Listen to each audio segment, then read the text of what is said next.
In the year 2035, advancements in technology led to the creation of a virtual world called Connect. This virtual world was as realistic as the real world, with perfectly natural artificial intelligence non-player characters. It offered fancy swordsmanship and magic that could only be experienced in the game. These unique features attracted over 100 million people into the world of Connect. The scene shifted to a temple where Bae DoHyun, also known as Crash in the game, was engaged in a fierce battle against a large group of opponents. Let's aim for 200 likes on today's video. To show your support, consider subscribing to the channel. Bae DoHyun skillfully killed them one by one, instilling fear in all who witnessed his abilities. A knight stepped forward and shouted to his fellow knights, questioning their inaction and urging them to charge at Bae DoHyun. The knights, driven by their loyalty to the empire, started moving towards Bae DoHyun to attack him, shouting, "Death to the empire's enemy." At that moment, a window popped up displaying information about Bae DoHyun, revealing his ranking as 13th in Connect and his class as a psychokinetic. Bae DoHyun utilized his psychokinetic skill to manipulate the nearby swords and eliminate the approaching enemies. The knight then ordered the archers to fire arrows at Bae DoHyun. However, he swiftly used his psychokinetic ability once again to stop the arrows midair and redirect them towards the knight. The arrows hit many knights, causing some to die and others to sustain serious injuries. Bae DoHyun then proceeded to swiftly dispatch the injured knights using his dagger. The remaining knights, filled with anger, expressed their frustration with Bae DoHyun's overpowering skill in psychokinesis. However, their anger soon turned into confusion as they witnessed a large number of swords floating in the air. Bae DoHyun, once again utilizing his psychokinetic ability, controlled the swords and directed them towards the remaining knights, killing them all. After the bloody battle came to an end, Bae DoHyun moved forward towards the temple, muttering to himself, "Shit, where is it?" Suddenly, he noticed a cough coming from a nearby high priest. The high priest remarked, "In the end, this is it." Bae DoHyun looked at the high priest's locket and exclaimed, "That's it, his search is over." Meanwhile, the priest informed Bae DoHyun that God had foretold the arrival of saviors to this world. Bae DoHyun advanced, attempting to seize the locket from the priest's chest. However, the priest grabbed the hand of Bae DoHyun, exclaiming, "Why are there only fighters here, outsider? Why did you bring chaos to this world? Why did you burn the cities, kill the innocents, and enslave the people here?" Bae DoHyun forcefully freed his hand, snatching the locket, and retorted, "Old man, don't blame me. Blame the guild that colluded with the empire." In that moment, Bae DoHyun noticed new members arriving at the scene and muttered, "Shit, the guild's latecomers are here." He swiftly moved inside the building. Meanwhile, the priest warned, "Don't forget, everything will be as God has intended," and declared angrily, "All of you will pay for what you've done." Bae DoHyun then used the locket that he had snatched from the priest to open a hidden underground room. As he descended the stairs, he pondered to himself, according to the intel, these should be the very first mythical items in Connect. 5 years ago, major guilds colluded with the empire and destroyed the world. Everything he did for the last 6 months was for this. An NPC lamenting is nothing. The major guilds took control of Connect, and he is the only solo player left in the top 100. Let's take them before they get here. If they find out he obtained these items first, the guilds will be very upset. Excellent. Let's leave this place. He discovered a game cartridge and wondered why it was there. Abruptly, he experienced a sharp pain in his head. Bae DoHyun exclaimed, "Connection error. How did this happen?" Upon opening his eyes, he realized he had been stabbed. An internal lament echoed, "Damn it. Things were going too smoothly in Connect." Confronted by a group of individuals in black suits, one of them questioned his agitated movements, urging him to meet his end peacefully. Internally, Bae DoHyun condemned them, thinking, "I didn't expect them to escalate things to this extent in the real world. These people are despicable." Contacting their boss, one of them relayed, We have him. Do you want us to bring him alive? The boss, issuing instructions over the phone. In response, he said, yes, understood. Another inquired about the command, receiving the response, kill him. The boss only wants us to bring his head. Captured by a ruthless group willing to kill over a game, Bae DoHyun pleaded for mercy, but the captors were unforgiving. Ordered to cover his face, he internally resisted, thinking, no way, killing people over a game. These people are insane. Is this how I'm going to die? Suddenly, a voice urged him to wake up. Opening his eyes, he was astonished to find himself alive, pondering, what just happened? I thought I died after being stabbed. The attending maid queried, are you okay, Sir Raul? Confused, Bae DoHyun wondered, Raul, is that her status level? Concerned, the maid asked, you've broken into a cold sweat. Should I call a doctor? Bae DoHyun reflected, what? I feel like I'm witnessing something I shouldn't be able to. A system window. Displayed information. The soul has settled in. Activating Connect's closed beta system. You can now use the user interface. Current number of users. 1.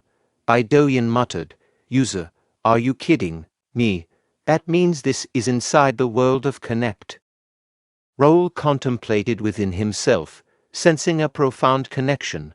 It differed significantly from his link with Crash. The strength in the game was determined by the level of connection one had with Connect. While normal players usually achieved around 30% synchronization, Bae DoHyun boasted close to 90%. Bae DoHyun had maintained his top-ranking status for a decade, until the emergence of major guilds. Unfortunately, Raul no longer inhabited that body and felt a sense of misfortune, considering the considerable time invested in its leveling up. However, recognizing the closed beta status and the solitary user, he pondered if he was the sole individual currently utilizing this system in the world. Realizing he could still access his inventory even in the closed beta, the window displaying information scanned his user's details and detected locked user information, subsequently updating it. This information flowed into his mind. Determined to ascend to the pinnacle once more, Raul resolved to leverage the knowledge and powers from his past life. He identified himself as Raul Ashton, the youngest son of Ashton, the fifth count of the Reuben Kingdom. Ashton County, the first to fall in Connect, belonged to one of Reuben Kingdom's orthodox families. Amidst family tragedies and a monster invasion, Raul, the youngest son, inherited the county. Anticipating the impending ruin of the beautiful city in 3 years, Raul, driven by a desire to prevent this fate, acknowledged that he no longer possessed the lives of Bae DoHyun or Crash. This opportunity was his last chance, and having endured hardships in his previous life as Bae DoHyun, he couldn't afford to let it slip away. The only viable path to prevent the impending downfall was to grow stronger. A month later, the traditional coming-of-age ceremony of Ashton Count was approaching. Success in the semi-finals would secure Raul's entry into Kingdom Academy, where he aimed to grow stronger and safeguard his life. Confused about his fatigue after a few swings, a window revealed his information as level 5 Raul. Puzzled by his level compared to a maid to levels lower, he resolved to train for the upcoming tournament. On the tournament day, observing the numerous participants, Raul realized he would face formidable opponents. Reflecting on the past month's challenges, he noted his increased level to 13. Feeling well prepared and confident in his stamina and match plan, an attempted surprise attack interrupted his thoughts. Dodging the attack, Raul discovered the assailant to be DoHyun, his cousin and the second son of Uncle Viscount Austin. Recalling DoHyun's past bullying during swordsmanship training, Raul regarded him as a scoundrel who preyed on the weaker. DoHyun warned Raul to withdraw from the tournament, threatening severe harm. Raul, determined to crush DoHyun in the finals, vowed to stand firm. In the evening, the butler relayed, "Sir, this is the report for the tournament today." Count Melvin Ashton, Raul's father, directed the butler, "Hand it over." "Was there anyone useful?" The butler responded. "About that, Raul qualifies." Inquisitive, Count Melvin inquired. "Where's Raul now?" The butler replied, "Sir, Raul went back to his room after finishing his meal. I think he used up all his strength during the qualifier, and went back to rest." Count Melvin nodded and said, "Okay, you may go." After the butler exited the room, Count Melvin burst into laughter, exclaiming, "He is my son, he really made it.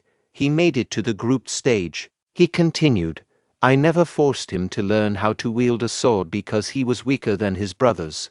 But then he started training a month before the tournament. At first, he fell down after 10 minutes, but he never gave up. I knew he was bullied during the training because of his weak body, but if I helped, he would be shamed for being unable to do anything without my help. I had to wait till he stood up for himself, but this is way past my expectations. When the finals are over, I should go see him." On the day of the group stage final, a person from the audience shouted, "What are you doing?" Another person added, "Make it fun. Stop dragging it out and end him." Edmund, lost in thought, muttered to himself, "Shit, this weakling. Why is he not falling?" Edmund resumed his sword attacks, but Raul adeptly blocked each strike. Frustrated, Edmund exclaimed, "Just go down," and launched a forceful swing, causing Raul to stagger backward slightly. The audience was taken aback by Raul's resilience, commenting to each other, "Look, he took his attack again. How many times does this make it? He's been holding out for quite a while now." They began shouting, "You got this, third son." This only fueled Edmund's anger. He taunted Raul, saying, "You rat, you can't run away forever. Are you not ashamed as a member of a count's family?" In response, Raul nonchalantly replied, "I can't really hear you." Someone from the audience shouted, "End him, Edmund. You've dragged it out long enough. I bet my salary on you." Unfazed, Raul standing still, while Edmund declared, "I'm done messing around. I'm ending this," and unleashed his mana sword. The audience was shocked by his decision. One exclaimed about the mana sword, while another warned, "You have to dodge that. If you get hit by that." Edmund moved towards Raul with his mana sword, but to his surprise, Raul decided to take the attack head-on this time. When their swords collided, an explosion occurred, leaving the audience tense. After the dust settled, the match referee, positioned between Edmund and Raul, announced, "The match is over. The winner is Raul." The audience erupted, shouting, "The third son won." "There's no way." Meanwhile, Edmund protested to the referee, saying, "I can't accept it. How's he the winner? If you hadn't stopped me." The referee sternly told Edmund, "How foolish. Look at your neck. If I hadn't stopped the match, you would be dead by now." Edmund, realizing the danger, fell to the ground in fear. Approaching Edmund, Raul stated, "I'll have to talk to you about your disrespect towards the county after the tournament," intensifying Edmund's fear. In the evening, Raul returned to his room, and the maid at the door said, "Rest well, sir." When Raul found himself alone, he burst into laughter and exclaimed, "Holy shit, I actually won." Opening the status window revealed the following information: Level up. Ashton's swordsmanship mastery has elevated to beginner level 9. Reflecting on his success, Raul thought, the plan worked. Using the game's feature where I get more experience and mastery by fighting against stronger opponents. Fighting against a stronger opponent for longer gave me more experience. This plan only worked because my game mode gives me an experience multiplier for taking away the revive. A hardcore mode. High risk, high return. I did complain at first. The status shows role information, including his name, level, class, affiliation title, and stats. Raul has 5 unique traits, but out of 5, 3 can't be seen due to his low level. Contemplating on his rate of leveling, Raul reflected, I wouldn't have been able to level up this much in a month if I was in normal mode. Best of all, I have 5 unique traits. Psychokinetic Meister is a trait that Bae DoHyun had, and Royal Lineage is a trait that Raul possesses. The rest of them will unlock as I level up. Let's try using this on the next tournament matches. Subsequently, Raul effortlessly won 3 more matches in a row, leaving the audience astounded. They exchanged comments, with some saying, "The youngest son actually made it to the grand finale.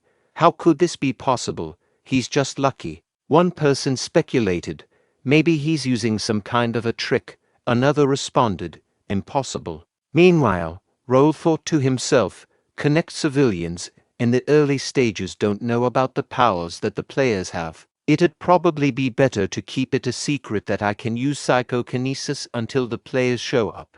I can surely hide it with my acting skills." The butler outside Raul's room announced, "Sir, it's Ivan." Raul welcomed, "Come in." The butler inquired, "Are you hurt anywhere?" Raul assured the butler, "I'm perfectly fine. Even if I get hurt, there's a priest and a healer on standby." The butler advised, "Still, don't let your guard down.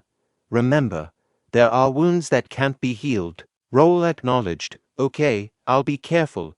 Internally, Raul thought, "He's really worried about me. I can't get used to it since I've never felt like this in my past life." Turning to the butler, Raul inquired, "What about the thing I asked for?" The butler responded, "I did as you asked." "Are you sure about that? Sir Dian is a strong opponent." Raul reassured, "Don't worry about it.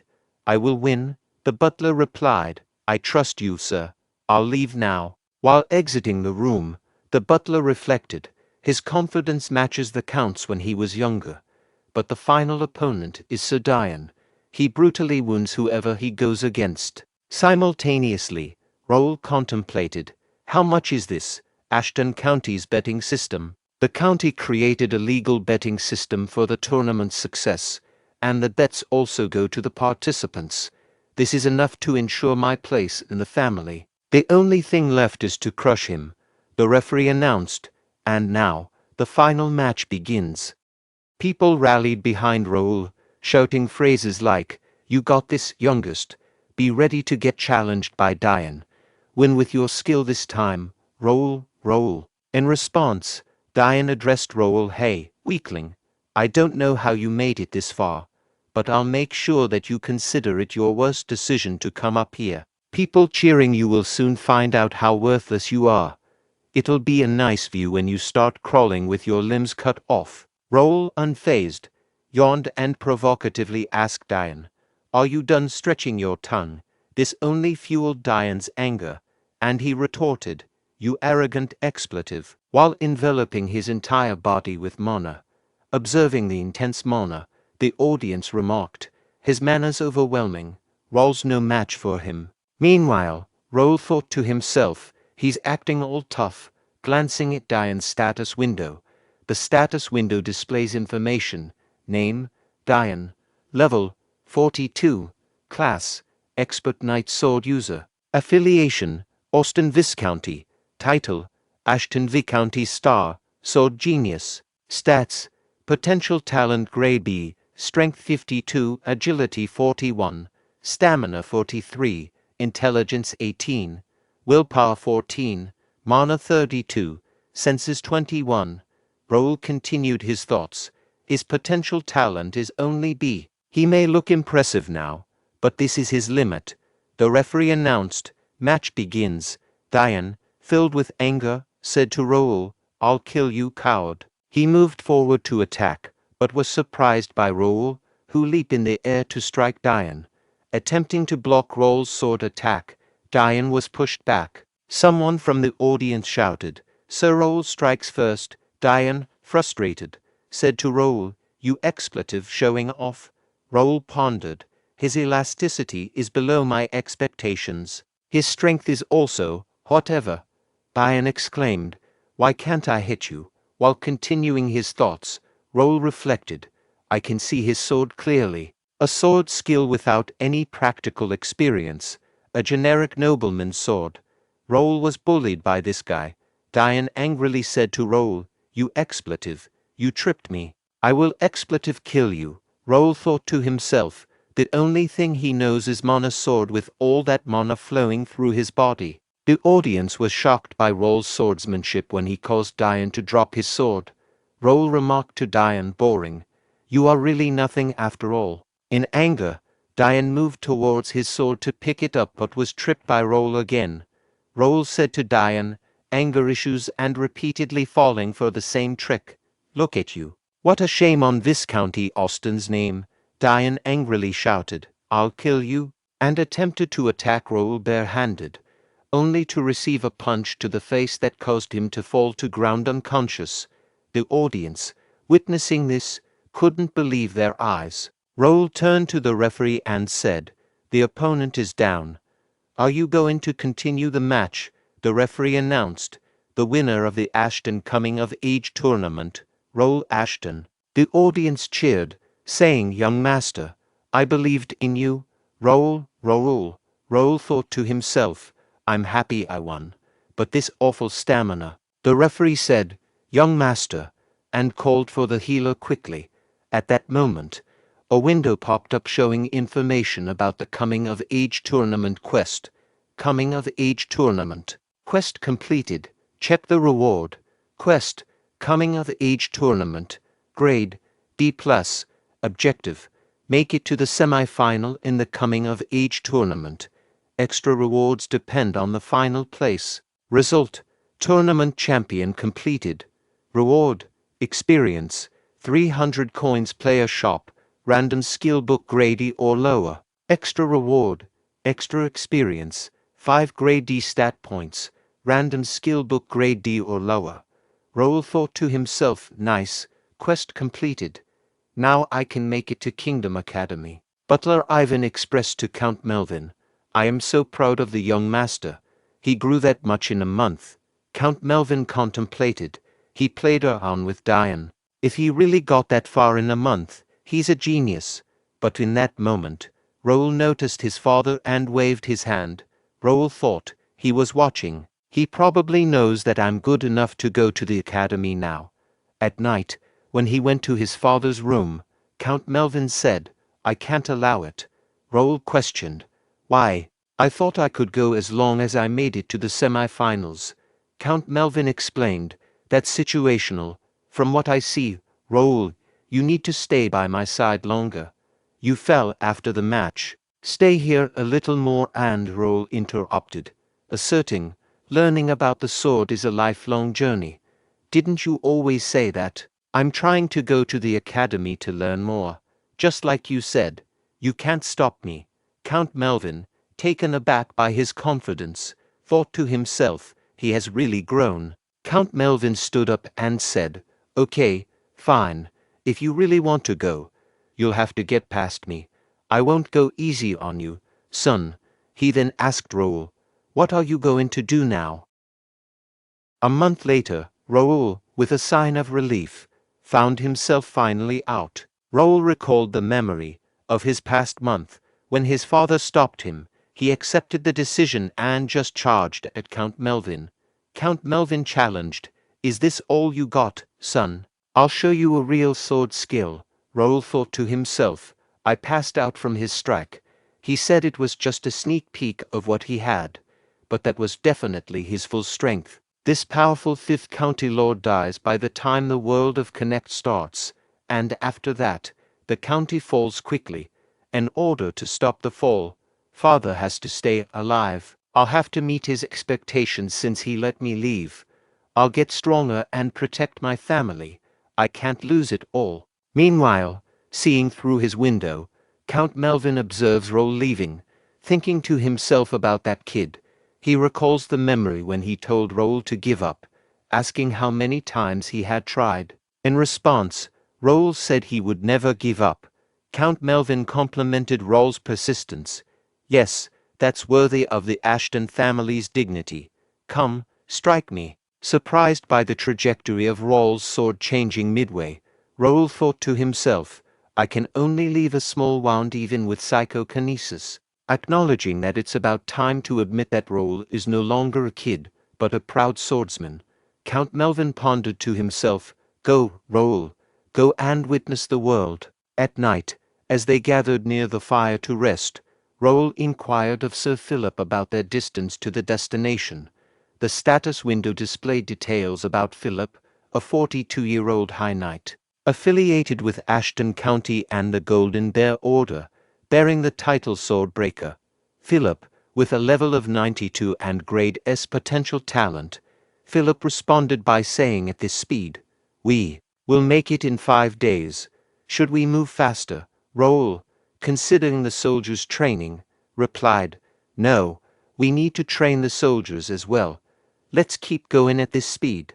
Philip acknowledged, and Raul, reflecting, noted that his family had selected a total of 50 individuals, including 3 regular knights, 6 trainee knights, 15 trainees, and 20 cavalry, all possessing grade B or higher potential talent. Recognizing the need for strength to prevent the fall of Ashton family, Raul emphasized the importance of everyone getting stronger. At that moment, Jake approached Raul and addressed him, saying, "Young master, the maintenance for the carriage is completed. We can get going whenever." Raul responded, "Okay, good work." Jake questioned the need to bring so many people to the destination for a month. Philip intervened, telling Jake to stop questioning the young master's orders. Raul asserted, "You'll know when you get there. The reason I'm taking you guys there." The destination was Free City Mira, one of the first cities players visit after finishing the tutorial. This city was rich in quests, hidden items, and had mana usage limitations to prevent unreasonable beginner player massacres. Most of all, the resources are infinite, so the players went crazy about this place. God's Domain, a place full of monsters for players to grind. The God's Domain is the reason why Raul brought everyone to this city. The purpose was to expedite the soldiers leveling up in the grinding zone. A perfect plan. A window popped up, displaying updated system information. The system introduced a new feature, Connect Community, and unlocked a new category, Guild. Additionally, new quests, Staring Line of Adventure and Skill Collector, were registered. Observing this, Raul thought to himself, "Wow, a new quest as soon as I entered Mira. I thought I wouldn't be able to use any other features until the official launch. Nice, maybe I can unlock more features if I meet the requirements." His thoughts were interrupted by Jake, saying, "Sir Raul, you can meet the mayor right now. What would you like to do?" Raul responded, "Of course, I'll meet him." The mayor of Free City Mira, Reynaldo, inquired of his butler, "Who's here?" The butler replied, "The youngest son of County Ashton, Raul Ashton. He has come to visit with 50 of his people." Reynaldo, aware of Raul being the third son known for being weak, questioned, "What is he here for?" "Fresh air. Let them in. His family makes good money off monster materials. I'll rip some money off this kid." The butler acknowledged, understood.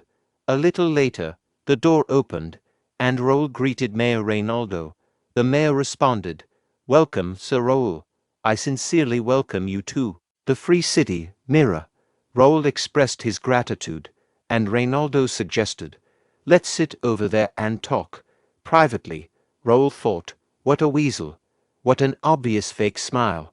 Reynaldo then asked, "So, Sir Raul, what brought you to Mira?" Raul replied, "I heard there's an excellent place to train here." Reynaldo affirmed, "Of course there is. You came to the perfect place. Mira is the safest place to train." Raul asserted, "It can't be an ordinary place. I would like to be permitted to enter the cursed forest." With a hint of nervousness, Reynaldo inquired, "What, cursed forest? It's too dangerous, especially for weaklings like I meant for younger people." Raul responded, "As I expected. Then I guess I have no choice. I guess I have to throw away the 500,000 golds that I was going to give you as gratuity in the river." Reynaldo exclaimed, 500,000 golds, Sir Raul, I was joking. The cursed forest would be easy for you and your knights. I give you permission to enter the forest." Raul said, "I knew a generous mayor like you would permit us." Privately, Raul thought to himself, "Now, the only thing left to do is grind and take all the rewards. I'll be at the top of Connect soon." The city known as Mirror was designed as a hub for connecting players in their virtual lives.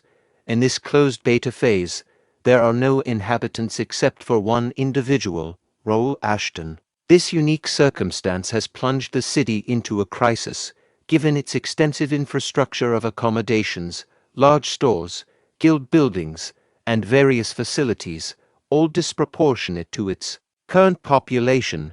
Land prices have plummeted as a result. Raul Ashton's true motive for being in Mirror is real estate acquisition, aiming to secure affordable land that will later be developed into luxury houses for nobles, guild houses for players, and apartments for regular players. He anticipates a substantial increase in land value in the future, particularly when players join and conflicts arise, akin to the remembered past. Mirror, once a city blessed by the gods, becomes an ideal refuge during times of war. Raul Ashton acknowledges that merely leasing land, as was profitable in the past, is insufficient. Given the impending war and potential risks, he is determined to be even more prepared this time. In a defiant stance against major guilds, he expresses confidence that this venture will differ from his past life, where he couldn't contend with their financial prowess. Jake inquired of Raul, "So, I just have to sign right here?" Raul, in a loud voice, responded, "Yes, everyone has signed except you. Just sign right here." Jake expressed caution, stating, "But my mom told me to be careful when signing papers." The girl confirmed, including Sir Raul, a total of 51. Creating and registering for the guild first is complete. Raul pondered to himself, "I created the first guild in a world without players. The very first and most advanced guild, first. They will get assistance from the system as members of the guild. I'm excited to see the confused look on their faces." At the Battle Association Mirror branch office, Raul announced, "I'm next." The girl at the reception welcomed him, asking, "How may I help you?" Raul stated, "I'm here to see some skill books." "What's the highest rank you have here?" Skill books are books with different skills written in them. If one reads attentively, the skill can be acquired. The skill ranks range from rank F to rank S. The representative mentioned, "Our branch office offers up to rank C skill books, but rank C skill books can only be purchased by VIP customers."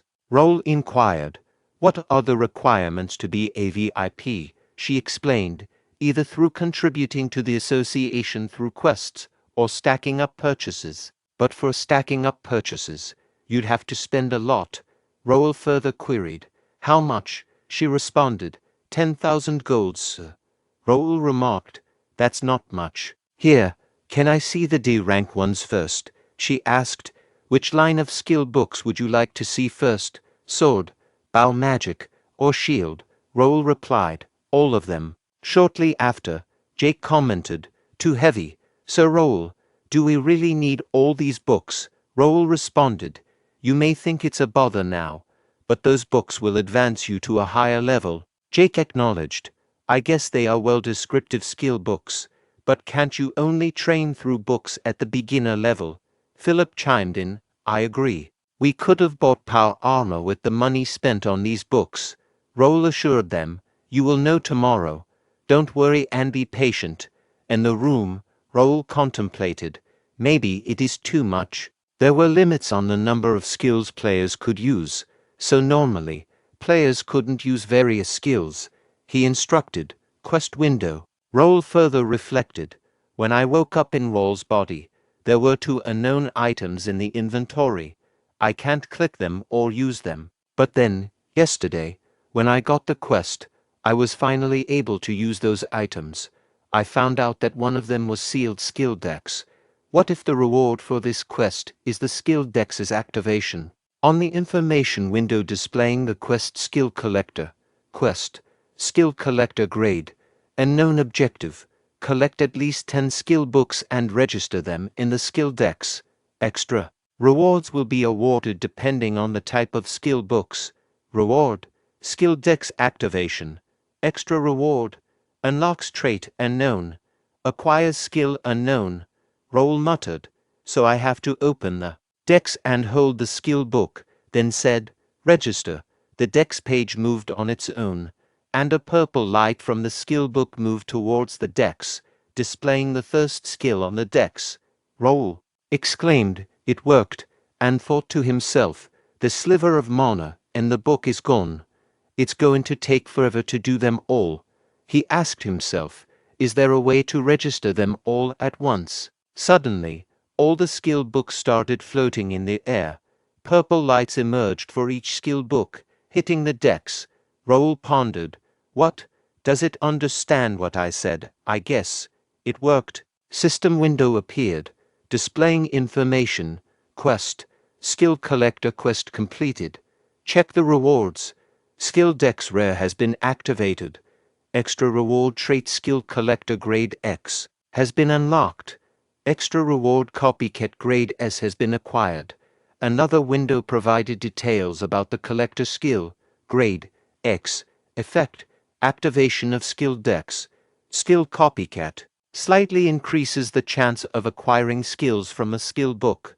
Copycat Grade S Mastery, Beginner Level 3, effect, steals skills from the examined opponent. Examined skills are registered in the dex. As mastery goes up, you can acquire higher ranked skills, and the power of the skills increases. Current copyable rank, B. Raul exclaimed, "This is overpowered. I can steal and use someone else's skill." A system window appeared, presenting information about the skill dex, grade, rare, status, upgradable, bounded, description, replica of the mythic item skill dex that holds records of ancient skills. Records reset while crossing dimensions. It will regain its true power after achieving special requirements. Currently recorded skills, 525 skills. Raul thought to himself, I knew it. This is the mythical item I got right before I died. Some parts of my past life, like my psychokinesis trait and items, came with me, but my skills were reset, and it's a replica too. The only thing left is 3 grade X traits and 1 item in the inventory. I wonder what kind of power it holds. The following morning, all members of Raul's first guild found themselves confused, while see a system window, leading them to exclaimed, What is this status window? What is this thing called guild chat? Priest, I need to go see a priest." Meanwhile, Butler Bernard greeted Raul, saying, "Welcome, young master." Raul, reflecting on his sleepless night spent reading through the skill decks, said, "Good morning, Bernard. Did you explain it to them?" Bernard replied, "Yes, I explained as you instructed." Excitedly, Raul asked, "How about the skill book? Have you tried it?" Internally, Raul thought, "This man's name is Bernard, Ashton's family's servant and even stepson. He has been working for the county from a young age and was taught by Ivan himself. He has a great memory and gets things done quickly. But there's another reason why I chose Bernard. He has the power to control the wind." Raul then exclaimed, "Amazing. I knew you could do it, Bernard." In response, Bernard modestly said, "I am flattered." The status window displayed the following information. Name, Bernard, age 27 years, level 21, class, servant, beginner wind walker, affiliation, Ashton County, First Guild, talents, administration, management, wind, power, stats, potential talent grader, strength 17, agility 18, stamina 24, intelligence 53, willpower 46, spiritual power 23, senses 41, unique traits, sharp manager grader, cold-headed grade B, like the wind grade B. Raul continued his thoughts, noting, he lacks stats but has great talent for being a servant or an esper. I'm done with my preparations. Raul then instructed Bernard, saying, "Get ready." Confused, Bernard asked, "Yes, sir, what for?" Raul explained, "We are leaving as soon as the knights are used to it, to God's domain, the cursed forest." In the cursed forest, an ogre targeted Raul with its weapon, but he skillfully dodged the attack by leaping into the air. Raul taunted the ogre, saying, to slow, and countered with a powerful fist, demolishing the ogre's head with a single punch. Following the encounter, Raul confidently declared, come out already. Suddenly, a large group of ogres surrounded Raul shouting, human, strong, kill the human. The ogre chief commanded, everyone, charge together and kill the human. All the ogres rushed from various directions to attack Raul. However, Raul stood firm, challenging them. Bring it on. In the cursed forest, God's domain. The term God's domain encompasses more than just a grinding zone. It represents the entirety of the city of Mirror. For players, the city functions as a haven where injuries are healed, and if they perish, they revive within this blessed city. This unique feature makes Mirror the ultimate shelter. However, within the forest, this blessing, exclusive to monsters, maintaining a consistent number even after being defeated. Humans cannot be revived in the cursed forest, and attempting to carry items acquired from hunting monsters outside the forest results in their transformation into ashes and disappearance. This emphasizes the prohibition of touching the property of the gods, although this restriction solely applies to civilians. Players, on the other hand, can take items obtained from monsters outside the forest with the assistance of the system. Intrigued by the power, the ogre chief asked, what is that power? Human. Raul, utilizing his trait psychokinesis, swiftly dispatched the ogre chief, stating, this is psychokinesis. Jake commented, what a convenient ability, prompting Philip to urge, stop talking, and keep skinning the ogres. Jake expressed reluctance, saying, I didn't come all the way to Mirror to do this. I guess we've made good progress from this training, Sir Raul. Raul laughed and graciously acknowledged, thank you. It was possible because of everyone's help. All of you can get stronger by studying the skill books. Philip acknowledged, he's right, recalling a memory when he used a skill to instantly defeat an ogre. Raul inquired, how's that? That's why I bought skill books instead of power armor. Philip expressed amazement. In the present moment, Philip thought to himself, I learned a skill so quickly. How did the young master find out about this strange ability? Checking the guild chat, he became shocked and exclaimed, young master. In the guild chat, Raul responded, I saw too. We are going back to Mirror now. Simultaneously, in the Free City Mirror, Randall Visconti's first son, Ramon, shouted, I should have done this earlier. It was hard holding myself back after seeing you Ashton kids walking around. Randall Visconti's second son, Jerry, admonished Ramon, saying, you should have listened to me earlier, brother, then we could have done this way sooner. One of the injured knights questioned their actions, asking, why are you doing this? Randall Visconti's third son, Cale, pondered, but didn't great-grandfather tell us to be mindful? We're all here because we made a scene. A knight warned them, you will regret this. Our young master will take his, but was abruptly silenced as Ramon used his sword to kill the knight.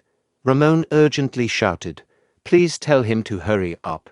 We also have some business with that young master, anyway. This is strange, they keep reviving. Jerry proposed, let's take care of this Raul kid like this. Cale reminded them, I thought noble families weren't supposed to point swords at each other in the Free City. Ramon dismissed the concern, asking, what's the matter? We can just say we never did it. What are they going to do about it?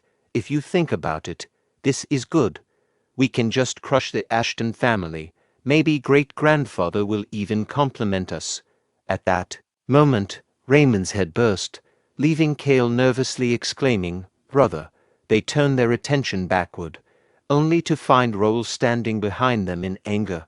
Raul declared, how dare you?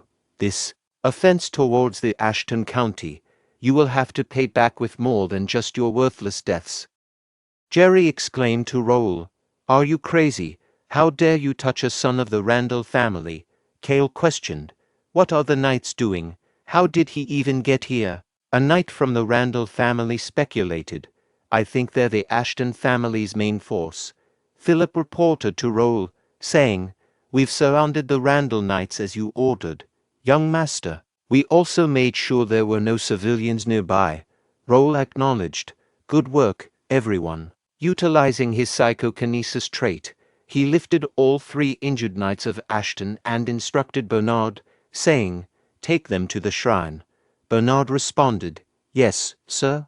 Then Raul extracted his sword from his inventory, asserting, "I'll clean the garbage myself." The Randall Viscounty, akin to the Ashton County, belonged to the 5 warrior families of the Reuben Kingdom. However, in contrast to the Ashton family, the Randall family lacked an extensive history. The consolidation of the 4 warrior families into the 5 warrior families occurred when the current Lord, Viscount Hudson Randall, reached the Swordmaster stage. As a family with a short history, they had to devise various strategies to secure their position, consistently producing great knights, making respectable contributions, and overpowering their opponents. Their target was the Ashton County, which had lost its influence due to the absence of a swordmaster for an extended period. Agitating the Ashton family posed no risks, considering they were the least politically inclined. Numerous conflicts between the 2 families unfolded across the kingdom, with most initiated by the Randall family. The prevailing expectation was that Randall Viscounty would emerge victorious, considering their abundance of sword masters. The people of Randall were thinking the same would happen here. Jerry contemplated. What is that unusual strength? He pulled out a sword from the air. Meanwhile, Raul approached Jerry, prompting a Randall knight to attempt unsheathing his sword. Raul swiftly noticed and immediately dispatched the knight with his sword, instilling fear in the other Randall knights. Philip conveyed, "Young master said he would take care of them himself." "Everyone, put down your swords." Jeremy thought to himself, "They are really putting away their swords. Are they insane? I mean, it's better for us." Kale shouted, "You are going to fight us by yourself. This isn't training." As Kale attempted to attack Raul, he swiftly cut him in half. Jerry addressed the Randall Knights, exclaiming, "You bastards! What are you guys doing just standing over there?" The knights turned towards Jeremy, who stepped forward, stating, "I guess I have to do it. I stood there because I didn't want to bully a 15-year-old kid. But if I don't act when my comrades are going down, it's not right." A window displaying Jeremy's status information popped up. Name: Jeremy, age 37 years. Level: 65. Class: Leader of God Knights, Beginner Sword Expert. Affiliation: Randall Viscounty, Randall Knights. Stats: Potential Talent Grade B, Strength 66, Agility 72, Stamina 68, Intelligence 48, Willpower 63, Mana 70, Senses 55, Unique Traits, Brutality Grade C. Jeremy instructed his knights to get ready. Raul reflected, Randall family's main weapon, Reaper. I guess those are the elites. Meanwhile, Jeremy and 3 other knights formed a formation to attack Raul. Continuing his thoughts, Raul noted, the leader's level is 65, and the other elites are also in their 60s. My current level is 45. I can't win against them normally. 2 of the front knights addressed Raul, with one saying, "Why don't you stop now? I think you did enough." The other added, "We let you be, but no more. Don't care even if you're a young master." To their surprise, Raul rushed towards them and swiftly eliminated one knight. Employing the bear strike skill, he created an opening and successfully took down the other knight. Jeremy advanced and attacked Raul, who skillfully blocked the attack, but causing Raul to be pushed backward. Concerned, Jeremy inquired of the remaining standing knight, "Are you okay?" The knight affirmed, "Yes, I'm fine." Jeremy thought to himself, 2 of my elites went down just like that. I heard he was weak and didn't know how to wield a sword. He then pulled out a dagger, now equipped with a reaper in one hand and a dagger in the other, stating to Raul, "You're different from the rumors. I'll have to get serious now." Meanwhile, unfazed, Raul responded, "Bring it on." Raul pondered to himself, a parrying dagger and a reaper. Is he using Randall Visconti's sword skill shooting star? Jeremy, feeling a bit nervous, remarked to Raul, I like your bravery. But you know that every wound is healed in mirror, right? You can't fight us all alone. In reply, Raul stated, I think you are the one confused. I bet you and your knights didn't even train after arriving in Mira. Jeremy was taken aback by Raul's remark and thought to himself, how did he know? His contemplation was interrupted when Raul responded, how did I know? Those soldiers over there, shaking in their boots even after their wounds have healed, are living proof. They are not used to death. Inwardly, Jeremy reflected, this guy, he doesn't just know about combat. He can see through everything. He's a threat. Jeremy instructed the knight, cover me from the back. The knight confidently responded, leave it to me, sir. Following this, Jeremy hurriedly advanced to attack Raul, who prepared himself to block the assault. However, he found himself pushed backward by the combined attacks of both Jeremy and the knight, resulting in numerous cuts across his body. Seizing an opening in Raul's defense, the knight broke formation and rushed to attack, only to be swiftly killed by Raul in a single swing of his sword. Jeremy, in his thoughts, considered, he is a fool, shit, there's no time to waste, and promptly utilized his skill, Randall's sword vision shooting star. Observing the situation, Raul thought to himself, bring it, I will take you head on.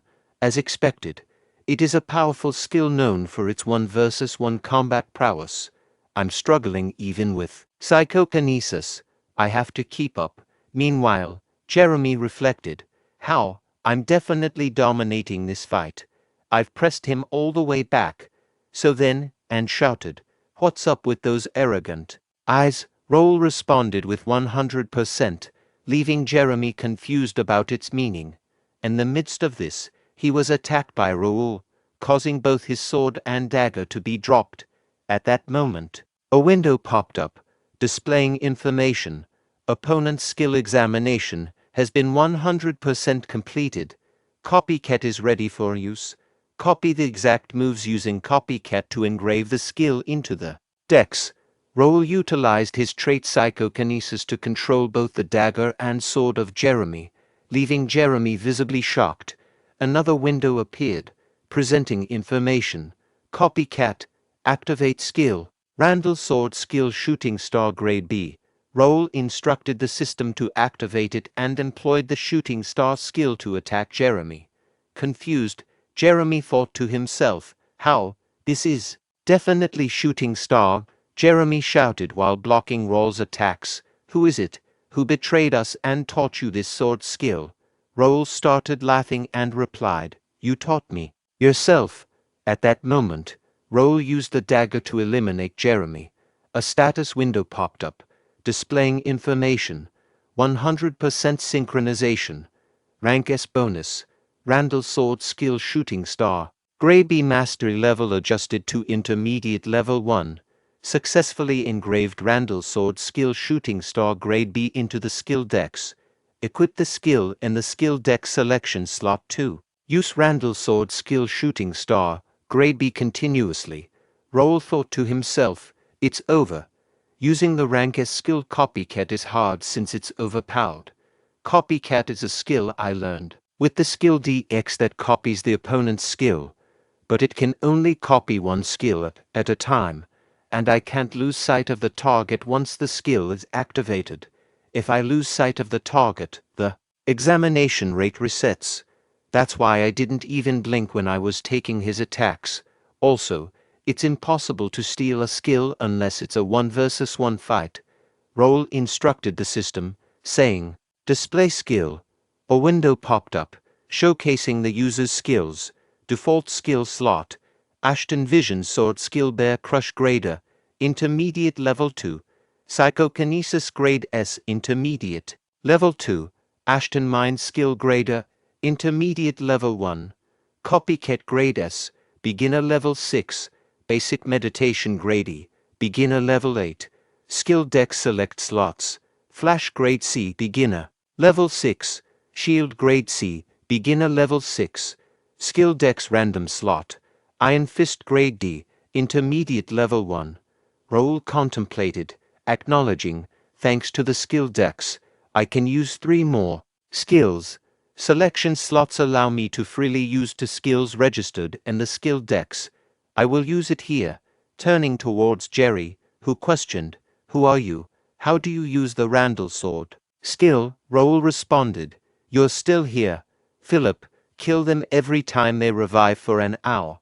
Philip acknowledged, Yes, sir. Everyone heard him. Kill them. All the knights responded, Yes, sir. Jerry pleaded, Please forgive me. Raul reflected, Blood for blood. This isn't Earth or a game. This is the reality that's been presented to me. I have to do everything to not lose it. Again, even if that means wading through a pool of blood, I am not losing. Reynaldo observed the unfolding fight through his window, muttering, What in the world is going on right now? According to the plan, when those Randall Viscountcy guys attacked that bastard, I was supposed to get my share after mobilizing the gods to help, but that bastard beat up 15 knights on his own. As Raul noticed him, he turned and looked directly towards Reynaldo. Feeling scared, Reynaldo quickly sat down to avoid being seen by Raul. He thought to himself, How did he find out I was here? Wasn't that bastard just a rich and good-looking pushover? At that moment, Raul instructed his knights, Let's leave. The knights responded with a unanimous, Yes. Reynaldo continued with his thoughts. Then, by any chance, is he a hidden swordmaster of the county? If that's the case, he must have figured out all my plans as well.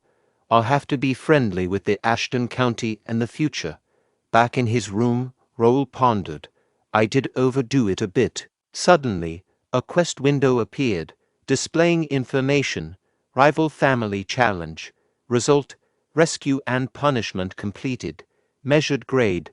B reward, experience, 30,000 coins player store only. Random grade B skill book, draw ticket. Raul, contemplating to himself, acknowledged. These rewards are quite substantial.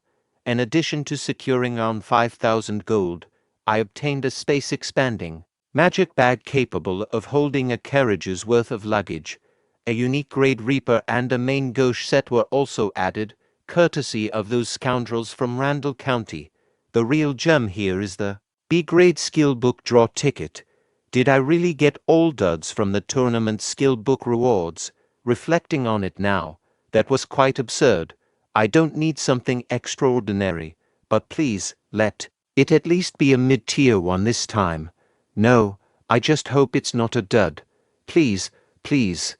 As Raul gazed at the system window, it revealed the acquired skill book, Rivera, Spearmanship Grade B. Raul expressed, Nice, spearsmanship is a necessary skill in my next destination, the capital.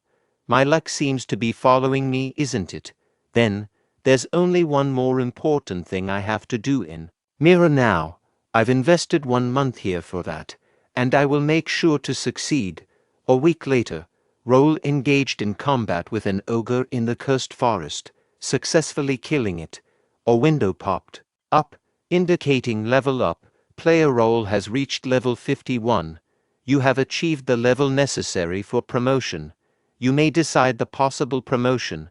And another window displaying information. It was confirmed that Raul's job was a sword user, and he achieved the status of a beginner psychokinetic.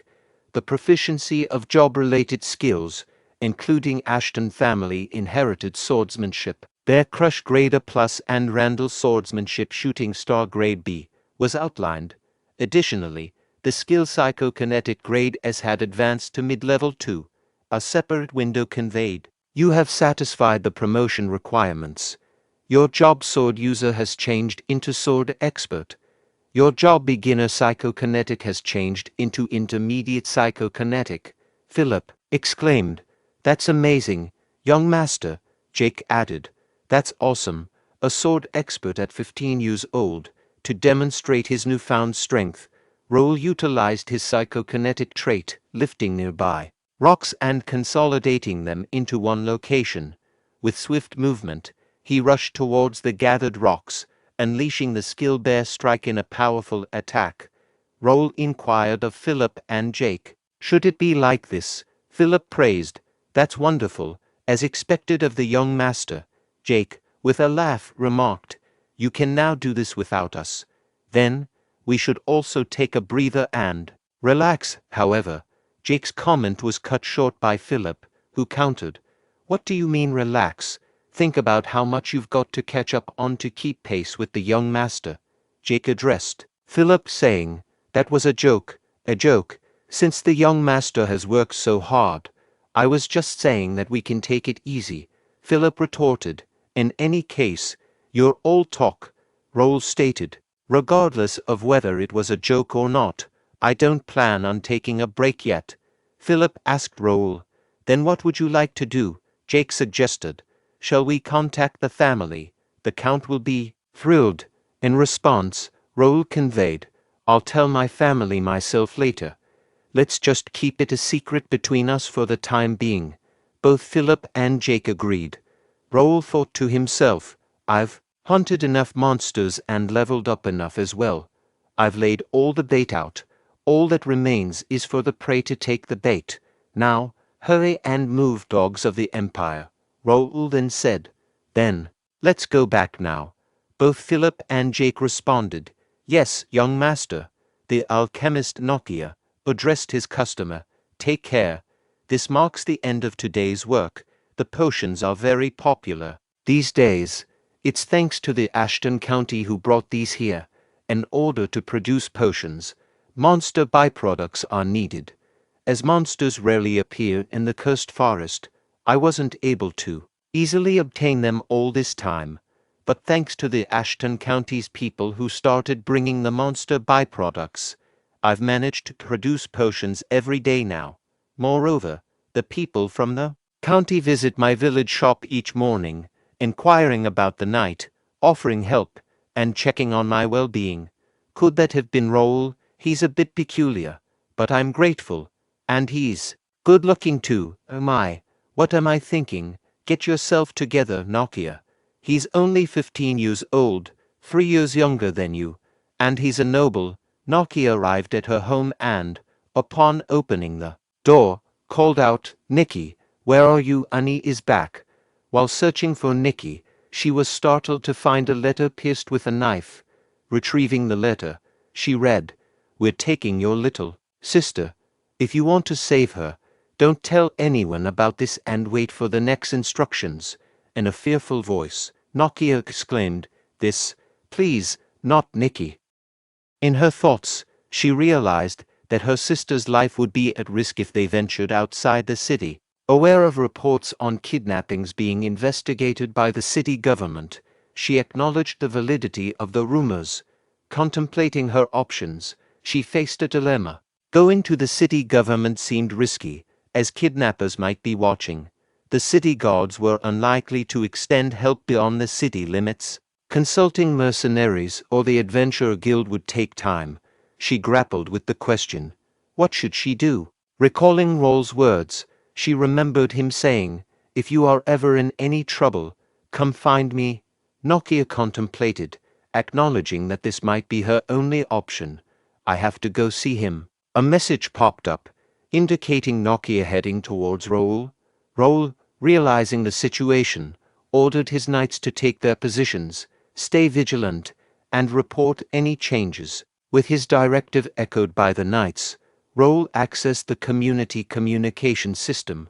A window popped up, displaying information as Raul accessed Connect Community. In his thoughts, Raul reflected on Link Cafe, a premium member-only information hub he operated in his past life. As a star player, he utilized the cafe to gather valuable information from fans and informants, turning it into an information treasury holding nearly every hidden detail in Connect. Though the cafe still existed, Raul considered it a jackpot, a resource to replace his uncertain memories for better planning. The current window displayed information, now searching for Free City Mirror. Continuing with his thoughts, Raul reviewed, Okay, I checked every quest I could possibly take. Now I have to hope everything goes as planned. His contemplation was abruptly interrupted by a knight announcing Sir Nokia is here. Reflecting inwardly, Raul pondered, can I change her future? He then instructed the knight, okay, treat her politely. Further delving into his thoughts, Raul considered Nokia, the bearer of titles like Crazy Alchemist, Blood-Hungry Witch, and Taboo Destroyer. Nokia struck fear into everyone, conducting experiments on humans as revenge against the Empire. Although the Empire was her main target for her chemical weapons, innocent civilians also became entangled. Now, Nokia stood before Raul as a desperate girl seeking his help. Interrupting his thoughts, Nokia urgently said to Raul, please help, Nikki's gone.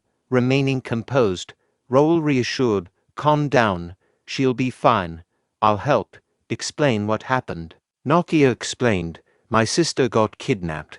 She should have been home 2 hours ago since the lady next door was taking care of her.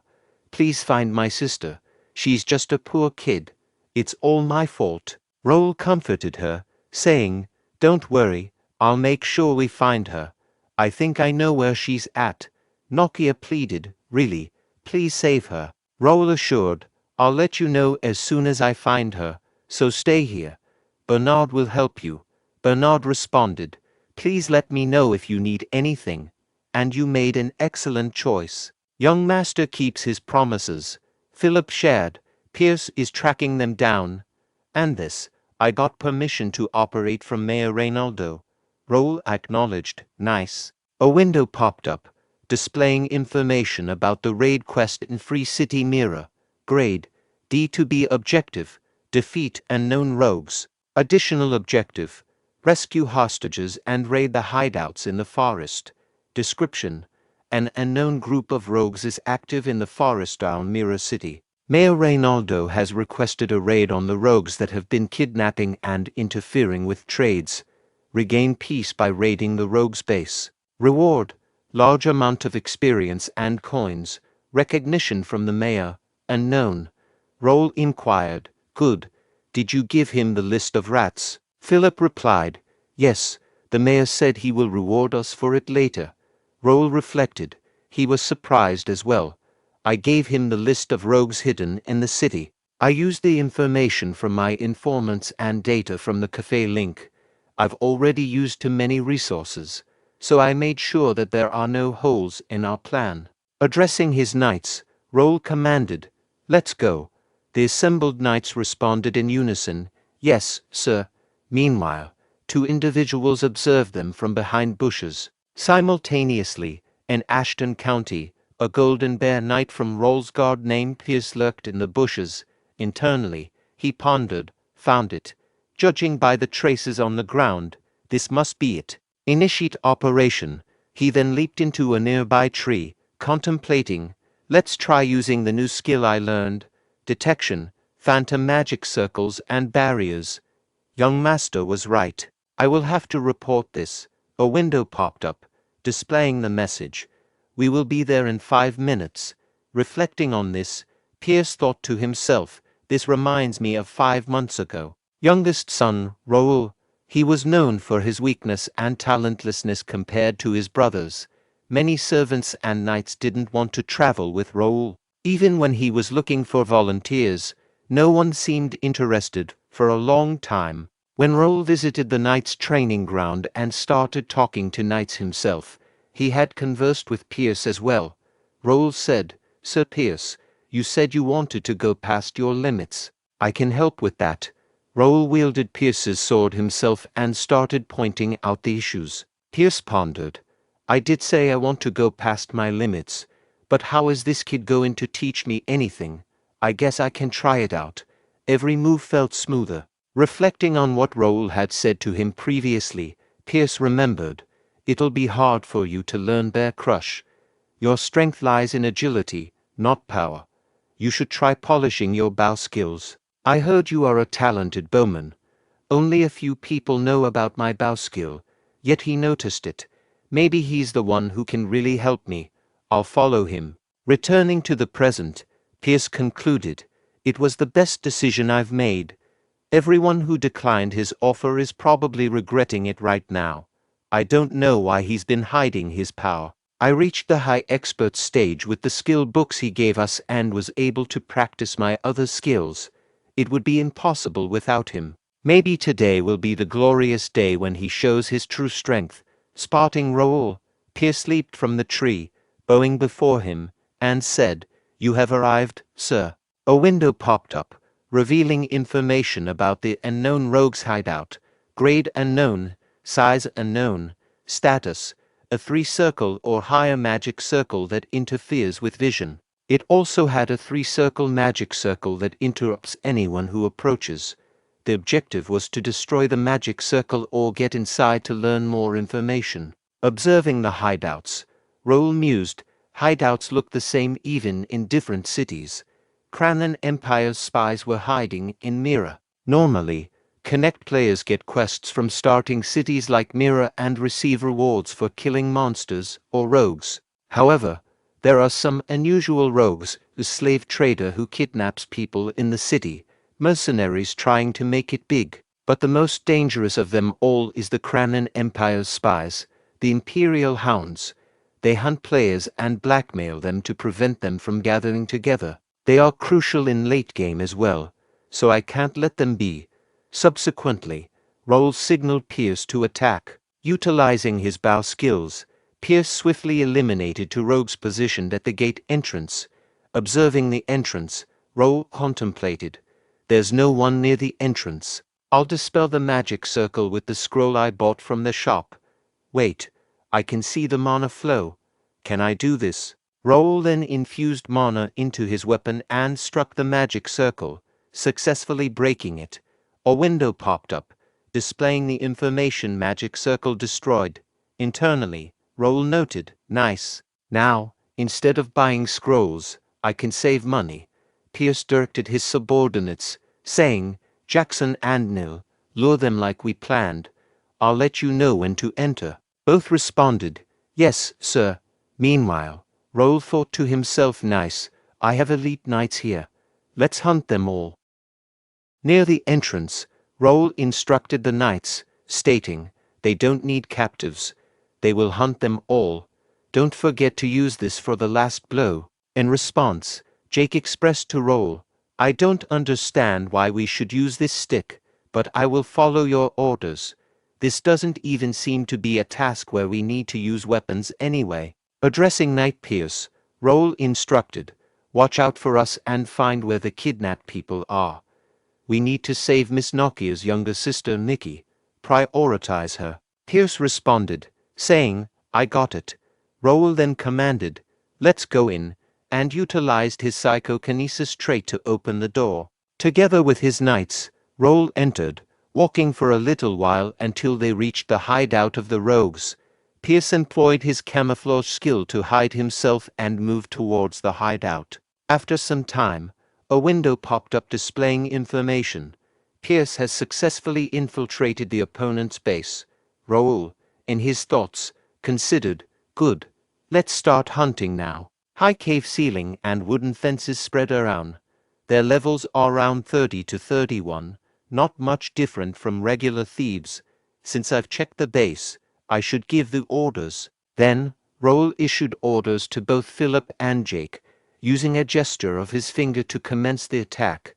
Swiftly and silently, Raul and his knights moved, remaining unnoticed by their opponents. The command was clear: kill the enemies present on the wooden fence quickly.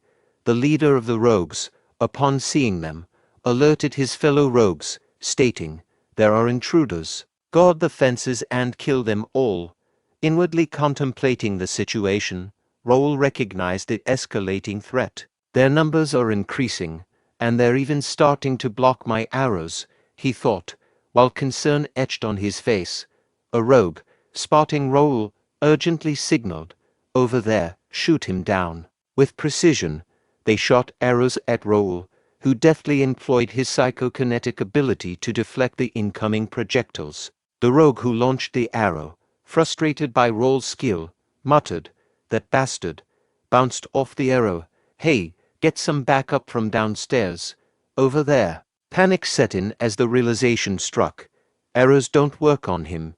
Jump on him and attack. The urgency in the rogue's voice echoed through the hideout, setting the stage for an intense confrontation. Meanwhile, Raul contemplated. I guess I'll have to use this now. Swiftly, he retrieved numerous daggers. In the midst of this, an assailant attempted to attack Raul, but he skillfully blocked the assault, pushing the attacker away. Raul harnessed his psychokinetic ability to collect all nearby arrows scattered on the ground. Witnessing this unfold, the opponents displayed visible shock at Raul's skills. In a decisive moment, Raul turned the tables, launching an offensive with the arrows and the array of daggers at his disposal, all manipulated through his psychokinetic ability. Despite his onslaught, some opponents managed to survive, adding an element of uncertainty to the unfolding confrontation. Reflecting inwardly, Raul considered, it's still not powerful enough. I have to exert more force on it to pierce through armor. With determination, he leaped forward to dispatch the injured enemies. In the midst of the skirmish, thoughts raced through Raul's mind. He questioned the whereabouts of the remaining adversaries. To his observation, Jake was actively eliminating an opponent. Jake then shifted his attention to a second enemy, channeling mana into his Reaper again. With an intense expression, he executed a lethal strike, killing the opponent. Raul pondered, observing Jake's rebellion against using the rapier. He doesn't have to make such movements that waste mana. Ashton told him several times not to do that to avoid leaving any traces of swordsmanship. But well, I don't think I have to be too worried. Good. We're almost done taking care of the small fries. Pierce apologized to Raul, stating, sorry, sir. We searched the entire prison, but we couldn't find Miss Nikki. Raul responded, it's okay. Did you explain things to the captive villagers? Pierce replied, yes, we have distributed the clothes and food, and told them to wait in one place until the battle ends. Jake inquired, but sir, do you think there are other enemies? Aren't they just thieves? Raul observed, they are, but don't you think it's a little weird? Jake inquired, weird? How? Raul explained, first, Nikki, who was kidnapped, isn't here. Second, there were many of them, but none stood out amongst the rest. Lastly, there was a magic circle on the entrance. Did any one of you see a wizard here? In conclusion, the important people and captives are in another place. Right, Jake remarked, that's true. But if we can't find that place, it'll all be useless. Don't you think so? Pierce, in response, Pierce mentioned, I actually checked some suspicious-looking places, but I couldn't find anything with my abilities. There could be a high-level magic circle or system. Raul acknowledged, it hasn't even been a month since you became our guild member. But you are good. Soon, no one will be able to fool your eyes. Pierce expressed gratitude, and Raul instructed, now, follow me. I think I know where they are. A moment later, Raul and his knights arrived in front of a hut. Raul instructed, search this hut. Report right away if you see something suspicious. The knights acknowledged with a yes, sir. After a while, Philip informed Raul, we couldn't find anything suspicious. Raul inquired, is this the fourth hut? Noticing something on the floor, Raul alerted, get ready. The real thing begins now. He kicked the table and channeled his mana into the Reaper, striking the floor with it, revealing a metal door beneath the broken wooden floor. Raul utilized his psychokinesis trait to open the door. He thought, secret stairs leading to the basement. Looking down the stairs, he remarked, something's coming. A red monster emerged from the basement and attacked Jake. Startled, Jake exclaimed, what is this? Meanwhile, Philip cautioned, don't step away. It will be harder to fight them if we scatter. As a monster rushed forward to attack, Raul retaliated, pushing it back with his Reaper attack. Philip informed the others, they are the Imperial Demon Cavalry. Their vital points are different from humans. Cut their heads. Jake, surprised, exclaimed, what are they doing in this place? Meanwhile, Raul considered, I should study their traits first, as he jumped forward and killed one of the monsters. A window popped up, displaying information about the monster. Incomplete Imperial Demon Cavalry, Level 41, Type 1, Kranan Imperial Demon Cavalry. Continuing with his thoughts, Raul reflected, just what I'd expected. I had a hard time in the past because of these guys. Recalling his past life, Bae DoHyun, he remembered, I attacked the Empire's hideout in the starting city on my 6th month of playing the game. It was due to the mayor's request when the top players were about to graduate from the starting city. Tens of top players who had finished changing jobs for the second time formed a punitive force with hundreds of guild alliances and took over the fortress. However, when the genuine Imperial Demon Cavalry, who had been concealed, revealed themselves, the majority of players were swiftly wiped out. Even the rankers, myself included, narrowly escaped. For 6 months following that incident, no one dared to approach the Empire's hideout. At that time, the Demon Cavalry was complete, with an average level approaching 50. Naturally, players who had only just reached level 50 found it challenging to contend with them. But now, the Demon Cavalry is incomplete, with low levels. My escorts are expert high-class knights over level 80. More importantly, I can discern the randomly placed vital points of the Demon Cavalry. All I need to do is target those vital points. After a little while, all the monsters were killed by Raul and his knights. Jake expressed frustration, saying, "Those damn monsters." Pierce asked, "Why is the Imperial Demon Cavalry in a place that's akin to the kingdom's front yard?" Philip inquired. "What should we do now, sir? I think it'll be dangerous to go inside." Raul determinedly replied, "We will go in. We can't back out now." Pierce suggested to Raul, "Then we should at least get some backup." Raul countered, "No, the captives will be in more danger the longer it takes. We have to take care of them before they get in touch with the others outside." Philip advised Raul then, "Stay behind us. We will handle the enemies. Just focus on searching with Pierce." Raul thought, "It's a shame, but it's not the time to be greedy right now. I get part of the experience points anyway even if I don't kill them myself. It's my chance to get carried. I've worked hard until now. By the way, it feels so great to have such reliable subordinates," Philip declared. "We will go first," and both Jake and Philip walked downstairs. Peering into the basement, Jake suggested, "We should kill them in frying stool water." Shortly after, Pierce remarked, "They are fearless, doing chimera research in another country's territory." Then the Demon Cavalry we fought, Raul observed, must have been made of the citizens. They kidnapped. I didn't expect them to be this crazy. In his thoughts, he reflected, "I have seen these kinds of scenes several times in my past life, but it still creeps me out. Actually, I thought about joining them when I reincarnated because they will be seizing supremacy over this continent in about 10 years from now. But the Emperor is a crazy man. Becoming his subordinate would be the same as jumping into a fire with a bomb in hand. There are many baseless rumors about the Emperor, but I'm sure about one thing. The Emperor doesn't regard humans as equals. Those without royal blood are sorted into classes based on their perceived value. And during a life of labor, they become experimental subjects or food for the Imperial Demon Cavalry when deemed useless. Even high-class citizens face execution if they displease the Emperor. I recall a general who voiced concerns about the Emperor's tyranny. As he spoke with the king, a glowing red tattoo on his shoulder signaled his impending explosive demise. I vividly remember being there. I have no intention of surviving by aligning myself with someone like that, and I cannot condone experiments on innocent civilians. His contemplation was interrupted when Philip opened another door, beckoning to Raul. "Sir, could you come here and take a look?" Upon entering, Raul and his knights witnessed an Imperial knight urgently shouting, "Activate it. We have to secure the exit route." Pierce, utilizing his detection skill, identified the threat.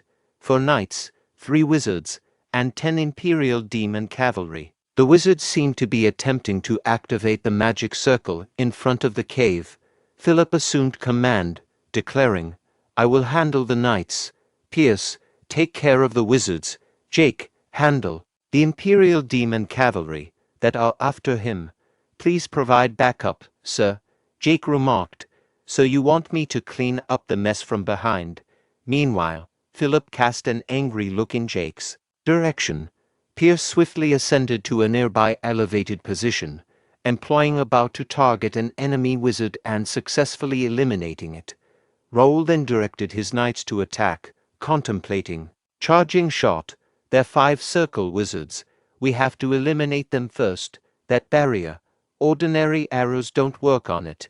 I should put some psychokinesis over it and create a psychokinesis pathway for the trajectory. Subsequently, Raul released an arrow that shattered the teleportation gate and simultaneously took down the wizard. He continued his thoughts. Good, we stopped them from escaping through the teleport gate.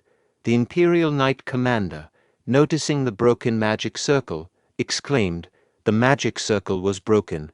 He swiftly ordered his fellow knights, "Our exit route is blocked. Release the seal and kill them all." In response, the knights fervently declared, "Yes, for our emperor," while veins appeared on their faces and rushed to attack Raul. Meanwhile, Philip advanced, successfully blocking their attacks. Observing Philip, Raul pondered, "Philip isn't enough. The expert high-class knight who is over level 90. A window then appeared, displaying information about the Imperial Knight. Name: McDowell. Level: 71. Job: Knight Sword Expert Middle Class. Affiliation: Cranon Empire. Imperial Hound Mirror Branch Manager. Nickname: Red Hound. Stats: Potential Grade B Class. Unique Traits: Blind Loyalty Grade B, Fear Resistance Grade C. Continuing with his thoughts, Raul mused. His stats increased. Is that the red tattoos effect? Jake questioned. What is this? Are they all on drugs? Subsequently, Jake sent a message to Raul using the system chat, inquiring, "Sir, can't I just kill them with swords?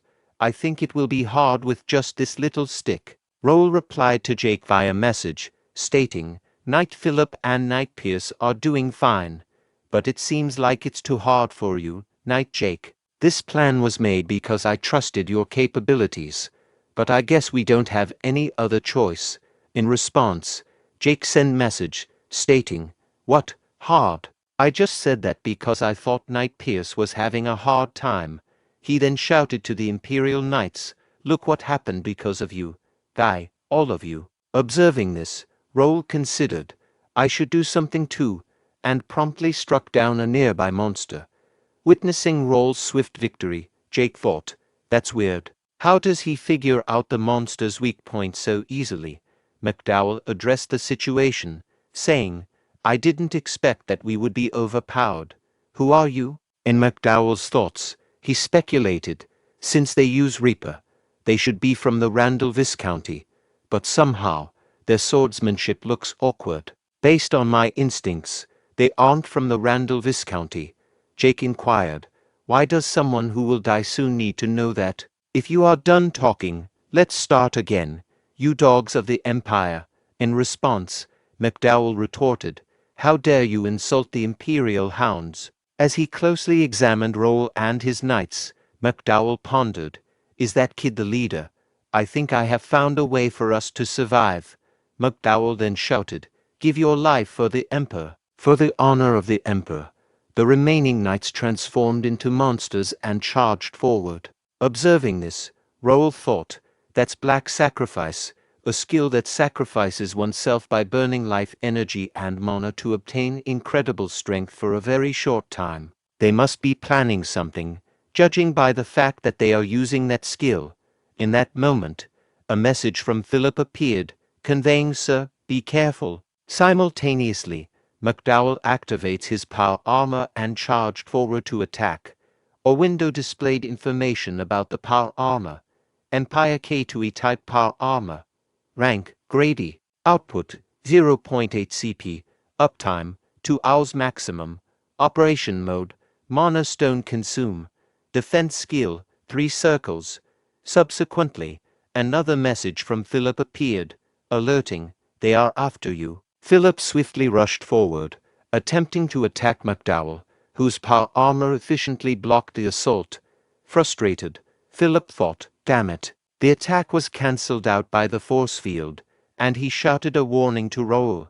At that very moment, McDowell declared, "This is over," and launched an attack on Raul. However, Raul skillfully blocked McDowell's attack. A little shocked, McDowell exclaimed to Raul, "What is it this time, you bastard? You were a power armor user." In McDowell's thoughts, he speculated, power armor with shifting parts, judging by its appearance, it should be F-class. But my instinct is telling me that it will be dangerous if the shifting ends. Attempting to attack Raul again, McDowell persisted. Meanwhile, memories of a few moments ago flooded Raul's mind, recalling McDowell's initial attack. What happened? I was going to dodge the attack by using the C-rank skill Flash, but a message popped up and I can't move, notifying him of encountering a hostile power armor.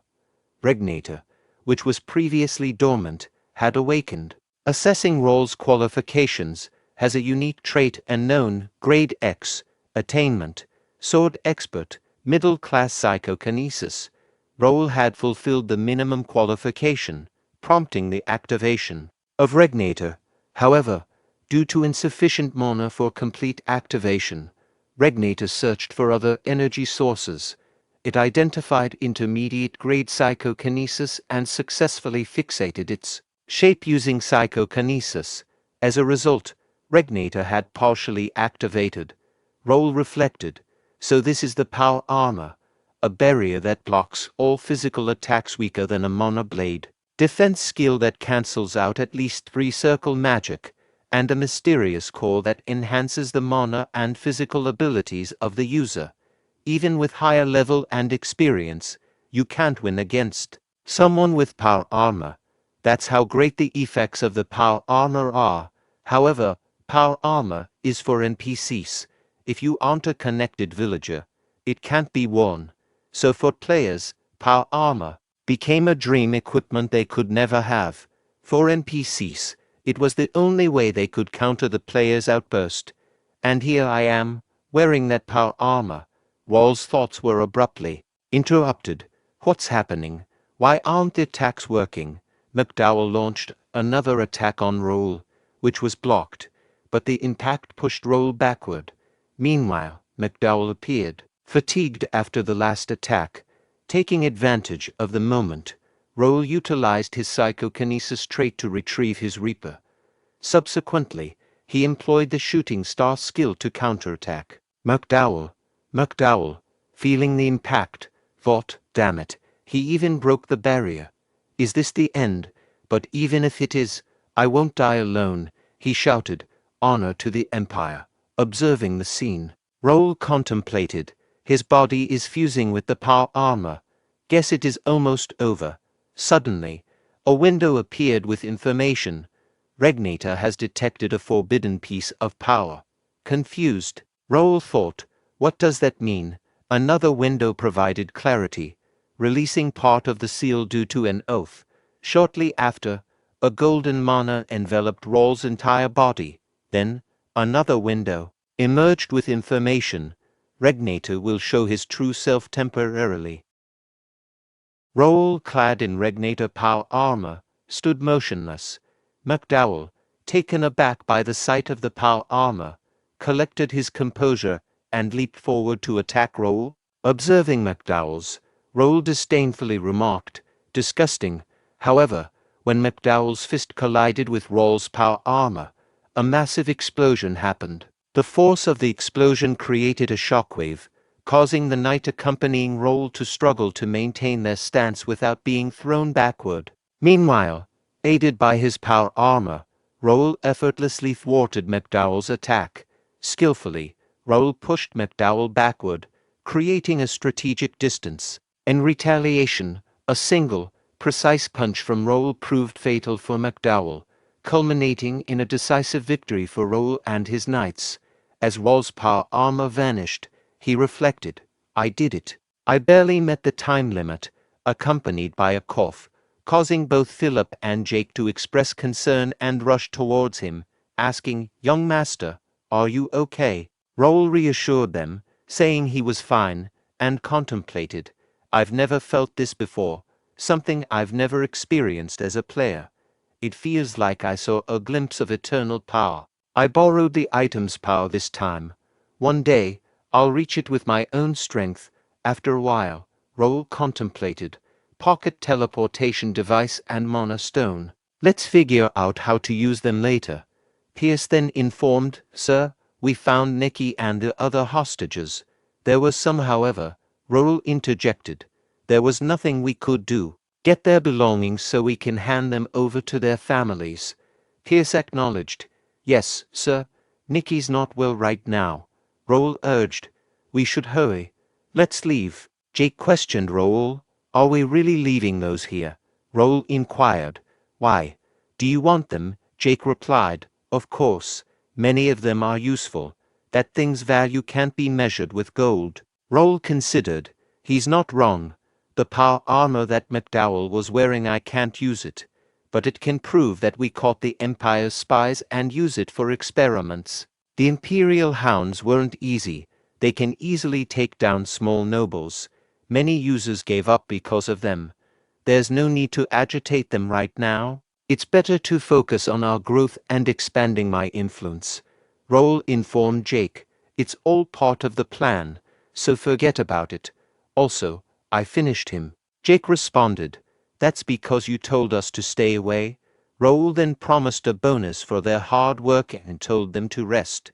Excited, Jake exclaimed, "Bonus and vacation. You can't take it back." Raul, observing Jake, wondered, is he stupid or smart? He then asked Pierce for a report, and Pierce assured, "We've lured them as planned, and will ensure there's no setback." Raul pondered, "Let's see what they do. It's obvious, though. I'm curious about the kind of face they'll make after falling for this trick." Ramon questioned the guide. "How far did they go? Hey, guide, are we going the right way?" Frustrated, Ramon thought, "Shit, we tracked him down to this forest, but we don't even see his traces. We had to mentally heal from the shrine and even lost money and swords because of him. We lost to him because we couldn't use mana skills in the city. There's no way we could have lost with 12 knights otherwise. Knight leader Jeremy even has power armor. This is our chance now that he's outside the city." His thoughts were interrupted by the guide, who pointed and exclaimed, "Right there." Entering the hideout shortly thereafter, Kale remarked, "Here, this looks kind of dangerous. I guess we have to go in to find out." Ramon affirmed, "Of course, we came outside the city to find him. Let's go." A few moments later, Ramon commented, "We couldn't find him, but this is pretty nice." Jerry exclaimed, "Magic items, artifacts, and even corpses of wanted people, and the biggest one is this power armor." And all of them started laughing. Meanwhile, outside the forest, a knight addressed Raul, saying, "Young master, thanks for taking the trouble. We raided a hideout in the East Forest and rescued the hostages." Raul inquired, "Nice. Where are the others?" The knight replied, "They came here after their mission." Raul thought, "They are my trainee knights and first guild members. 6 of them went past expert through training, and the rest are ready to be experts. We are getting back the supplies from the North Hideout, West Hideout. Every one of them can use mana and has learned Ashton County's sword skills. With over 100 members now, normal rogues can't stand against us." Raul then commanded the knights, "Everyone's here. Let's go." The knights responded, "Yes, sir." A little later, at the gate of the Free City Mirror, one of the guards questioned, "Are they the Ashton County's people? Why are there so many?" Raul inquired, "Are you the captain here?" The captain of the guard replied, "Yes, sir. We've guided the civilians here as you requested." Raul commended, "Good work." As people gathered, one asked, "Is he the one who rescued the hostages?" Another exclaimed, "I can finally see my kids." Nokia thought, Maybe my sister. Then she spotted her sister Nikki moving swiftly toward Raul. Raul informed Nokia, Nikki's right here. Overwhelmed, Nokia expressed her gratitude, saying thank you. Thank you so much. Raul added, she's not in good shape right now. We will have to treat her at the mansion. Instructing Bernard. Bernard replied, yes, a priest is at the mansion already. Raul reflected, I saved the lives of many who were supposed to be dead and changed the future of the alchemist who would live only for vengeance. Maybe Nokia won't be a grand alchemist like she was before, and the items and potions she invented might not even appear in this world. Nevertheless, I still need Nokia for the county's future. Everything started to change when I came back to the past. I don't care even if history changes. I won't hesitate if I have to take away someone's future. I'm no longer a kind person. Even today, I could have saved so many more people if I had acted faster. Instead, I looked away from those people and chose to binge the quests and gain Nokia's interest.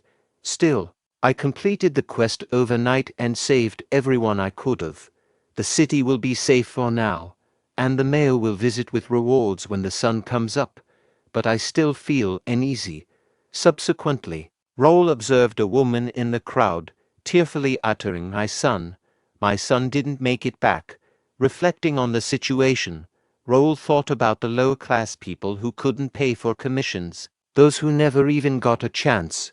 Looking back, he realized that his actions were solely driven by quests and levels. He acknowledged that he never had a conversation with people unrelated to the quests. Despite telling himself he would live in the present after reincarnating, he recognized that he was still just playing around as if it were a game.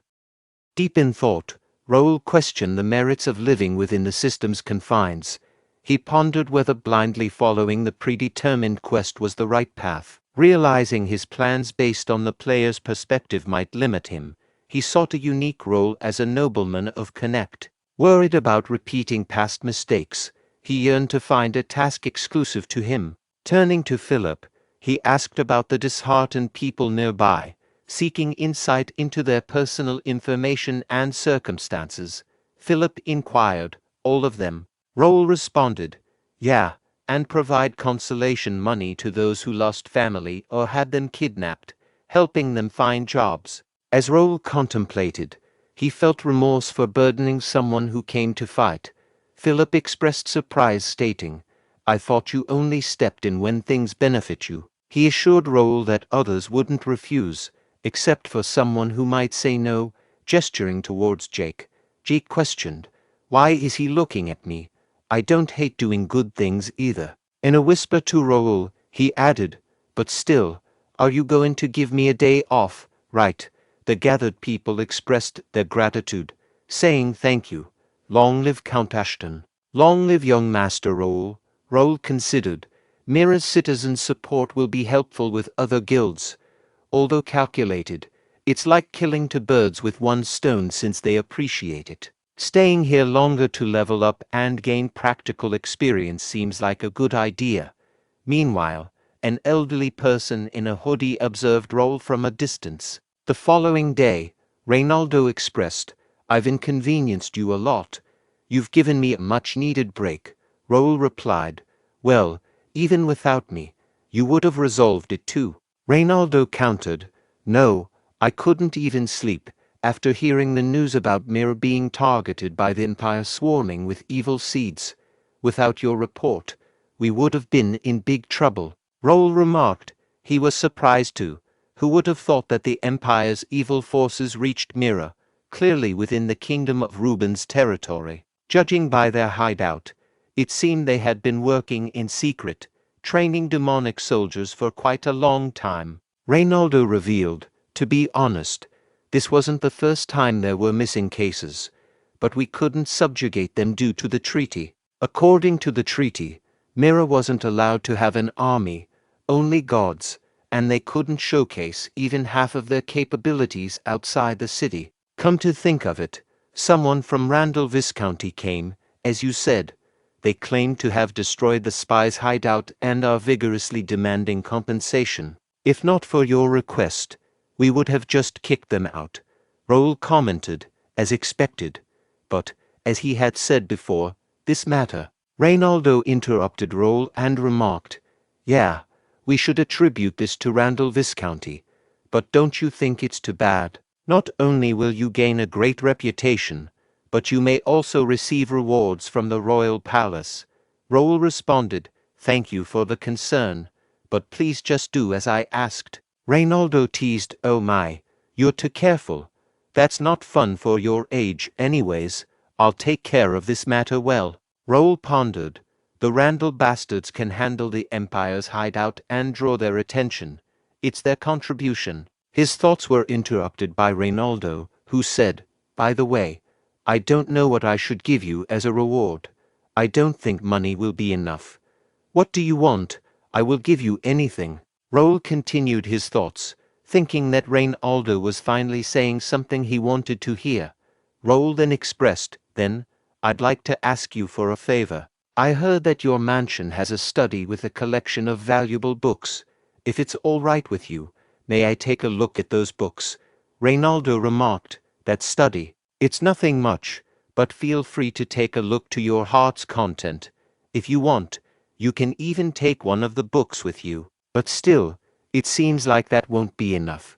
So I'll show you the secret treasury too. I'll let you choose one thing from there as a gift." Raul expressed his gratitude, saying thank you. "As expected, you're very generous." Reynaldo added, "Right, I give generously when needed. But some people call me stingy. I wonder if they've hurt their eyes?" Raul thought to himself, wondering why Reynaldo was showing off when he had to give him a reward anyway. Shortly after, in Reynaldo's study, a servant said to Raul, "I shall leave you be. Please feel free to take a look." Raul thought to himself, realizing that this was the place he had heard about. He knew that while the books may appear to be miscellaneous, they were actually a marvelous treasury of skill books. A window popped up, asking, "Would you like to acquire the B-rank skill book Thunder Pierce?" Raul continued his thoughts, realizing that all the books in this library were skill books, and he felt overwhelmed just by looking at them. He knew he had to carefully search for the book he wanted, as there was no guarantee he would have the opportunity to return. He noticed a subtle light coming from a particular book, and he knew he had to take a closer look at it. Another window appeared, displaying the information, study of ancient rituals, spells, and instructional methods for mental cultivation. Raul contemplated the lengthy title and thought to himself, "What a long title! But this book." Suddenly, a new window popped up, revealing detailed information about the book titled Quercus Meditation Art. The window stated that it was only available for psychic ability users, with a grade of S, and a unique effect of providing a 24-hour automatic meditation effect and the ability to engage in mental training. The description explained that this meditation art was used by ancient psychics to cultivate spiritual power and that it allowed individuals to purify their souls by connecting with nature and utilizing a mental imagery space. Additionally, there was a popular belief that meditating near an oak tree enhanced the effectiveness of the practice. Raul pondered the exclusivity of this meditation method, specifically designed for S-level psychics. He exclaimed, "I finally found it. Now I can finally obtain these skills. In my previous life, Bae DoHyun managed to achieve a top rank in the early stages with just a B-rank meditation art. However, my insufficient spiritual power capacity eventually led to my downfall. By the time I attempted to find a better meditation art, the path to acquiring skill books had already been monopolized by large guilds and other high-ranking individuals. Initially, skill books related to superpowers had abysmal drop rates, and information about them was scarce. However, over time, details about the Quercus meditation art began to surface. According to a renowned flame magician ranker from Japan named Sakata Shigehisa, the mayors of the starting cities concealed one S-rank skill each. Among them, Sakata had acquired a superpowered skill from Mira's library. Reflecting on his past life, Raul remembered obtaining an S-rank skill book in the starting city of Ignet. Unfortunately, it was a magician-exclusive skill, rendering it useless to him. However, this time would be different. The cumulative effects of the meditation method would ensure he never ran out of spiritual power, right? Furthermore, while psychic abilities may not appear impressive initially, their power and range of use expand significantly as one's level increases. With sufficient spiritual power support, increasing Raul's proficiency would become much easier. If he could reach the level he had in his previous life before a full-scale war with the Empire began, he would really be able to turn the tables upside down. He was looking forward to that day. Raul chose a moderate mana ring from Reynoldo's treasury, knowing that there were much better things in his hometown anyway. He decided it was time to tackle some personal reorganization that he had been putting off until now. He completed all 70 quests he had gathered in one night, including the skill books below C rank and the rare grade items. He also amassed 50,000 player-only coins. Raul issued a command for the system to open the status window, revealing the following information: name Raul, level 55 hardcore mode, job Night Sword Expert Beginner, mid-tier psychokinetic, belongs to County Ashton, first guild, unique traits, skill collector grade X, developers analyzing I grade X, psychokinetic Meister S+, royal lineage, and known grade X. Raul contemplated, in 1 month, all my body stats have surpassed 65, with mana and spiritual power exceeding 70. I can now be considered skilled. Superhumans like swordmasters or high-tier psychokinetics have around 90 stats. In my previous life, I even reached 90, and willpower and senses. In this life, I'm aiming to elevate all my stats to 90. If the opportunity rises, I'll strive to be the first player to reach 100 stats. It might sound like a dream, but Raul genuinely has numerous opportunities in this life. For example, the information window displayed the details of the Regnator Power Armor. It was graded as a B and was currently bound to Raul. The armor was partially open but sealed, with an output of 1.5 core power. Its operating time was limited to a maximum of 5 minutes, and it operated in self-charging mode. The defense technique of the armor included a mid-tier mana blade attribute force field with 6 circles, although the attribute effect was reduced by 50%. The armor was a replica of a mythical power armor, but most of its functions had been sealed or transformed due to crossing time and space. The seal would be undone once special requirements were met. The armor also had special functions, including condemnation, which amplified its effect by 200% against the target of the oath, and covert satiation, which allowed it to absorb lower power armor and imitate its function. Raul, who had reincarnated, had 2 items accompanying him: the skill decks, which had been unlocked through quests, and the awakened Regnator Power Armor. He had received a quest related to their skill decks, which required him to solve 50 quests to undo the next seal. However, he had no clues about how to handle the Regnator Power Armor, possibly due to its challenging current output. In addition to unlocking their power armor, Raul had also unlocked a unique trait. An information window popped up, revealing the details of the developer's analyzing eye. It was graded as an X and allowed Raul to borrow the developer's vision to steal information related to the system. This trait facilitated the analysis of special energies and explained why the Raul had been able to see NPC information and mana flow. He speculated that he had acquired this trait when he subdued the Imperial Hound's demonic energy. To confirm this, he planned to check the quest that appeared together with the unlocking of the trait. However, he noted that this anomaly might be due to attacking the Imperial Hound hideout too early, as the quest typically appeared when leaving the starting city. If he followed the same route as in his previous life, he would constantly encounter the Empire to obtain the black magic stone fragments, navigating scenarios amid their extreme interference. However, he no longer had to do that now. being both a player and a citizen of Connect. The choice of scenario and the quests he cleared were entirely up to him. He was no longer a puppet moving along the developer's wishes. If the ending they decided and what he wanted were different, he would move as he pleased, even if it meant destroying the scenario and the quest itself. The following day, Bernard called out, "Young master, are you inside? Nikki has regained consciousness. Miss Nokia would like to meet you.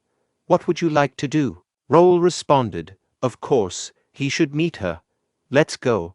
Upon meeting Nokia, Raul inquired Nokia, "How is your little sister doing?" Nokia expressed, "Young master, you're here. Thank you very much. I don't know how to repay your kindness." Raul remarked, "Don't mind it. Before that, since Nikki is not all better yet, I need you to be stronger." As Raul contemplated, he wondered, "Then shall I check Nikki's state too?" Nikki expressed gratitude, saying, "Thank you for saving me." Nokia apologized, stating, "I apologize, but Nikki is very shy." Raul reassured, "It's fine, she's still young." In his thoughts, he added, "She's still unwell. How pitiful. Shall I check more closely?" Upon closer inspection, Raul noticed Nikki's strong mana and pondered, "What is it? What's going on?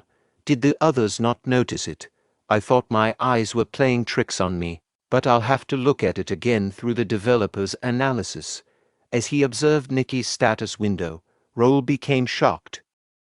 Raul was taken aback, thinking to himself, "No way, I thought she was just a kid." As he looked at the window displaying information, he read the details. The name was Nikki, a 13-year-old with a level of 5. Surprisingly, she had no class affiliation. She was associated with the Free City Mirror. Her talent was unknown, but it had a potential grade of SS. Raul examined her stats, noting her strength at 5, agility at 3, and stamina at 3. Her intelligence was at 60, with a deduction of 30. Similarly, her willpower was at 65 with a deduction of 25, mana at 62 with a deduction of 61, and senses at 52 with a deduction of 45. Additionally, she possessed 3 unknown unique traits. Raul pondered, double S potential talent, her illness is bringing her stats down. But what if I can cure her illness and bring out her true stats? I can't even imagine how powerful she'll be. Just as he was lost in his thoughts, Nokia asked him, "Sir, what's wrong?" Raul quickly replied, "It's nothing," but internally, he resolved to delve deeper into the matter for Nikki's sake. A few days later, Raul muttered to himself, "Okay, he has all the papers he needs. He's almost done with Mira. Everything is going well." They found more rogues and slave traders and rescued 50 more people. Now Mira is the safest place. The construction of the guild house was completed, and some guild members were now living there. Many of the civilians they had rescued were willing to work for them, and Raul was confident in every aspect of their progress. The only thing left was... Bernard said to Raul, "I'm opening the door." Nokia entered the room. Raul then asked, "How is Nikki doing?" Nokia replied, "She's doing much better, thanks to the hard-working priests." "Thank you again," Raul responded. "That's nice, however." In his thoughts, he believed that Nikki's condition had not actually improved and couldn't be healed with divine power in the first place. Raul said, "I asked to see you because I wanted to talk to you." Nokia replied, "I see. I heard you are leaving today. Is that true? I haven't been able to properly thank you yet."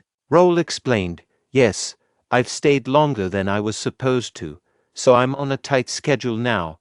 Nokia offered her assistance, saying, "Ask me anything. How may I help you?" Yet, in her thoughts, she wondered if there was a reason why he had helped her and Nikki so much. She had encountered many greedy nobles in the past and was scared that Raul might be the same. She didn't want to disappoint him. Before Nokia could dwell further on her thoughts, Raul interrupted and said, "It's not what you're thinking. Why don't you read this first?" He handed her some papers, and as she read through them, Nokia became shocked. One of the papers showed information about a pardon letter forgiving all sins committed by Nokia in the past and releasing all charges against her. In surprise, Nokia asked, "Pardon, is this real? How did you?" Raul said, "Luckily, it was something that could easily be settled with money." And Raul thought, the paper he had just given Nokia pardoned her of her sins. He had to use quite a lot of money to get permission from the Alliance, but that was nothing compared to her worth. Meanwhile, Nokia thought, she had suffered through 5 years of pain because of the mana restriction. It was a problem she thought she could never escape. Raul had solved it so easily. She realized she was stupid to have compared him with other nobles and felt arrogant for doing so. Raul asked Nokia if she was okay with it. Could she tell him how she got her mana restricted? Nokia said, when she was a kid, she left her hometown. Her alchemist teacher saw her talent as an alchemist and helped her get into the Alchemist Association. She made a name for herself as a young talented alchemist and even mastered three-circle magic at the age of 13. But then misfortune struck when there was a disease outbreak in her hometown, and she lost her family. Only Nikki was left when she arrived. She tried to bring her to the association and live with her, but the misfortune didn't stop. When Nikki turned 6, she got an incurable disease, probably because of Nokia's exposure to hazardous substances. Nokia focused on finding a cure for 2 years and made it to the 5th circle at the age of 18 during the process, but it meant nothing to her. When Nikki's death was approaching, she couldn't think of any solutions.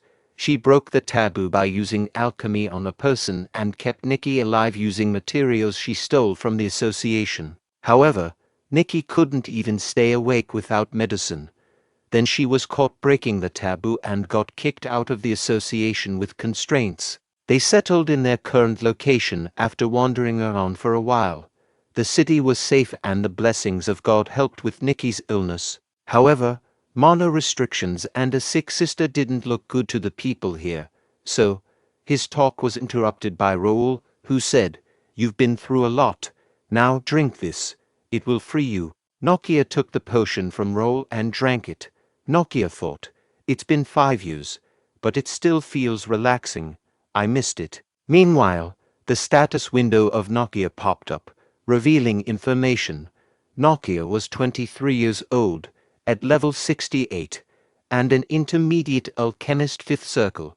She was affiliated with the Free City Mirror. Nokia's stats included a potential talent grade S, unique traits such as Master of Alchemy grade S, Precise Tuner grade A, Genius Absurdity grade A-, and one unknown trait. Nokia thought, I get it now, what he really wants from me.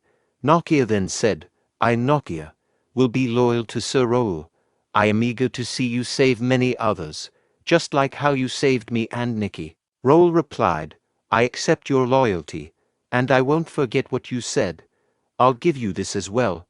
Nokia asked, this is, Raul answered, it's for Nikki's illness, a monofalaria. A great alchemist that's no longer in this world left this. There's a part missing in it, so it needs more research. Nokia, make the perfect cure using that. That's the first order I give you as your lord.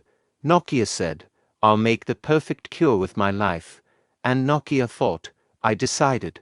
For the rest of my life, I'll live for him. Raul observes Nokia exiting the room, though he is still talking and acting awkwardly. However, he knows he has to practice as this is his home and the people he interacts with are citizens of Connect. Today was a great success for Raul. Nokia was the first member who wasn't assigned to her, and she is an alchemist who will leave a mark in history. She will create the cure. Nokia herself is a great alchemist who is no longer in this world. In the past, she also fought the incurable disease called monofalaria. After extensive research, she finally developed a cure, although many people were sacrificed in the process. It doesn't matter now. Raul considers himself lucky that data about Nokia cure is still available in Cafe Link. He purposely gave Nokia a defective version so that she could grow. Hopefully, Nokia will no longer feel burdened by Nikki when she creates the cure. Even if she can't make it in time, Raul can provide her with the remaining data. Everything Raul had planned to do in Mira is now complete, and he must prepare for his next destination. The next destination is the capital of the Ruben Kingdom, also known as the Tomb of Sword, Metropolis Turium. Raul is getting excited about what will happen in the vast city. Let's get going. A few days later, Raul muttered to himself that they had arrived at the capital of the Ruben Kingdom, Turum. Jake expressed his amazement at the large number of people in the capital, noting that it was quite different from what they were used to. Raul confidently stated that there was no need for them to wait in line, as they were from a county and could enter without any issues. The knights acknowledged his command. Raul then pondered the fact that he had left most of the guild members in Mira and only brought a small group with him, hoping that it would make their mission easier. After entering the capital, he wondered why there were no carriages or escorts waiting for them. Raul turned to Bernard and asked if he had sent the message about their arrival. Bernard assured him that he had, but there seemed to be a mistake. He suggested heading to the mansion first and gathering more people. Raul asked Bernard if he knew the location of the mansion and suggested they move together. Bernard asked a nearby woman if she knew where the Ashton County mansion was, but she had no idea. He asked other people, and one person mentioned that Ashton County was associated with a warrior family. Another person suggested looking for the mansion in the Noble District. However, the patrol in the Noble District informed Raul that there was no Ashton County mansion there and denied them entry. Raul was surprised by the lack of knowledge about his family, but he understood that they were not well known. Jake expressed his frustration. Soldiers are dying stopping monsters at the Ashton County and you are asking where Ashton is. You don't even know who's maintaining this peace, you son of... Raul realized that it made sense for civilians to be unaware of their family, as they rarely visited the capital. However, he found it strange that no one even knew about the mansion's existence, considering its purpose for exchanges with nobles and royals. Raul decided that it was inconvenient, but asked Bernard to go to the office and find the address. Bernard confidently agreed to take care of it. After a little while later, the guard asked, "Are you sure this is the paper? I'm sure this address is for Baron Gendar." Raul asked, "Baron Gendar, not Count Ashton?" The guard replied, "Yes, Baron Gendar has been living there for over 10 years now. We can head there for now." Raul turned to Bernard and asked who he is. Bernard explained, "Baron Gendar is a 50-year-old male. He is your distant cousin and he's in charge of foreign affairs." Raul said, "I see. Let's go to the mansion. I'll have to see it myself." A few moments later, at the mansion gate, the guard asked, "Who are you again?" Philip said, "I am escorting Ashton County's youngest son, Sir Raul."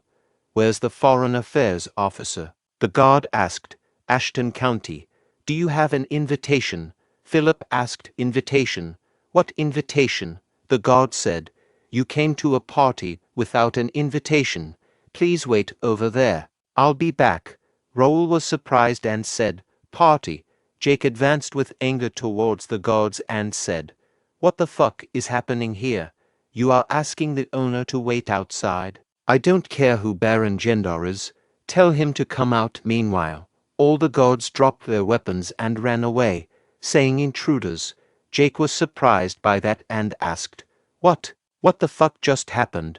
Are they running away?" Raul said, "Let's go inside." A person with more guards blocking the path of Raul and his knights approached them and said, "Stop there. You are not allowed to enter this place." He asked, "Who are you?" Philip said, "I am Philip of the Golden Bear Knights of the Ashton County." "Where's Baron Gendar?"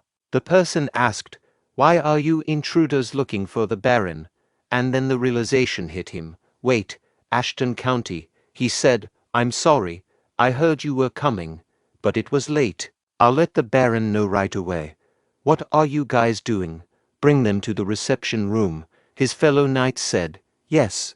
Raul thought, what the hell is happening? This place is as big as he had heard. It would take forever to go around even with a carriage.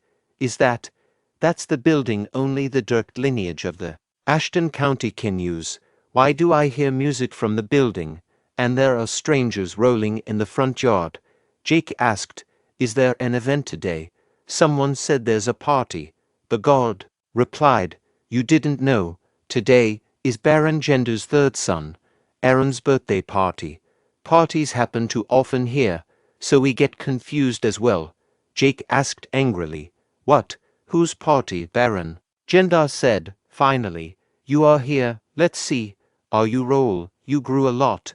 Raul thought, he seems strong, but then window pop-up showing information, level 50 Baron Gendar. Raul continued with his thoughts, level 50, not even an expert. I get why other families look down on Ashton. I get why father put this guy in charge of foreign affairs, but I can't accept it. He's even looking down at me. Raul asked, do you know me? Baron Gendar said, you must have forgotten since it's been a long time. I'm basically your uncle. I'm like a brother to your father. Raul said, my uncle? I've never heard your name mentioned as my uncle. Baron Gendar laughed and said, clever. It must be hard for you to understand since the Ashton family tree is a bit complicated. You can just call me uncle. Raul thought, he thinks I'm stupid. I won't let him take advantage of me. Raul said to Bernard, can you re-explain what this guy has to do with me? Bernard replied, yes, sir. Baron Gendar is Count Ashton's second cousin. He is your third cousin and is in charge of foreign affairs at the capital. Baron Gendar said, what are you doing in front of an adult? Did your father not teach you to respect your elders? Raul said, Baron Gendar, you must be very comfortable with my father. Or are you not scared of Ashton County, Philip, except for direct descendants of my family?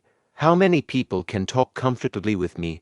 Philip replied, only the Count's younger brother, Viscalinta Liston, sir. Raul asked, and why is that? Philip explained, to show respect to Count Ashton and clearly establish hierarchy. When a Count's child comes of age, they inherit the title of Viscount and some land. I also inherited some land with a population of 10,000. Raul said, now, please tell me, is there a reason why I should be looked down on by a cousin I've never known? Baron Gendar admitted, my fault. I forgot Sir Raul is now an adult. Of course, I will now show respect. Are you satisfied, Sir Raul? Raul replied, whatever. I think you have a lot to explain. Why don't you explain to us what's going on here? Baron Gendar claimed, I am not sure what you're talking about. Philip interjected, you don't? Why was there no one to escort us? We sent many messages about us coming. Baron Gendar apologized. I told them to send a carriage, but there must have been a mistake. There were many guests today. I'm sorry, Sir Raul. Philip questioned, let me ask you one more question. Why are you holding a birthday party for your son at the main building? Baron Gendar responded, Philip, maybe you don't know since this is your first time in the capital. We need to have a huge party to show them who we are. This is all part of the foreign affairs, so don't worry about it. What does the god know about nobility? Philip thought to himself, I'll let it be for now. Young master is here as well. Pierce said, Sir Raul, this is the invitation I found at the yard. Raul said to Gendar, this party seems to have no correlation with County Ashton. All I can see in this invitation are the names and the symbol of the Gendar family. Baron Gendar said, that's just an invitation. This is definitely a formal Ashton Counties. Raul said, even the location says Baron Gendar's mansion. Yet the party is held at the Ashton County's main building. Baron Gendar said, like I said, that's just an invitation, and I would like to stop arguing about the party. This is past your authority even if you're the young master. You can go argue about it at home. Raul asked, really? Do you really think this party is right? Baron Gendar said, of course. It's a long tradition to use the party hall when the mansion is empty. You know it as well, don't you? Raul thought. He's not wrong. It is common to lend a mansion to other nobles, but that's only if he has permission from Count Ashton himself, and Raul said, "As a temporary Count Deputy, I order you to end this party within an hour and report the details of the funds spent for this party." Baron Gendar shouted, "What nonsense! You are being ridiculous. I can't just send them back. Who gave this kid this authority?" Raul thought, "Father knew something like this would happen." Raul asked, "Are you not following the order? Why don't you worry about your family?"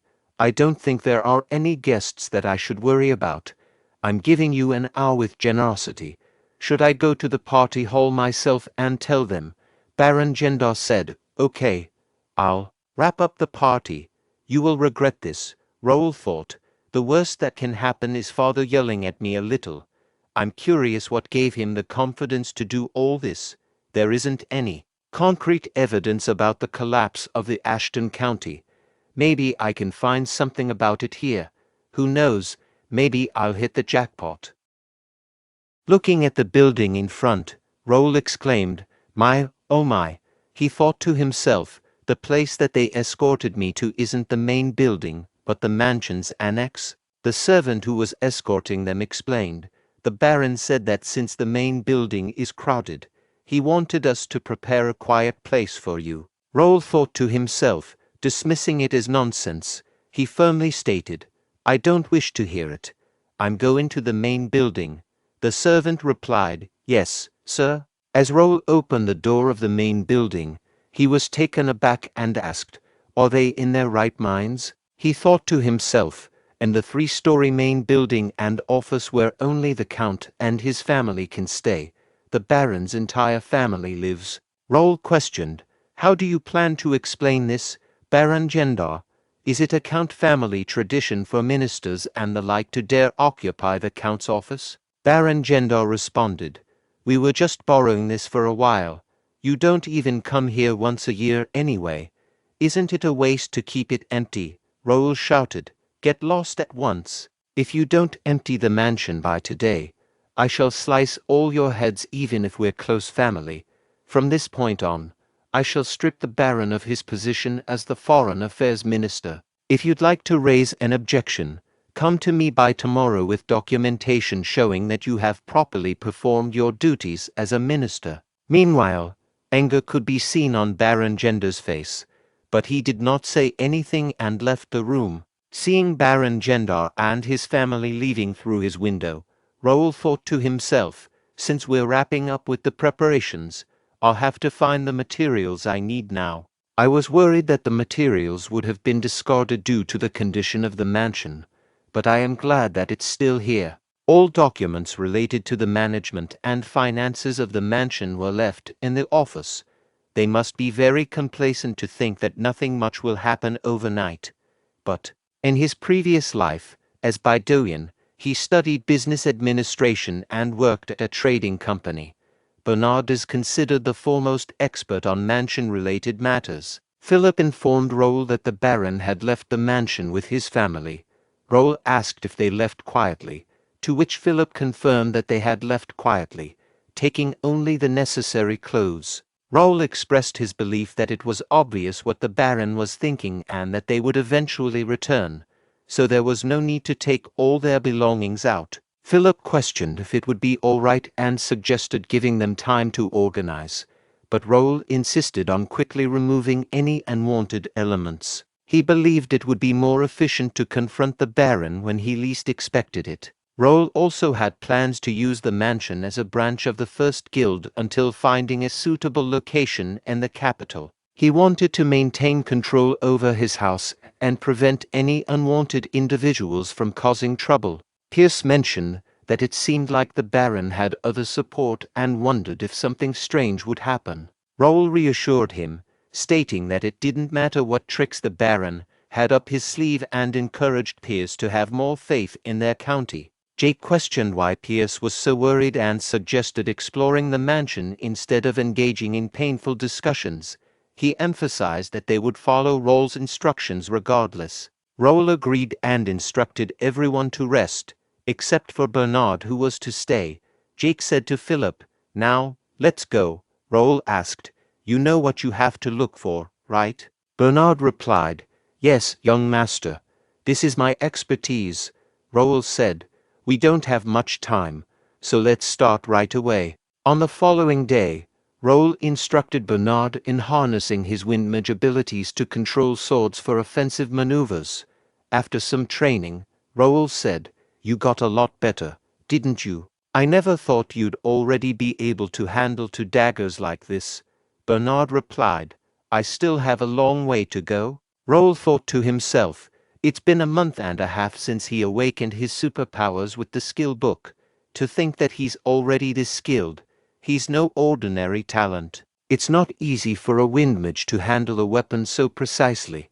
At this rate, he will reach intermediate level in about 6 months and become a multi-talented psychic that is hard to find anywhere. Then Raul asked Bernard, "Shall we do some martial arts training next? I told you back then too, it's difficult to demonstrate power with just one superpower. It's easy and efficient to increase proficiency by combining various skills in the beginning." "Are you ready?" Bernard replied, "Yes, I'm ready." And sensing someone's presence, Bernard said, "It seems like we have a guest." Raoul thought, as expected of a wind magician, "I can't catch up with long-distance sensing ability." And Raoul said, "Let's go. As a host, I have to greet guests properly." Bernard said, "Understood. Shall I bring the things we prepared yesterday?" Raoul replied, "Yeah, bring them all, because I deserve to be rewarded for my hard work last night." Bernard thought to himself, "Something always happens every time young master makes that face. I hope you don't do anything foolish, Baron." Jake, looking at the people gathered outside the door, said, "I mean, did they bury a treasure trove or something? I don't get why there are so many people gathered here." Jake thought to himself, "Among the escort knights, there are some exuding a formidable vigor. There are even soldiers outside the mansion too. No matter how I look at it, it doesn't look like it's something our party can handle alone. Does the young master have something else in mind?" Baron Gendar thought to himself, "Things are going well. The little young master bit the bait just like that. All the work must be completed now when he's away. That way I can get a position to blood relatives of the Ashton County residing in the capital. They must have gathered because of what happened last night. Getting fired from the Foreign Affairs Minister position and getting kicked out of the mansion aren't just my problems, because blood relatives in the capital also used to hold banquets in the mansion hall at the county's expense. Even the management fees for the mansion have been flowing to them through my pocket, so there is no way those who had their back pockets taken away overnight would remain silent. Well, it was a mistake on my part to hold the party in my name and use the office. But they don't know about it anyway. He must only know how to act like a noble. He's just an idiot who doesn't know what he's getting into. Hyungnim, I don't know why you entrusted the seal to your young son, but I'll use it well." Meanwhile, Raul entered the hall. People in the crowd turned their attention to him and began whispering to each other. One person asked, "Is that pretty face really a blood relative of ours?" Another responded, "But still, blood doesn't deceive. I heard he's 15, but he's already 180 centimeters tall."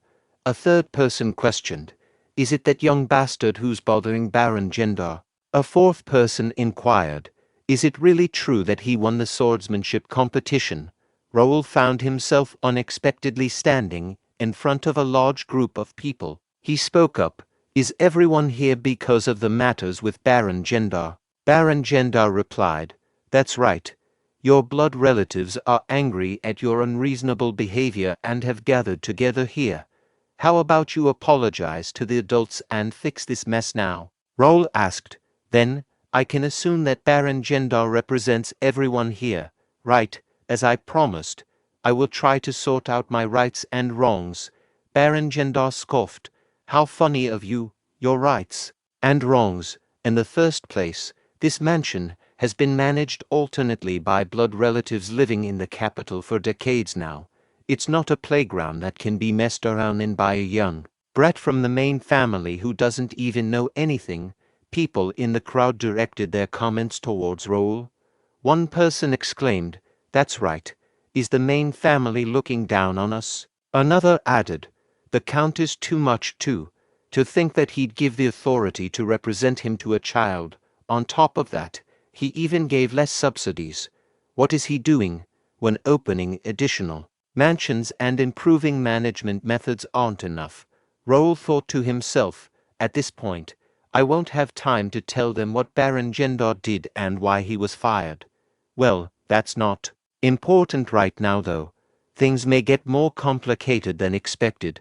A total of 5 forces have gathered here. First, Ashton County's blood relatives. They participated without much thought. Second, the spies of the Imperial Hounds, the Intelligence Bureau of the Kranan Empire, were not surprised by the revelation. It was obvious to them that the Empire was responsible for the conflicts across the continent. However, the third category of individuals involved in the situation was unexpected. They were the Knights of the Delamian family, one of the 5 great families of the Brennan Republic. A window popped up, displaying information about a man named Graham. He was 45 years old and held the title of Knight, with advanced sword expertise. He belonged to the Reborn Kingdom, Baron Hon, Brennan Republic, and the Delamian family. His nickname was the Red Executor, and his stats showed a high potential ability grader. He possessed unique traits such as a tireless body grader and being a melee specialist grade B. Raul continued to ponder the situation, noting that there were several mid-tier expert knights besides Graham. However, he couldn't understand why families stronger than Ashton's were converging in this area. It was a frustrating situation for him. Additionally, there were the Knights of the Randall Viscounty, who were also causing trouble. Another window appeared, revealing information about a man named Raphael. He was 26 years old and held the title of Knight, but he was a beginner in sword expertise. He belonged to Randall County and was known as the 4th Young Master of Randall County. His stats showed a decent potential ability grade B, and he possessed unique traits such as royal lineage grade B and agility grade C. Raul thought to himself, questioning why the 4th Young Master of Randall County, whose family's emblem was a weapon, would be present. Perhaps it had something to do with what happened at Mira, but he knew that Raphael wouldn't be able to act openly. Lastly, there was the 5th individual, the traitor of the family who was responsible for all the chaos and would take the lead when things went wrong. A status window appeared, revealing information about a man named Titus. He was 27 years old and held the title of Knight, with intermediate sword expertise. He belonged to the Reborn Kingdom, Jaden Viscounty, Brennan Republic, and the Jaden family. His stats showed a high potential ability grader, and he possessed unique traits such as royal lineage grader, straight-head instinct grader, and twisted fighting spirit grade B. Raul thought to himself, the eldest son of Viscount Jaden, my uncle, my elder cousin, Titus. Raul thought to himself that his father, Count Melvin D. Ashton, had 2 brothers. His older brother was Jaden and his younger brother was Austin. Out of the 3, Melvin was the most talented, but due to primogeniture, Jaden was expected to be the next count. Jaden was known for his arrogance and violent nature, often hurting or killing anyone who bothered him. However, one day Melvin achieved intermediate expert status and gained more support than Jaden to become the next count. Feeling threatened and jealous, Jaden attempted to assassinate Melvin, but was caught and lost his privileges. As time passed, Melvin became the count while Jaden received the title of Viscount and a large amount of land. However, Jaden couldn't accept the fact that he lost his title as count to his younger brother. He ended up selling his assets to a rival family, Marquis McNeil, and left the kingdom with his followers. All of this happened 15 years ago, when Raul Ashton was born. Raul noticed the presence of Viscount Jaden's son. One can discern where Baron Gendar loyalties lie. The people in the room didn't have any negative feelings towards Viscount Jaden because they didn't lose anything in the incident 15 years ago. They probably saw this as an opportunity to push Raul and his family aside and take their place. In his past life, Ashton County fragmented into various factions and collapsed. He notion that they made the correct decision holds only if he wasn't present. He intends to educate them about the significant error they committed. However, he knew what was going on and was determined to prove them wrong. He decided it was time to make his move. Raul then signaled Philip, who made a loud noise with a metal shield to silence the gathered crowd. Raul stated that he had heard enough from them and wanted to say something. He instructed Bernard and Pierce to hand out books to the people in the hall, which confused them. Then Raul said, "Read the title." One of them read the title as a report on the management and financial operations of Count Ashton's estate with attached evidence and investigation materials regarding Baron Gender's embezzlement and misappropriation. Opening the book and reading through the report, all people became nervous, but Baron Gender, in anger, threw the report and said, "What is this? This is not real, it's fake." Other people said to each other, "Yeah, they seem legitimate, but it is hard to believe." Baron Gender said, "You came here yesterday yet you claim to have done all this while you were here. What nonsense." Raul said, "Now, let's have some real talk, shall we? This says that 200 trainees are getting free lessons here. Where are they now?" Baron Gender said, "They gave up and ran away with the equipment." Raul asked, "All 200? Are you saying they were all from somewhere else? It's weird how you chose every trainee from outside the capital when the point of the free lesson was to gain popularity in the capital." Baron Gender said, "They all ran away. And who I pick is up to me." Raul said, "Sure, there are addresses in the book, so we will find more about it once we start investigating. Let's go to the next one. It says that you gave 100 gold swords as presents to other barons, but according to the investigated report, they have all received 10 gold replicas. This also says you hired 100 C-rank mercenaries as mansion guards. Where are they? There's no way 20 rank F are all you have, right? There were frequent parties at the main building as well. Celebration for the Baron's son, the Baron's wife's birthday party, the Baron's hunting ceremony, etc. I don't get what all these have to do with using estate expenses." Raul thought to himself how amazed he was by listing out all the findings again. He had to stay up late to gather all the information. Last night, he discovered that some of the papers were fake, so he had to sneak into the Baron's house. With his analytical and Pierce observant skills, they were able to find the real book of accounts. Bernard organized the findings and compiled them into a book. Raul then used his document copying skills to make multiple copies. It was now evident to everyone how much the Baron had embezzled. Raul addressed the group, pointing out that more than half of the estate expenses had been embezzled, and asked if anyone disagreed with firing Baron Gender. Baron Gender responded, expressing his amazement and questioning how long Raul had been preparing for this. He accused Raul of being a bad person and plotting against him. Raul wondered what the Baron was trying to do. Baron Gender then asked if anyone had sensed something fishy about the situation, as he had never seen such a thoroughly organized temporary report before. He believed Raul had prepared it beforehand to try and remove him from power and restrict the family's influence in the capital. Others families members that were gathering chimed in, suggesting that this was a political intrigue orchestrated by Ashton to protect his budget and that firing Baron Gender would result in a decline in support for other families. Baron Gender declared that they would not let it happen. Baron Gender then presented a papers through Jackson, stating that if Raul signed it and left, they would excuse him for the disrespect shown that day. Raul urged Jake to check the paper, and Jake responded affirmatively. Jake perused the document, noting the outlined steps. First, the estate's ownership must shift to a joint title held by Baron Gender and other family members. Second, family members and the capital will dictate the estate's management, including stewardship.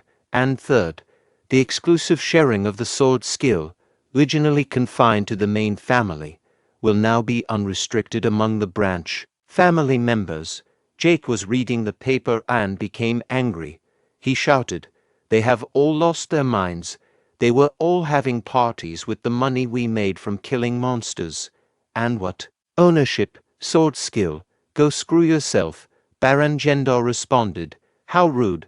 You have no right to speak to me. Is this really what the main family wants?" Jake replied. "So what? Like I said, go screw yourself. We are not giving you this house. This is by far the most brilliant bullshit I've ever heard. You damn dogs," Baron Gendar exclaimed. "How dare you?" And pulled out a dagger. Philip and Piers also pulled out their weapons. Suddenly, everyone in the room drew their weapons towards Raul and his knights. Raul intervened and said to Jake, "Stop." Jake obediently replied, "Yes, sir." Baron Gendar thought to himself, "He doesn't care that I pulled out a knife. I only did it to threaten him. But those three right there are the best knights in Golden Bear. I stand no chance." Baron Gendar then addressed Raul. "He insulted us. If you don't execute him and apologize, I will consider you the same. Apologize if you want to avoid bloodshed." Raul smiled and responded, "I mean, Sir Jake didn't say anything wrong. Why don't you stop acting? I don't expect this to be solved with these papers. I thought you'd be embarrassed at least." Raul also pulled out his sword and added, "I guess you are a greater person than I thought you were. You knew, right, that I would never sign that paper over your bullshit. So say it. Say what you really want." Meanwhile, Baron Gendar was taken aback by Raul's actions and thought to himself, "I heard the youngest is the weakest and talentless. How is that?" However, Baron Gendar was determined not to back out now. He confidently stated, "There's no use trying to bluff. You can't leave this place unless you sign the paper." He repeated, "You can't leave this place unless you sign the paper." Meanwhile, Raul advised Baron Gendar to think carefully. Raul said to Baron Gendars, "Your actions were likened to declaring war against the county, as other people gathered and expressed their disapproval. They reminded Baron Gendar that his actions were not what they had agreed upon and called him crazy. One person declared their intention to leave. Baron Gendar turned to them and arrogantly stated that it was too late, as they were all in the same boat and the Count would not forgive them. Raul questioned if they were done talking and refused to sign the paper.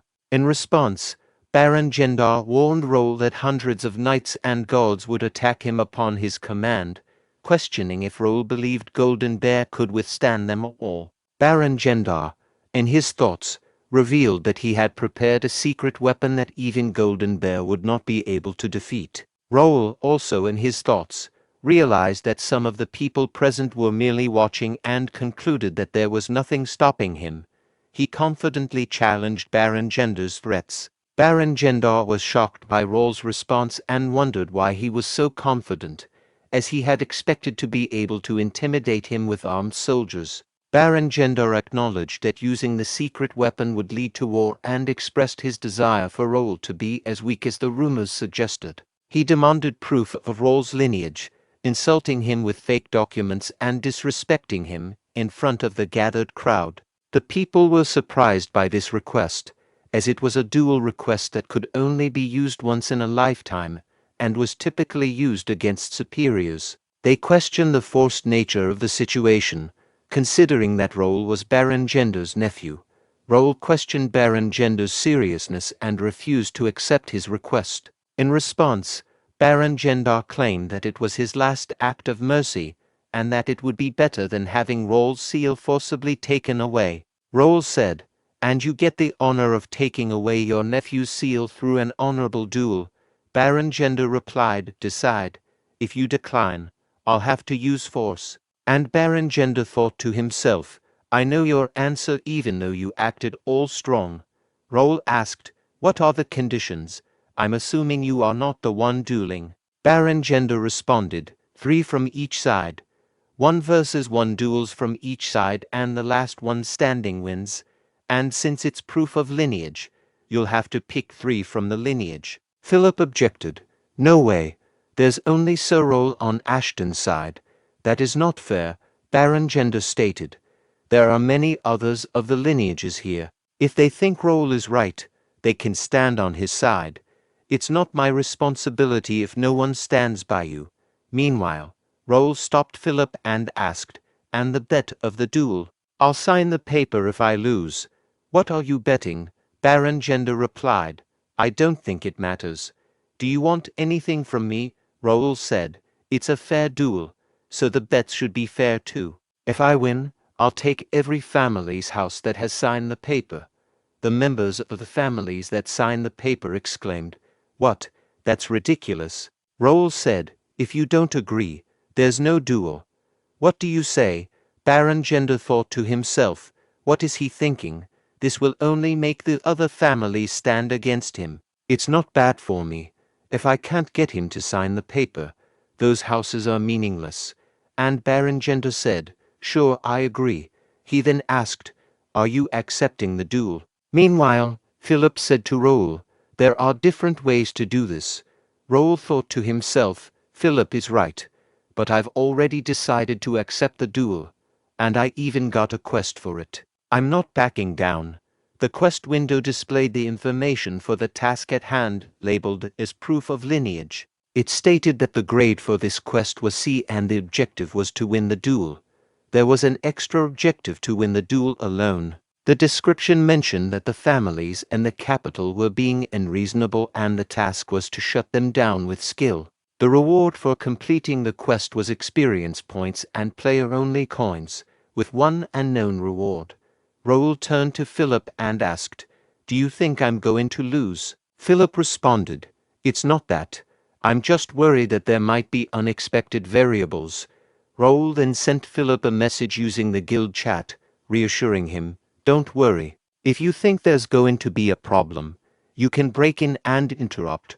Raul suspected that the opposing side might be thinking the same. In his thoughts, Raul believed that this duel was merely for show and that the opposing side wouldn't accept the consequences even if they lost. He then addressed Baron Gender, saying, I'll accept the duel. Who's going to be the judge? I don't want you to be unreasonable after you lose. Baron Gender assured him, Don't worry, I have a special guest here. He turned towards Raphael and asked, May I ask you to be the judge? Raphael reluctantly responded, I guess I have to now. People were surprised by that. They began to ask questions. One person asked, Who is that? Another questioned, Is he not a god? Baron Gender proudly declared, This man is known for his sword and character in the capital, the rising star of Reuben Kingdom, Raphael D. Randall, Randall Viscounty's fourth son. This revelation shocked everyone, causing them to draw their weapons. Raphael quickly intervened, calming everyone down, and explained that he was only there because he was invited and didn't expect such a tragic event to occur. Raul expressed his trust in Raphael's fairness as a judge, stating, Raphael from Randall County, I believe you will be a fair judge. Raphael replied confidently, Of course. Shortly after, Raphael called for the representatives to stand in their designated positions. Raul, in his thoughts, realized that no one was standing by his side, which worked in his favor as he didn't have to decide which one was the better option among the garbage. Raphael then announced, Let us begin the first match. Gendar family's third son, Aaron, and the first representative of the Gendar family. Aaron thought to himself, This kid screwed over my party. The weakest of Ashton, all confident over winning a countryside tournament. I'll make you beg, Raphael said. Duel start now. Aaron rushed forward to attack while saying, You are done for, kid. In the next moment, Raphael announced, The first duel winner is Raul. People watching the duel said, One strike, and what happened? I didn't even see it. Baron Gender thought to himself, Stupid. He let his guard down. No way, how stupid. You lost your chance to regain our family's honor. Raphael asked Raul, Shall we start the next match? Meanwhile, Raul's next opponent approached and said, I'll duel with you next. Raphael thought to himself, Baron Kespi. He's one of the decent swordsmen in the capital. I'm excited for this one. Baron Kespi said, Let's start right away. Then Baron Kesby attacked Raul, which was easily blocked by Raul. Baron Kesby said to Raul, "Your basics are nice, very steady. Your reflexes are on point too. I can see why Aaron lost in one strike." And Baron Kesby thought to himself, "It's not something I should use against a kid 20 years younger than me, but I also have a lot on the line." Baron Kesby used the bear strike to attack Raul, which was blocked by him. Baron Kesby became surprised and thought to himself, he blocked the bear strike. Meanwhile, Raul pondered to himself what Baron Kesby had been thinking, using his clumsy iteration of my family's sword arts on me. Didn't the Baron Kesby realize that I, who had learned it systematically, had the advantage when it came to the same sword art? Who would have thought that blocking a mana sword would be this easy? Baron Kesby muttered, expressing surprise that his technique didn't work on Raul. He wondered if it was because of Raul family's technique, despite how rotten Raul was. Then, Baron Kesby asked Raul how he felt about his next attack and launched an attack with another sword skill, causing Raul to stumble backward slightly. Raul thought to himself that it seemed like Baron Kesby had integrated another sword art he had learned in the capital, and at least it was a bit better. People in the vicinity started commenting, with one person stating that Raul wouldn't last long because he was just a kid with no actual combat experience. Another person believed that Raul must have thought his family's sword arts would work in the capital too. Raul reflected on how amusing it was that these individuals were losers who had given up their jobs due to inferiority complexes and jealousy, leaving their hometowns to stay in the capital. He acknowledged that there were blood relatives who had talents other than swordsmanship and had gone to the capital with bigger dreams. However, those worthy individuals were not present. And like these losers, they had drawn a line between their family and themselves and started their own families.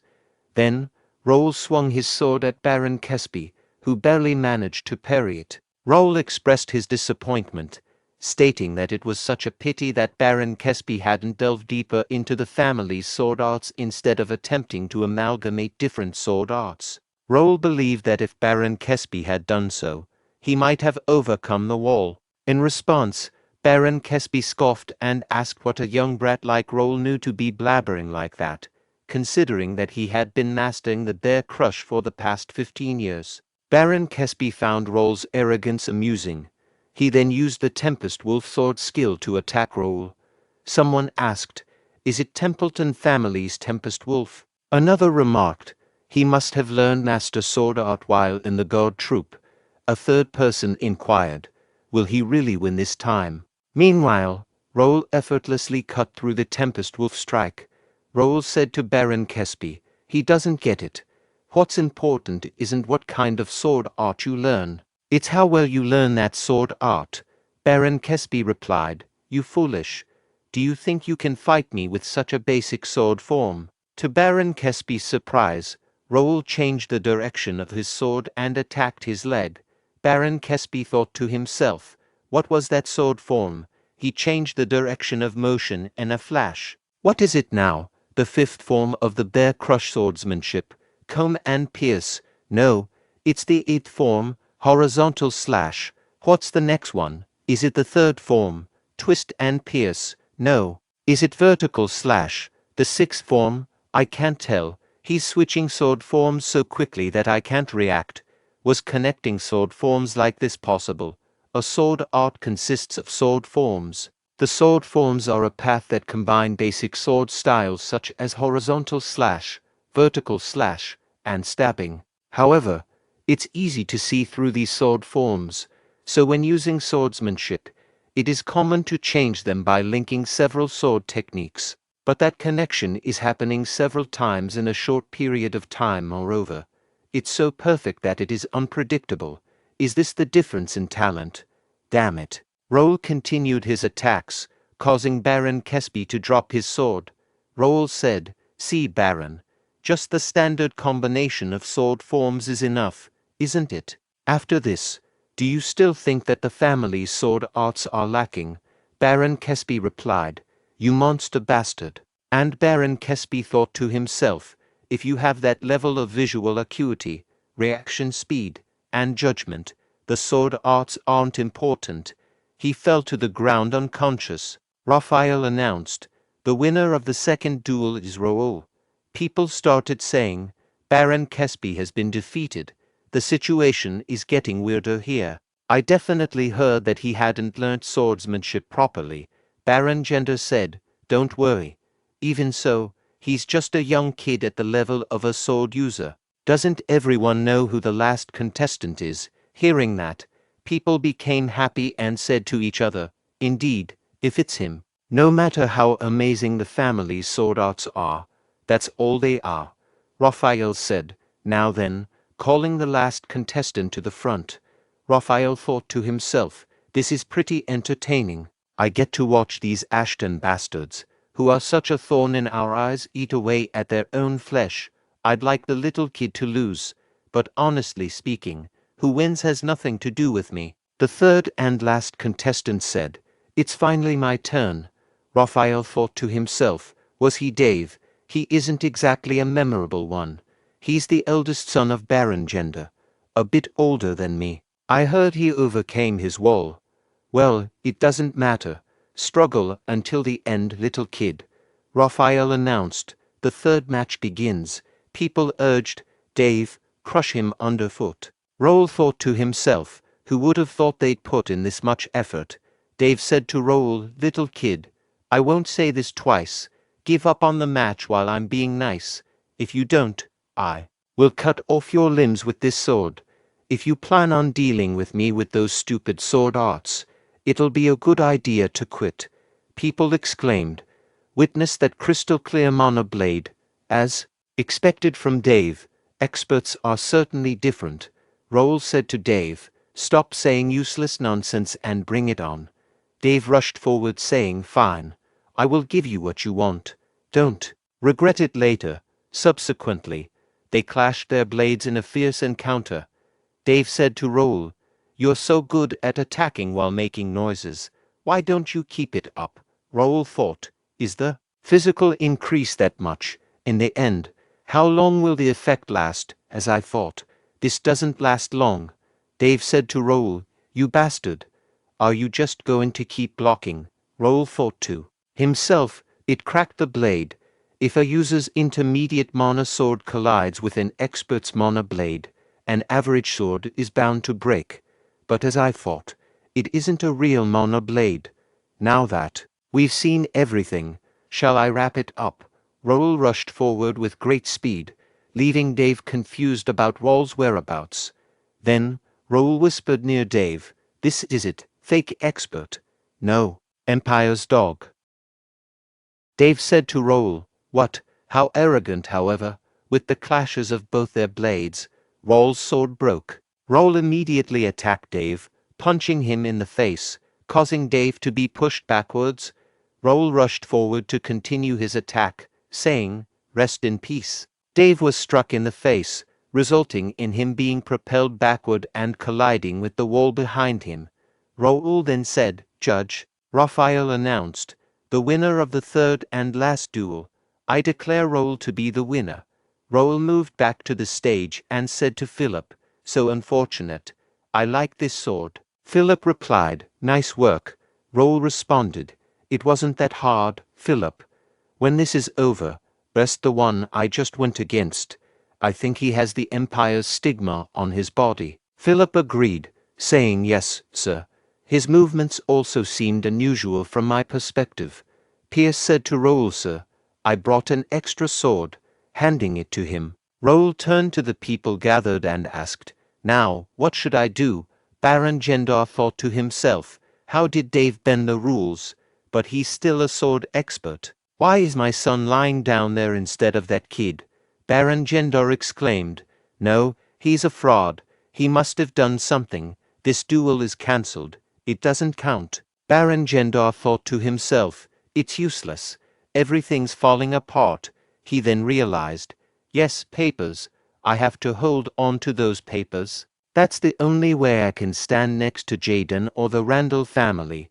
Baron Gendar commanded, take the papers from him. What are you guys doing? Go. Baron Gender's followers pulled out their weapons and said to each other, "Right, there's no going back." Raul thought to himself, as expected. He said to his knights, "Let's play along with them for now." Jake said, "I was waiting for this." One of the servants shouted, "No one goes near him." Raul thought to himself, "This is unexpected. The servants here are supporting us." The servant said, "No one can get past us." The fight between both groups started. The servants' group and Baron Gender's followers' group. The servants were saying, "Don't back down. Don't let them pass. You piece of shit, no one's getting to him." Meanwhile, Raul thought to himself, he has to figure out what's going on. He sees. It seems like he stumbled into an unexpected treasure. Baron Gender said to the servants, "You inferior vermin. How dare you stab us in the back? Is this how you return our favor? How ungrateful." The servants said, "Favor? You are the one who took away the donations meant for us. We hated the county only because we didn't know you were the one stealing it. If it weren't for Sir Raul, we would have been enslaved by you forever." Raul explained, "These are the people who were recommended by Ashton County to enter the Royal Academy. They did well in the coming of age tournament and got a scholarship from the county to go to the academy. Since the academy's dorms are closed during the break, they had to stay in the mansion. Their living expenses were supposed to be subsidized during the break, but Baron Gender took them all. He even used them as servants to save on servant employment costs." Jake said, "That is crazy. He did so much just to steal. No wonder he was in charge here." Raul said, "In the end, we gave power to the wrong person. I don't think he was like this from the beginning." Jake asked, "What should we do? Someone will get hurt if they really start fighting." Raul said, "Don't worry. He's about to get here." Jake asked, "Who?" A loud noise echoed, followed by a voice at the door commanding, "Move. Who do you think I am?" Responding to this, Baron Gender's followers hurriedly fled from the entrance, shouting, "Master." Baron Gender asked, "What's going on? Who is that?" One of Baron Gender's followers replied, "We are in trouble. They sent Dylan." Dylan asked, "Who is it? Who's swinging a sword inside Ashton County's mansion?" People looked at Dylan and began talking amongst themselves. One person said, "An inhuman-sized body." Another person added, "His arm is the size of a man's waist. He must be Dylan." A third person questioned, "Why is the Countess here?" Meanwhile, Dylan and his knights entered the mansion. A follower of Baron Gender aimed his sword at Dylan, who responded by delivering a punch and ordering, "Remain."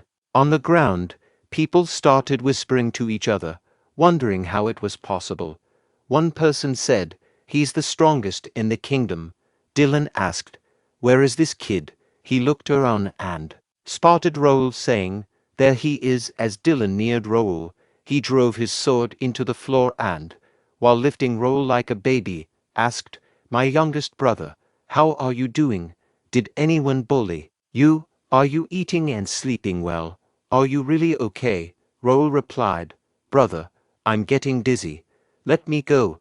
Dylan laughed and said, "Right, you've grown a lot in the last 2 months, but it's not enough. If you are a man, you have to grow nice muscles like mine." Raul agreed and asked, "Did you, by any chance, come all the way from home like that?" Dylan responded, "Of course I did. Clothes feel uncomfortable nowadays.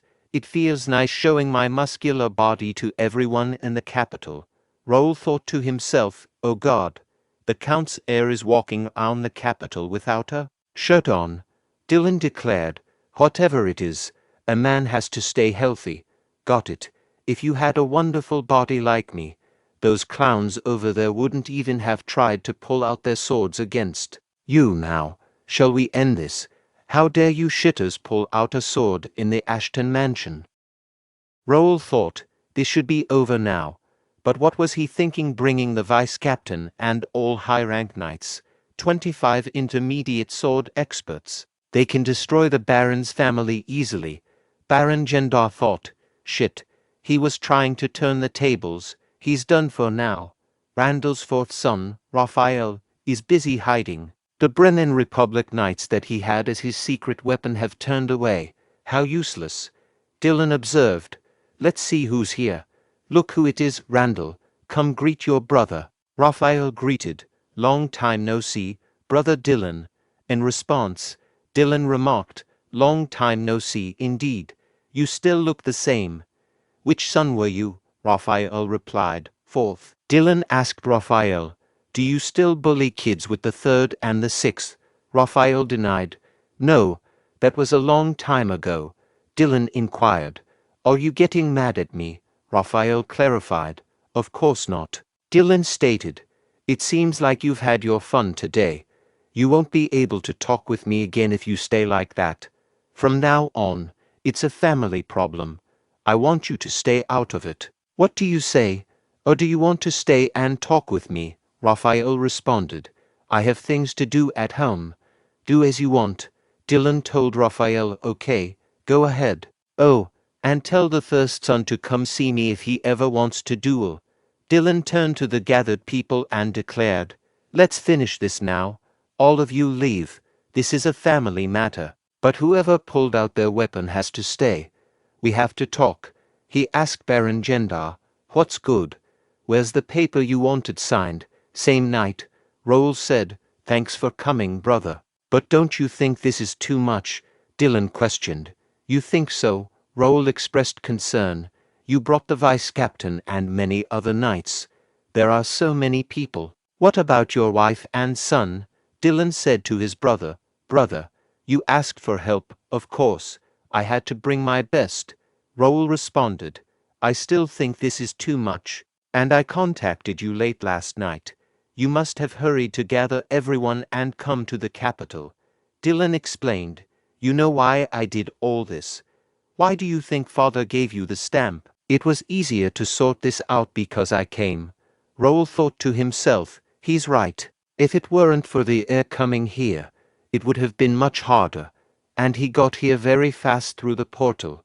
It must have cost him around 3,000 golds to get everyone here through the portal. Whatever, let's stop thinking about it. Raul asked, what are you going to do about them? There are around 30 people. Dylan asserted, they will pay for their sins. I won't let them get away. Raul inquired, they are still father's brothers. Do you think father will be okay with it? Dylan replied, he didn't say anything, so this is our chance to get rid of them. And we forgave them for so long, our funds grew scarce because of them. Raul thought to himself, it seems like it was my brother who planned this, not my father. The cafe link also said Dylan Ashton is very political and good at calculations. Brains along with brawn, he's definitely overpowered. Dylan commented, you don't look good. Is it because I might kill them? Don't worry, I'm just going to cut their funds. And good work today. I am proud of you, Raul said. I didn't do anything. I just ran straight at them because they were being annoying. Dylan teased, what a cutie. What do you mean you did nothing? You came up with the report and you beat them in the duel. Raul retorted, do this to Livy instead. I'm a full-grown adult now. Dylan chuckled, I want to. But your sister-in-law doesn't let me touch Livy. I'm her father. So why? Raul thought to himself, I don't think you'll land these big hands on her anytime soon. Raul said to Dylan, I have something to tell you, brother. This is the paper record of me and Baron Gendar, proof of lineage. What should I do with it?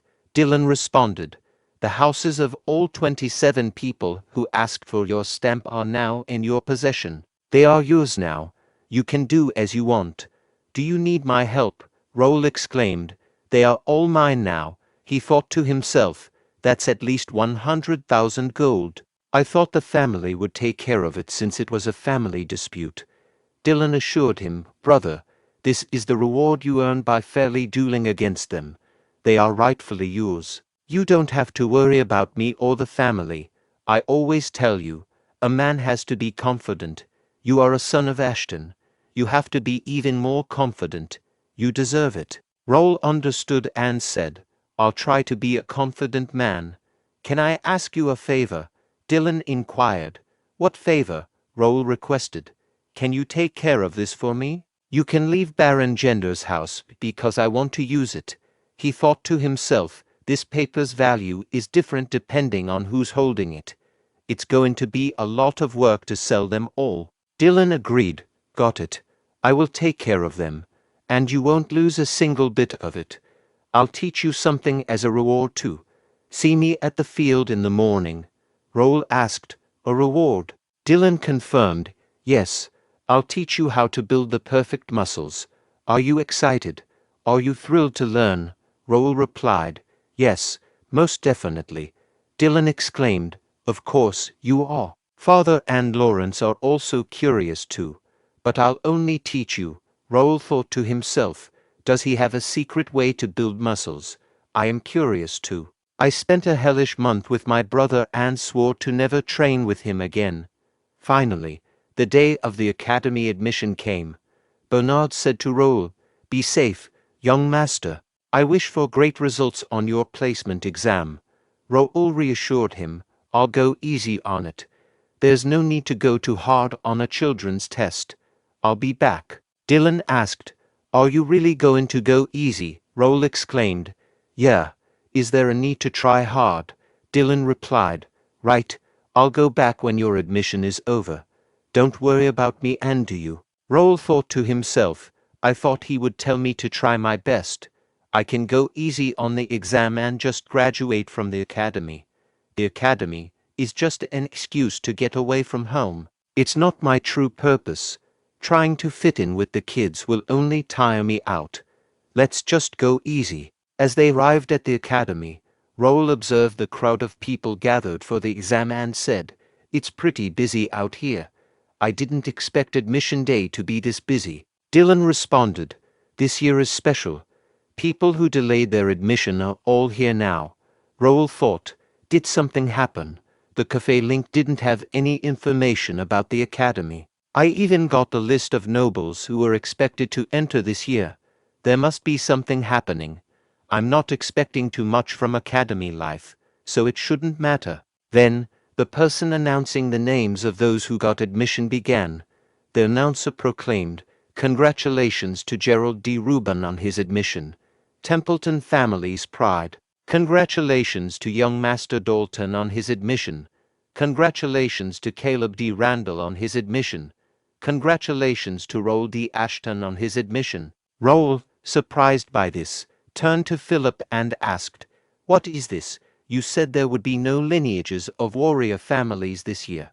So why are there so many names of lineages, even the princes? Philip replied, There was no news about this when we left Mira.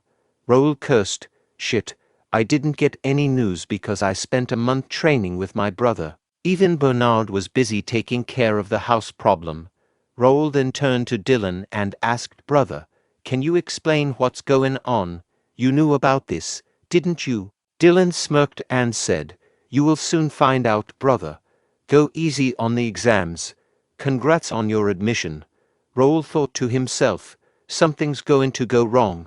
Let's go inside. Turning to Jake and Pierce, he instructed, Could the two of you gather information by going around? Also, provide details about the test center. Jake and Pierce responded in unison, Yes, sir. Raul couldn't help but feel frustrated. It's a pain in the ass. There were supposed to be only easy ones here. I can tell there are many higher-up nobles here. He then expressed his thoughts, saying, I don't want to contend with kids my age. Raul turned to Philip and reassured him, Don't worry about it. I was just talking to myself. Despite his concerns, Raul decided, Let's not worry about it. I can still proceed with my plan. Just then, a person announced, Everyone, pay attention. The admission ceremony shall begin shortly. I sincerely welcome everyone to the Reuben Kingdom Academy. The announcement continued, Next, we will be introducing the staff members. Raul thought to himself, I've already researched the staff members. I don't have to pay attention. The announcer then revealed, Hardly recruited. This member of staff will be the Academy's temporary vice president as well as the Magic and Administration Department president, Alfredo Gray. Raul was taken aback. One of the three sages in the continent, the Eighth Circle Archwizard, Alfredo Gray. Why is he here? Alfredo Gray introduced himself as the temporary vice president of the prestigious and venerable Ruben Kingdom Academy. Raul, upon hearing this, thought highly of Gray, recognizing his exceptional skills in illusion, vision magic, and alchemy. Raul wondered why Gray had chosen to come to the academy, considering his reputation as a wandering sage. He had expected Gray to reveal himself after the alliances were formed, but it seemed different from his expectations. Gray then announced that the academy would include vision magic training in the curriculum and would showcase it in the placement exam. Next, Spence D. Templeton, the president of the academy, steps onto the stage, echoed Gray's statement and informed the students that there would be changes in this year's curriculum, reflected in the updated placement exam materials. Raul assumed that the difficulty level would remain the same and planned to take it easy. Templeton further announced a special reward for an outstanding student in the placement exam, surprising Raul, who had not heard about it before. As Raul looked at the window displaying information about the quest, he learned that the objective was to get into the S-class through the placement exam, with an additional objective of topping the exam. Failure to enter the S-class would result in a 5% decrease in skill mastery while attending the academy. The quest description mentioned the presence of many prodigies entering the academy that year, presenting an opportunity for the students to increase their family's prestige. The reward for completing the quest included experience points and player-only coins, with additional rewards depending on the result. Raul thought to himself that the quest wasn't that hard. He knew that the Academy's sword department had 5 classes, S, B, C, and D. He also knew that the top 60 out of the 600 students could get into the S class, so it would be easy for him to achieve. However, he questioned whether he should aim for more since he didn't even know the reward for being at the top. Jake interrupted Raul's thoughts by saying that they had mentioned a special reward, but it didn't seem all that special to him. He handed Raul a paper that contained information about the top student perks. It stated that the top students would be allowed to enter every floor of the academy library, have access to a personal training center with vision magic training facilities, and receive a personal item from the academy workshop. Raul was astounded by the perks listed on the paper. He realized that he had to get to the top in order to gain access to the training center and the library. He couldn't give up on these opportunities.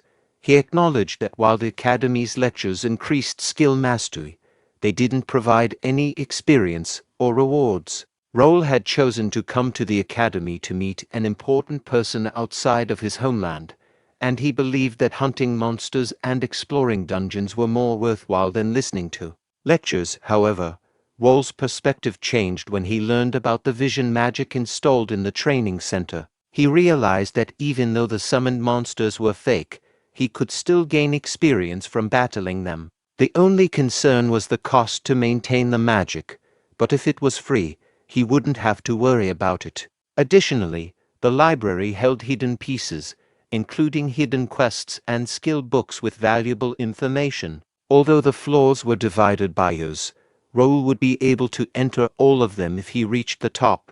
Raul had initially thought that he would have to wait at least 3 years to fully utilize the academy facilities, but now he realized that reaching the top would save him a significant amount of time. He was determined to achieve this goal. Just as Raul was contemplating his plans, an announcement was made that the test was starting soon and all freshmen were required to gather at the plaza. Raul felt confident that the test would be easy for him. There were a lot of people gathered for exam at the entrance of plaza. Then, a person named Caleb said to Raul, "Hey, you," and asked, "Are you the Ashton kid?" Raul thought to himself, "Another Randall," and asked, "Who are you? You look more like a kid than me." Caleb replied, "You are as arrogant as the rumors say. This is why people call the Ashtons rude and creepy." Raul turned and started to leave, saying, "I don't know who you are, but I'm busy, so bye." Caleb shouted, "Hey, stop, you," and tried to grab Raul from behind. Jake intervened and said to the Caleb, "That's it. I don't know which family you're from, but you should stop." Caleb asked Jake, "Who are you?" and said, "Move." Randall Knight said to Caleb, "You don't want to make a scene here, sir. There are too many people watching." Caleb muttered, "Shit, Ashton kids always creep me out. You arrogant fuck. I'll teach you your place." Meanwhile, Raul didn't even want to hear what Caleb was saying and moved away. A little later inside the plaza, Raul thought to himself, students who came to cheer for their families. I can see big names. The best knight in the kingdom, Duke Marquis Templeton. Marquis McNeil's family has an intermediate axemaster, Marquis Clifford, the rising Randall Viscount. These three families have many students already attending and have great influence inside the academy. I can already tell how this place runs. Jake remarked to Raul, "This feels like a festival with so many ladies." "I get why you wanted to come here," he inquired. "Why? I already know young master will be at the top. I really want to see their faces when you're at the top. Aren't they from our family?" Jake sighed and stated, "I can't believe they're falling behind in a situation like this. Sir, I'll go take care of them." "Good luck," Raul replied. See you later." Internally, Raul thought, "Let's check the exam instructions and freshman list." He considered, "Why are they all here? They were all well known in my past life, especially Dalton from Templeton and James from McNeil. They'll reach the master level in 10 years. They won't be easy." The instructor announced, "The first test will begin soon. Please move to the small auditorium." Raul continued with his thoughts. "But they are still kids. I'm sorry, but the top is mine." In the exam room, the instructor declared, "The first test will be a written test." Raul reflected, "I didn't have to study for a written test. Cafe Link and System Community have all the information I need." After a while, the instructor stated, "The time for the written test is complete." Then he announced, "The second test is a physical strength test. Enter the gym in groups. Please follow the invigilator's instructions inside." Upon entering the room, Raul grew a bit concerned and thought, "Is this a mono restriction field?" One student exclaimed, "What is this? I can't use mana." The instructor clarified, "This is solely for physical strength. You can't use mana, so don't even try. Come up when you hear your name and follow the instructions." Raul pondered, "Is that a punching machine? The data says it's a strength meter, but that's definitely a punching machine." Meanwhile, the instructor called names and continued, "Next, come up and hit the meter. Student number 202, his highest score is 1418. The instructor said, "Next." Raul considered. They record the highest score of 2 attempts, and the average seems to be between 1000 and 1500. It's not that high. This guy has a stamina stat of 43 and a strength stat of 50. He's in the top 5 of his group. Let's see what he has."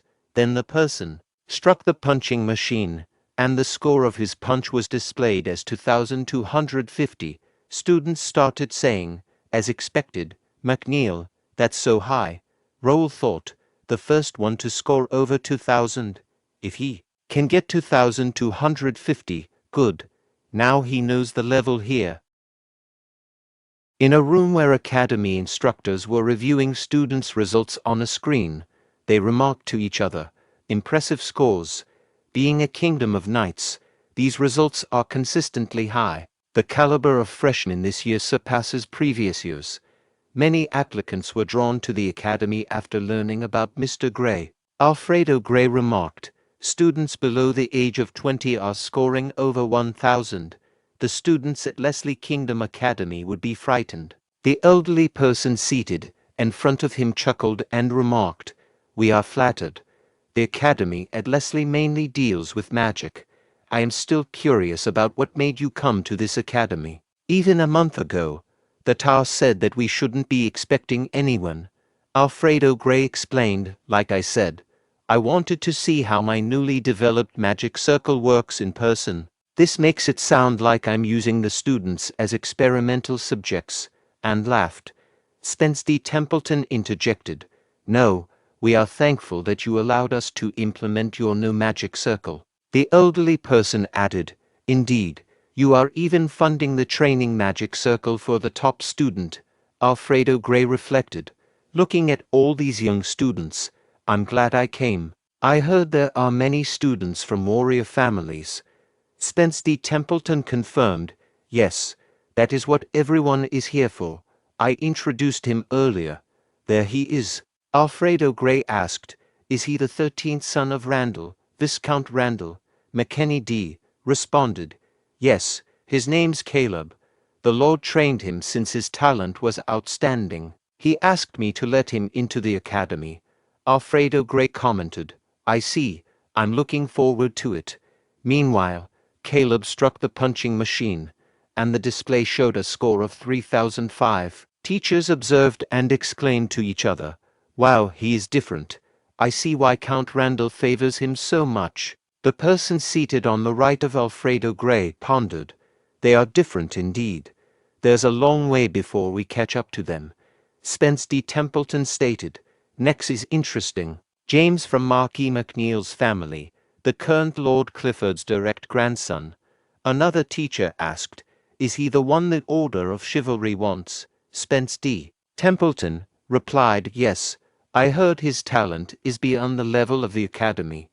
James then struck the punching machine, scoring 3,500 in his first attempt and 3,612 in his second. Teachers were astonished and exclaimed, with one saying, "Holy, he went past 3,500 both times."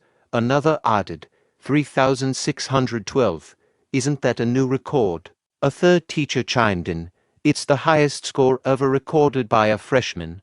Alfredo Gray remarked, "That's amazing.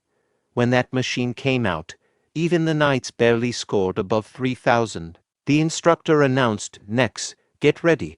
The teacher identified the next student as Dalton and mentioned, "I think he's a swordmaster's grandson. This is his first public appearance." Dalton then hit the punching machine, scoring 2,900 in his first try. The teacher expressed surprise, saying, "He scored 2,900.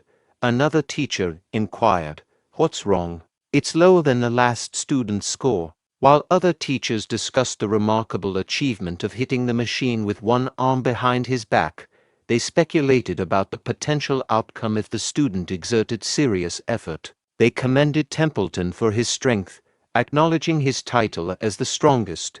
McKenny proposed go in for a meal, given that they already knew the rankings. Alfredo noted there was another student from a renowned family who hadn't arrived yet. McKenny dismissed the student, suggesting he wouldn't have made it without his family's recommendation and being only 15.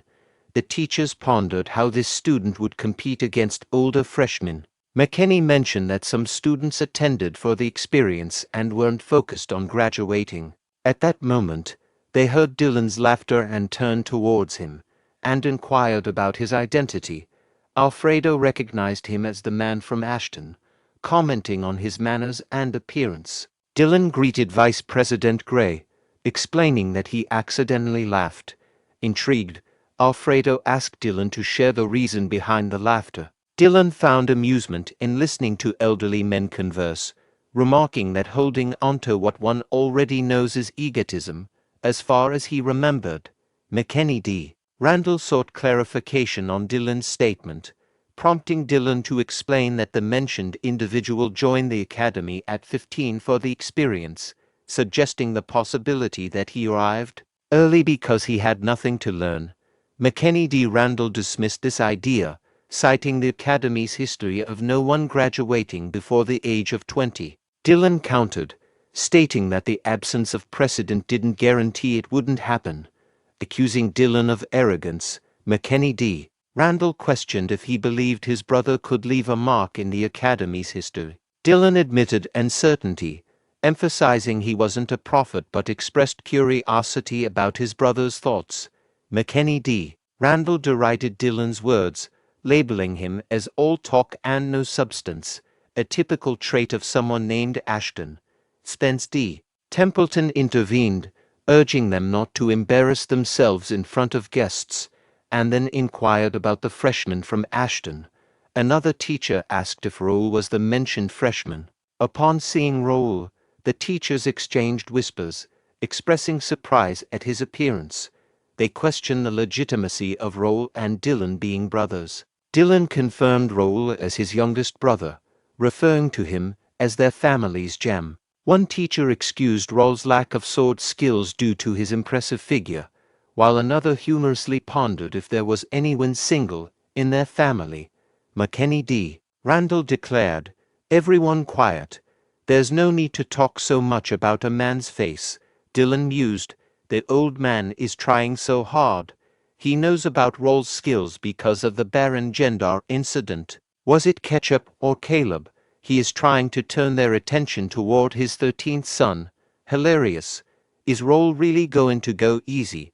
I hope he tries his best because of the situation here. I am worried since I said too much." Then, Raul struck the punching machine, registering a punch strength of 2,999. Spence D. Templeton thought, "Look at that, perfect. If I could rate him myself, I would give him a perfect score." Other teachers chimed in, with one saying, "Close. That's still impressive, 2,999. Another remarked, "He is 15. If only he came a year later." A third noted, "He's getting ready for the next hit." Raul reflected, "Good, it's going as planned."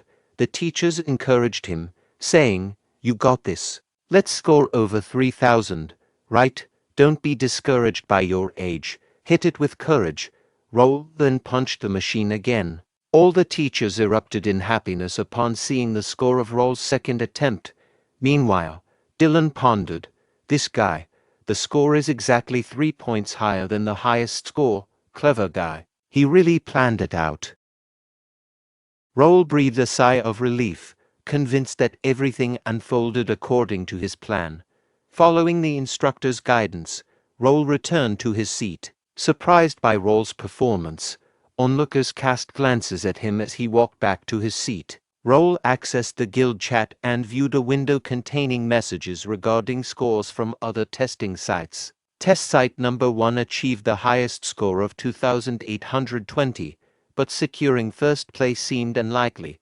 The same applied to test site number 2, boasting a top score of 3,612. Test site number 4 faced slim chances, as did test site number 5. Raul communicated a message, urging everyone to stay attentive, record the scores, and ensure that students with scores exceeding 2,500 were reported orderly once the test concluded. Having left the guild chat, Raul reflected on the successful completion of his actions.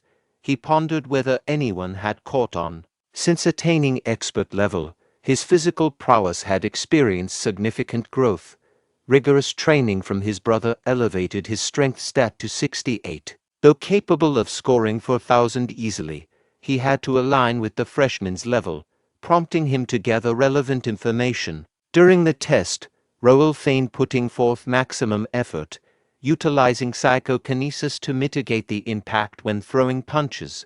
He relied on the game system's calculator to ensure precision. While uncertain if these measures were entirely necessary, he deemed it prudent to conceal as much as possible, given the ongoing uncertainty about the true threat. He opted to conceal his abilities until other players appeared, especially given the peculiar nature of his powers.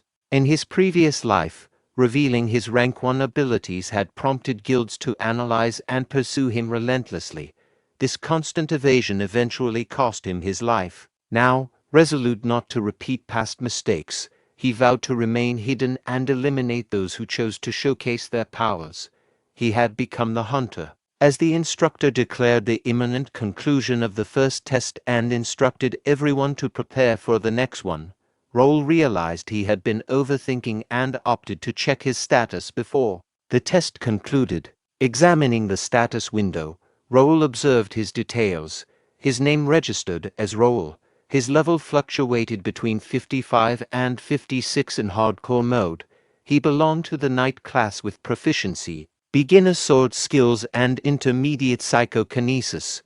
He was associated with Ashton County, the initial guild. Notable unique traits included being a skill collector, possessing a developer's analyzing eye, mastering psychokinesis, having a warrior lineage, and holding an undisclosed skill. Anticipating the upcoming obstacle course, centered on strength and agility, Raul mentally prepared to moderate his actions. He wished for optimal performances from Dalton and James, desiring to assess his own capabilities. Grateful for his lineage, as a descendant of the esteemed swordmaster, Duke Marquis, Raul acknowledged the responsibilities accompanying this heritage. While Duke Marquis didn't compel his offspring to embrace swordsmanship, they endeavored to uphold the family's distinction as the finest. Contemplating Dalton's situation, burdened by the weight of his talent and the expectations placed upon him, despite surpassing peers in ability, Dalton sought refuge in the academy to escape the rigors of stringent training. Questioning the rationale behind a test on the first day of admission, Dalton contemplated whether staying home and sleeping would have been a better choice. The cacophony around him added to his annoyance. Reviewing the results of the first test, he found them unexpected. Notably, James securing the second position surprised him, considering Dalton had consistently bested him in the past. Recognizing James as his most formidable opponent, Dalton contemplated the intriguing possibility of encountering someone even more skilled. The instructor's announcement about transitioning to the next testing site interrupted his thoughts, but Dalton remained curious about the top scorer, speculating whether the individual might be the familiar face named Raul. Intrigued, Dalton approached Raul to confirm his identity. However, Raul seemed unfamiliar with Dalton and inquired about his name. Dalton introduced himself and observed a peculiar glint in Raul's eyes.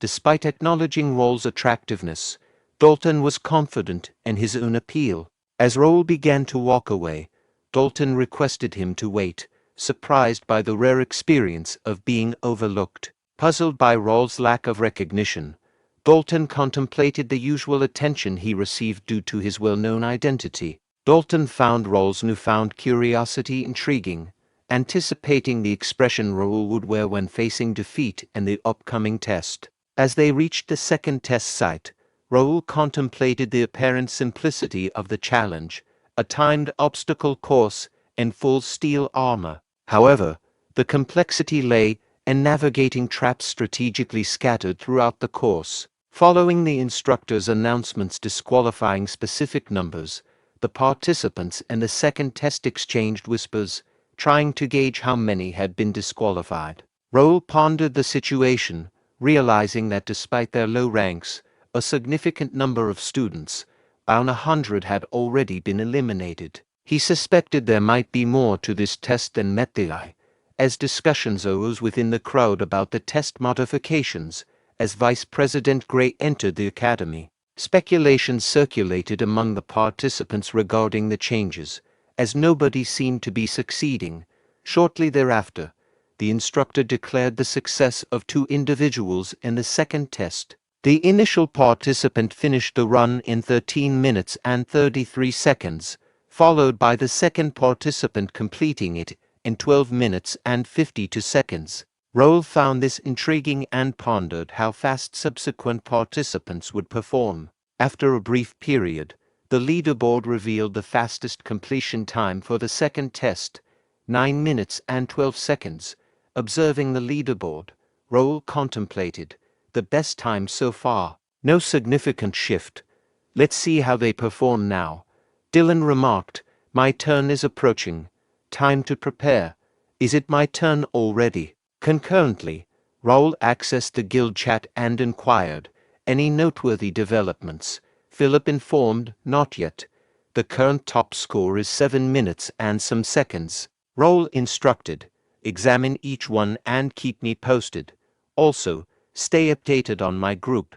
Philip acknowledged, "Yes, sir." Raul reflected, "Managing multiple tests concurrently is challenging, but I'll do my utmost to keep track."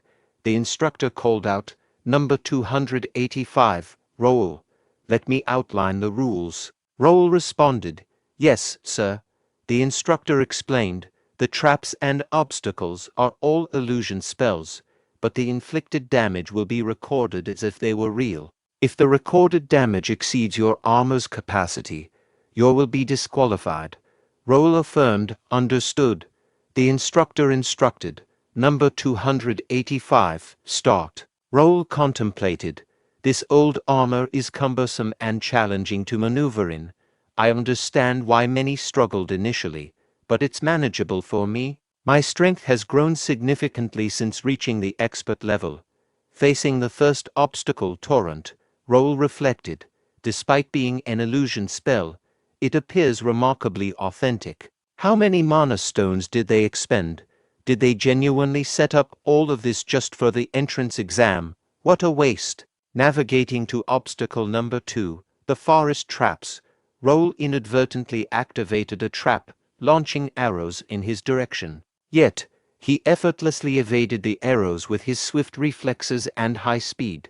Internally, he mused, "It's about time for new traps." Progressing through the obstacles, Raul received a message from Philip, causing him to sheath his sword.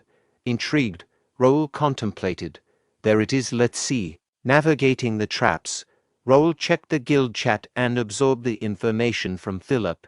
The message indicated, "James and Dalton are moving at an impressive pace. They're expected to complete the test in approximately 5 minutes."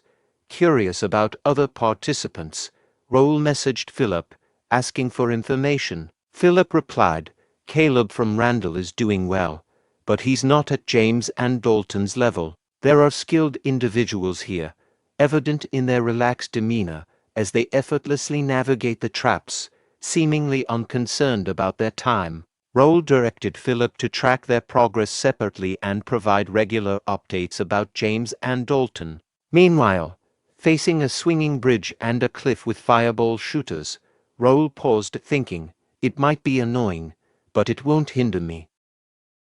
Raul surged forward at a rapid pace, contemplating impressive speed, but the strong wind is affecting the stability of the bridge. Simultaneously, a trap began to hurling fireballs in Raul's direction. Observing the situation, Raul contemplated, "At this rate, a fall is inevitable." Readying himself, Raul sliced through the oncoming fireball, reflecting, "Using the mana blade would simplify this, but revealing it now is not an option. This should be enough." Okay, he made it. Now onto the cave section, more challenging traps. But there's no turning back. There's always a solution. As errors approached, James deftly blocked them with his shield. Reflecting on the situation, James pondered, "This is becoming tiresome. Why am I even here? Attending an academy at my age is already bothersome. Having to deal with these inferior individuals. I've triumphed in a tournament dominated by those in their 20s, and I possess experience as a capital guard. This is a futile endeavor for someone on the brink of knighthood." Under direct orders from his lord, James reluctantly found himself at the academy. Annoyed by the presence of Dalton and the Ashton kid, he couldn't shake off the task at hand. Losing the top position to them would be a complete failure. As he shielded himself from incoming arrows and emerged from the cave, James completed the second test in 5 minutes and 15 seconds, convinced that he had secured the victory and the top spot. Excited voices erupted from those behind James as they exclaimed, "Check the result board. The scores have shifted." Startled, James swiftly glanced at the board, revealing the updated results. Dalton claimed first place with a time of 4 minutes and 58 seconds, while James secured second place with a time of 5 minutes and 15 seconds. Onlookers at the result board started sharing their thoughts. A person exclaimed, "4 minutes, unbelievable." Another commented, "Even if it's a straight line, I can't achieve that time." Meanwhile, Dalton reflected, "I'm just getting started." James, eyeing Dalton, mused, "That guy, he's thrown a wrench into my plan." The gathered individuals continued their conversations. One person remarked, "Templeton family. Look at him, He doesn't seem tired at all. Dalton inquired. Where's Raul? James thought. What, Raul? Why is he searching for the Ashton kid? He never cared during our duels. Why this sudden interest? Whatever. It's not my concern. I've given my best, and my time isn't far off from Dalton's. There's no way a 15-year-old who's not even an expert can beat my record. The top spot is either mine or Dalton's if I do better. However, upon seeing the scoreboard, James was in disbelief. The scoreboard revealed the second test results. Raul secured the top spot with a time of 4 minutes and 55 seconds, followed by Dalton in second place with a time of 4 minutes and 58 seconds. James in third place with a time of 5 minutes and 15 seconds, and Caleb in fourth place with a time of 6 minutes and 22 seconds. Conversation circulated among the observers. One remarked, Raul outperformed Dalton once more, but by a narrow margin. Another questioned, how is he managing that? And his thoughts. Raul considered, I've kept pace with the record nicely. James pondered, how did he pull it off? He's not even an expert. Meanwhile, Dalton found it intriguing, thinking, Academy life might not be as dull as I anticipated. The instructors conversed as they watched Raul.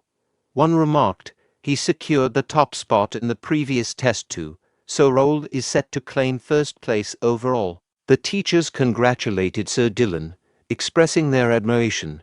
Dylan chuckled and responded, thank you. The Academy president, Spence D. Templeton, remarked, this was quite intriguing, especially Raul's agility. Does Ashton County instill ranger techniques in their students from a young age? Another teacher noted, I anticipated Raul to be more direct than James. Just look at Sir Dylan. Dylan chuckled and replied, Raul is a unique individual in our family. He has acquired a diverse set of skills. Dylan reflected, I had to provide an explanation, but even I didn't anticipate him navigating those courses so skillfully. James, McNeil's son, dismantled obstacles with force, while Dalton showcased precision with his longsword, reminiscent of Swordmaster Marquis. They utilized the strengths associated with their family backgrounds to navigate the course.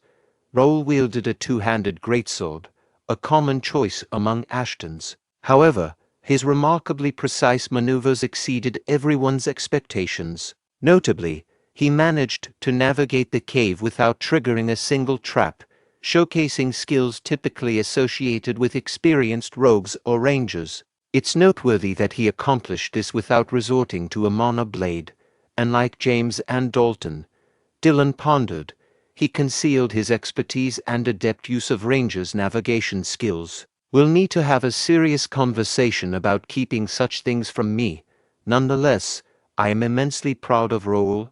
The second test ended, marking the conclusion of the Academy placement exam. Congratulations from his fellow brethren followed, prompting Raul to retreat into the carriage to minimize attention. Exhausted, he reflected, I aim to keep a low profile. Hopefully, they bought it. Things are going well for now.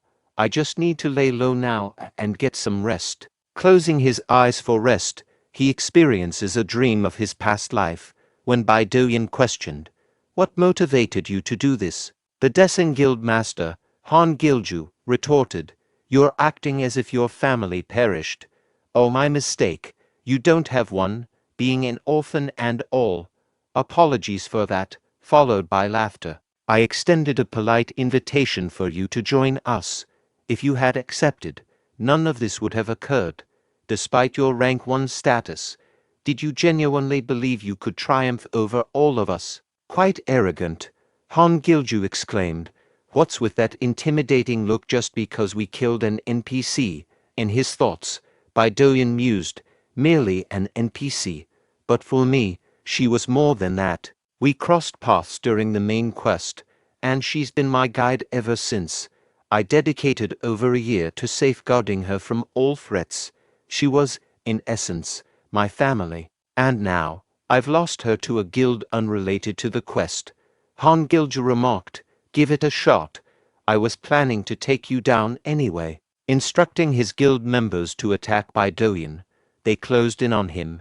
Utilizing his psychokinesis trait, Bae DoHyun swiftly dispatched the majority of them. Perplexed, Han Gilju questioned, "How? I get that you're rank 1, but this is beyond overpowered.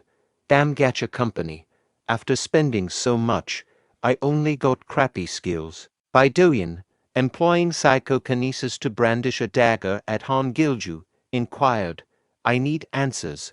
Why is your guild killing guide NPCs? Explain immediately." Bae DoHyun queried Han Gilju, "What drives you to slay NPCs? Aren't you afraid of the penalties? Killing quest NPCs poses severe consequences for players, leading to permanent account deletion and bans on associated accounts. The quest persists with new NPCs, irrespective of how many times they are killed. So, why persist in this despite the imminent risk of penalties?" Han Gilju chuckled and retorted, "Penalty? Do you truly believe I fear such consequences? Only peasants like you worry about that. The reality is, many are willing to slay NPCs for a mere 10,000. Bae DoHyun firmly stated, "Enough of the nonsense. Just answer my question." Han Gilju countered, "Why bother? You're going to kill me regardless. And even if you do, I'll simply buy a revive with some pocket change, peasant." Bae DoHyun reflected, "I did hear about him being the grandson of a family that owns one of Korea's top 5 companies, Daesung." Han Gilju boldly proclaimed, "You can try all you want, but you'll eventually kneel before me.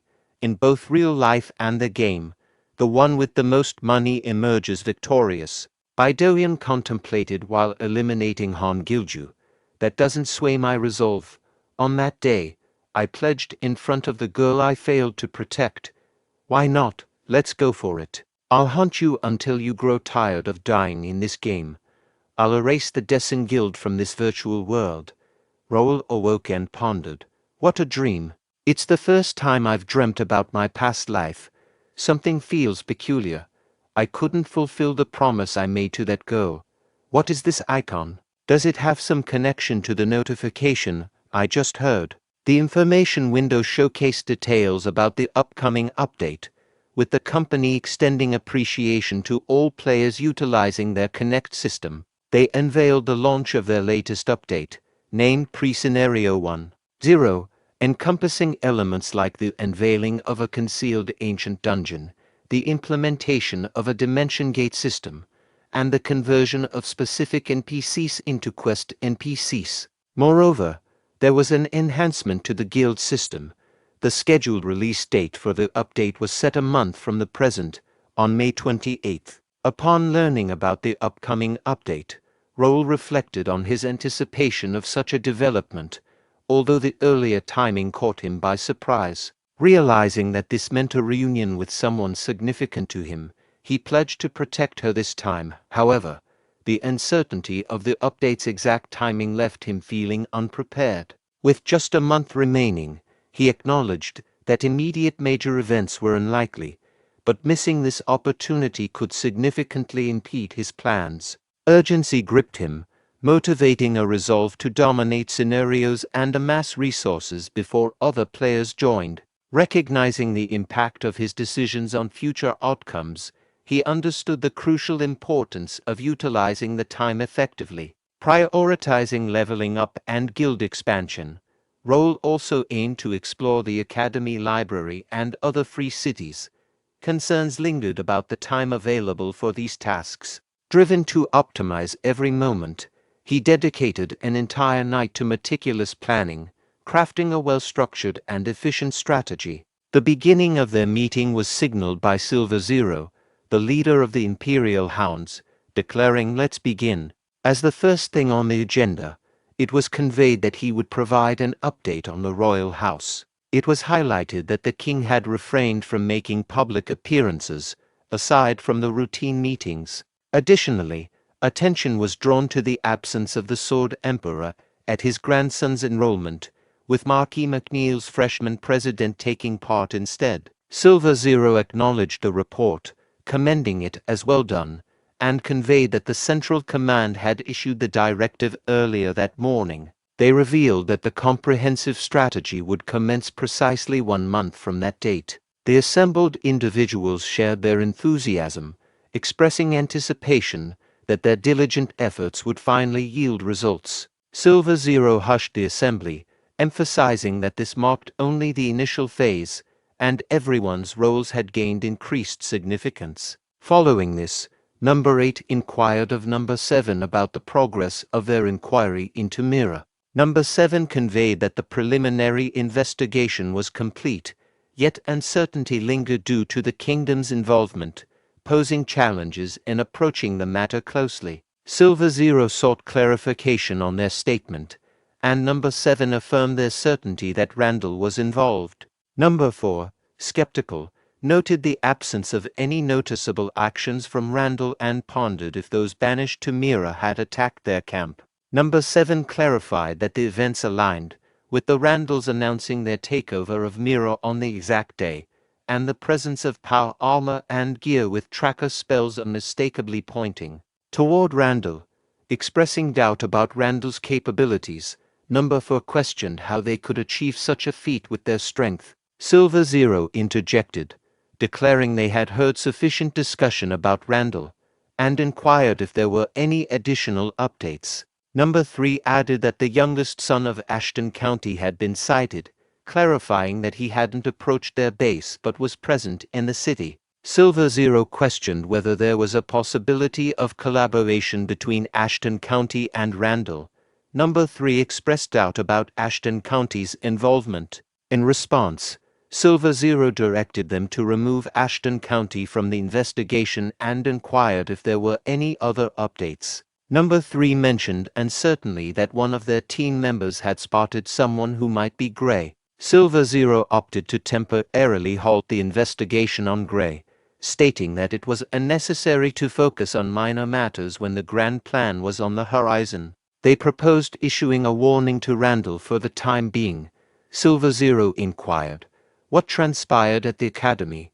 Number 3 reported, "There was an unforeseen element. While we were monitoring Dalton, Raul, Ashton County's youngest son, unexpectedly entered the scene."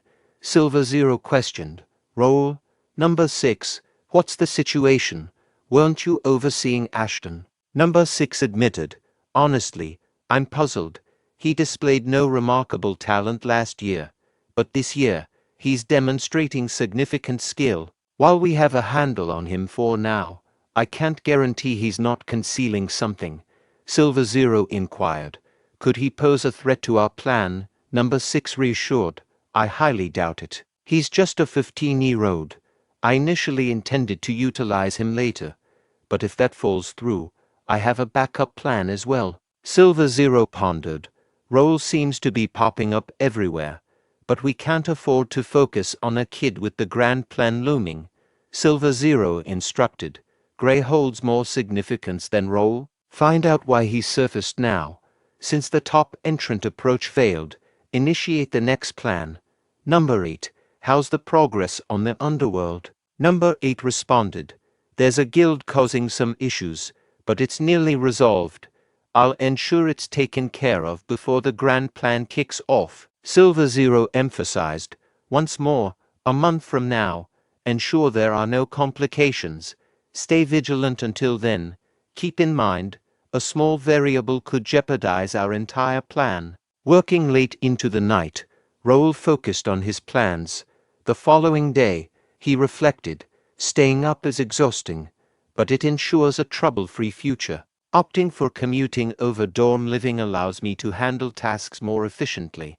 I've organized my classes to be core subjects only, 3 days a week." Among the gathered students, discussions ensued.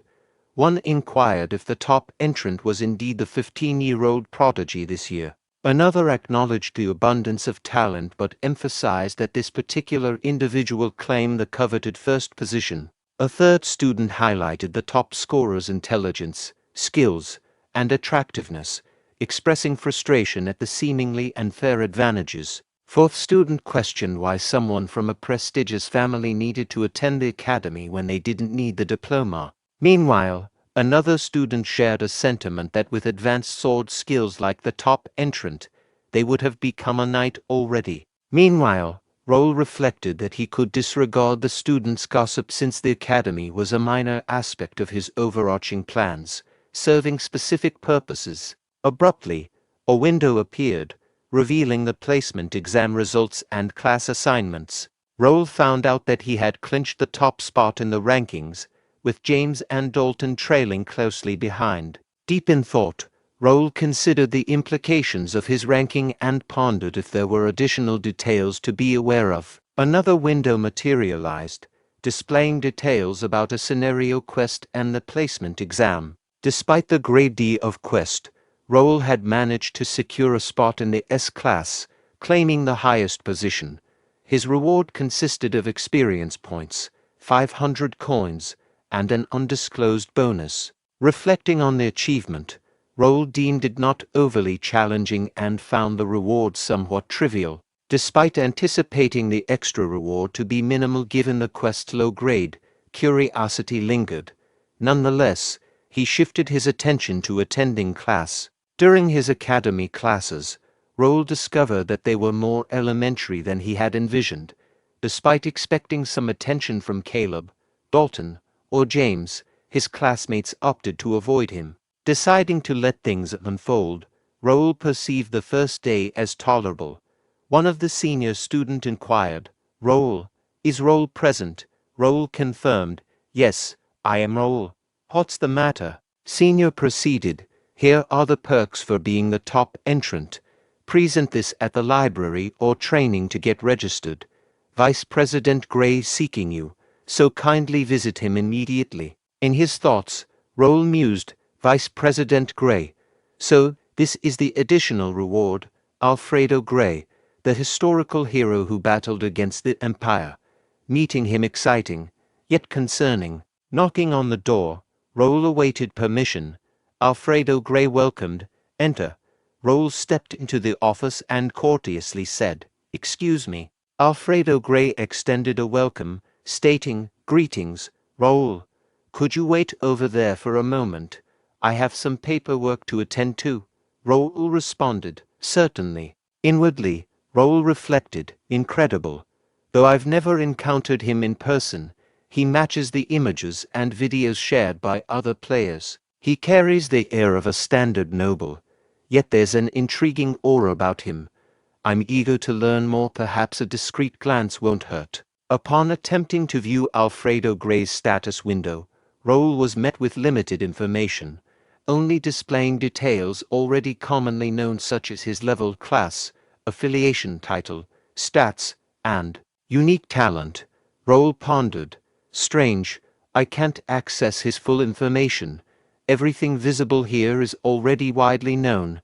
Alfredo Gray inquired, "Can you observe certain details?" This raised Raul's anxiety as he thought, although he appears to be reading a document, his behavior suggests he's aware of my actions, and possible. Let me test this. Raul expressed, "I heard meeting you is quite challenging," so Alfredo Gray comforted him, saying, "No need to worry. I'll be at the academy for a while. Please wait a bit, I'm finishing up. I have many questions for you, Raul, especially about those eyes."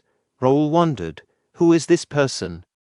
Raul wondered who the guy was and if he knew about his eyes or if it was just a lucky guess. His thoughts were interrupted when Alfredo Gray stated that he was done and apologized for making him wait for so long. Gray commented that he looked even better up close, making Raul feel nervous and cautious about what he would say next. Gray mentioned that he would bring them some tea and would be right back. Later, Gray handed him a teacup and Raul thanked him. He thought to himself that he had expected Gray to use his spells to brew the tea, but apparently, that wasn't the case. Gray congratulated him on getting the top spot and praised his exciting performance. He mentioned that he wanted to ask Raul a few questions and told him not to be nervous. Meanwhile, Raul wondered why someone as esteemed as Gray would be curious about him. He remembered that they had met for the first time at the testing site and he hadn't done anything extraordinary. He decided to try and talk his way out of the situation. Raul asked he wondered why a grand sage like Gray is curious about him. Gray then asked if he knew about an organization called Imperial Hound.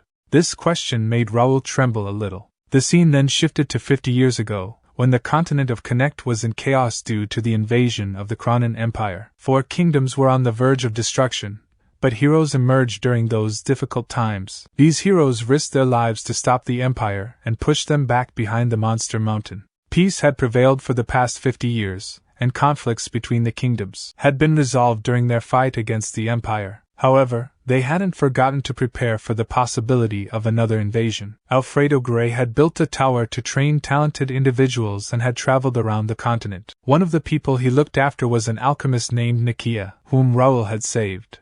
Gray had the ability to help Nakia with her expulsion from the association, but he couldn't because he was occupied with important matters. He had heard about Nakia being pardoned and went to Mira. He stayed in Mira to look after Nakia and witnessed Raul and his people's generosity. He figured out the truth behind the Imperial Hound conquest, the fact that Randall took advantage of Raul's work. Gray thought that Raul had given away the merit to a different family in order to avoid attracting the attention of the Empire. Despite being young, he had chosen to prepare for the future rather than revel in the honor before him. He didn't seek any compensation for helping the civilians either, making him the perfect man to be this world's hero. Gray wanted to watch him up close. This was how Gray ended up in the academy, but Raul would only find out about it in the future. Back to the present, he wondered why Gray was here but knew he had to stay sharp. He pondered how to respond to Gray's comment, thinking about how Gray was known for constantly generating quests related to the Cronin Empire. However, Raul couldn't mention the Empire yet as there was no need to be involved with them.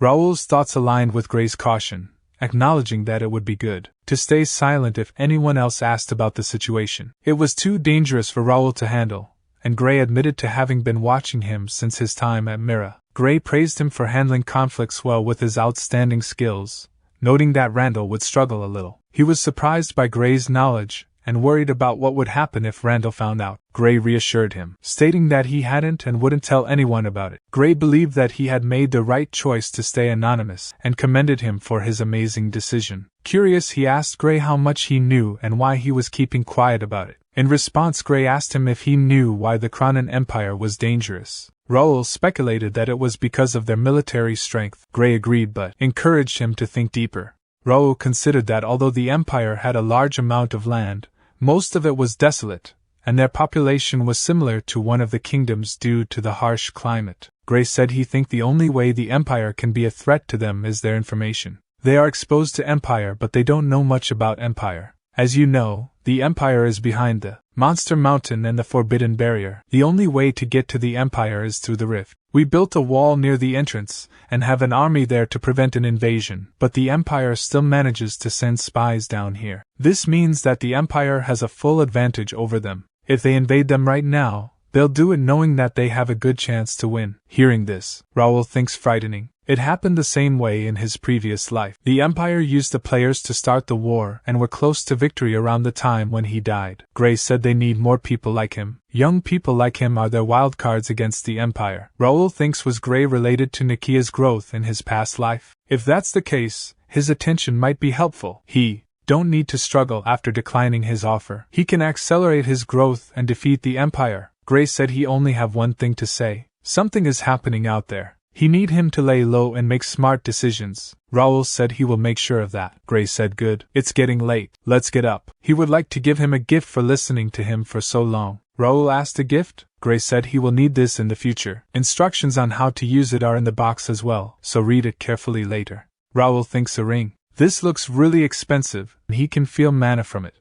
He asked, is he sure that he can have this? Gray said please. This is a reward as well. Raul thinks a reward. He don't think he did anything to deserve a reward but it feels nice. He stands up and thank him for everything. In response, Gray also thank him for spending time with him. He hoped the rest of their academy life goes well. Leaving the room, he opened the box. He couldn't help but think he was nervous but it went better than he expected. He even got a gift. What is this ring? He could feel mana flowing through it. Examining the ring closely through the system, he was taken aback. The system window showed information about the ring. Gray's polymorph ring grade unique. The wearer undergoes a perfect body transformation into the designated form. However, while in a polymorphed state, all stats decrease by 30%. He needed to be cautious as running out of mana would revert him to his original form. Additionally, the wearer could summon the creator Gray once. He thought to himself he got an overpowered item. This was crazy. It was exactly what he needed. There were many limitations due to his position having to bring guards everywhere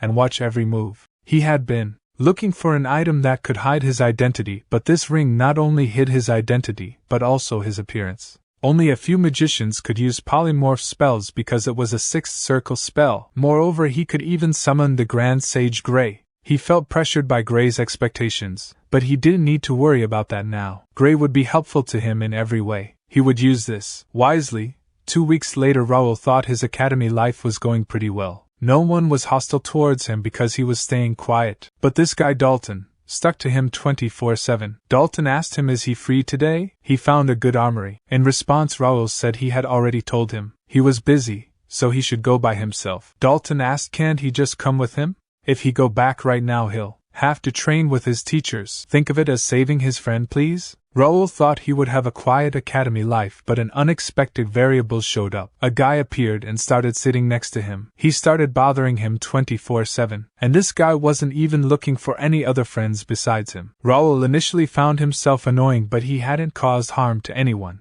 Furthermore, no one else bothered Raul because he was next to him. Dalton inquired why Raul was so busy and suggested taking a break since he had trained and listened to lectures all day. Raul replied that he had things to do and was heading to the library, advising him to find someone else. Dalton expressed frustration with the library, regretting not securing the top spot to prevent him from going there and hoping he would encounter a ghost. Raul suggested that if he was bored he should read a book. Dalton retorted that he would rather swing a sword all day. Raul thinks that he had finally left. As he entered the library, he considered one of the benefits of being the first rank, which was admission to every floor in the library. However, realistically, he could only access the 4th floor at most. Only the royals and a few professors were allowed on the 5th floor, but the 4th floor was still impressive. There were only about 50 students who had access to the 3rd floor. He decided to go find some useful books. Meanwhile, on the 2nd floor of the library, a fairy with green hair pondered that she had seen everyone there before and didn't notice any new students. She also noted the absence of new books, wondering if they were hidden inside the students' bags. The fairy touched a student's head and thought that this student was always trying her best. She found it nice to see hardworking students. Suddenly, the fairy noticed a student sleeping nearby and was outraged. She slapped the sleeping student head hard, causing him to wake up. Although the other students couldn't see her, the student became frightened and ran away, claiming that a ghost had hit him. The fairy warned the student not to sleep on the books again and threatened consequences. She declared that she wouldn't forgive such behavior in the sacred library. At the time, Raul thinks not bad. There are more useful skill books on the 2nd floor compared to the 1st floor. Then a conversation ensued between two students. The boy inquired, "Did she see what just happened?" The girl replied, "Of course she did. That guy running away after getting slapped by the ghost?" The boy expressed his concern, saying he will have to watch himself so he don't get slapped. Meanwhile, Raul pondered, a ghost. There's a protection spell cast around the library, so there can't be anything like that here. Maybe it's just a ghost story. It doesn't matter to him. Let's just keep looking for skill books. The fairy, feeling overwhelmed by the number of students bothering her today, as her fairy wings started to disappear, she worried that it too soon. It's only been half a year since she moved. Let's check it out. This book can't relieve her fatigue anymore. Does she have to move to another book again? The Great Spell book could keep her for around 1,000 years. Does she need a book of a similar level to stay in? There are only low-quality books filling up the library. She can't survive a year with these. Is this her end? However, the fairy regained her composure and thought, no, she still have an unrequited, long-cherished wish. She can feel it. Something special is approaching her. She wish. Suddenly the fairy became surprised as she looked at the books that Raul are reading. She became a little nervous and exclaimed, "What was that?" "It's over there. Please let it be the one she is searching for." Meanwhile, Raul sighed and said this isn't it either. He thinks finding a unique skill book is too hard. He can't use the unique skill book that he have already found. He wanted to find at least one psychokinetic skill book. He is trying to find it using the information he got from another psychokinetic user. It's still hard to find one. He should have asked more about it. He concentrated solely on searching for a skill book, putting aside his thoughts. He stumbled upon a rank C skill book titled as Acrobatic Horse Equitation, and it's a combat skill book. He found artistic brush touch and art skill before this, so this makes up for it. Let's register it to his dex. He knew that there were a set number of skill slots, so he would have to delete one of his skills to learn a new one. However, he could register the unused skills in his skill dex. He activated his dex to register, and placed the new skill book in front of Dex. He was pleased to see it being absorbed. After being registered, a skill book became a normal book just like when any other player obtained them. He decided to find as many skill books as he could while this one was registering. Simultaneously, the fairy from earlier observed Raul's actions and pondered strange human. He is taking multiple similarly titled books and reading the same part over and over. And the books he is reading are all weird author's will, The Power of Time, and unique handwriting. All of these are different from the other books. She can sense something special about him because he can differentiate between them. He seems somewhat good-looking, but it still doesn't interest her enough. Humans can't help her anyway. They have to be at least a grand sage or arch-wizard to communicate with her, and they haven't been helpful either. Her existence right now is a result of many sacrifices, a harsh fate, and coincidences. It's getting hard to maintain her existence, and hoping that a human can help her is exhausting. And even if these books are special, they are not good enough for her to live in. She thought she felt something. Maybe she is losing her senses too. Why is he touching the book like that? Wait, that book seems ordinary on the surface, but the symbol engraved on it isn't. It feels like something under the cover is calling her. The power was transferred from one book to another. No, it's being absorbed, but she don't see a difference in the one that absorbed the power. She have never seen something like this before. She want to take a closer look. As Raul went to find another skill book, the fairy rushed towards the decks, thinking to herself, a book she haven't tried before. Maybe this is the one she have been looking for. As the fairy touched the decks, she became shocked, thinking nothing's happening. How did the great spell book and even the religious books tell her their story and allow her to stay? This is not possible. Let's try again. A little later, the fairy tried everything but did not succeed in her attempts. Disappointed, she sat on the decks. At that moment, Raul approached and inquired, what is she doing on top of his book? He wondered, who is this kid? A ghost? A fairy? Why is she translucent? It looks like she's about to disappear. The fairy asked how can he see her, and flew away from him. Raul thinks he is curious, but there's no need to chase after her. She seemed interested in the skill decks, so she should come back to him eventually. Finding skill books is more important. Suddenly a system window popped up showing information. Rank C skill acrobatic equitation has been registered to the skill decks. Skill enhancing efficiency has increased by 10.5%. Raul thinks it's done absorbing. Let's take a look. He have around 700 skills registered now. This looks pretty messy. Even in her past life there was no one who collected skills as much as he did. But his skill dex is still only rare grade. How many skill books do he need to collect to see its true power? His thoughts were interrupted as the fairy inquired, human, what is that book? Raul thinks she came back faster than he expected. He should be aggressive at first. He stated, shouldn't she apologize first for touching his stuff? And why do he have to answer her question? The fairy apologized for touching his book. She inquired, can he actually hear her? This is rare then. She will introduce herself. Her name is Ravelina Ariomerdian.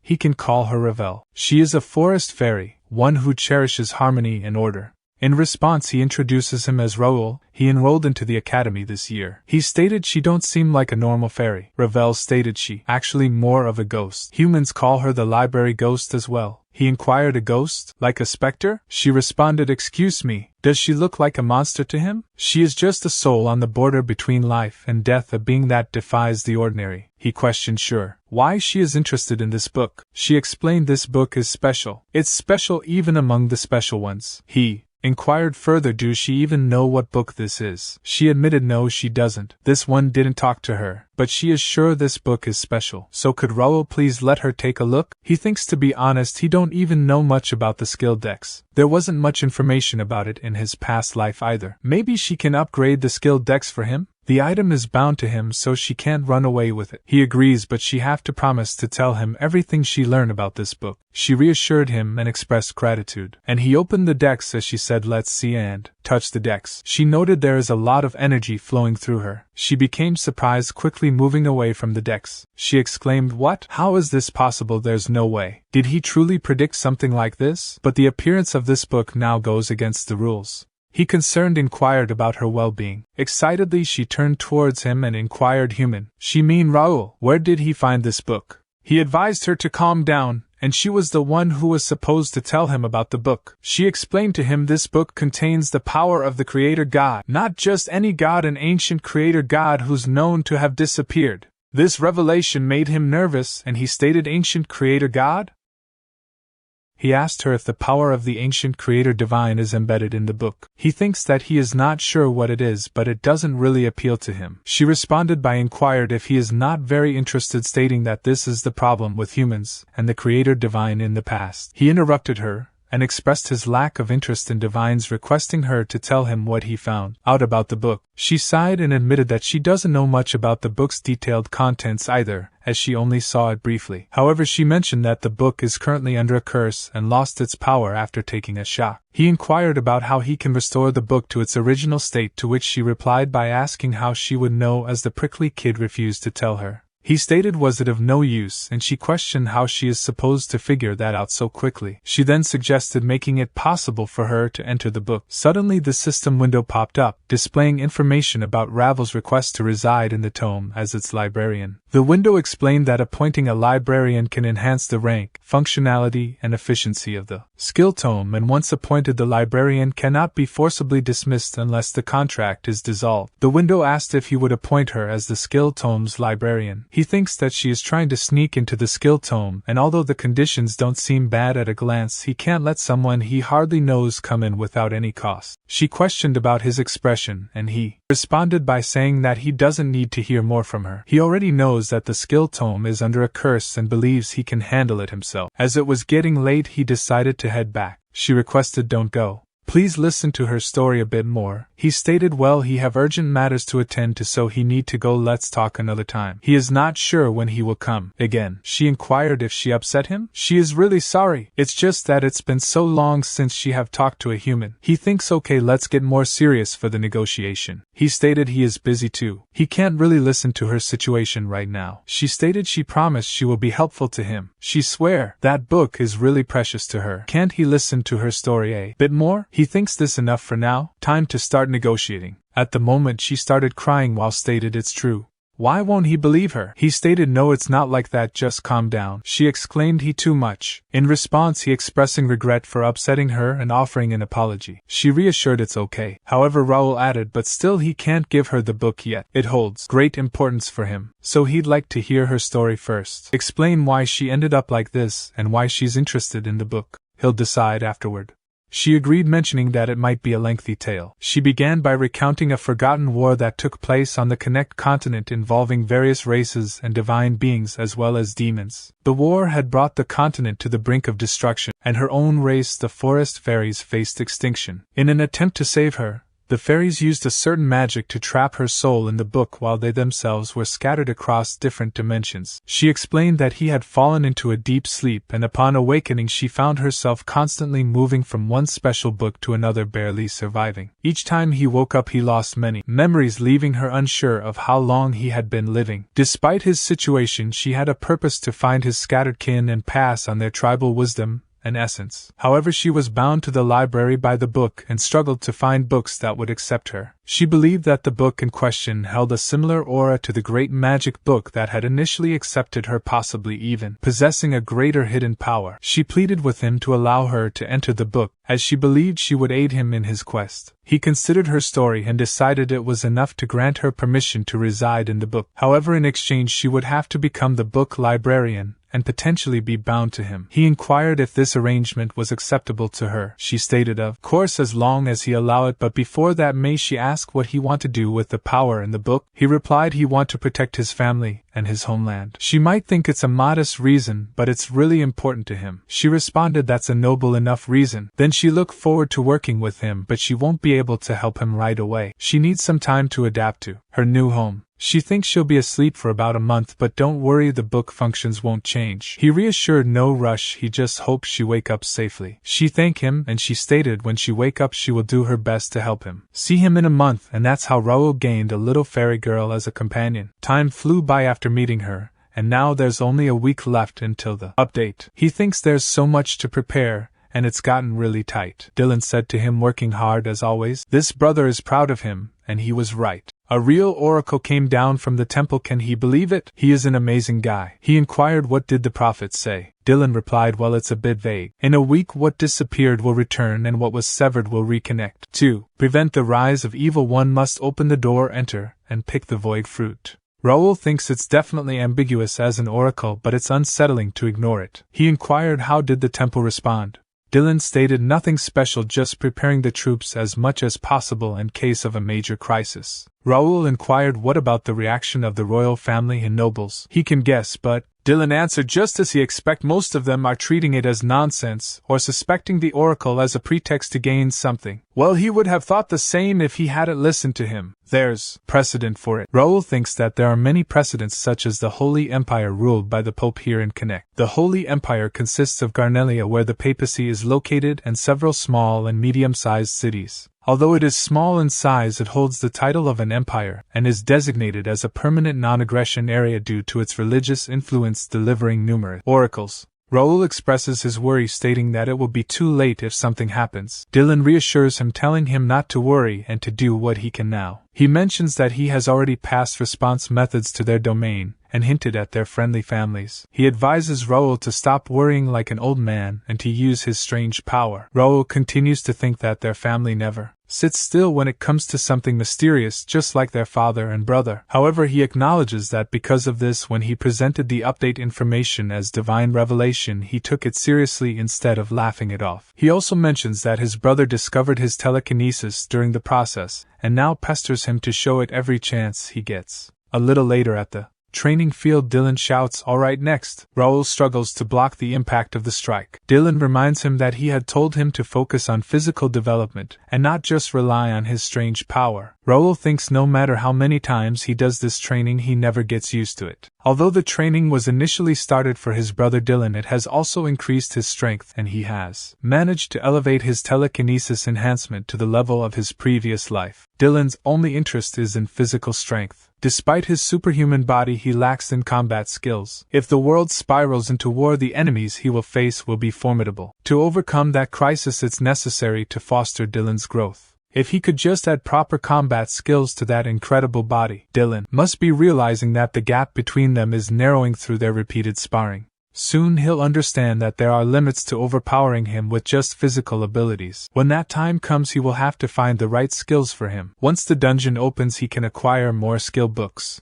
not only making himself stronger but also those around him. His plans for the future just got more interesting. After several days, Raul believed that the tasks leading up to the update were almost finished. It bothered him that nothing had changed despite the prophecy being announced, but he understood that it was expected. No lord would prepare for something that hadn't happened yet. However, he still found it regrettable. As the scenario progressed, the kingdom's power would become more necessary. There would be monster invasions through Gates, chaos from the lifting of restrictions, wars with the Empire, and other scenarios requiring massive troops in the future. To prepare for these events, it was necessary to minimize the kingdom's damage and preserve their forces. But even with his future knowledge and being born into a prestigious family, he knew there were limits to what he could do. After all, he was just a 15-year-old from one of the many noble families without any special fame. So he decided to focus on what he could do. He attended classes at the academy and searched for skill books in the library. On days without classes, he used portals to visit the 4 other starting cities of the Ruben Kingdom: Mira in the south, Kezan in the east, and Bryant in the west, and in the north Jusek. He also proposed investments to the mayors of these cities, presenting a letter of introduction from Mira's mayor Reynaldo. Similar to Mira, the other cities welcomed the investment, and things proceeded smoothly. Raul initiated large-scale civil engineering works on prime lands in each city and established branches of the First Guild. The total investment, including additional funds in Mira, amounted to around 3.5 million gold, but he believed it was worth it. He needed to advance the construction as much as possible before players started connecting in earnest. Additionally, he posted mercenary recruitment notices in the 4 free cities and the capital's mercenary guild, targeting individual mercenaries above C grade and small mercenary groups of less than 10 people. The contract offered twice the normal employment fee for a month from the update date, and a chance to be recruited into the guild, becoming a knight trainee for those who performed well. Thanks to the attractive terms, there were many applicants. Eventually, he was able to hire 50 B-grade mercenaries and 950 C-grade ones. The C-grade mercenaries were skilled soldiers from the domain, or those with over 3 years of experience. B-grade mercenaries were either solo sword users or captains of small mercenary groups forming a fairly solid force. He acknowledging that hiring them would cost over 30,000 gold and maintaining them would require significant expenses. However, he believed it was worth it as it would alleviate any worries in the event of a large-scale battle like a domain war. As people observed the guild members, they started conversing with each other. One person expressed disbelief, stating that Raul didn't have money to spare. Another questioned his intentions if nothing happened. Raul turned to Sir Philip and inquired about the gathering of the guild members. Philip informed him that all 45 members excluding administrative staff had arrived and were divided into 10 groups ready for group training. Philip also mentioned that he had just issued a summons order to the regular knights who arrived early. Raul commended Philip's work but reminded him not to let their guard down as they had an operation scheduled for that night. Philip acknowledged his instructions. Raul reflected on the significant changes that had occurred, noting that all 6 trainee knights had reached the expert level and had been officially appointed. Additionally, 9 knights including Philip, Jake and Pierce had joined the first knight squad as regular members. The knight trainees and soldiers had also been affiliated with the first knight squad as trainee knights. With these developments, his guild officially named the first knight squad had been launched. The system window displayed information about the first guild, including its small 10-level grade, influential regional guild status, Raul as the guild master, Philip as the vice guild master, Bernard as the chief administrator, a total of 50 members consisting of 9 regular knights, 35 trainee knights and 5 administrators and guild buffs, providing a 10% increase in experience and skill proficiency. He contemplated reviewing the specifications of the guild members, acknowledging that he had only recruited those with at least a B-grade potential and expressing excitement for their future growth. With this, all preparations for the update are complete, so now he hoped things go as he planned as he observed the update countdown window. Then the scene shifted to the meeting room of Imperial Hound. Imperial Hound leader Silver Zero inquired for report. Number 8 reported the royal family has not taken action. All they did was increase their patrols. Number 9 added the Templeton family is in a similar position, and the McNeils are doing the same as well. Silver Zero turned to Number 6 and inquired, is Ashton County normally religious? Number 6 replied, no, they are not. They have a good relationship with the shrine, but they aren't religious. They were preparing even before the oracle was announced, so he is assuming they have a different source. Silver Zero then inquired about Alfredo Gray. Number 6 responded, nothing special. He's focused on the academy at the moment. Silver Zero turned to Number 8 and inquired, did he successfully infiltrate the mercenary squad? Number 8 admitted they tried, but everyone failed and apologized for that. Number 5 exclaimed, what? They were looking for 1,000 men, yet not even one of them could make it in. Number 8 explained they passed the pre-test but failed the main test. He think Raul has some sort of special ability. Do he think we have to worry about him? He has no benefits out of this. Number 5 agreed, that's true. Those nobles can't stop our grand plan. Silver Zero declared, right, let's just keep him under surveillance for now, and inquired about their agents. Number 8 reported everyone is in place already. Silver Zero concluded the grand plan is about to begin. The day when they kill all those pig nobles is almost here, so stay focused. Closing the meeting, they declared it's all for the emperor. At night the street was crowded with people. A child exclaimed, Mom, look at that, while pointing towards the sky. The child's mother inquired, what are those? Why are there so many meteors? Followed by an earthquake causing fear among the people. The mother hugged her child tightly and stated, hold on, stay close. Just then a gate appeared in front of them, leaving the people confused. Goblins emerged from the gate and began attacking the people in front of them. However, Jake appeared and bravely fought off the goblins. He warned, this place is dangerous.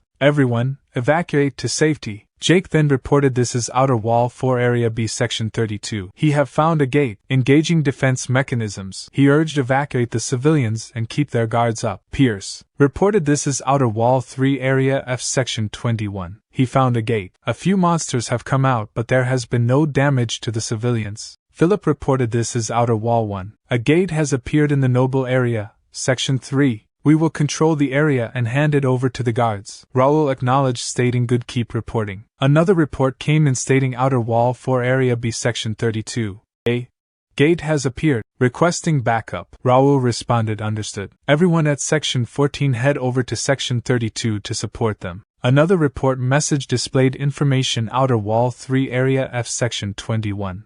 A group of goblins came through the gate, engaging right now. Raul thinks it has begun the update. He called out to Bernard, who responded with a yes. Raul instructed him to decide who to dispatch from the squad and send them out to each section. Bernard acknowledged that. Raul thinks he knew it was coming, but he wasn't expecting it to happen everywhere. They had prepared as much as they could, but this was still a close call. There wasn't enough information about this quest in the first place. The only thing he knew was that the kingdom was badly damaged in Connect Year 521 due to the appearance of gates. He didn't know the number, location, or rank of the gates. He wished he could just clear the gates by himself, but he was not alone now. He had to minimize civilian damage by using the force of his entire guild. If he knew the gate's ranks, he could place his troops more efficiently. A window popped up showing information about the limited quest Gate Rush. It was ranked as X, and the objective was to clear as many gates as possible within 30 days. The description stated that unknown dimensional gates had taken over the world of Connect, and the goal was to calm the civilians by clearing as many gates as possible. The reward depended on the ranking, and the number 1 guild or individual might receive a special gift. The gates refreshed every midnight. Raul saw the window and he grew angry and slammed his hand on the desk. He exclaimed, "What? Refresh?" He couldn't help but wonder if it was inevitable. He had his suspicions, but now it seemed like Connect's defensive system had implemented a special requirement for this quest. Usually it would give players a sudden quest or a follow-up quest, but this time it added a unique twist. No matter how many gates he cleared, it didn't matter. This wouldn't be easy, but he couldn't give up yet. He had to find a way to minimize the damage. A report window popped up showing information: Outer Wall 2, Area 3, Section 17.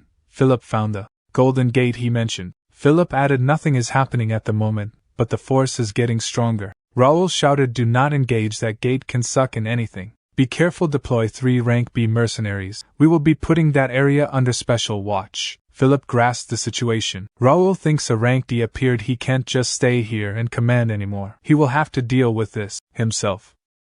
Then the scene shifted to a red-haired boy named Josh. He was a 21-year-old rank C mercenary who came from a small farm. He had started from rank F and worked his way up to where he was. A noble who was looking for mercenaries offered him a chance to be a knight, along with a cozy house and an incredible meal that he had never experienced before. Josh thought he could enjoy a normal life by catering to the noble's mood, but he wasn't expecting something like this. As the monsters charged towards him, Josh swiftly assumed a combat stance and effortlessly dispatched 3 of them with his sword technique. Amidst the chaos, he contemplated, "This seems relentless. He might tire before they do." Suddenly a formidable boss monster emerged from the gate. Josh thinks there are so many, and there's a big one now? He can't just push them off anymore. He have to gamble on this one. He will have to get the big one first to scare the small ones. In the heat of battle, as Josh charged in, Raul joined the fray. He employed his psychokinesis trait to manipulate scattered weapons, swiftly eliminating all monsters except the boss. With a decisive swing, Raul beheaded the boss, ending the threat. Stunned, Josh marveled at Raul's power. Turning to Josh, Raul apologized and inquired, "Did he interrupt?" He seemed familiar. "Is he a part of the first guild?" He replied, "Yes. He is a rank C mercenary." Josh, Raul stated he liked his ambition, but that was too risky. Ratmen aren't easily scared. He know he is a rank C mercenary, but rank D gates are too hard for him. Join them for now. Confused, Josh inquired, "Who is he?" Jake replied, "He guess you are new, but that doesn't excuse him from not recognizing their master's face. He is the master of First Guild, Raul Ashton." Josh was shocked at the revelation. Jake inquired if he had thought he would have an easy time because the guild was created by the son of a count. If that was what he was hoping for, he had come to the wrong place. Their guild was only for the qualified ones. He told him to stay awake and follow them. Raul shouted and told everyone to engage and wished them good luck. The knight agreed with Raul's statement. Josh thinks that it was a guild only for those who were qualified and started following them. Shortly after, a group of ratmen approached the gate. One of them became confused and stopped when he saw Raul charging towards him. Raul swiftly dispatched 3 ratmen and thinks that there were a lot of them, just as he had expected. He was glad he came himself because he didn't have enough time to clear every gate and needed to act quickly. Jake inquired if this was just an entrance, but there were a lot of ratmen here. He wondered if their base was nearby. Raul responded saying that it was possible, and instructed him to send a scout to search. He emphasized the importance of prioritizing rescuing the civilians. Meanwhile, Josh rushed towards the ratmen and effortlessly killed one monster after another with a single swing of his sword. Upon witnessing Josh's impressive sword technique, Jake remarked that he was special. Raul thinks was his name Josh, and while his sword skills were rough, he had good senses. He believed that Josh would be much better if he learned how to wield mana. One of the knights approached Raul and informed him that they had found the Rat Man base behind the forest. Raul expressed his appreciation. The knight added that they didn't see any civilians at the base, which was quite big, but there weren't any other monsters there either. Jake mentioned that they made sure there were no civilians near the gate, so there shouldn't be many civilians here. Raul insisted that they still search everywhere and emphasized the importance of not losing any civilians that day. Jake acknowledged Raul's instructions. Raul then stated that while clearing the gate was important, they should prioritize rescuing the civilians. He turned to Josh and told him to come to the base with him. Josh agreed. Raul announced that tonight was going to be a long night and told everyone to be ready.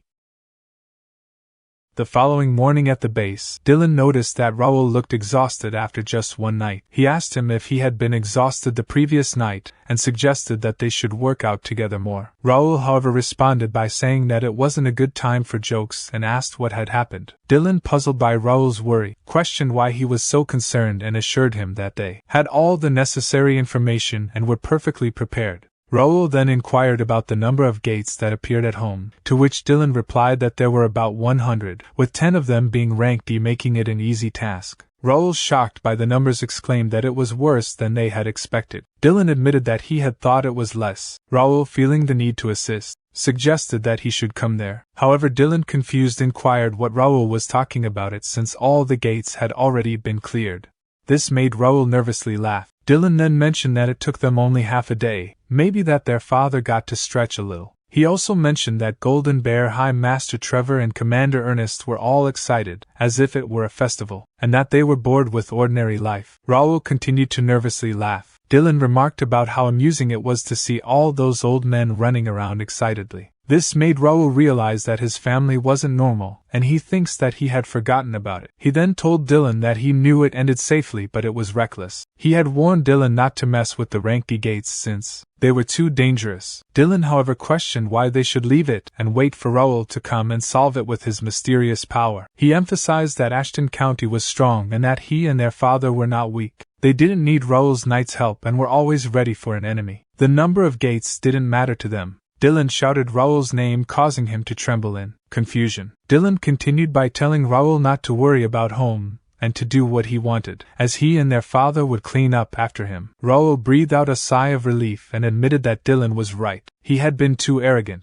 Dylan inquired Raul if he understood now, stating that he was nowhere near being able to act strong in front of him. Dylan then mentioned that some of the gates hadn't disappeared after they cleared them. Raul inquired why that had happened, expressing a mixture of shock and confusion. Later in the meeting room, Raul informed the others that clearing the gates hadn't destroyed them. He mentioned that his brother had said the rank E and D gates that appeared at home hadn't disappeared either. Raul expressed concern about the situation, stating that what they had been worried about had actually happened. Jake inquired if that wasn't a huge problem and mentioned that they could keep an eye on the gates, but there was a limit to it. Philip stated that if they put more men on surveillance, their defense squad might fall short, so they needed to figure it out as soon as possible. Raul expressed his desire to find out why the gates weren't disappearing and see if there was any other way. Bernard inquired if he should prepare the men's, but Raul replied that they were only going with a few elites this time. He listed himself, Philip, Jake, and Pierce as the chosen few for the party. Philip questioned if that was too few, but Raul explained that the retired old men back home were going crazy and they couldn't just sit and watch. He also mentioned the possibility of finding civilians, so they needed to prepare 10 men to scout the gate. Bernard understood, and Jake jokingly asked if he should prepare a lunch box, to which Pierce reminded him that it had only been 2 months since they started. Philip emphasized that it wasn't a picnic and they shouldn't let their guard down. Jake clarified that he was just joking.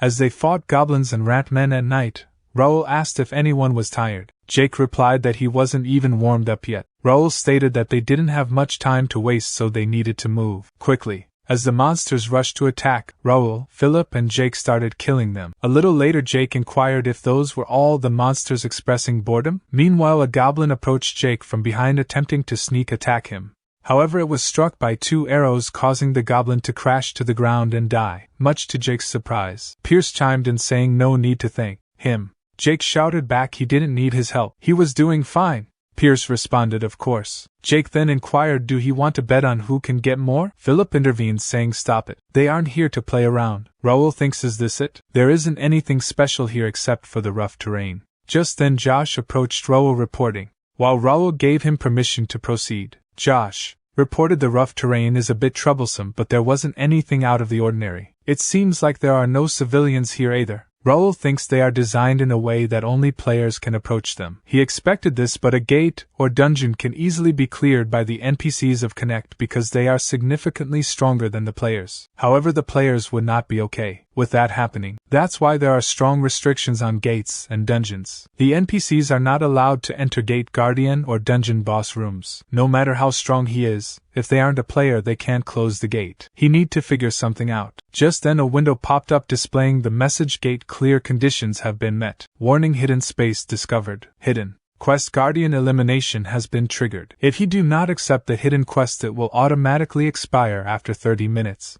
Another window appeared showing the information for the hidden quest guardian elimination with a grade of D and the objective to eliminate the gate guardian. The description stated a powerful guardian is protecting the gate. Eliminate the guardian and neutralize the gate. The reward listed was experience, gold, and a low-tier random item box. Raul thinks a hidden quest? He would normally be happy to see this, but he don't have time to spare. He then asked the others, all of them saw it, right? Philip affirmed it, and questioned, do they have to find the gate guardian themselves? He don't believe there were any guardians between the ones we fought already. Josh responded, Master, is it possible that the guardian you were referring to is the one over there? At that moment all of them turned their attention towards the approaching ranky gate guardian, the dark corrupted goblin. Philip exclaimed, a giant goblin, looks like this one is the guardian of this place. Jake chimed in, saying he came to them himself, making their job easier. Philip responded, well, it's good that they don't have to search for it anymore. Josh confidently declared, leave it to him, he will handle this. Raul firmly stated, no, he will deal with this one alone. Nobody else interfere. Josh nervously sweated, and replied, understood. Curious, Jake inquired, why is he personally stepping in? Philip replied, what is he talking about? The young master always leads by example. Raul thinks, well, it's because you NPCs can't get any rewards even if they defeat a guardian. He can't expect great rewards from an E-grade gate, but well, this works out. He wanted to test if defeating the guardian with his own hands would cause the gate to disappear. Initiating an attack, the guardian's strike was met by Raul, who effortlessly blocked and deflected it. Capitalizing on the guardian's loss of balance, he seized the opportunity and eliminated the adversary. Impressed, Jake exclaimed, as expected, he handled it easily. Philip added, even if it's a guardian, it's not a match for the young master. Surprised by Raul's skills, Josh thinks seriously impressive. Not only blocking a blow from such a massive figure, but also deflecting the impact to create an opening. Is this what a true guild master of a skillful guild looks like? Raul thinks, is this the level of an E-grade gate's guardian? Definitely an inexperienced mercenary would struggle against it. Having defeated the guardian, the gate should normally collapse. The message will pop up at any moment, and there it is. Several windows appeared. The first one declared guardian of the gate defeated. As the guardian dissipates, the gate will collapse, preparing for automatic return. The second window reported an error, compulsory power is activated. Gate collapse sequence is halted. The third window provided details. This gate is designated as a scenario gate. The entrance will be closed and reset daily at midnight. While looking at the system windows, Raul became a little nervous. He exclaimed, take a good look. This is what's called a core stone. It's like the heart of a power armor. The window displayed information about the core stone, stating that it was a grade E stone that could only be found in gates and dungeons. It was described as a highly fusible metal that could be used to make power armor and other high-quality items after proper processing. Philip inquired, was this in the heart of the giant goblin? Raul confirmed, yes, this is something they must definitely collect. Gather several and they can make an engine for the power armor. Jake commented, so it's an expensive and strange item, right? Pierce questioned, what have he been listening to? Raul turned around, gazing at the gate, and thinks even if he personally take down the guardian, the gate doesn't collapse. It means they can't defy the scenario. Alright, he never planned to mess with the scenario anyway. Now that it's come to this, they will use this infinitely generating gate to become infinitely stronger. Raul declared, alright, the reconnaissance is over. From now on they will clear all the degrade gates that appeared in the capital of Turium. They will go non-stop, so everyone stay alert and follow. Jake responded enthusiastically, yes, they have been waiting for his command. Raul stated they need one more mercenary for the next gate. He turned to Josh and inquired, can he join them? Josh inquired in surprise. Me, sir? Raul explained since he took away his chance to shine, he should give him this opportunity. Josh replied understood. Raul exclaimed great, let's go. As they entered the gate, Raul thinks this place is a dungeon or just an ordinary underground cave. It would have been pitch black without the light from the gate, right? He didn't expect this situation, but he is glad he brought it along. Jake exclaimed wow, it's dark, and inquired what is this place. Raul replied stay close and don't stray far from the gate, it's dangerous. Raul selected a magical lamp from his inventory and suggested let's look around with this. Jake exclaimed again wow, a magic lamp? Isn't this a rare item? Philip admitted he have never actually seen one, but it really works well. Raul cautioned they can see around them now, but it's dangerous to stray far from the lamp. Be careful not to get separated and stick together when fighting. Got it? All of them agreed. Raul turned to Josh and stated it's his first mission. He is in charge of the lamp. Josh agreed and questioned such a valuable item for him to handle. Raul explained he is entrusting it to him because he is capable. Show them what he can do as a promising member of the guild. Josh wondered Master said he is a promising member? And he replied yes, understood. He will guard it with his life. Raul encouraged good, give it his best. Raul thinks they might not realize it yet, but he is actually the lucky one here. Soon he will become an S-rank mercenary and be talked about as a candidate for King of Mercenaries. Josh's status window popped up displaying his information: name Josh, 21 years old, level 38, occupation freelance mercenary, temporary member first guild, stats potential grade A+, unique traits beast-like sensation grade A+, burning competitive spirit grade B, ambition to succeed grade C+.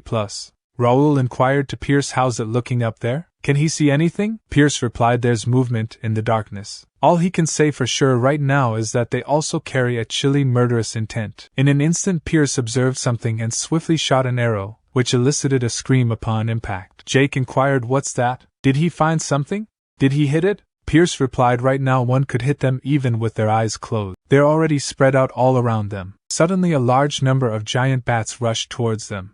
Raul shouted giant bats. These creatures chase the light and attack. Everyone be careful. Josh nervously thinks about the light while looking at the lamp. Jake exclaimed damn it, they're all swarming around the lamp. Raul instructed Josh to put the lamp down for now. It's too much for him alone. However, their conversation was interrupted as Josh shouted these damn irritating bats, daring to mess with this promising guy. He skillfully used his sword to eliminate the incoming bats and confidently stated the lamp won't even get a scratch from these guys. Jake stated he have overpraised the rookie and now he's lost his mind. Raul replied well, being enthusiastic is a good thing. Consider it a kind of initiation test. Josh called out to the Jake and Philip saying hey seniors, are they just going to watch? Jake responded rookie, you're too slow, way too slow. Philip sarcastically commented a promising member. He should be able to handle this much on their own. Meanwhile a scorpion lurked around in the shadows.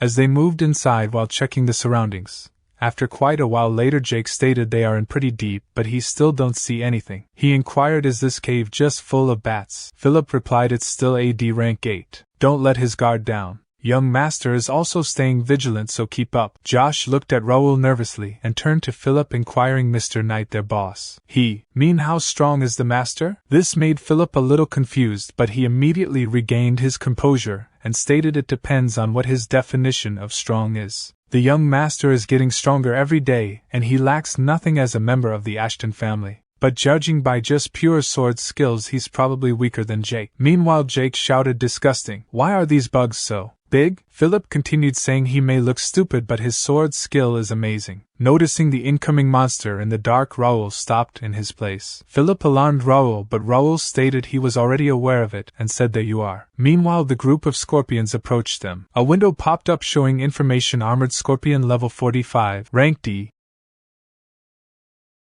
Jake commented they look so ugly. Philip warned there are a lot of them so be careful. Raul thinks there's no way giant bats are the main enemies in AD rank 8. Those scorpions only appear in gates and dungeons, so this must be their first time against this monster. Raul stated whatever it is, if it's a quest they have to get through it. Their armors are as hard as steel so be aware. Make sure to avoid the poisonous stinger. Then shall they begin? A quest window popped up showing information about a D rank dimension gate. The objective was to eliminate 50 armored scorpions of grade D. There was no time limit. The reward was experience, gold, and a low-tier random material box. Raul thinks it's not a conquest but an elimination quest, and it's asking him to clear the quest, not destroy the gate. He suggests thinking about it after taking care of the monsters. Raul stated, "Let's go." Raul, Philip, and Jake embark on a scorpion killing spree, leaving Josh to guard the lamp. A swarm converges on Josh, attacking him from a blind spot, but he manages to block just in time. As another attack approaches,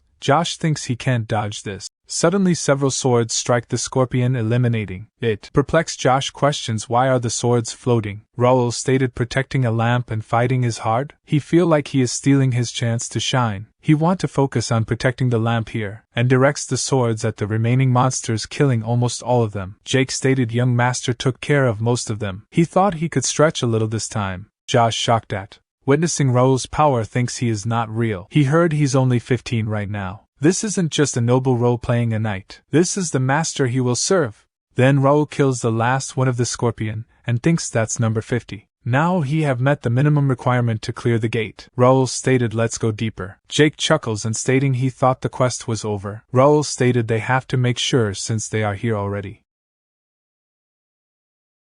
Jake exclaimed he thought they could finally get out of this cave. Philip stated stop mumbling. Meanwhile, Raul thinks they met the requirement, yet the hidden quest to destroy the gate didn't pop up. This means they have to find the Guardian themselves. It's dangerous to leave the Guardian alone. He have to find it even if it takes time. In that moment, Pierce utilizes telepathy to transmit a message to Raul, asking if he can hear him. Raul inquired to Pierce, did he find anything? Pierce stated he had found the end of the cave, but he thinks it would be better if the others took a look at it themselves. He described a circular arena in the middle of the cave and found it to be a strange sight. A little later, Jake commented that he guessed the one in the middle was the Guardian. Raul replied with a simple probably. Jake then inquired why the Guardian was not moving, to which Raul responded that it appeared to be waiting for them. Suddenly a window popped up displaying information about the D-rank gate Guardian Scorpion Champion, revealing its level and grade. Raul found it amusing and remarked that the Guardian was inviting them, so they had no choice but to accept the challenge. Raul descended into the arena while Jake cautioned him to be careful.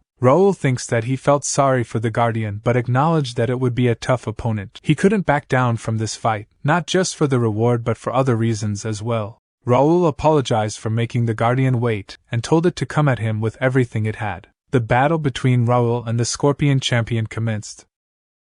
The Scorpion Champion charged forward wielding a sword that Raul blocked. He swiftly evaded the poisonous stinger attack, jumping backward. To his surprise, when he attempted a counterattack, it was blocked by the Scorpion Champion, who then forcefully pushed him backward. With a roar, the intense battle raged on, each combatant gaining ground in a back-and-forth struggle. Philip observed the scene and stated that monster is doing well against the young master. Jake replied he guessed ranked E-Gate Guardian champions aren't easy. Josh inquired shouldn't they help if the young master is struggling? Jake responded what is he talking about? The young master has a definite advantage. That Guardian is using a sword, claws and a poisonous tail. Yet the young master has only used a sword from the beginning, which means he's relaxed right now. He seems like he's enjoying the fight too. Meanwhile, Raul thinks it's been a while since I felt this. He finally got to get away from training, real estate and guild management. He can solely focus on this fight, but he can't enjoy this forever. He enveloped his sword with mana and stated he is busy at the moment. So let's move on to the next phase.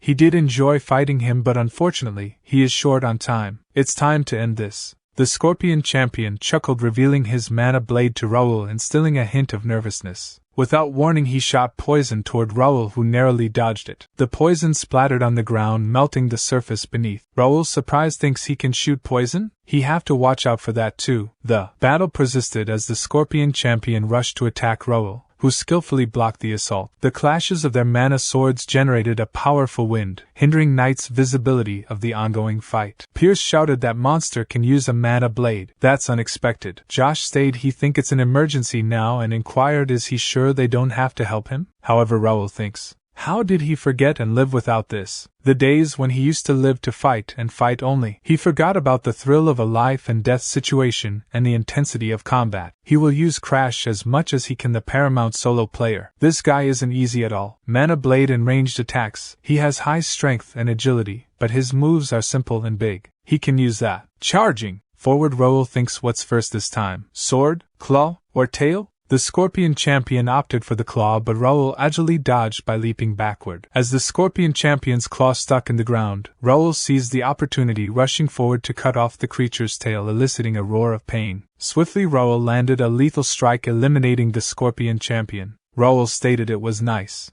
Having a nostalgia trip through you, farewell. Jake inquired, did young master just get stronger? Philip replied, right, it hasn't been long since he reached the expert stage, but he's already at the intermediate level. It's a matter of time until young master surpasses his level of skill with the sword. Jake shouted, young master, let's move on to the next gate. The next guardian is mine. He called dibs. Raul thinks, what's wrong with that guy? A window appeared showcasing details. Ashton's sword skill, Bear Crush, graded A+, has reached intermediate level 4. Class changed to Knight, intermediate sword expert. Elimination of Gate Guardian approved. Hidden quest complete. Raul finding it impressive. He then stated it took some time. He is sorry, it must have been boring to just watch. Josh quickly responded, not at all. That was amazing. Your combat just cleansed his eyes. Raul thanked him and acknowledged him. Philip inquired about their plans for the next gate, to which Raul replied, they are running late as per our schedule already. Let's get to it. He already told them that today's going to be a long day, so be ready. Jake expressed his excitement, stating exactly what he wanted. They cleared gates without rest, after spending 7 hours just clearing gates. They ended up clearing 4 rank D gates. Fully rested mercenary units were deployed on rank E gates under Bernard's command. They finished every mission safely, concluding every single gate that appeared in the capital Turium. There were approximately 500 casualties on the first day, and they rescued around 700. Most people think that this is it, but he know that this is just a little skirmish before the real war. On the street, one person asked another, did he see it? The gate or whatever?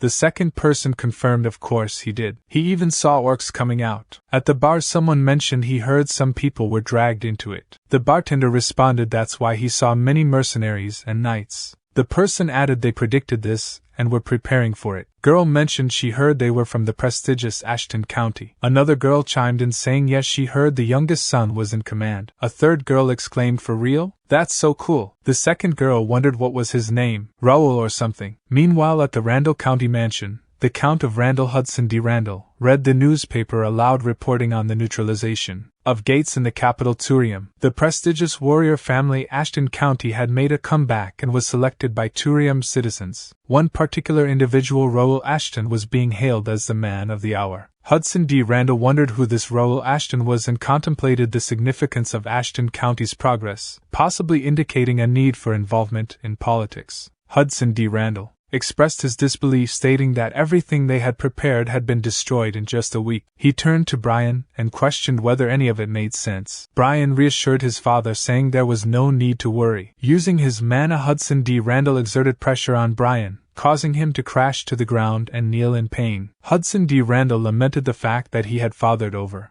30 sons until the age of 60, yet deemed them all useless. He couldn't help but compare them to the sons of Ashton County. After some time, Hudson D. Randall retracted his mana and criticized Brian, stating that he couldn't even withstand that much pressure, and questioned how he could call himself an expert knight. Brian apologized, asking for forgiveness. Hudson D. Randall ordered Brian to report everything that had occurred since he began training in seclusion for a month. Brian informed him that around 2 weeks ago, an official document had been sent out by the shrine. This angered Hudson D. Randall as he read the report. The report confirmed that there were 73 gates, of which around 40 had been cleared in a week, but the number was still increasing. The casualties included approximately 3,200 missing or deceased civilians, as well as 15 knights and around 1,300 troops. The knights' fear of entering the gates had led to a higher number of casualties among the troops. Currently, the gates had been blocked and were under surveillance. Brian trembled as he witnessed his father's anger. Hudson D. Randall used his mana to push Brian backwards, causing him to crash to the ground.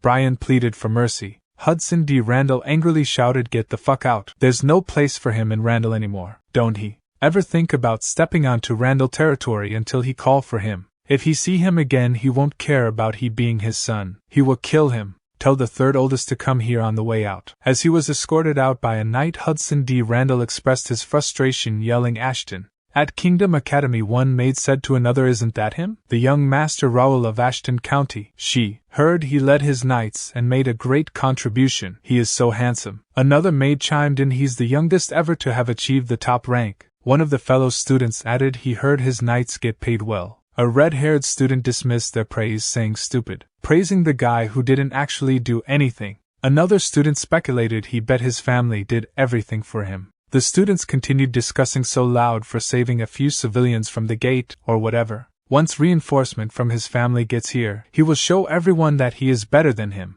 Raul thinks this is getting tiring. They're looking at him like he is some animal at the zoo. Why don't they just talk to him? Dalton commented he became a celebrity in just a week. He guess you did great. The entire capital is talking about him. He should know? Raul replied he don't want to know. Curious, Dalton inquired, really? But are the rumors true? That he is the real heir to the Ashton County? Raul questioned, what is he talking about? Dalton responded, that's what the rumor says. What family gives so many troops to a son who's not an heir? Raul exclaimed, cut the bullshit. Big brother is the heir, and he is not interested in being the heir at all. To clarify, he recruited his own knight order. He had no support from the family. Dalton inquired, how could that be? Raul replied he have some money. Dalton responded, I see. That's great. Maybe he should visit that gate thing with him. Raul was surprised by his remarks and began staring at him. Dalton inquired what happened. Why is he staring at him? Raul thinks holy shit, caught one. His admission to the academy may have seemed like an excuse for him to get out of the house. Actually, he had another goal. That was to find skill books in the library and hidden prospects in the academy. Though the list of new students changed due to Gray's sudden appearance, candidates for recruitment had already been selected based on information he found on the Link Cafe. Brat Dalton was one of them. Realistically speaking, the strongest person in this kingdom is Swordmaster Marquis D. Dalton. World of Connect, where almost no contact could be made with high-ranking noble NPCs, an amazing chance to get his grandson Dalton. Currently, not just anyone is allowed to enter the gate. Must obtain official permission or have at least 50 troops and 3 official knights. It would be impossible for Dalton to enter the gate alone. Even if Dalton is at the level of an expert, he has never confirmed his skills himself. Must be desperate for a chance to get real battle experience like a gate. Subjugation. Thinking about all these things, a smile appears on his face. He inquired, do he want to do it together? It's an F-rank gate, there won't be any danger. Dalton laughed and questioned, really? Stated, but he has a few conditions. Dalton asked about his conditions. Raul stated first he is the only one he will be bringing into the gate. Take any servants or guards along. Got. Replied it doesn't matter to him. Contrary, it's nicer to have a less number of annoying people joining. Raul continued by saying second, keeps the fact that he is going into the gate with him a secret. Because he doesn't want anyone talking behind his back. Dalton replied that is acceptable as well. He hate getting involved in family matters too. Raul thinks, is this brat not worried? What would he have done if he had bad intentions? Then again, who in this kingdom would dare to turn a big noble family like the Templeton Duchy into their enemy? Stated lastly, he must get permission from the Duke. Dalton, surprised by his remark, asked why does he need to get that? Raul replied, isn't that obvious? What if something happens to him? They need someone to take care of the situation if something were to happen. He is not taking him there to have fun, he is taking him there on an official visit. He have a night troop to take care of, he can't be bothered with his personal affairs. Dalton nervously replied, that's true. But his talk was interrupted as Raul walked away, commenting, let's talk again once he obtained permission from the Duke. By then, flustered Dalton said, hey, wait. And thought, how is he going to convince the old man? Seeing Raul's pale face, Bernard inquired, did anything happen at the academy? Raul replied, well, all the attention is a bit tiring, but it's fine. He started doing this hoping for this to happen anyway. Bernard questioned, then shall they maintain the public opinion to the current level? But Raul asked the report. About how many people have been deployed so far? Bernard reported in the past 2 days 100 soldiers have been deployed as decoys, and an additional 10 wandering mercenaries have been hired as well. There are around 20 active spies in the main branch who have completed their basic training. Raul considers the importance of the war of public opinion amidst the fierce political battle between the Nobles. It is crucial work that must be done to solidify their position. The decision to seek out the voice of Reuben has proven to be a wise one. By providing information about the gates without any conditions, a friendly reputation has spread throughout the kingdom. Those who question how a single media outlet can wield such influence do not understand the significant role that the media plays. In Connect. The media in Connect is an elite organization primarily composed of magicians, with Jenna's White, one of the continent's 3 great sages, serving as the president of the Press Association. Status is esteemed even among the highest ranks of society, and the most influential media outlet among them is the voice of Reuben. They do not need to engage in wars with swords alone, they must utilize all available resources. Raul instructed double the number of wandering mercenaries with a good sense of humor to be on standby. Expected that individuals from various regions will come to keep them in check. Then Philip inquired what he meant by that. Bernard explained that greedy noblemen are likely to attempt to gain a foothold now that the gate situation has somewhat stabilized. Raul expressed that while he would welcome them for a simple gate subjugation, it is not feasible at the moment. Bernard suggested that they may try to find faults and tarnish Raul's reputation in order to claim a larger share of the rewards. Raul responded by stating that they can only strive for the rewards because only the chosen ones can close a gate. He emphasized the need to keep this information confidential for the time being to prevent other lords from pretending ignorance about the gates. Philip responded with the statement that he understood. Raul continued with his thoughts. Even if he had to use the lord's greed, he must get the soldiers to gather in the kingdom. That was the only way for them to deal with the crisis that was about to befall the kingdom. At night, a person with brownish hair and running from something in the back alley, while thinking, damn it, who would have thought that they did continue being hunted despite entering a gate? Just what is their deal? For now he must lure as many of these bastards and buy time for his comrades to get away. His thoughts came to a halt when he was surprised to see people with robes blocking his way forward. One of the people with a mask stated guild leader of the information organization Wings of Freedom, alias Faceless. It's nice to meet you this way. Alias stated, so these bastards are the ones who have been hunting down underworld guilds for half a year. The masked person replied by saying, as expected from the head of the best information organization of the kingdom, he is quick-witted. Alias inquired, so what brings him here? Is he trying to hunt him down this time? The masked person responded that he was planning to do that at first, but he would make him an offer. Alias inquired about the offer. The masked person stated surrender. It'd be a waste to kill someone as powerful as he in the underworld.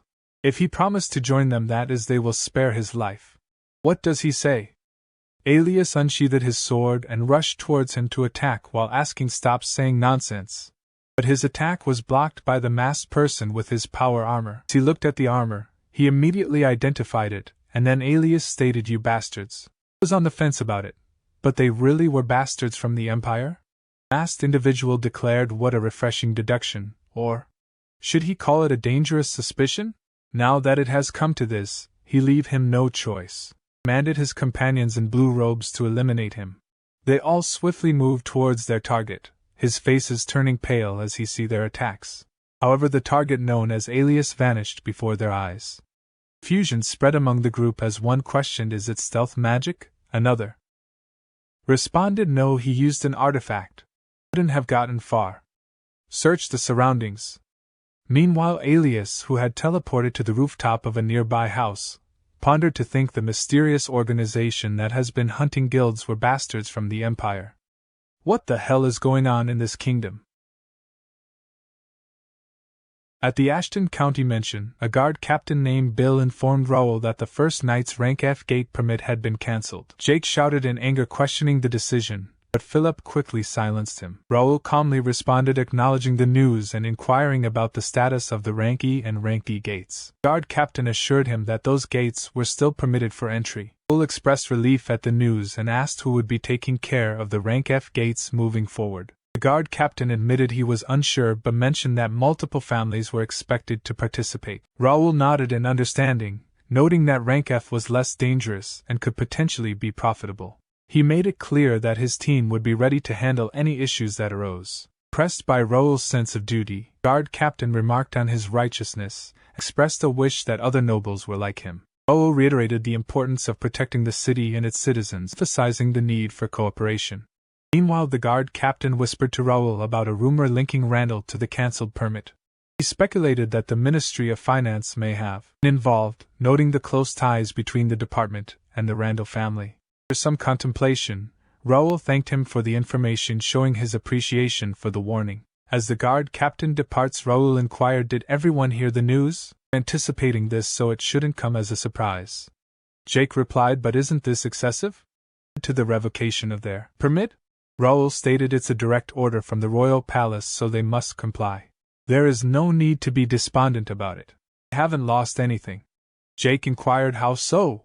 Raul explained, "Rank F gates can be cleared with regular troops. Utilizing mercenaries they hired with their funds is inefficient.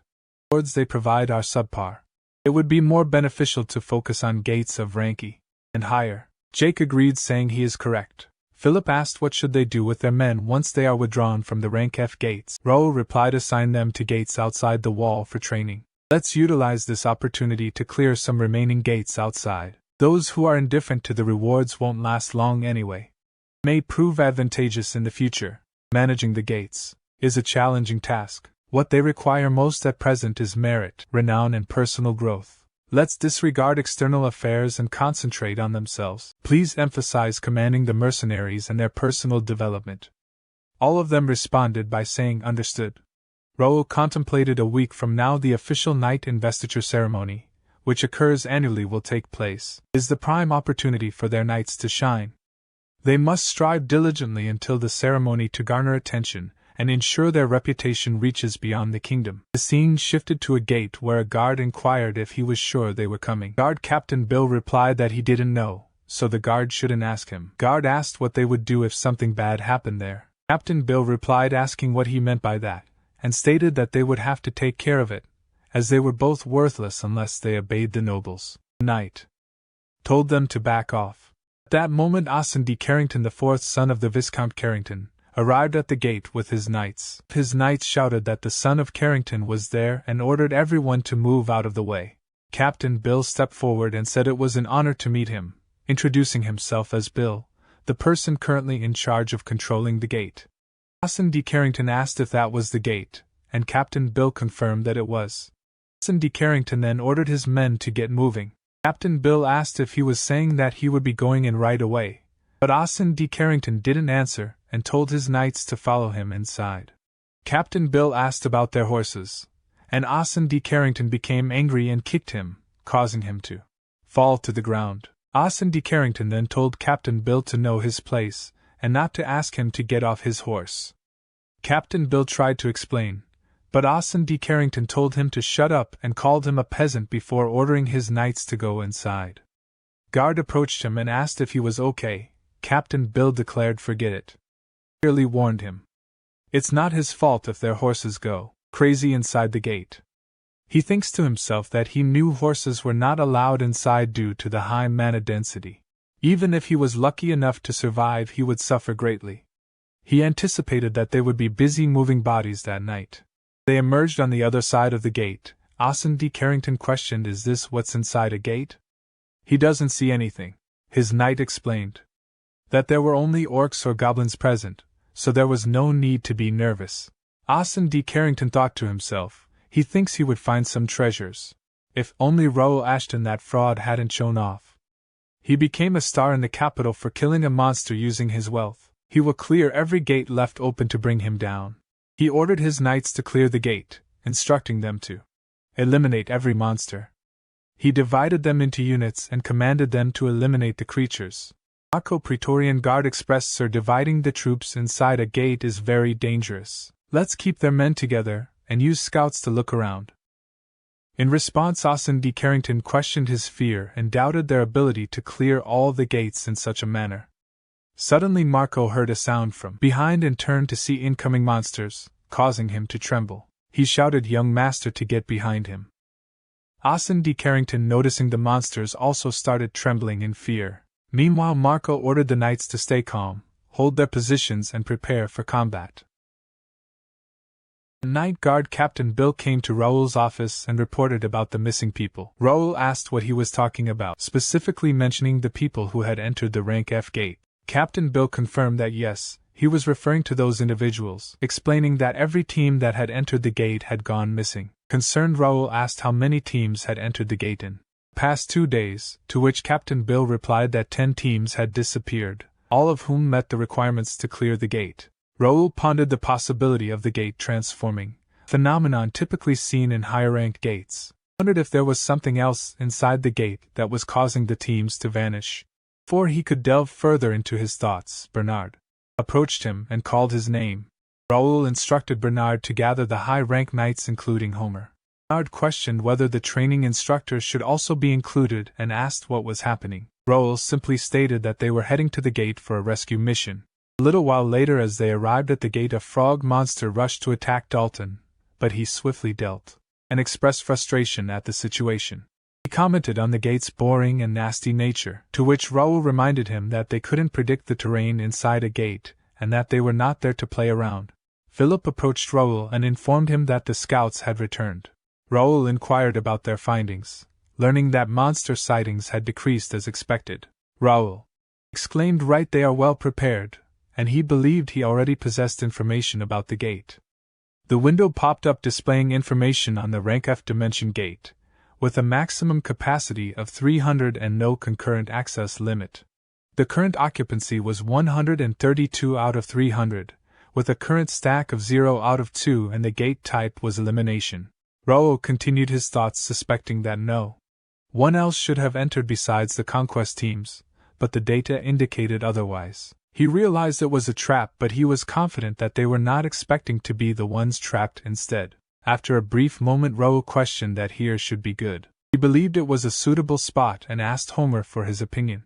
Homer replied, "Yes, master. They can look down toward the flat area, facing the swamp." He also believed this is a good location. Raul stated, "Then let's start working. This place will be the base. Set everyone in their trained positions." Homer acknowledged his command. Upon hearing their conversation, Dalton asked, "What is he trying to do on this hill?" Raul responded, "They are going to build a fort." Confused, Dalton questioned, "A fort out of nowhere?" Raul advised him to keep his eyes open and learn from the process. Raul activated the magic formation and instructed Homer to begin. Homer then directed everyone to activate the artifact. The magic formation appeared in the sky, accompanied by strong winds and a multitude of stone bricks emerging from it. Dalton, puzzled by the events, and closed his eyes due to dust, as the stone walls formed in front of him. As he opened his eyes, he was astonished to see a fort standing before him. Meanwhile, Raul declared that the structure was made in a rush but would serve its purpose. He believed it was better than sleeping under a tent. The fort was 3 meters tall and 20 meters wide, providing enough space for at least 100 people. It was the ideal base to wait for enemies. Dalton inquired if Raul was planning a siege and if the gate was dangerous enough to warrant building a fort. Raul explained that gates were indeed dangerous places, but only this one required a fort. He had used a similar simple fortress method before and believed it was worth it, despite needing many artifacts to reduce the brick's weight and size. Raul had trained guild members to use artifacts for this moment, although he had not expected to use it so soon. Dalton expressed his curiosity but limited himself to one question, asking why Raul needed the fort when they were supposed to be rescuing missing people. Raul responded by stating that they needed the fort precisely for that reason. Dalton pointed out that forts were typically for defending against enemy attacks and questioned why Raul needed it for a rescue mission. Raul simply replied that he would see.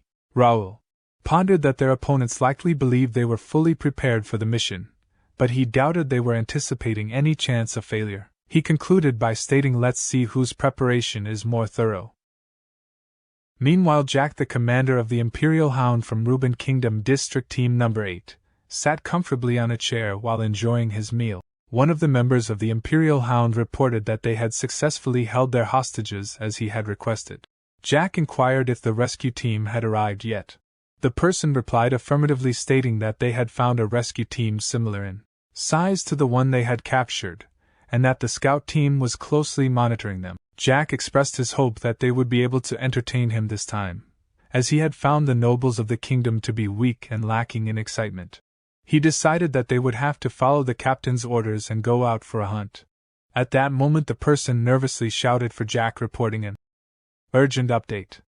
The scout who had been watching the rescue team had revealed that they were currently in a fortress doing nothing.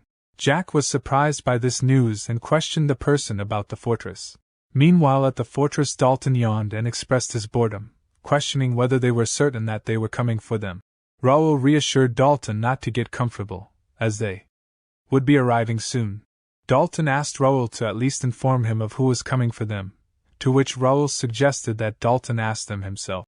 Nervously, Dalton looked towards the approaching group of people led by Jack and asked Raul if they were the ones they had been waiting for.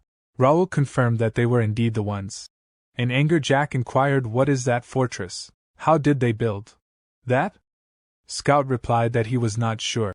Raul stated that they probably thought they had trapped them perfectly, and must be confused to realize they were the ones trapped. Philip ordered everyone to be ready and aim their arrows. Raul thought that they didn't expect a siege on the gate, and must not be prepared for it, causing frustration. He considered teasing Jack, who seemed short-tempered. He shouted, "Hey Empire's dogs! Why are you walking around without a leash?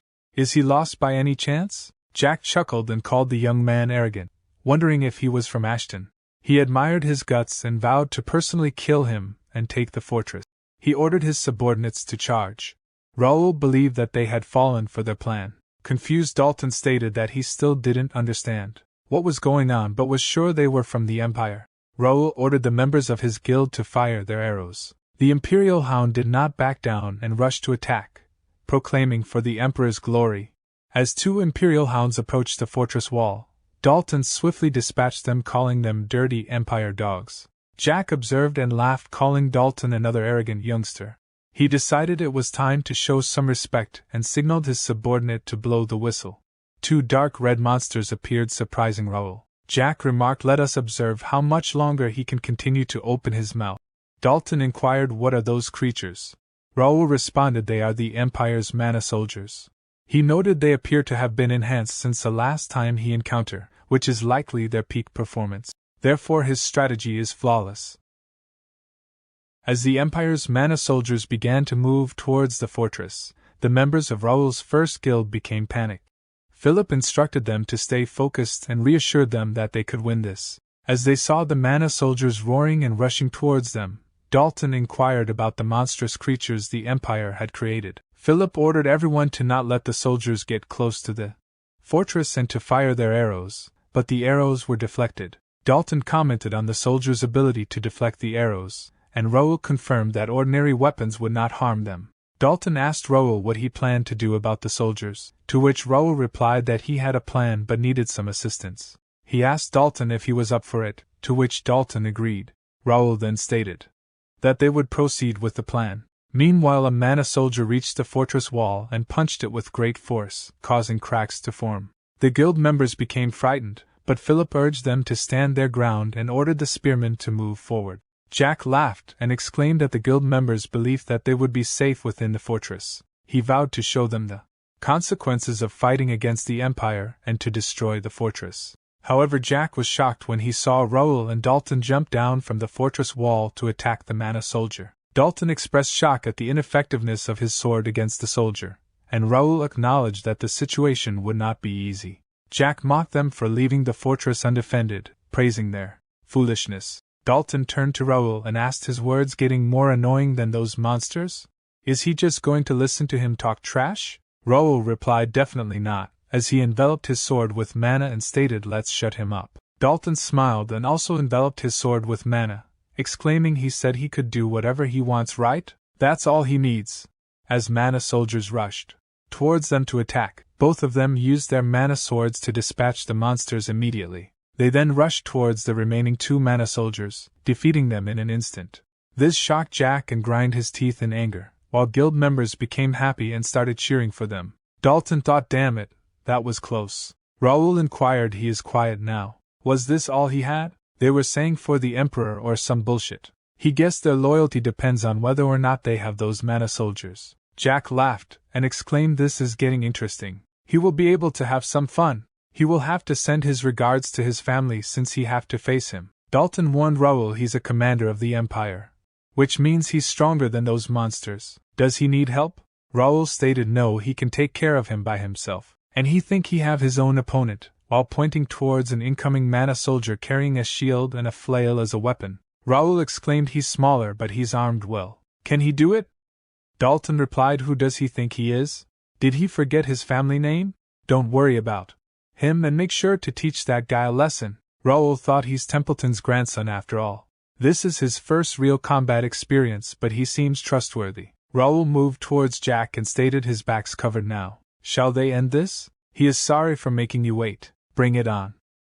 Jack exclaimed, Ashton family's young master, what is his name? He replied by stating his name is Raul. Jack mentioned that his family is well known throughout the Empire and he had heard that they use great swords, but he guessed that wasn't the case. Raul thought to himself that Jack talked too much and looked like a gorilla, but he couldn't underestimate him. Despite Raul's stats and level matching that of a typical advanced sword expert, Jack was still the strongest enemy he had faced so far. Jack's status window popped up, revealing information about him being 44 years old, level 81, a knight, advanced sword expert, affiliated with the Cronin Empire, Imperial Hound, and commander of District Team No. 8. His stats included potential talent, grade A, unique traits of narcissism, grade C+, bloodbath, grade A-, and quick-witted grade B. Jack commented on finding two noble families' young masters, calling it a jackpot and expressing excitement to see what they had to offer. Raul thought about his stable stats with power armor, and knew he couldn't let his guard down. He had upgraded his stats with steady level ups and spent money on his gear, making him confident in his abilities. Jack mentioned Raul's skill with the mana blade, noting that he seemed good at it, and wasn't just a crybaby young master. Raul prepared himself in a fight stance, and used the mana blade to defend against Jack's attack. Meanwhile, Dalton struggled against the attack from the mana soldier, and realized that the soldier was kind of strong. Dalton rushed forward to attack with the mana blade, but the soldier blocked it with his shield, surprising Dalton. The soldier then swung a flail weapon to attack, which Dalton dodged by leaping into the air. Dalton acknowledged the soldier's intelligence, and knew the battle wouldn't be easy. However, if he were to run away instead of facing the Empire, the old man would not leave him alone. Is he doing fine? His fight seems more challenging than mine. Raul and Jack's swords clashed with each other, and Jack commented, Not bad at all. You're quite good at imitating, aren't you? But that's it, Raul thought. He's fast and strong. The moment he shows a gap, he is done for. Jack laughed. Yes, this is way better than he had expected. He can feel it. It's almost a shame to kill him. Your kingdom folk are the best when you can't do anything but resist. Resist hard, little kid. Raul thought. He's still talking. It feels like he is getting mentally damaged. But that's not even the main problem. The longer and harsher the fight gets, the harder Regnitor keeps shaking. If he releases Regnitor, he can probably defeat him in a split second. But his allies might get hurt since he can't fully control it. He has to buy time and keep them here until the plan is completely executed. At that moment a message from Bernard popped up, saying, Master, does he copy? The situation has been wrapped up. They have successfully reached them and defeated the enemy. The plan was a success. Hearing that, Raul smiled and said, Nice. Jack commented, he is smiling? Does he give up? What happened to his rescue plan? He only see him and his guys hiding behind that fort. But his words were interrupted as Raul released more of his power, making him surprised. Raul replied, Rescue plan? Hiding behind the fort? The rescue plan was ongoing the whole time. Since the rescue plan has succeeded, shall we fight for real now? Try again, Empire's idiot. The scene then transitioned to a moment just before when Marco was gasping for breath. The member of Imperial Hound stated that he heard the kingdom's nobles were cowards except for a few families, and he guessed it was true. He was shaking like a rat despite being surrounded by his knights, which he found to be quite a view. Marco suggested that the young master please calm down and stay focused. In moments like this, Austin D. Carrington thought to himself that he didn't know the Empire was a part of this, and that they had fallen into their trap, realizing they may not survive. The person exclaimed that they wouldn't kill them if they didn't resist, yet they still chose to. He ordered to capture the noble and kill the rest. Following the order, his subordinates rushed to attack Austin D. Carrington's knights, but they were surprised when they were hit by arrows. As they turned around to see who had shot the arrows, they found the members of the First Knight Guild rushing towards them. Jake exclaimed, "How dare they step into their kingdom," referring to them as the Empire's dogs. Pierce, Bernard and Josh took care of the Imperial Hound members while Jake eliminated the Mana Soldier. The masked person observed that they easily took down the Mana Soldier without even using a Mana Blade. His thoughts were interrupted as Jake approached him and stated that he had overheated and didn't mean to kill all of them, suggesting that one was enough for them to extract information from. Marco identified Jake as a member of the Bear Knights and guessed that the First Knights had come to save them. Austin D. Carrington questioned if they were members of the First Knights. Josh exclaimed about Austin D. Carrington's weak knees and inability to stand his ground in a situation like this, finding it pathetic, and added that not every young master was like theirs, and Pierce suggested comparing it to something worth comparing. Austin D. Carrington thought only with a few soldiers they took down these monsters and the Empire's elites armed with power armor. Are these Raul Ashton's First Knights? Then Bernard reported to Raul asking if he copied. The situation had been wrapped up. They had successfully rescued them and defeated the enemy. The plan was a success. At the present, Jack inquired what did he say. Raul replied that the hostages had been rescued already. It was easy since he brought all his men there. He caught the hostages but then focused on attacking the fortress. Did he forget what he was there for? He really thought he had it all perfectly planned out, didn't he? The truth is he is the one that fell into the trap. Jack laughed and struck his sword in the ground, stating he sees. Planning things out isn't his style anyway. What's so fun about hiding and planning? They're traps? He should just stick to his style. What does he think, kiddo? He has nothing to care about now. Let's do this for real now. Raul thinks there it is. Shadow Clipper. He saw it a few times as Crash, the great sword skill that the Imperial Knights use. It was a bizarre sword technique with an ominous blade unpredictably slashing in irregular patterns. He had been waiting for him to use that. Jack commented, "Let's begin." Launched mana slashes towards Raul, causing him to push backwards by the impact as he blocked them. Jack questioned, "He is busy blocking. Where did all his ego go?" Meanwhile, Raul looked towards him with focused eyes, and the system showing information 40% complete, 50%, now 70%, and 100% completed. Another window popped up showing information copycat activation complete. Then Raul stated, "Let's try this out," and used Shadow Clipper to attack him. Seeing that, he became confused and blocked the Raul attack. And he asked, "What is this?" Raul stated, "This seems useful. He will use it well." The fight between Dalton and the Mana Soldier raged on. Dalton deflected the Mana Soldier's attack and countered, but his attack was shallow and didn't inflict much damage on the Mana Soldier. As the Mana Soldier responded with a heavy strike using a flail weapon, Dalton dodged by leaping backward. Dalton thinks he is fast and has enough intelligence to strategize, but his attack pattern is simple. There's some mana around his mace, which makes it dangerous. He is at a disadvantage since he can't use a mana blade. There must be a way, so let's try using the landform. As he looks toward the fort, seeing Dalton from the fort, Homer noted, "This isn't easy for him at all," and asked, "Is he sure they can just watch? They can still help them." Philip stated they have been ordered to not interfere unless they ask. Stay put and wait. They rescued the hostages, which was the most important part. Let's believe in their young master and wait. But his talk was interrupted by Dalton saying, "Hey you, knight, over there, your name's Philip, right?" "Yes, that his name," Dalton stated. "He has a favor to ask of him. Can he tell his men to hold on to whatever surround them? He is going to use the fort now. It will shake a bit." Surprised, he asked, "The fort's going to shake?" And immediately ordered, "Everyone, get away from the wall, get low and prepare for impact. Hold on to something so they don't fall off." Dalton thought, he's fast. He understands why Raul trusts his men so much. "Let's go again. Try parrying this one," and rush forward, jumping into Mana Soldier shield to leap backward into the fort wall. As the Mana Soldier attacked the wall, causing it to shake, Philip ordered the knights to hold on. Using the wall, Dalton jumped into the air and landed a critical hit on the Mana Soldier, that defeating it. He think that was risky. Thank God it worked. The wall was damaged a little. He hope he's okay with that. Surprisingly, Homer noted, first real combat experience, yet he's confident. Philip stated, "Yeah, almost to the point of arrogance." Homer remarked, "He's the Swordmaster's grandson, Templeton's wolf, after all." Seeing Dalton defeated the mana soldier, Raul stated, "They are done.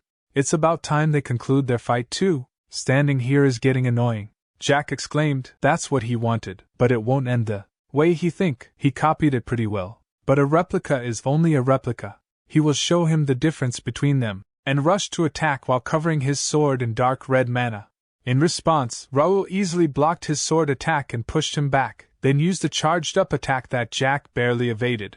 Then he asked, "How about now? The replica doesn't seem bad at all." Jack stated, "You arrogant kid." However, Raul thinks it's actually not bad. It's strong and easy to use. It's been a while since he has obtained a decent skill. At that moment, a red system window popped up showing information error and explained, "The Regnator has detected prohibited traits. By the covenant with the Regnator, the skill Shadow Clipper A will be discarded," which confused Raul as he saw it. Raul think, what does this mean? Prohibited traits? Is he saying he can't use the copied skill? Another window pops up, showing information, searching for an alternate skill. He thought he found a decent skill, and now he is losing it without even having used it once. It seems like he can use it until an alternate skill is found. He has to end this fight before that. Whatever, he will use it as much as he can. He immediately rushes forward and launches an attack that he blocks. Then Jack asks why is he being aggressive all of a sudden? Is he in a hurry now? As he is pushed backward due to Raul's attack, and he's about to counterattack, but Raul uses the psychokinesis trait to fling a sword towards him, which narrowly misses. Jack asks, "What is this? A sword flew? Where did it come from?" To his surprise, multiple swords are floating in the air. He asks how is this possible, but Raul states he didn't notice. Does he have tunnel vision? He said he wanted him to do his best, right? He will show him his best. And he uses the sword to attack him. Jake asks what is this ridiculous trick? He called this his best, as he blocks them one after another. How disappointing. Stop these tricks and face him. He doesn't have time to play with him. Come at him for real, kid. Then he uses the psychokinesis trait on multiple swords to attack him from the front and on two large axes to try to attack him from behind. Jake easily blocks the swords, but he struggles to block the axes. At that moment, Raul uses more of his psychokinesis trait power to push Jack back towards him, and Raul also covers his sword in golden mana to strike him from behind. Raul thinks he knew it. He can't break his power armor with improvised sword skills, but that doesn't mean there's no way to win. He uses psychokinesis power on his sword and also employs the Regnator power armor that covers his arm. He distracts him with that sword and closes the distance between them, and he stated he is strong, but he talked too much. Time to shut it, Empire Dog. Then he lands a powerful attack that causes an explosion on impact. As the dust settles, Jack is lying on the ground defeated. Raul thinks finally at finish, he was a tough one. Considering how hard the fight was, he can expect some level ups. Then a system window pops up, and he thinks, did it finally find an alternate skill? That was close. Let's see. And the window shows information. Alternate skill found. Acquired skill. Radiant Aura, grade A+. Seeing that, he becomes surprised and notes, how did he get this skill? Radiant Aura, the top-tier active skill used by the strongest Holy Knight. The OP skill that casts 80 cleanse, blessing, and healing. He rarely saw this skill even when he was Crash. He got that skill. He chuckled and stated this is a jackpot. Raul think ambushing a conquest team by hiding inside the gate. He didn't expect this. They were well prepared too. There must be a strategist behind this. He needs to be vigilant. His thoughts were interrupted by Dalton, saying, he really went crazy there. He punched him in the face because he couldn't slash through his power armor. Raul replied it's nothing compared to him using the wall. Dalton stated whatever, they took care of the rest as well. This mission is a success, right? Raul appreciated his help. Dalton stated, he came along to have fun, but he couldn't let his family name down. The old man would have killed him if he just sat here and watched. Raul thinks he also performed beyond his expectations. He can't believe this was his first real fight. If he becomes a part of the First Knights, he will be massive. Noticing the rescue team, Philip immediately informed him. Jake laughs and says, young master, they are back. Pierce notes he told him not to call him that during a mission. Raul states, nice work. Everything is good? Jake chuckles and exclaims there can't be a problem when he is here. Everything went flawlessly. Bernard reports there were no wounded, but there are a few casualties. They might need some help to move the bodies. Raul says he understands. They can ask the guards for help. Meanwhile, seeing Raul Arsene, Carrington thinks he was iffy about it, but Raul is actually a master. Did he really make this knighthood by himself? However, his thoughts were interrupted by Dalton asking, isn't he Arson? He was one of the captured hostages. He didn't know that the Carrington Viscounty was a part of this. And Arson thinks Templeton's Dalton? He's also part of Raul's Knights. This guy, how much influence does he have? Raul stated the hostages have been rescued, and they have gotten rid of the Empire's dogs. The mission's over.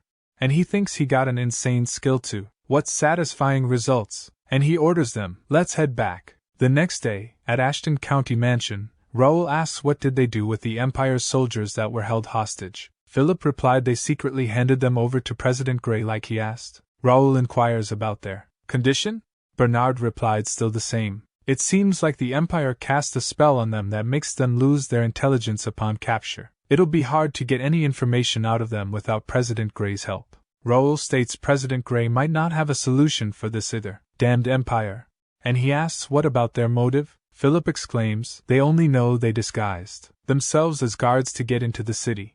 There will be a massive internal inspection due to this. They don't have any other information about them, so it'll be hard to figure out their motive. He wished they had an actual information organization. And he thinks the way they're operating is very precise and dangerous. They will need better information to prepare for the next attack. He will have to do something about it. And Raul said they will leave that to the kingdom and President Gray. Tomorrow's the night ceremony, right? Philip affirmed. Certainly. The capital is a bit chaotic right now, so the ceremony will be small and quiet. Raul guessed there will only be an actual review instead of a ceremony to show off. That's better for him. Raul stated the ceremony still means a lot. Make sure to prepare for it. Both of them exclaimed, they comprehend, Master. Raul continues with his thoughts. The ceremony will be a gathering of the kingdom's most renowned families and knights. It'll be their first knight's first time on an official stage. He has to make an impression of their first knight's strength. Past the kingdom, all the way to the empire. They will show them. The majesty of the first knights will reign over the entire continent. The following day, as they traversed the capital, Raul and his first knights order drew astonished gazes. Citizens praised him as the guardian of Turium's capital. Excited girls called out, Young Master Raul, please glance this way. Raul acknowledged them with a greeting. However, Josh seemed uncomfortable. As the girls shouted, Red-haired knight, he looks splendid. Please look this way. Homer asked he never experienced this as a mercenary, did he? Josh replied affirmatively. Homer remarked, get used to it. As long as he's under the First Knight's flag, he will always get such a welcome. Answer them. He deserves it. Nervously, Josh greeted the girls, thinking, he is glad he joined the First Knights. The crowd cheered as they walked through the capital. Upon reaching their destination, Raul commented, there are more here than he did thought. Philip added he thinks some free knights are here as well. Some knights began discussing among themselves. The knight on the left asked, look over there, aren't they the first knights? The knight on the right remarked, yeah, they are the new knighthood who resolved the gate incident. The knight on the left stated, there are so many of them. Is every member of the knighthood here? The knight with the flag noted, what's so great about them? They are show-offs. The knight on the left remarked, he heard there aren't many regular knights. Raul thinks, they seem to have attracted some attention. Nothing wrong with it. They are only here to show them what they are capable of. It's great that they are aware of them. The person approached Raul and said, so this is how he meet the esteemed guardian of Turium. And Raul asks, about him. The person stated, nice to meet him, young master. He is the kingdom's financial director, Jerry D. Plank. He heard that he played a big part in the gate incident. Could they have a private chat? Raul thinks, the kingdom's finance director, Jerry D. Plank. What is he planning? Plank continued by saying he finally got to meet the capital's busiest hero. He has been wanting to meet him for a while, but you've been busy. He heard he was participating in the ceremony, so he came here to meet him. He felt like it'd be his only chance to meet him. Raul think he came to see him on purpose. What does he want? The capital's guard captain said that most of the financial department was associated with Randall. He won't be any different, and he came to see him personally. He isn't gonna do something like that just to say hello. Is he trying to figure out what he is up to? He chuckled and stated the capital's hero? That's an exaggeration, Viscount Plank. He did what any noble of the kingdom must do. and his night's work. Yet, he remains so humble. He is as remarkable a person as he did heard. He will be a role model for the other knights. Raul stated, all thanks to the financial department taking care of the kingdom's treasury. Knights can only function with the financial department's help. Plank replied he flatter him, and think this guy, he's more clever than he did thought. He knows the financial department is hostile towards him considering his relationship with Randall, yet he's acting like this in front of him. He understands why everyone struggled with this kid. Raul asked he do have one question to ask him. Plank asked what is it? Raul stated he heard the financial department had banned the first knight from entering the gate. Do he by any chance know anything about this? That shocked Plank, and he think he's going to ask him that to his face? He's not trying to play a fool in front of him, or is he trying to say that he has evidence to consider the financial department his enemy? Not so easy. And Plank stated this is his first time hearing about that. That must be a false rumor. There's no reason for the financial department to be involved in such matters. Raul replied he is right. Then Plank asked, by the way, did he find anything about the Empire's soldiers that had ambushed them at the gate? Raul said about that, they were well prepared for every possibility. Plank remarked it must be just a taunt like the previous instance. They can't consider it as an actual invasion. Raul stated really, but they ventured pretty deep and they came so easily. It's almost like there's someone secretly talking to them from inside the kingdom. Then he chuckled and added it's just his assumption. There's no way it's real, right? Plank remarked as expected. He see why people call him the protector of Turium. It was worth coming here to meet him. He will take his leave now. He hoped President Gray finds something useful from the captives. Raul stated that's strange. It's top secret that President Gray is in charge of the captives. Then he guessed the financial department knows a lot. Plank responded by saying of course, they are in charge of an important part of the kingdom. That was a fun conversation. He hoped to see him again in the future. And he think Raul Ashton, he is way beyond his expectations, not bad. He will have fun destroying him. However, Raul think he chose the wrong person to mess with. Trash talking was the most important part of being a Connect player. He is not sure how he's related to the Empire yet, but he'll be putting more pressure on them more from now. Let try him, they won't back down. At the moment someone from the crowd is spying on him. The person was Faceless of Information Guild. Then the person announced the guidance competition will begin soon. All participants, please gather at the lobby. Jake with a smile remarked it's time. He has been waiting for this. Raul note he seemed excited about this even though he was complaining about its necessity not long ago. Jake replied it feels different now that he is here in person. Raul stated there's deeper meaning to this ceremony for them than it seems. This will be their opportunity to show them who they are. All of you probably notice, but they are already hostile towards them. That's all part of his plan, but something is missing. It's fear. Their goal is to make them fear them. Respect comes from fear. Make sure they engrave into their heads what First Knight is capable of. They all responded by saying yes sir, and Raul turned to Philip and asked can he take it over from here? He will watch from the seat, and Philip agreed on that. As they moved towards the lobby, Jake remarked he swear to God, if any of you guys lose, they are going straight to hell. Philip added that applies to him, too. Don't underestimate them and focus. Raul think he don't have to worry about them anymore. Let's trust them and let them be. Let's take care of that. As he noticed Faceless leaving. Faceless immediately enters narrow back alley street, but he becomes surprised as Raul stand in front of him, asking did he get everything he needed? He don't know why he is hiding his presence and doing this, but if he have a question, he can always ask him. Faceless think he didn't sense him at all, and ask when did he find out. Raul replied to be honest, he almost didn't. His presence was hard to find. As expected of the captain of the best information guild in the kingdom, Wing of Freedom, detecting the presence of a Faceless is not easy. He stated let's stop playing hide and seek. Why don't they have some real talk now? Raul stated he would get straight to the point. Why are the Wing of Freedom following him?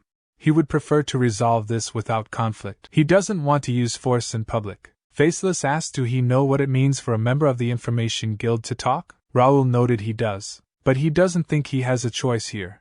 For the guild master of Wing of Freedom to be out working by himself, that probably means there's a problem inside their guild? Faceless think he already figured that out. Raul Ashton, he is as sharp as the rumors suggest. He took off his hoodie and remarked there's no point in being stubborn here. He will talk. He is right. He is the guild master of Wing of Freedom. He is also known as Faceless. Raul exclaimed he likes how he understood his situation quickly. Now, can he tell him why he was following him? Faceless remarked before he explained. He wants to resolve the misunderstanding here. He has followed and investigated him, but that's not what he was here to do today.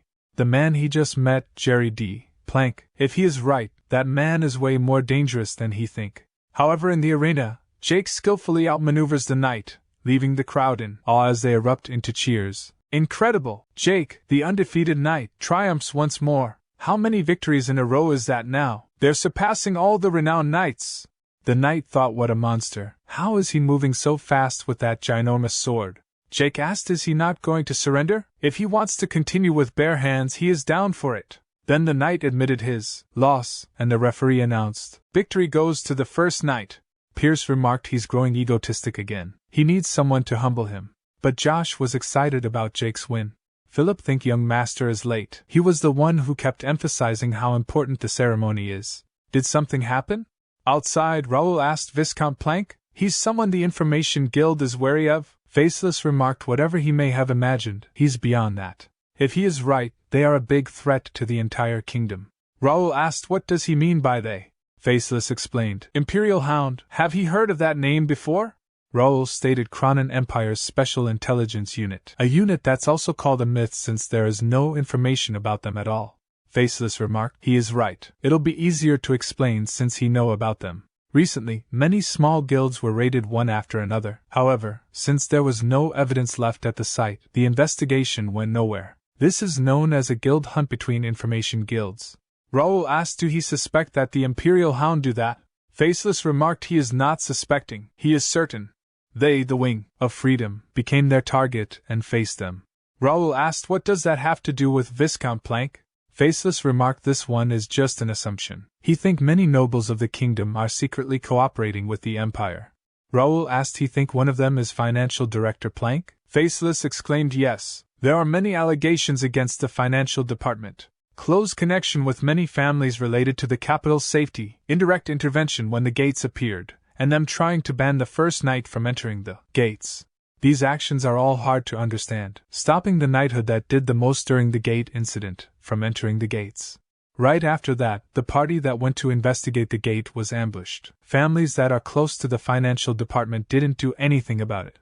Moreover, ever since they found out that Imperial Hound was behind the ambush, the financial department has been trying to keep it quiet. Considering all this, it's safe to assume that if someone is cooperating with the Empire, that person is likely a part of the financial department. Raul think as expected of the master of the Information Guild. He knows a lot. Faceless added, but they cannot be certain that the mole is in the financial department. It could be someone very random who one could have guessed. Maybe even the master of the first knight, Raul Ashton, could be that person too. Raul stated, that's funny, and asked, why does he think that? Faceless explained, the first knight came out of nowhere and showed remarkable performance in a short time. He bet everyone in the capital knows their name now. The pivotal moment came with the emergence of the gate. No one was ready for this unprecedented incident except the first knight. The first knight seemed to know everything, starting from the layout of the gate to information about the monsters and how to kill them. It's almost like they knew what was going to happen. Raul think nice, he passed the test. And he stated, wreaking havoc on purpose and stopping it to earn the public's fame. It's very risky, but quite effective. He gets why he is suspicious. He guessed it'd be better to show him than trying to explain everything one by one. Faceless asked, show him, but what? Raul stated, join their knighthood. Then he will find out if he is holding the Empire's hand or its throat. Faceless asked, is he asking him to join his knighthood? He think there's a misunderstanding here. He think he is one of the suspects. Raul stated, doubt him as much as he wants. He can decide for himself while he stand right next to him. Wing of Freedom is gone now, and he also happens to be in need of some good informants. He think it's a win-win situation. Faceless looked towards the arena and asked, is he sure he can stay out for this long? He thought this ceremony was important for him and his knights. Raul stated, for now, this is more important. Faceless remarked, his men are fighting to be recognized as official knights. He think he is being too negligent as their master. Raul stated, it's because he trusts them. He being there doesn't matter because they will win anyway. Faceless added, this ceremony has renowned knights from all over the kingdom participating. He think he may be taking it a bit too easy. Raul replied, he knows it won't be easy for them, but he trusts them. They've fought alongside him multiple times. There's no way they'll lose.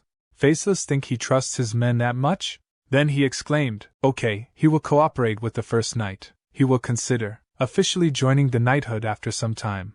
Raul stated he made the right choice. Faceless put the hoodie on and remarked then he will see him again next time. He doesn't like to stay in one place for too long.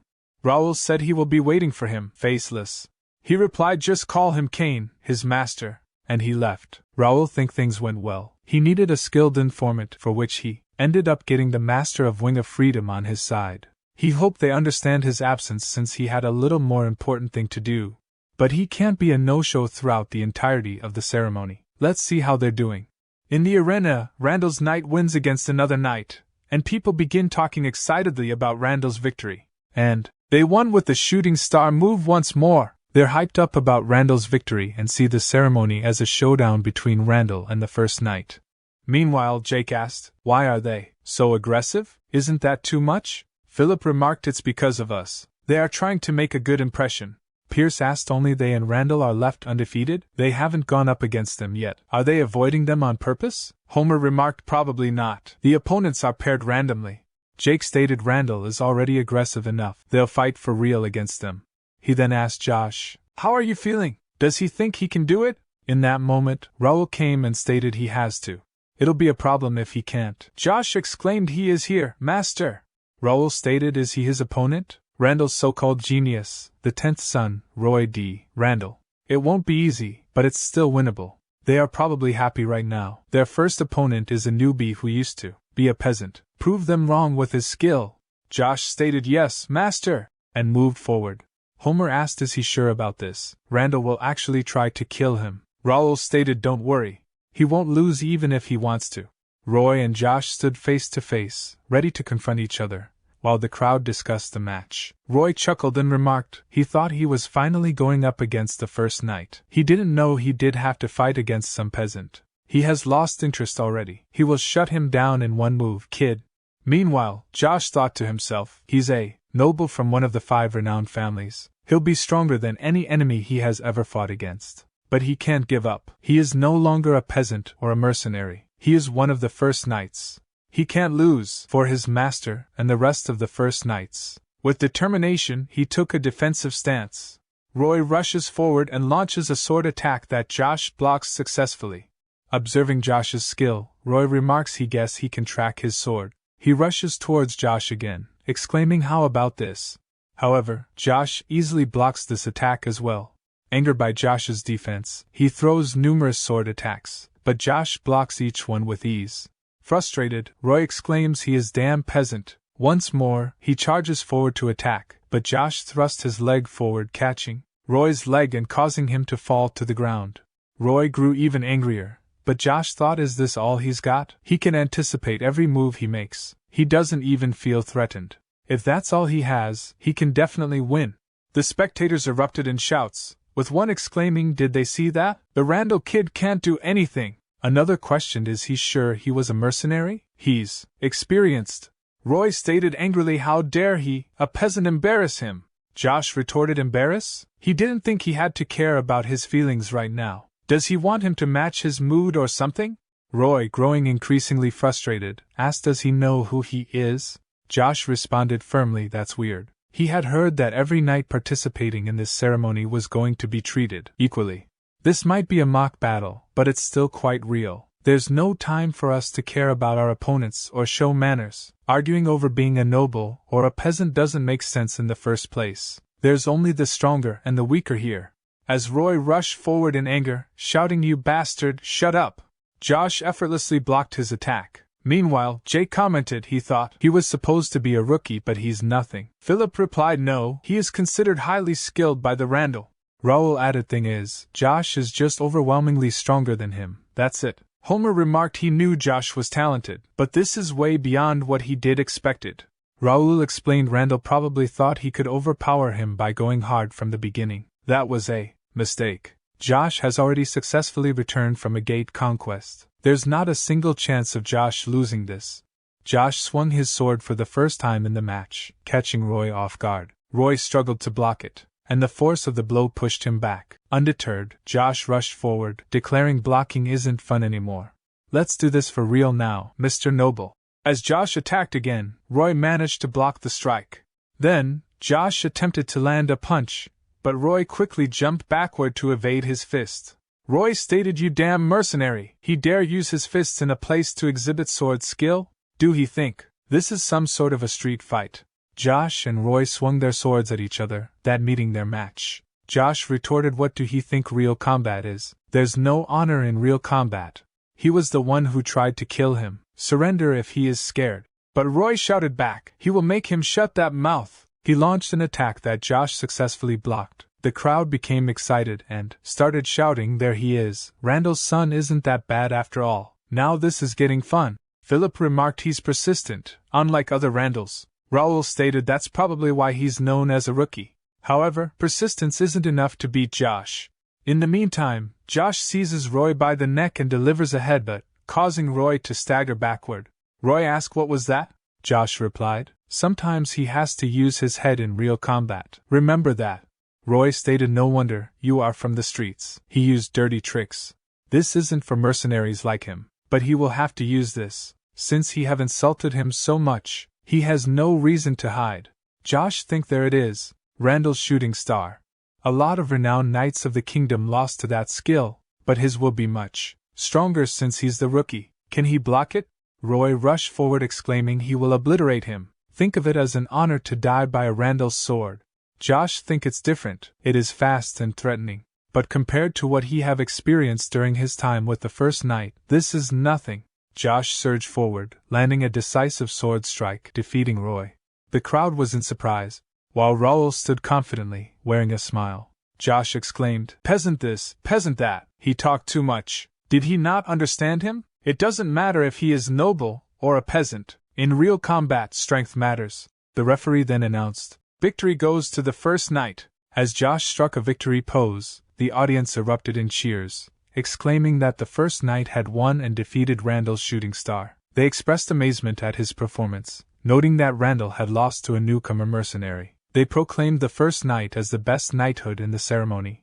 The black-haired boy expressed astonishment at the new knighthood's impressive strength. The brown-haired boy acknowledged that the rumors were true, believing the knighthood's master to be Ashton's son, and mentioned his intention to write Ashton a congratulatory letter. The black-haired boy added that he would also search for other Ashtons in the capital. Hudson D. Randall, Count of Randall, angrily thought about how his knight lost to a mercenary despite being allowed to use lethal force. He was frustrated that even extreme measures to disable his opponent were ineffective. Randall questioned if Raul Ashton had truly gathered such a powerful people without his family's assistance. Realizing the urgency of the situation, he resolved to take swift action. Hudson told his knight captain there was nothing more to see and instructed him to leave. When the knight captain questioned the sudden departure, Hudson ordered him to leave the knights to someone else and return, taking only a few followers. The knight captain then asked where Hudson was going, and Hudson replied that he needed to visit the financial department to see Plank.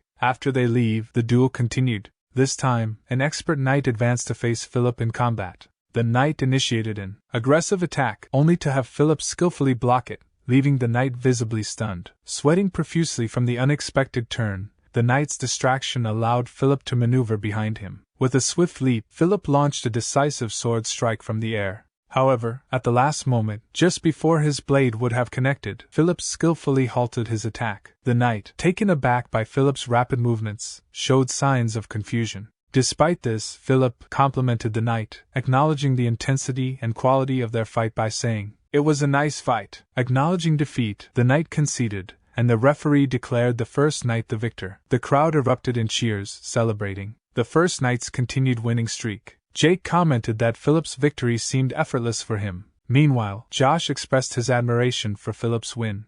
Another observer remarked that Philip had decisively defeated a fellow advanced expert, emphasizing the dominance displayed in the match. A person with reddish-brown hair noted that Philip's performance confirmed that who is the main knighthood of the ceremony. Meanwhile, a bold individual named Jaden D. Ashton, Viscount of the Jaden Viscounty, observed the scene from a distance and questioned if it was the first knight. Mentioning the knighthood Raul formed, the observer recognized familiar faces among them. Turning to Titus for insights, the discussion shifted to Raul's character. Titus described Raul as someone who had been calm and composed from a young age. He speculated that Raul had likely matured further since the gate incident. Jaden remarked on the Ashton family's transformation, noting their previous satisfaction with rural swordplay. However,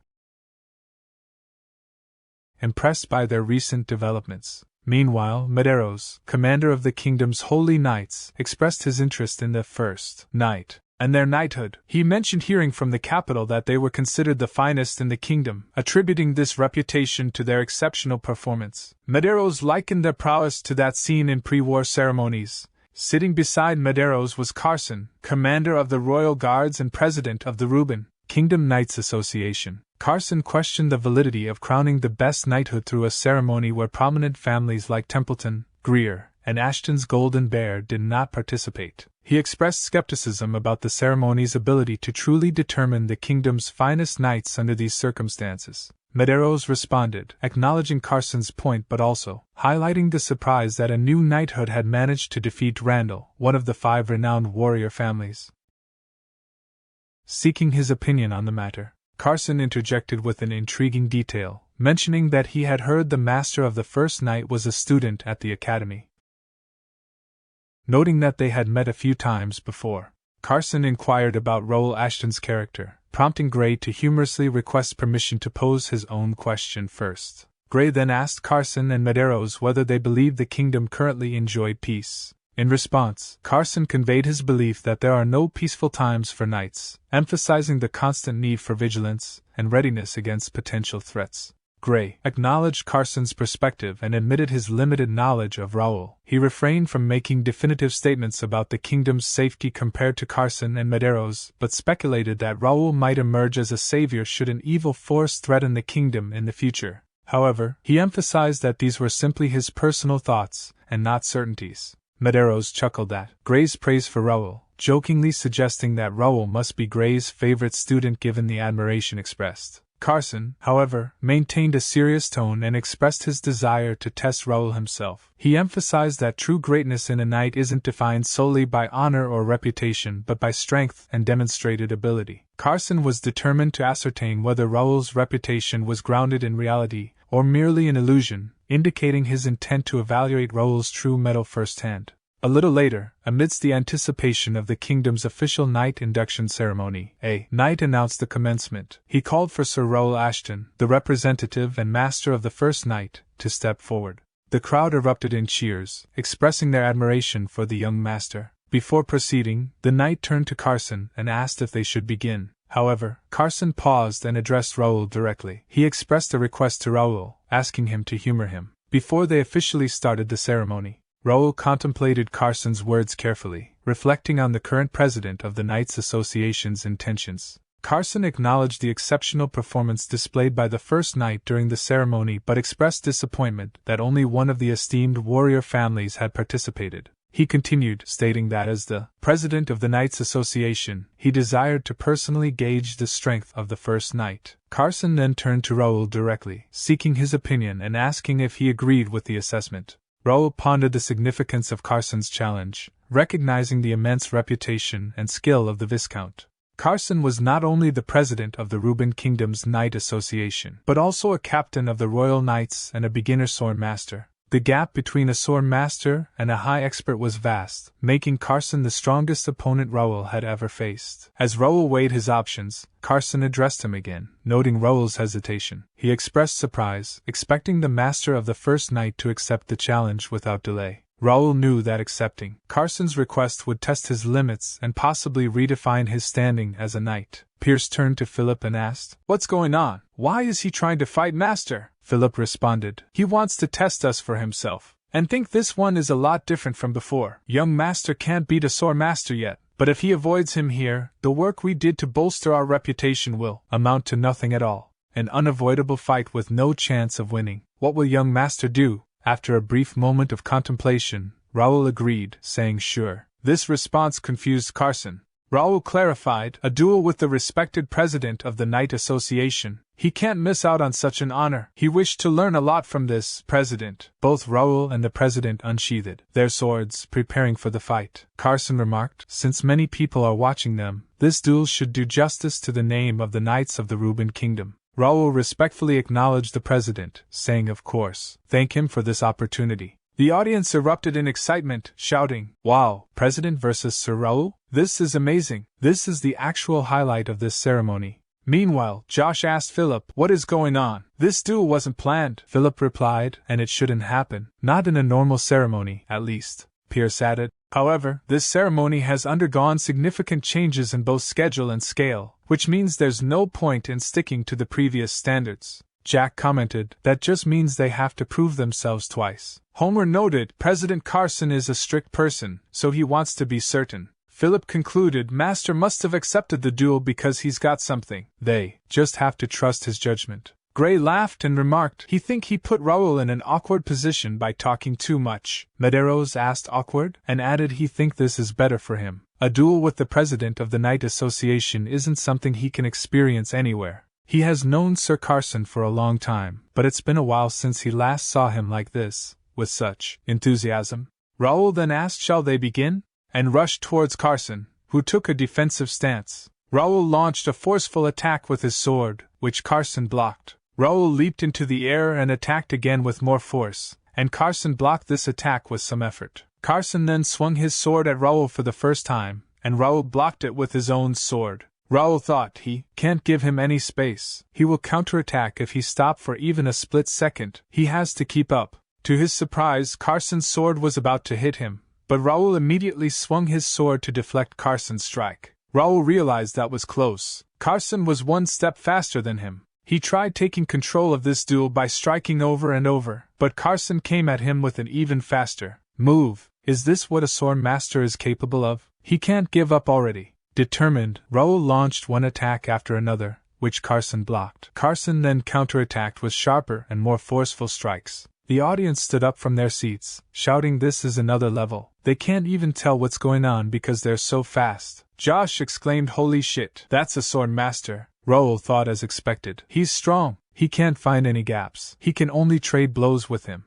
Carson then said, good. He has seen his sword skill now. However, there's something more important than that. But then a cube of deep blue hue, surrounded by swirling black energy, appeared above Carson's left hand, and he continued by saying, if he is going to lead the new generation, he will need more than just sword skill. Let's move on to the next part. Carson asked Raul if he was ready, prompting Raul to notice a strange energy emanating from a cube artifact. Raul questioned Carson's intentions with the artifact. Medeiros questioning why Carson was using the artifact. Gray expressed concern about the artifact's abnormal behavior. Medeiros identified it as a hybrid core, a significant artifact of the High Holy Knights designed to detect dark mana, primarily used by the Empire's soldiers. Originally intended to uncover spies during the ceremony, its deployment was cancelled due to stability concerns. Carson's unexpected use of the artifact raised eyebrows, with Medeiros questioning the extent of Carson's actions in the arena, urging him not to be suspicious despite the first knight's contributions to the kingdom. Carson emphasized his need for certainty and requested Raul's cooperation. He then activated the hybrid core, causing dark mana to emanate from it and envelop Raul. Meanwhile, at the Ruben Kingdom's Department of the Interior, Plank expressed surprise at Count Randall's presence, noting rumors of his knight's participation in the ceremony. Hudson confronted Plank, questioning his apparent lack of concern for the ceremony's importance. He couldn't understand why Plank remained relaxed and suggested that Plank might be underestimating the significance of the events unfolding. Plank responded by acknowledging the First Knight's impressive performance during the ceremony, implying that he was aware of its impact. Hudson continued, expressing certainty that the First Knights would become obstacles, emphasizing that it was Plank's responsibility to prevent such interference. Plank reassured Hudson, dismissing the potential challenges as minor issues that wouldn't affect their larger plans. Hudson challenged Plank's dismissal of the Ashton kids as a small problem. Plank clarified that while Ashton County posed a threat if united against them, he viewed Raul individually, without the support of his county, as manageable. Hudson fell silent briefly, then elaborated on Raul's growing influence and popularity within the kingdom, suggesting that the First Knight could potentially become a more significant threat than even the Golden Bear Knights. He pressed Plank on whether he still considered them a minor concern. Led by a relatively inexperienced knight, were indeed causing trouble for their plans. He expressed confidence that Raul Ashton was unaware of the true conflict brewing, implying that Raul might not yet comprehend the scale of the impending conflict. In the arena, a dramatic scene unfolded as black mana engulfed the surroundings, causing concern among the audience who questioned the safety of the duel. The First Knight Order anxiously watched over their master Raul. Meanwhile, Carson observed the increasing intensity of the divine power being unleashed, bewildered by its unexpected strength. Raul, undeterred by the chaos, reflected on the unending vigilance and readiness required of a knight, influenced by the teachings instilled by the kingdom's president. Despite the turmoil, Raul questioned whether he should still commit to the duel, embodying the dedication expected of a knight sworn to protect the kingdom. Carson was astonished when Raul not only passed the dark mana test of the hybrid core but also utilized the divine power emanating from it. Carson speculated whether Raul possessed a higher caliber of divine power than expected for someone of his rank. Subsequently, a sight that shocked Carson, Gray, and the assembled crowd. Raul then concentrated the gathered divine energy into his arm and unleashed a powerful blast toward the sky. Witnessing these displays of prowess, Carson and others remained in stunned silence. Raul, confident in his abilities, sought confirmation, addressing the president directly, asking if he had proven himself. In the midst of the commotion at the arena, a person with red hair enthusiastically shouted that Master Raul was God's apostle, pointing out the awe-inspiring manifestation of the wings of light. The crowd, caught up in the fervor, echoed this sentiment, proclaiming Raul to be the chosen apostle capable of controlling divine power. They revered the First Knights as God's own knights, guardians of Turium. Amidst the chants and declarations, Jaden turned around and remarked that they had seen enough. Titus expressed surprise at Jaden's readiness to leave so soon.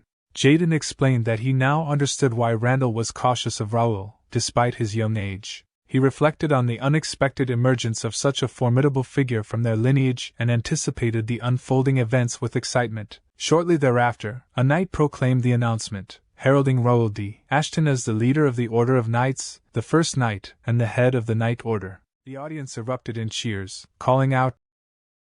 Meanwhile, Raul knelt before Carson, positioning himself before the solemn ceremony. Carson initiated the oath-taking ritual by placing his blade on Raul's shoulder, representing the Knights Association of the Reuben Kingdom. Carson posed the question, asking Raul, now the master of the First Knight, if he swore allegiance to the kingdom and its ruler, the king. Raul, with unwavering determination, solemnly declared, he swear. Carson asked Raul if he and his knights pledged to protect the royal family and the kingdom's people with their lives, and to take the lead in eliminating any threats to the kingdom. Raul responded with a resolute that he swear. Carson then inquired if Raul vowed to always train himself with humility and diligence, and to follow the code of chivalry while upholding the honor of the kingdom's knights. Again, Raul affirmed with conviction, saying he swear. Continuing the oath, Carson emphasized that Raul and his knights must embody strength, honor, and loyalty, ensuring the kingdom's prosperity, upholding the knights' honor, and maintaining justice. Carson officially recognized Raul and his knights as integral knights of the great Reuben Kingdom.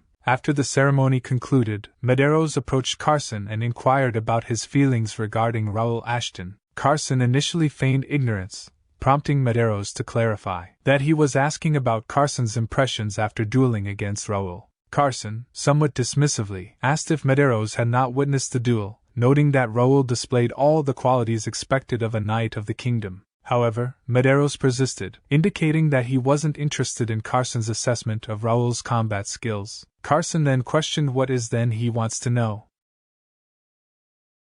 He saw from Raul Ashton during the duel. After a moment of silence, Carson revealed his motives behind testing Raul Ashton. He explained that he wanted to understand the meaning behind President Gray's statements, which had left him troubled. Carson outlined 3 particular points that had unsettled him. First, Gray's warning about an impending threat to the kingdom. Second, Gray's suggestion that Raul Ashton might be the savior of all. and third, the fact that these statements came from President Gray himself. Carson questioned Medeiros about whether President Gray had ever mentioned such concerns about a threat to the kingdom, or singled out someone as a potential savior. He mentioned that while Gray had attributed these remarks to personal thoughts, as a knight of the kingdom, Carson couldn't dismiss them lightly without seeking deeper understanding and clarity.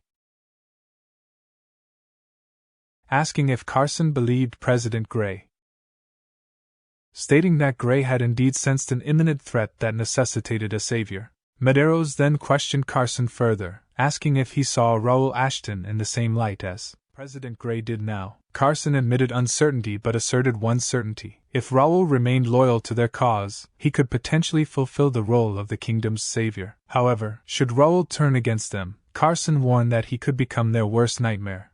Medeiros brought up Raul's successful passing of the hybrid cores test, but Carson reminded him that the test only verified the use of dark mana, not allegiance or true intentions. Carson emphasized the ambiguity surrounding Raul's relentless actions, suggesting it was prudent to approach him with caution until his true motivations became clearer. Medeiros reflected on Carson's character, noting how unchanged and steadfast he had remained over the years. At the Ashton County mansion the next day, the first knights were engaged in training. Josh sparred with Jake, rushing in with a vigorous attack. However, Jake effortlessly countered Josh's assault with a single move, sending Josh crashing to the ground. Frustrated, Josh questioned Jake about his ability to consistently block his attacks. Jake explained that while Josh's attacks were swift and forceful, they were predictable and lacked subtlety. He pointed out that while such tactics might be effective against some opponents, they wouldn't suffice against adversaries who had real combat experience. Jake advised Josh to adapt his fighting style according to different types of opponents, emphasizing the need to recognize and adjust to the strengths and weaknesses of each adversary.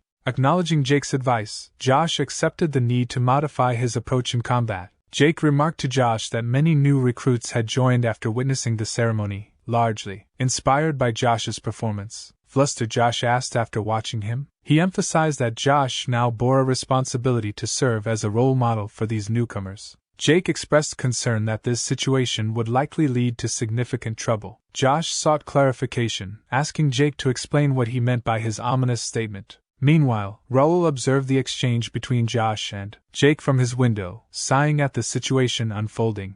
At that moment, Bernard approached Raul, informing him that the initiation test for the new recruits he had mentioned earlier was all prepared and ready to commence. Raul expressed gratitude to Bernard for preparing the initiation test, noting that their efforts during the ceremony had proven fruitful. He anticipated that their previously quiet knighthood would now become bustling with new recruits. Curious about Raul's sudden push for expansion, Bernard questioned whether there was a specific reason for the urgency. Raul pondered Bernard's concern and then questioned whether Bernard truly believed the kingdom was currently peaceful. Bernard sought clarification, prompting Raul to acknowledge that while minor issues might occur, the kingdom was currently enjoying a period of peace as it always had. However, Raul ominously predicted that this peace would soon be shattered by an incident 5 days hence. He stressed the urgency of their preparations, emphasizing their responsibility to prevent the impending crisis and maintain peace. Then the scene shifted to a conversation between Gerald D. Reuben, the sixth prince of the Reuben kingdom, and Carson. Gerald thanked Carson for overseeing the ceremony on behalf of the royal family.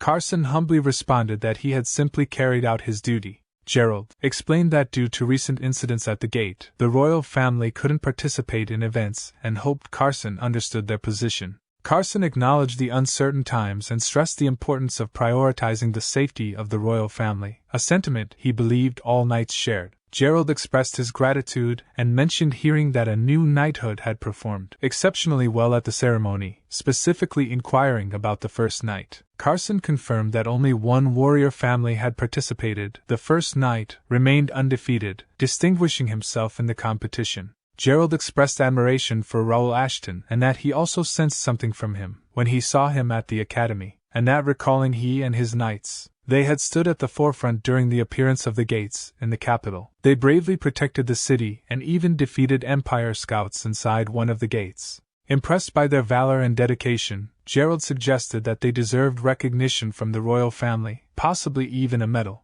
He mentioned currently, They are stationed at the gates, vigilantly watching to prevent any monsters from escaping, and his intention to visit them personally to offer his appreciation and rewards, and asked for Carson's suggestion. Carson, however, regretfully informed Gerald that the first knight was not permitted to enter any of the gates in the capital. Gerald was incredulous upon hearing that the knighthood responsible for defending the city during the gate incidents was barred from entering any of the gates in the capital. He questioned who had issued such an order. Carson explained that the restriction was imposed by Randall, who managed the capital's defenses. The rationale given was to optimize their forces effectively. Carson clarified that they were only allowed entry into one specific gate where Empire scouts were located, due to the presence of hostages. Gerald expressed frustration, emphasizing that this wasn't the time for internal conflicts among noble families. Determined to address the issue directly, he declared his intention to meet with Count Randall personally to resolve the matter, and ensure that the knighthood received the recognition and access they deserved.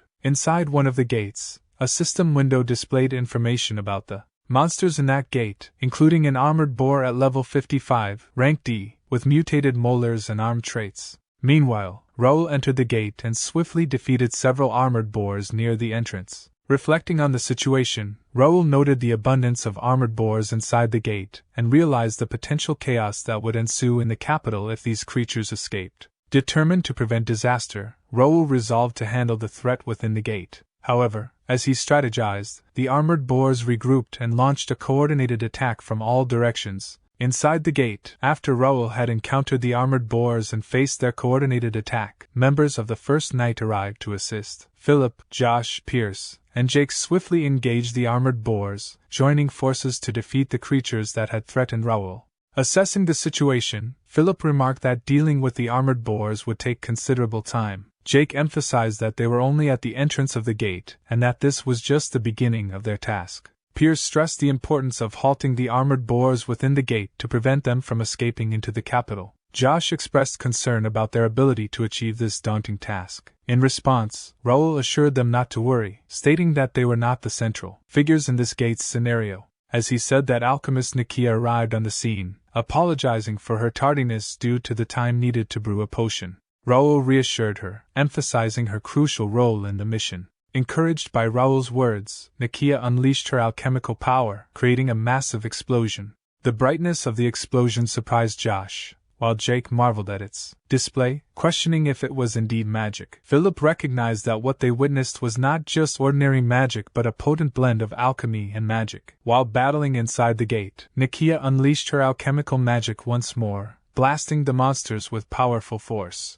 Observing Nakia's prowess, Raul reflected on her resilience, noting that despite the recent ordeal with her sister, she hadn't weakened. In fact, her abilities had surpassed his expectations. Impressed by Nakia's display of alchemy and magic, Raul acknowledged the significant boost she brought to their forces. After finishing the monsters, she turned to his comrades, asking was that too much. But they were awestruck by Nakia's abilities. Philip praised Nakia's use of potions to amplify mana as brilliant, emphasizing its effectiveness in combat. Raul agreed, recognizing Nakia as a formidable asset and the strongest wildcard they possessed. He acknowledged that their current success was largely due to Nakia's contributions but reminded everyone that they still faced the challenge of defeating the guardian of a C-rank gate. After some time, Gerald D. Reuben, the sixth prince of the Reuben Kingdom, paid a visit to Randall County. Upon his arrival, Hudson D. Randall, the Count of Randall, greeted him with an apology, explaining that he had not been informed of the prince's visit in advance and therefore could not prepare accordingly. Prince Gerald reassured Count Randall that it was unnecessary to apologize, as he did not expect any special preparations for his visit. The Count expressed his gratitude for the prince's understanding.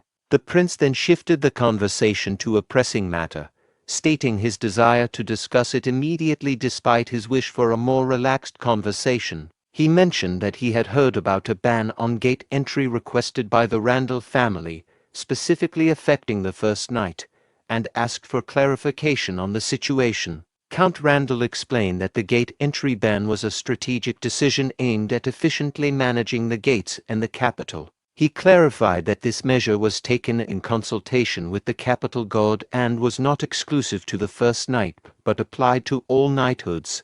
Prince Gerald D. Reuben acknowledged Count Randall's dedication to the capital's security but emphasized the critical nature of the current situation, where every soldier's contribution is vital. He declared that the gate entry ban would be completely lifted, allowing all knighthoods and mercenary groups to defend the capital. Gerald assured that he would personally inform the Capital Guard commander and instructed Count Randall to leave gate control to the Capital Guard.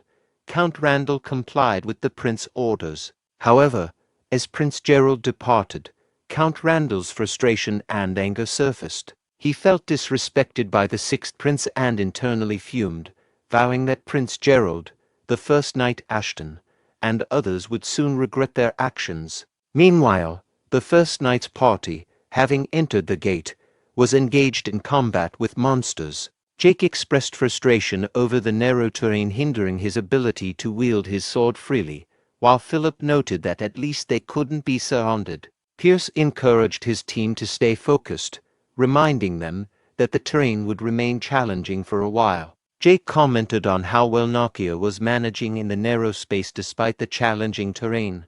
As Nokia stumbled, Josh quickly caught her, advising her to be careful. Nokia thanked him, and Josh offered his help whenever needed. Observing this, Jake remarked that Josh needed to get himself together. Raul noted the difficulty of traversing the C-rank gate's terrain, which consumed a lot of stamina. He mentioned that he was able to enter the gate due to his favor with the Capital Guard, but, since the operation was unofficial, he couldn't bring many members. He acknowledged Nokia's valuable contribution to their forces, but worried that everyone would be exhausted before the raid even began. Raul was uncertain about the usefulness of taking a break due to the terrain. At that moment, Nokia suggested taking a short break to help everyone recover. Philip asked for clarification on how she intended to help them recover. Nokia revealed that she had brought a stamina recovery potion she made, explaining that while it might not be as effective as those from the monastery, it would still be beneficial. She handed the potion to Jake, who, before she could stop him, drank the entire bottle in one go. Jake immediately felt an overwhelming surge of power. Nokia explained that the potion was concentrated and could have been shared among them. Fortunately, she had brought an extra bottle. Pierce remarked that Jake often acted impulsively due to his muscular, less thoughtful nature. Raul was impressed that Nokia had made a potion typically requiring divine power from a certified priest using only alchemy. He realized that bringing Nokia along had been a wise choice, as they could now move forward without concerns. With their energy restored, Raul suggested they continue their mission. Jake enthusiastically agreed, ready to face any guardian or challenge ahead. Philip asked Nokia if she had a potion to silence someone. Nokia replied that she did not have such a potion. Meanwhile, a D-ranked gate guardian, the Lion Mane Boreman champion, level 77, rank B, with traits such as being armed, having deformed molars, and a mane, observed the group from a distance. At one of Reuben Kingdom's prisons, Vice President Gray approached the guards on duty, thanked them for their hard work, and requested to interrogate the prisoner alone. The guards complied and left. Gray then approached the cell holding an Imperial Hound and questioned the prisoner's loyalty to the Empire. The Imperial Hound mocked Gray, suggesting his acting was poor and challenged him to reveal his true self. Gray's appearance began to change, revealing himself to be Kane, the faceless master of the Information Guild. Acknowledging the Imperial Hound's skills, Kane admitted understanding why his guild had crumbled before them and prepared to start the interrogation. The Imperial Hound mocked Kane, dismissing his intention to conduct an interview and calling it a farce. He taunted Kane, suggesting that interrogation through threats or torture wouldn't yield any useful information. Kane sighed, acknowledging that while those methods might be tempting, he couldn't use them. He explained that he was no longer part of the Information Guild Wing of Freedom but had joined the First Knight, which followed strict rules against torture. The Imperial Hound laughed at the irony, ridiculing Kane for becoming a dog of a nobleman playing knight. He sarcastically encouraged Kane to try extracting information using the First Knight's methods, doubting their effectiveness and challenging him to follow through. Kane smiled and explained his approach, highlighting that first knights do not use threats, torture, or coercion during interrogations. Instead, they use artifacts. He revealed an artifact that paralyzes the mind, compelling the subject to divulge information. With slight adjustments, it can also erase memories of the past few hours, ensuring the subject forgets the interrogation and their betrayal. Kane proposed this method as fair, as he would obtain the information without the Imperial Hound feeling guilty about betraying the Empire. He then asked the Imperial Hound about their final goal. The scene then shifted back to the gate, where Jake expressed frustration upon encountering a dungeon immediately after barely passing through the gorge. Confused by the gate's challenges, Nokia sought clarification from Raul. Raul explained that the dungeon had formed from the mana of the gate, and it appeared to still be in the process of forming. He warned that if the gate's rank rose to C, the terrain itself would undergo significant changes. Therefore, they needed to act swiftly. If they didn't defeat the Guardians soon, it could pose a serious threat. Josh raised concerns about the dungeon potentially engulfing the gate's terrain, which could lead to monsters of a much higher level pouring into the capital. Jake, understanding the urgency of the situation, urged Raul to proceed quickly, addressing him as master. Raul, however, found the timing and circumstances suspicious. He noted that such a challenging gate had appeared shortly before that incident. He reflected that gates of C rank or higher typically required significant time to conquer and that this dungeon seemed particularly formidable. He suspected that someone might be deliberately trying to tie down their knighthood to this gate, possibly as a distraction or trap. As Raul contemplated the suspicious timing of the gate's appearance, Jake interrupted his thoughts, addressing him as master and asking if there was a problem. Raul brushed it off, reassuring the group to take their time to scout the area and prepare thoroughly before entering. He emphasized the uncertainty of the unfolding situation and the need for ample preparation. All the members acknowledged Raul's instructions, expressing their understanding. Raul questioned himself, wondering if he was overthinking things. Despite his suspicions, he acknowledged that they couldn't leave the gate, and decided to focus on breaking through it as quickly as possible. Meanwhile, from a distance, two figures observed them, who are Imperial Hounds. As the first knights entered the dungeon, Josh held onto the magic lamp, while Jake remarking on the dungeon's size and eerie silence, speculating it might be due to its incomplete state. Pierce cautioned against dropping their guard, sensing a latent danger despite the apparent quietness. Josh asked Philip if dungeons typically looked like this and marveled at how such structures could form naturally. Philip explained that dungeons come in various types, with rune-type dungeons like the current one being larger. He described dungeons as formations created by a concentration of mana, allowing their shapes to change and potentially spawn monsters. Philip emphasized the unpredictability of dungeons and urged everyone to stay vigilant. Nokia, observing the environment, was fascinated by the pillars and the magical moss growing on them. She asked if she could collect samples, noting the moss's reputed magical properties. Josh remarked on Nokia's calm demeanor, contrasting it with their own nerves. Philip commented that Nokia's composure stemmed from her strength. Raul, meanwhile, noted the dungeon's unusual aspects. Despite its size and potential rank C growth, the perceived danger level was surprisingly low. He sensed an unnaturally rigid flow of mana, suggesting someone had artificially suppressed the dungeon's magical power. Josh then spotted something on the wall and alerted Raul. Raul swiftly turned down as Josh pointed out a magic circle engraved on the dungeon wall. Josh asked if dungeons naturally formed such things, prompting Nokia to identify it as a magic suppression spell. Raul wondered why such a spell would be present in this dungeon. Sensing something amiss, he immediately warned his knights to be cautious, suspecting a trap. Suddenly, a group of attackers descended upon them with swords drawn, forcing the first knights to dodge explosions.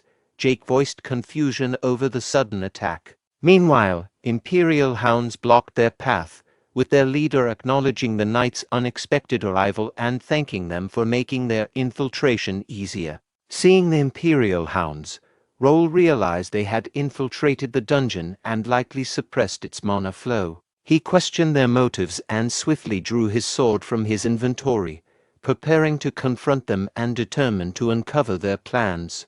Gerald de Ruban returned to Ruban Kingdom Palace and encountered his older brother, Herdian de Ruban, the kingdom's third prince. Herdian reminded Gerald about the order to stay within the palace, questioning why he had ventured outside. Gerald explained that he had to discuss urgent matters with Count Randall regarding the gates, apologizing for not following the order. He acknowledged the necessity of facing the consequences and promised to inform the king himself. Herdian reassured Gerald that there was no need for immediate consequences, expressing confidence that their father, the king, would understand the urgency of the situation.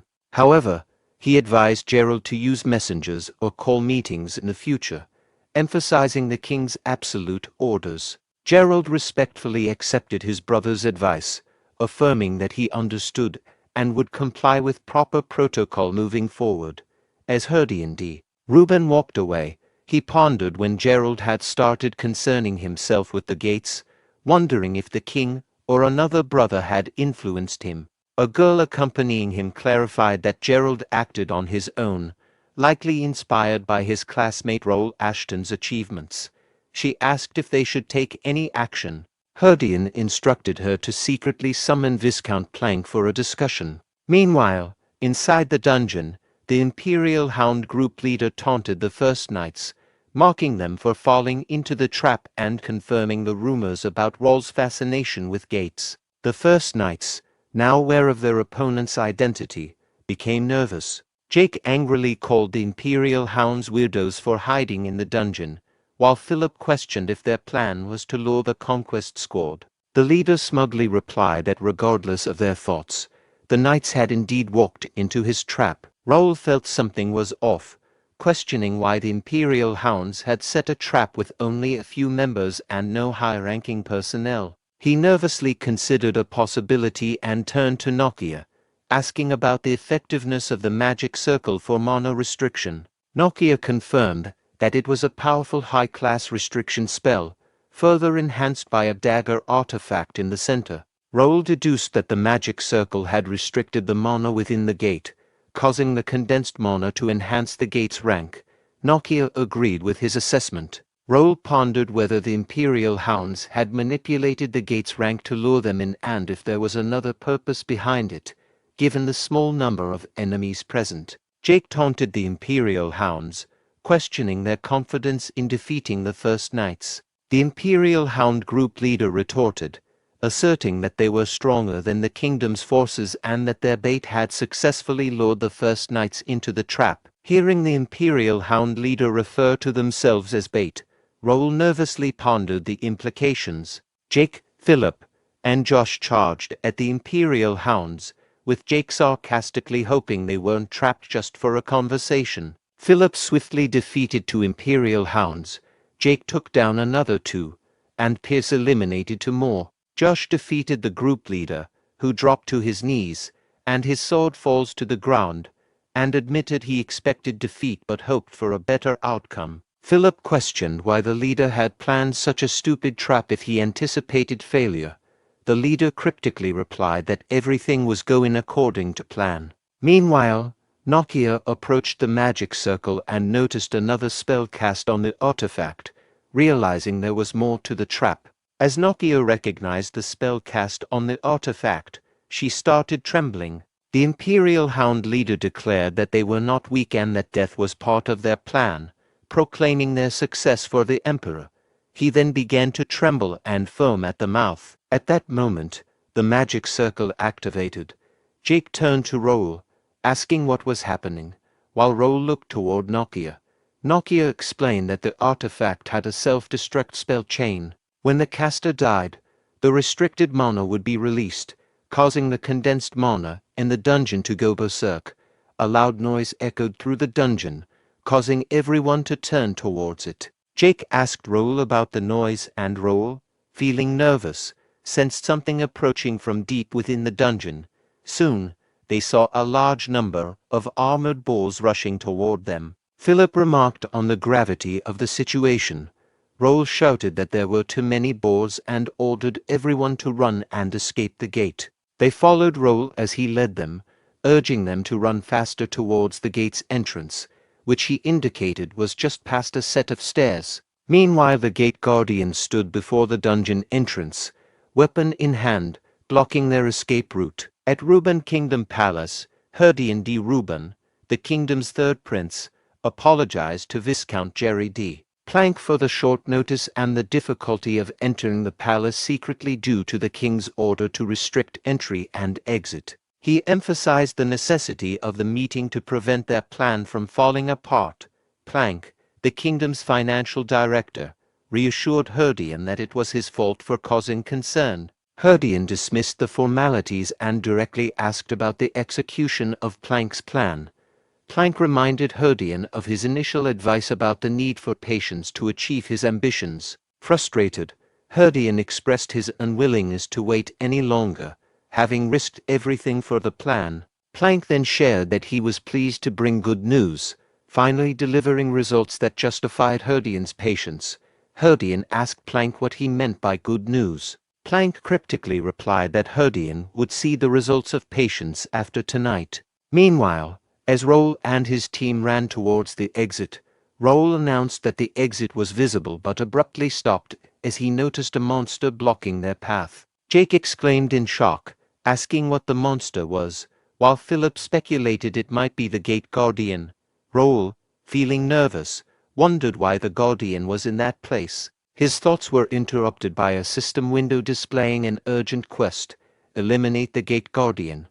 Rank B objective: eliminate the gate guardian that appeared with the monster wave. Reward: 28,000 experience coins and a random B rank material box. Raul continued to think anxiously, lamenting the timing and realizing that if they could reach the valley, they could use the narrow path to escape the gate. He pondered if facing the gate guardian at the dungeon entrance was part of a larger plan, regretting his earlier arrogance. As they heard the approaching footsteps of armored boars from behind, Jake informed the group that they had caught up to them. Philip expressed concern to Raul, noting that they were likely to be surrounded soon. Raul, feeling the pressure, considered the elite guardian as a formidable raid monster that couldn't be quickly eliminated. He wondered about his options, realizing that using Regnator's power could potentially eradicate both the monsters and the guardian, but he was unsure about his ability to control it fully, which could endanger his companions. Noticing Raul's unease, Nokia took action by retrieving something from her pocket and bravely stepping forward to confront the armored boars. This unexpected move puzzled everyone, prompting Josh to inquire about her intentions. Meanwhile, Nokia revealed a bottle of potion and assured Raul that she would handle the monsters. She then commanded the knights to assist Raul in clearing a path forward. Raul, alarmed at Nokia's bold move to confront the approaching armored boars alone, shouted out to her, expressing concern that she couldn't handle them by herself. However, his surprise grew as he noticed the potion she carried. Reacting quickly, Raul instructed his knights to stay clear of Nokia and prevent the guardian from reaching her, emphasizing that while it might not be the safest approach, they needed to trust Nokia's judgment. As Nokia began to use the potion, a mixture of potion and mana started to emit from the bottle. The armored boars closed in on her, poised to attack. Undeterred, Nokia began chanting in a language unfamiliar to the others. Soon, a powerful magic began to manifest, freezing the armored boars in their tracks. The knights and Raul alike were stunned by this display of magic.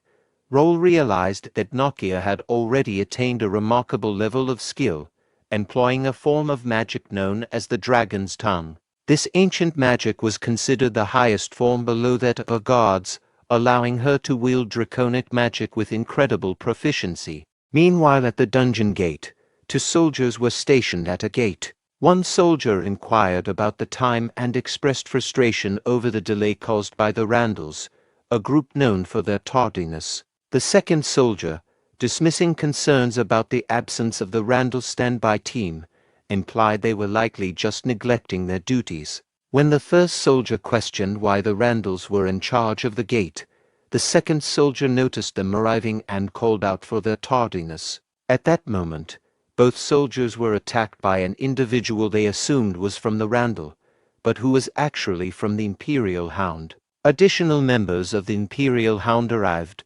confirming there were no more witnesses and preparing to initiate chaos by disrupting the gate's control. The scene then moved to a prison where Kane was taken aback by the information from a captured member of the Imperial Hound. In disbelief, Kane asked the prisoner to repeat what he had said. The prisoner revealed that the Imperial Hounds had already infiltrated the entire kingdom and that their plan was in motion. When Kane questioned if the recent attacks on the gates and guilds were merely provocations, the prisoner clarified that these actions were not intended to provoke but were preparations for a war. He ominously stated that the war would commence that night, targeting the heart of Reborn. Upon learning the imminent threat from the Imperial Hound, Kane without disguised himself as Alfredo Gray and rushed out of the prison cell. The guards, surprised and trying to stop him, were unable to catch up as he fled. Kane's thoughts were filled with dread as he realized that everything had been orchestrated for war and that Reborn Kingdom was on the brink of falling that night. Meanwhile, within the gate, Nokia, using a potion and wielding draconic magic, advanced towards the armored boar. Josh, witnessing the unfolding situation, remarked on the unusual and alarming events.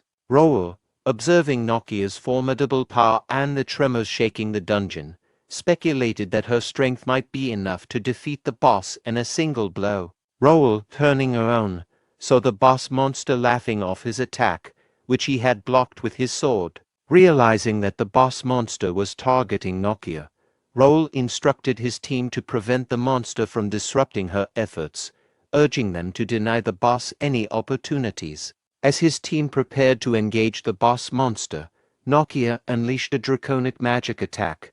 Her powerful spell decimated all the armored boars in front of her and created a tunnel through her magic. Her team members were stunned by the sheer magnitude and effectiveness of her attack. Raul, impressed by Nokia's overwhelming power, thought to himself that she had exceeded his expectations by annihilating the wild boars with a single spell. He noted that the boss monster's attempt to stop her indicated it was threatened by her magic. Exhausted from her powerful spell, Nokia was about to collapse, but Josh caught her, expressing concern for her well-being. Jake remarked on Nokia's solo achievement, and Philip was astonished. Raul instructed Josh to look after Nokia, which Josh confirmed he would do. Raul then praised Nokia for saving them all. As the boss monster charged for another attack, Raul and his team readied themselves in formation.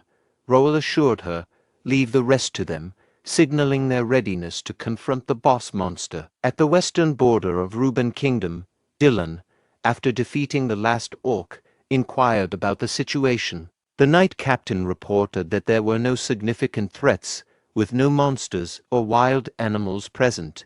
Dylan expressed confusion, noting that they had been warned about a massive wave of monsters approaching the border, but had only encountered a few orcs and goblins. He also questioned the location of the Templeton Knights, who were said to be at the northern border. The Knight Captain confirmed that the Templeton Knights had received an urgent order from the Royal Intelligence. Dylan noted that the presence of the Swordmaster and his knights at the northern border suggested the possibility of a significant threat, like a dragon. He expressed a feeling that something was amiss despite the apparent calm. The Knight Captain agreed that something felt off, explaining that while knights are typically dispatched to handle monsters, it was unusual for elite knight orders to be sent to the borders. This unusual deployment of main forces could leave the capital vulnerable.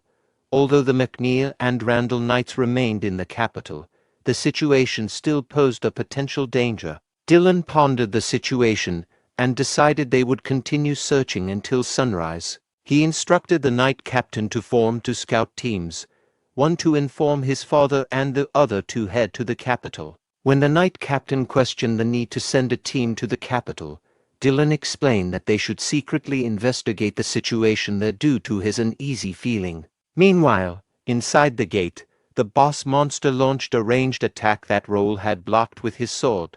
The boss then commanded his team to launch their attack. Philip and Jake leaped into the air, launching sword attacks at the boss monster, but their strikes were blocked and they were pushed back. Pierce seized the opportunity to slide in and shoot arrows at the boss, only for the boss to catch them, surprising Pierce before kicking him away. The boss then pushed Philip and Jake aside, but they quickly repositioned to attack again. However, the boss monster swiftly targeted Jake with a powerful attack, sending him flying back. Philip, concerned for Jake, turned to check on him, but was attacked by the boss monster, causing him to fall to the ground. Raul then charged forward and landed a sword attack on the boss, but the injury was minor. In response, the boss monster roared and struck the ground with a powerful hit, creating an explosion that blasted everyone backward due to the force of the air pressure. As the dust cleared, Pierce asked Jake if he could move, to which Jake confidently replied that he was fine and that it was nothing. Pierce noted the battle was more challenging than anticipated, with the boss monster's agility despite its size making it difficult to handle. He remarked that this monster was likely the strongest they had encountered inside the gates. Meanwhile, Raul checked on Philip's condition and asked if he could continue fighting. Philip confirmed he could and warned Raul that this monster was different from previous guardians they had faced. Raul explained that the monster's increased strength was due to a sudden release of restricted mana, making it technically a rank C guardian. He encouraged his team not to give up, emphasizing that facing stronger opponents presents opportunities for growth and that overcoming this monster was part of their path as first knights. Raul gave the order for Jake and Pierce to wait for his signal before attacking, aiming to defeat the monster swiftly. Both Jake and Pierce confirmed their readiness. Philip warned Raul that the monster's quick reflexes made it difficult to find an opening. Raul, confident and eager to utilize a particular strategy, reassured his team. He then instructed the system to activate Radiant Aura, preparing to use this ability to gain an advantage in the fight. When Raul activated Radiant Aura, a pair of golden wings appeared on his back, stunning the boss monster. Philip observed the display of radiance, while Pierce and Jake felt their bodies healing, recognizing it as the skill Raul had used. Jose reflected on how impressive Raul was, recalling that this skill was demonstrated during a ceremony. Raul, acknowledging it was his first time using this skill in combat, expressed his need for his subordinates' assistance. He thanked them for their bravery and dedication, declaring it was the least he could do in return. He urged them to finish the fight, noting they had spent too much time in the gate. As the boss monster charged at Raul, he evaded the attack by jumping into the air and then launched his own attack, which the boss monster blocked with its axe. The boss monster quickly pushed Raul back with a fast axe attack. Raul noted the monster's speed, recognizing it as a raid-level threat, but resolved to hold it down until it made a mistake. He focused on blocking the monster's attacks. Meanwhile, Josh placed Nokia by a rock to support her as she sat. He asked if she was awake, and she confirmed she was. Seeing Raul fighting the boss monster, Nokia grew concerned for him. Jake, noticing that Raul was fighting alone, questioned if they should assist. Pierce reminded Jake of Raul's orders to wait for a signal and emphasized the need to trust their master. As Raul continued to fight the boss monster, he blocked its attacks while thinking he needed just a bit more time. He considered using his psychokinesis on the boss's weapon. Raul then applied psychokinesis to the boss monster's weapon, creating intense pressure that forced the monster to the ground. Realizing the threat, the boss monster threw away its axe. Seizing the opportunity, Raul gave the order for everyone to attack. Pierce fired an arrow that struck the boss monster, making it scream in pain. Philip and Jake then rushed in and delivered a powerful combined attack that severely injured the monster. Raul followed up with a final strike, finishing the boss and causing it to collapse. Exhausted, Raul sat down and stored his sword in his inventory, remarking that it had been a close fight. Philip checked on him, asking if he was okay. Raul responded that he was fine, but needed a brief rest. Jake expressed concern that Raul had overexerted himself, noting that Raul had even used an area of effect healing skill to aid them. Raul replied that he couldn't have defeated the raid monster alone and emphasized the importance of his team's support. He also mentioned that he felt the need to contribute significantly, especially since Nokia had done so much for them. At that moment, Bernard contacted Raul through the guild platform, asking if he could hear him. Raul recognized Bernard's voice and inquired about the issue. Bernard informed Raul that there was a problem. The capital and the royal palace were under attack. At the Ruben Kingdom Palace, the scene was grim with soldiers' dead bodies scattered around. The king confronted his son, Herdian D. Ruben, who was threatening him and had killed his brothers. The king asked why Herdian was doing this, questioning his sanity. Herdian explained that his actions were for the future of the kingdom. He argued that the king's worsening illness made him unfit to rule, and that his brothers were inadequate successors. Herdian believed someone had to take drastic measures to save the kingdom. The king, trembling and sweating, questioned whether Herdian's idea of saving the kingdom involved aligning with the empire. Herdian declared that it was time to end the conflict with the empire and promised peace between the kingdom and the empire under his rule. At that moment, Carson arrived at the palace and launched a surprise attack on the empire's soldiers, killing them before they could react. He then turned his attention to Herdian, but Herdian blocked Carson's attack. Herdian acknowledged Carson, referring to him as the president of the Knights Association. Carson, enraged, shouted at Herdian, calling him a traitor. Herdian remarked that he had been informed that all obstacles in the capital obstructing the revolution had been dealt with, implying that Carson was not among those obstacles. Meanwhile, Carson ordered the soldiers to bring the injured king to safety. The soldiers began evacuating the king. Herdian dismissed the effort as futile, stating there was no safe place left in the palace or the capital. Carson countered that while the situation might seem dire now, Herdian would ultimately lose if they could just hold out. Herdian scoffed at the idea of holding out, dismissing the possibility of reinforcements from Templeton or Ashton arriving, claiming they would not come. Carson retorted that Herdian was mistaken and that Templeton and Ashton were already en route as the kingdom's saviors. Meanwhile, at the gate, 2 Imperial hounds were on guard. The first Imperial hound questioned why they were stationed there, confident that no one would escape that night. The second Imperial hound agreed, believing their plan was flawless. The first hound then expressed curiosity about the situation in the capital, suggesting it was likely more interesting. Raul emerged from the gate and swiftly attacked the Imperial hounds, killing them before they could respond. He realized that the presence of Imperial hounds at the gate indicated Bernard's warning was accurate. If the borders were under such threat, the capital itself was likely in grave danger. He concluded they needed to act quickly. Jack, also coming out of the gate, questioned why the Imperial hounds were present instead of the Randalls. Philip speculated that the Randalls had been defeated. Pierce disagreed, noting that if the Randalls had been taken out, there would be visible signs of it, and the area was too clean. Josh then suggested that the Randalls might have fled. Kane arrived at the gate and reassured them that the Randalls hadn't fled. They didn't need to. He expressed relief at Raul's safe return. Raul then inquired about the situation, seeking more information.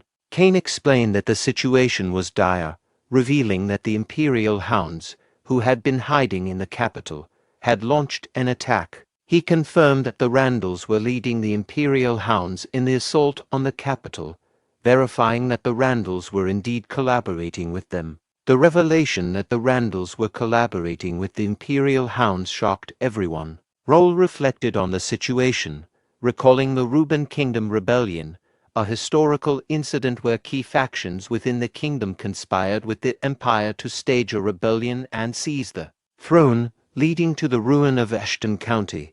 He questioned whether his own actions had accelerated the Empire's plans.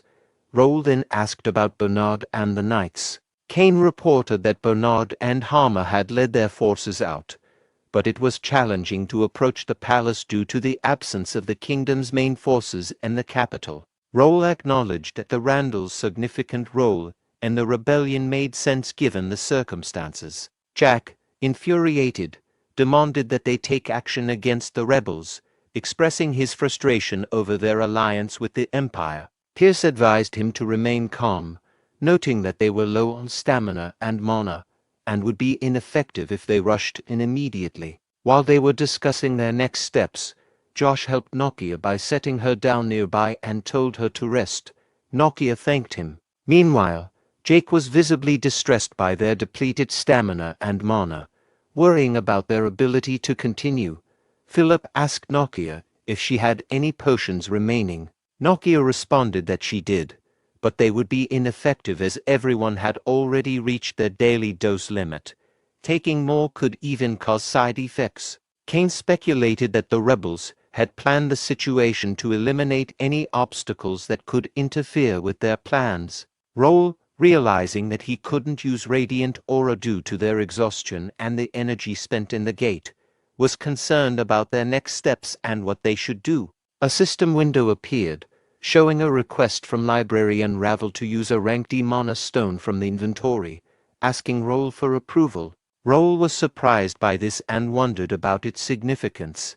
At that moment, a book materialized in front of him. Raul emerged from the book and greeted Raul, acknowledging that he seemed to be in trouble and noting that it had been a while since they last met. Raul, recognizing her, responded with surprise and asked how she was. In the capital, soldiers' lifeless bodies were scattered on the ground as one person worked to save a woman and her child from the Imperial Hounds. One Imperial Hound member, surprised to see someone still resisting, asked if the person's knighthood affiliation was known. Another member dismissed the inquiry, suggesting they should simply eliminate him. The third member revealed that the person had been part of Carrington County's nobility's personal guard, but had quit after the gate incident. He remarked that if the person had stayed, he could have been part of the ongoing revolution. Marco, reflecting on the situation, questioned whether Carrington was involved in the rebellion and collaborating with the Empire.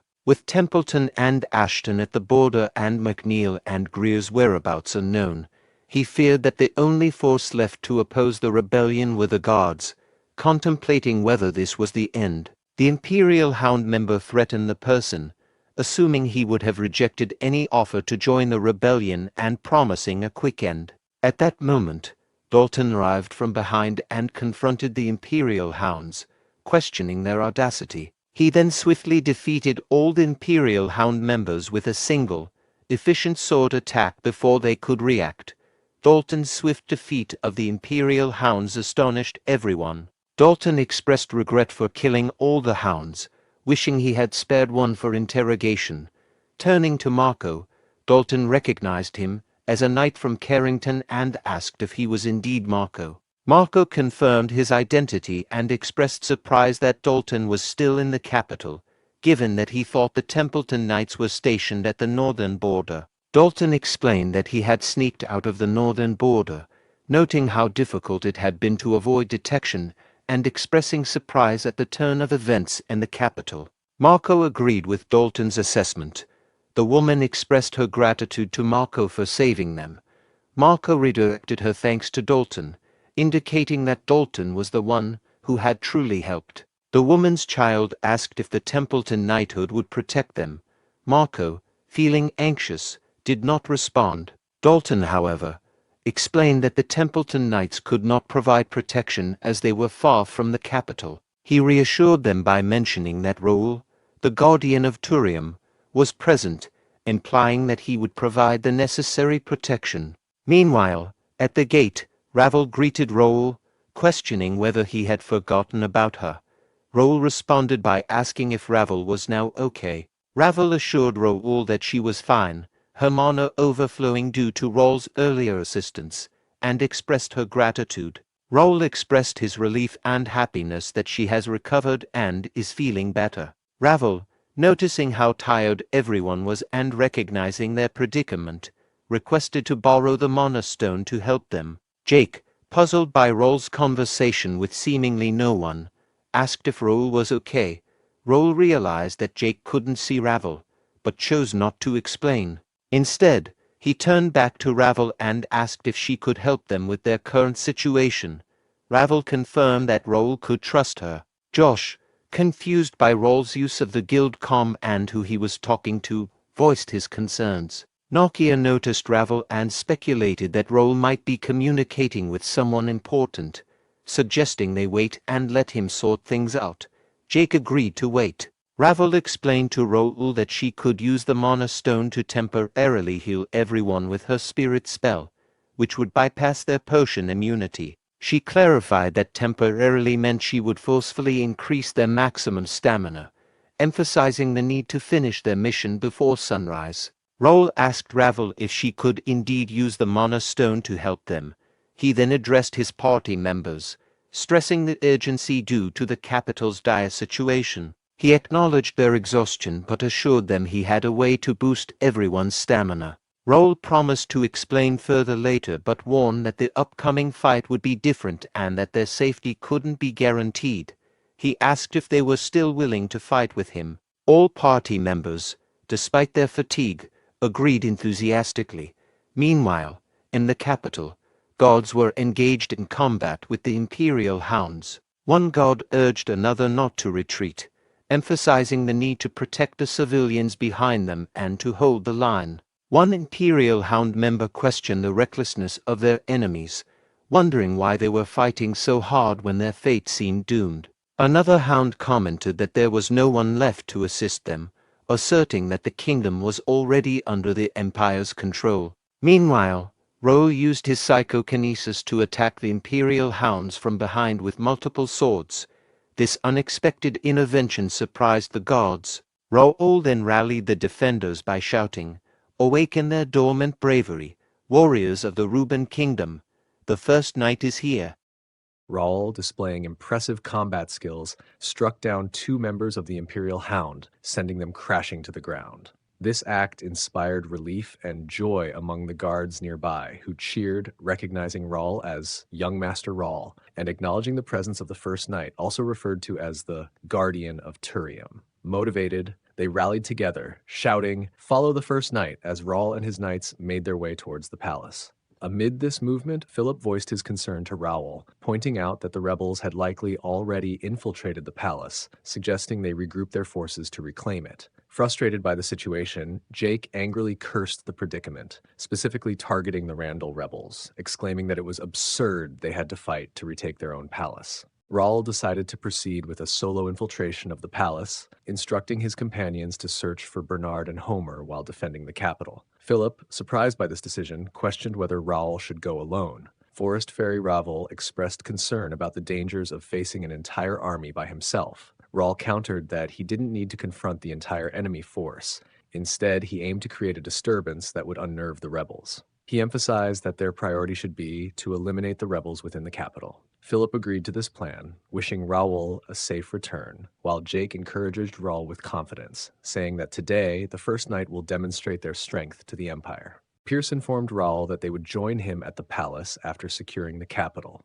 Raul then turned to Forest Fairy Raul, confirming that she was ready. Both of them quickly made their way towards the palace. At the palace, Ruben Kingdom's 6th Prince, Gerald D. Ruben, had just defeated a member of the Imperial Hound. Royal Guard Captain Jose, impressed, remarked on Gerald's hidden prowess and his success against the Empire's power armor users, attributing his skills to his academy training. Gerald confronted Jose about his allegiance to the Empire, questioning his shame given his family's historical service to the royal family. Jose responded defensively, suggesting that Gerald was not fully grasping the situation and that he had shown Gerald leniency as a final courtesy. As the tension escalated, Ruben Kingdom's 3rd Prince, Herdian D. Ruben, arrived and intervened, instructing Jose to guard the back of the palace with his unit, while he personally dealt with Gerald. Gerald was shocked to discover that his brother, Herdian, was aligned with the Empire.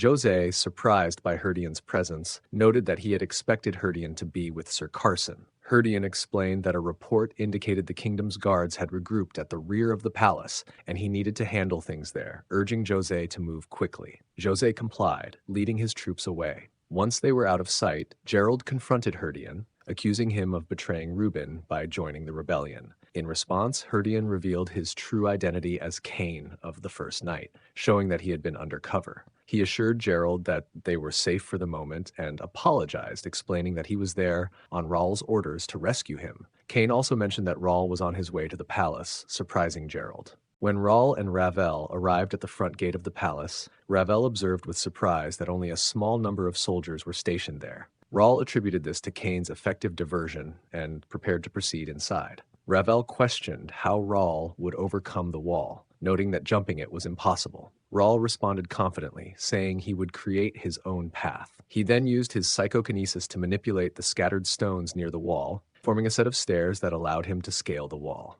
Raul's sudden appearance over the wall startled both the royal guards and Imperial Hound members stationed at the front gate. Before they could react, Raul quickly drew his sword and dispatched them efficiently, leaving their bodies on the ground. As he surveyed the scene, Raul realized that the royal guards were allied with the Imperial Hound, suggesting that the rebellion was more widespread than he had anticipated. He recognized the urgency of the situation and turned to Ravel, acknowledging the difficult fight ahead and asking if she was prepared. Ravel affirmed her readiness, and together they rushed into the palace. While the First Guild soldiers were actively evacuating civilians from a fire zone, a soldier reported to Vice Captain Homer that the entire village was at risk of being consumed by the fire. Homer prioritized the safety of the civilians, instructing his team to ensure that no one was left behind. Bernard then arrived and informed Homer that the rebels had started the fire and that they lacked enough manpower to control it. Homer inquired if Bernard could use his wind skill to extinguish the flames, but Bernard explained that the fire was too large and that his wind would only exacerbate the situation.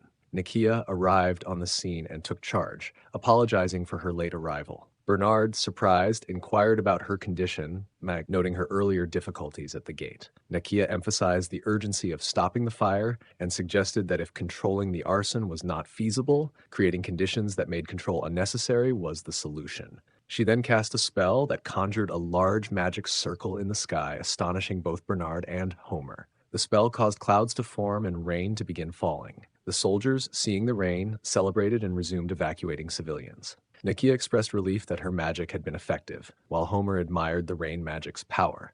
Bernard agreed that the rain would prevent further issues with the fire. At that moment, Jake, Philip, and Pierce arrived on horseback. Jake asked Bernard if the rain was Nakia's doing, to which Bernard confirmed, expressing relief that everyone was safe. Jose inquired about the master's location, and Pierce informed him that the master had infiltrated the palace alone. Jose was taken aback by this, and Bernard expressed concern to Philip, questioning if it was too risky even for the master to be alone in a palace controlled by rebels. Philip reassured Bernard, suggesting that the master must have a plan and that they should trust him. Nakia then mentioned that the young master was not alone but was accompanied by a reliable ally, which confused Philip. Meanwhile, inside the palace, after a prolonged battle, Herdian, exhausted, complimented Carson on his Swordmaster title. Carson responded by instructing Herdian to drop his weapon and surrender, offering him a chance to defend himself in court. Herdian, with a hint of irony in his laughter, declined Carson's offer to surrender. He conveyed that his past actions, his treatment of his brothers, and his defiance of his father were too consequential for him to retreat at this point. He made it clear that if Carson wished to stop him, he would have to act decisively. Carson, enraged, declared that he would end the rebellion in the name of the president of the Reuben Kingdom's Knights Association, threatening the rebellion's leader, Herdian, with execution. Just as he was about to strike, Jerry D. Plank, the kingdom's financial director, intervened, attacking Carson and sending him crashing into a wall. Plank then apologized to Prince Herdian for the delay, explaining that he had faced complications.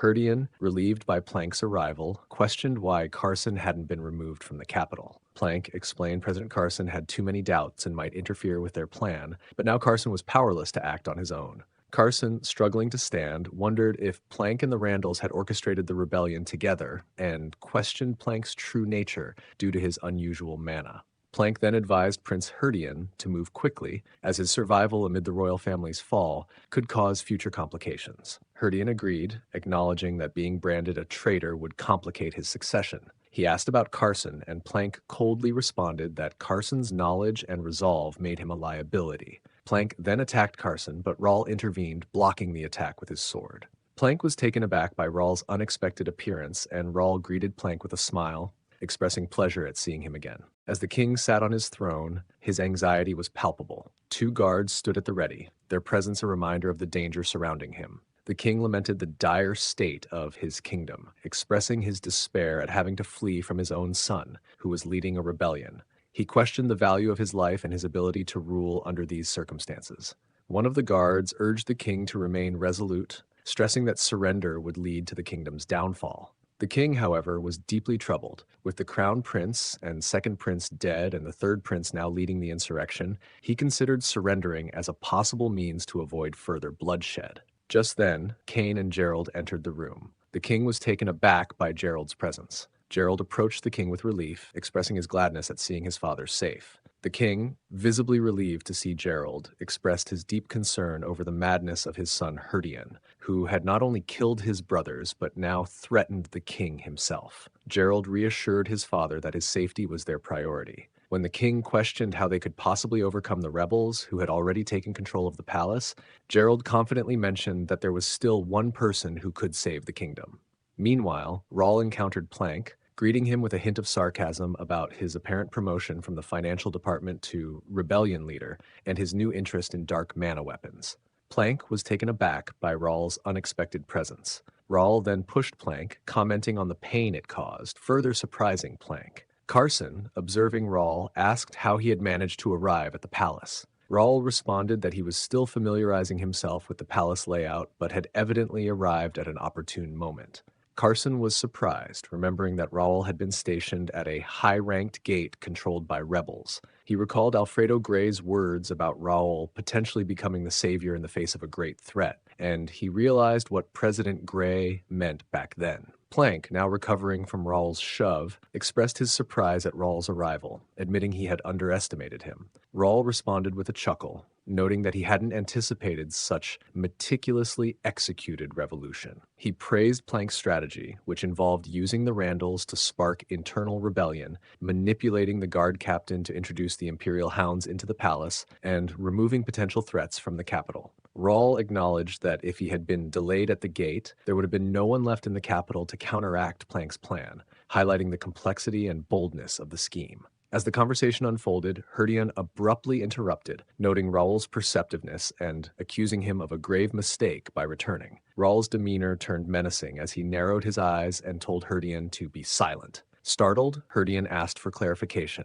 Raul's response was filled with contempt. He rebuked Herdian for his audacity to speak back, emphasizing his disdain for Herdian's actions, particularly what he did to his own brothers. Raul firmly warned Herdian that he would not hesitate to take decisive action against him, asserting that Herdian was no longer recognized as a prince, but rather as a rebel and a pawn. Herdian, visibly enraged and clenching his teeth in anger, was further provoked by the confrontation. Plank, observing the escalating tension, advised Herdian to remain calm and not be swayed by Raul's taunts. He urged Herdian to leave, suggesting that staying would only worsen the situation. Raul, smirking at the exchange, echoed Plank's sentiment, urging Herdian to exit. Infuriated, Herdian remarked that it was unfortunate he couldn't address Raul himself. He vowed that once he ascended to the throne, he would ensure that no member of the Ashton family remained. With his threat made, Herdian stormed out. Raul observed Herdian's intense anger and reflected on his situation, thinking to himself that Herdian was oblivious to the fact that he was being used by the Empire.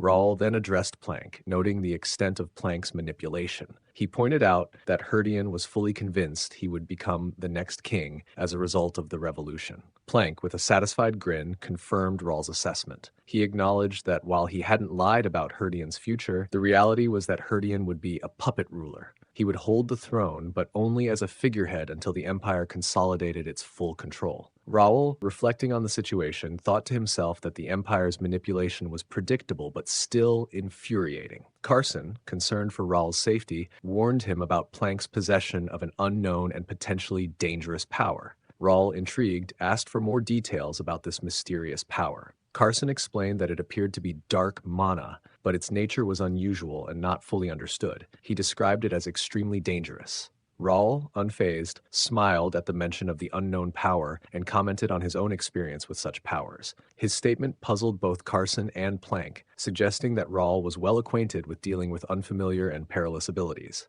In the capital, the First Night Order was locked in a fierce battle with the Imperial Hounds. Jake, demonstrating his combat prowess, quickly defeated 3 hounds with a single decisive strike from his sword. After dispatching his foes, Jake turned to Pierce, questioning if this was all the Imperial Hounds had to offer, given their only advantage seemed to be their numbers. Pierce cautioned Jake to remain vigilant, suggesting that more enemies might still be present. Jake then addressed Josh, inquiring about his progress. Josh reported that he had successfully restrained Roy D. Randall, ensuring that Roy would no longer be a threat. Surprised to see Jake, Roy, bound and sneering, taunted Josh. He questioned whether Josh still perceived them as equals, reminiscing about their past interactions during the ceremony. Josh retorted sharply to Roy, criticizing his continued sense of nobility despite his involvement in the rebellion. He told Roy that he had lost his place and should not have joined the rebellion if he valued his status so highly. Josh emphasized that the Knights of the Kingdom would show no mercy to rebels like Roy.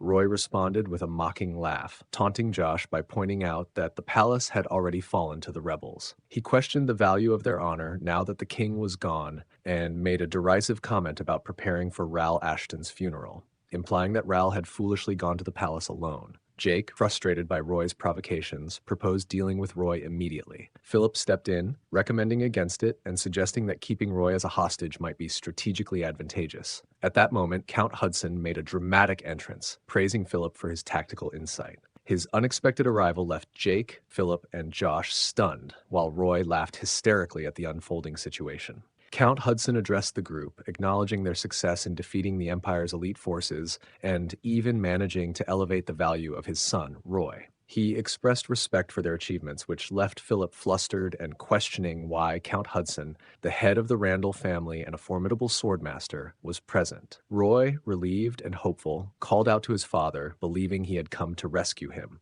Meanwhile, the First Night Order members quickly took defensive positions to confront Count Hudson. Jake, frustrated by the turn of events, muttered that he had hoped to avoid this confrontation. Philip, recognizing the gravity of the situation, noted that without their master present, they stood little chance against Hudson, one of the kingdom's strongest figures. Count Hudson, surveying the scene, remarked on Raul Ashton's absence and inferred that Raul had indeed entered the palace alone. He decided there was no reason for him to stay longer, but saw an opportunity to deal with the First Knights by showing their corpses to their master, Raul Ashton, which he thought would be a fitting form of retribution. The group prepared to attack Count Hudson. Meanwhile, Roy, noticing the distraction, pushed Josh aside and taunted the First Knight about not being able to hold him hostage forever. In the next moment, Count Hudson's aura blade struck Roy, leading to his immediate defeat. The First Knights watched in shock as Roy fell to the ground. Count Hudson dismissed Roy's death with a scoff, calling him a shameless insect and turning his attention back to the Knights.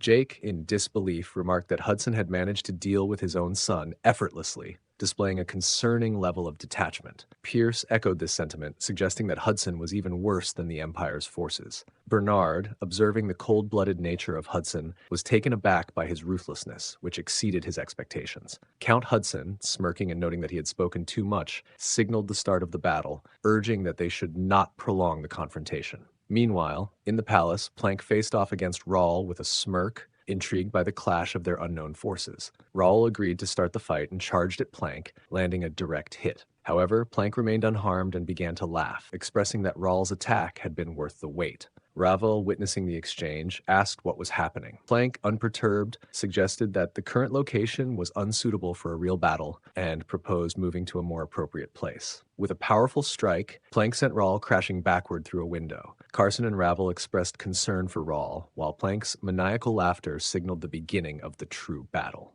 Raul burst through the window and landed in the chapel below. As he steadied himself, he reflected on how close he had come to disaster, realizing the situation was more challenging than anticipated. Ravel quickly approached, asking if Raul was okay. Raul reassured him that he was fine, brushing off Ravel's concern. Ravel warned Raul to be cautious, noting Plank's skill with dark mana. Raul sighed, acknowledging that normal attacks were ineffective against Plank and expressing frustration over his limited options. Plank's voice echoed through the chapel, indicating that the space should now be adequate for their confrontation. Confused, Raul inquired about Plank's comment. Plank explained that he had chosen the chapel to give Raul more room to maneuver, recognizing that the previous confined space had restricted his abilities. Plank asked Raul how he felt about the new setting. Raul, frowning at the unexpected venue, admitted he hadn't planned to fight in a chapel, but realized he had no choice. Plank smirked, eager to see what Raul would bring to the fight. As Raul and Plank faced off in the chapel, the clash began with a small piece of shattered glass falling to the ground. Both combatants charged at each other. Raul with his sword drawn and Plank's arms enveloped in dark mana. Plank swung his arm, but Raul successfully blocked the strike with his sword. Plank quickly countered with his other arm, grazing Raul and tearing his shirt while scratching his skin. Plank laughed and launched another attack. Raul blocked it, but the force of the blow pushed him back. Plank taunted Raul, questioning whether he thought a mere sword could defeat him, and rushed at Raul again. In response, Raul steadied himself and used his psychokinesis to summon multiple mana swords, which he sent flying towards Plank. The swords struck Plank squarely in the back, but he remained unfazed and continued to laugh, asking Raul if he didn't understand. Plank unleashed a surge of dark mana, easily shattering the mana swords Raul had summoned. He taunted Raul, declaring that his sword could not reach him. Raul, observing the scene, was astonished and questioned who Plank was, noting their inability to counter him effectively. Raul, analyzing the situation, realized that Plank was not only skilled in dark mana, but was employing it in a unique and advanced manner, identifying him as a high-circle dark magician. Raul used his appraisal skill to examine Plank's status window, revealing that Plank was a level 88 six-circle dark magician and the head of finance for the Reuben Kingdom. His affiliations included the Reuben Kingdom, Plank County, Cranen Empire, and the Imperial Hound. Plank held the title of Number 8, the Prince of Society, with notable stats in intelligence 79, willpower 77, and mana 78, and unique traits including Mad Wizard A and Fanatic B. Realizing that physical attacks were ineffective and that using Regnator would be too risky, Raul considered his remaining options. He turned to Ravel and inquired whether earlier Ravel had used a mana stone to convert mana into divine power to heal his men.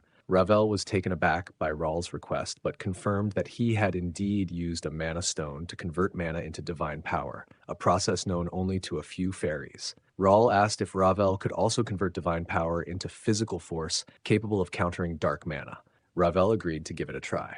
As Raul and Ravel discussed this, Plank sneered, mocking Raul for either talking to himself or casting a spell. Raul then launched another sword attack, which Plank effortlessly blocked with his dark mana-covered arms. Plank taunted Raul, reiterating that his sword could not harm him. However, as Plank spoke, Raul's sword began to glow with divine power. Realizing the change, Plank was startled and shoved Raul back, surprised that Raul could harness divine power. Raul thanked Ravel, acknowledging that the divine power had allowed his sword to finally reach Plank. He then activated his Radiant Aura, offensive mode. Ravel cautioned that using divine power was a complex technique requiring 10 mana stones and asked if Raul was sure about proceeding. Raul confidently reassured him, stating that the cost was not a concern. In response, Plank, now serious, conjured 2 short swords made of dark mana and prepared to focus on the battle. He noted that Raul's resilience meant he would need to take the fight seriously, and, with a grin, acknowledged their growing familiarity.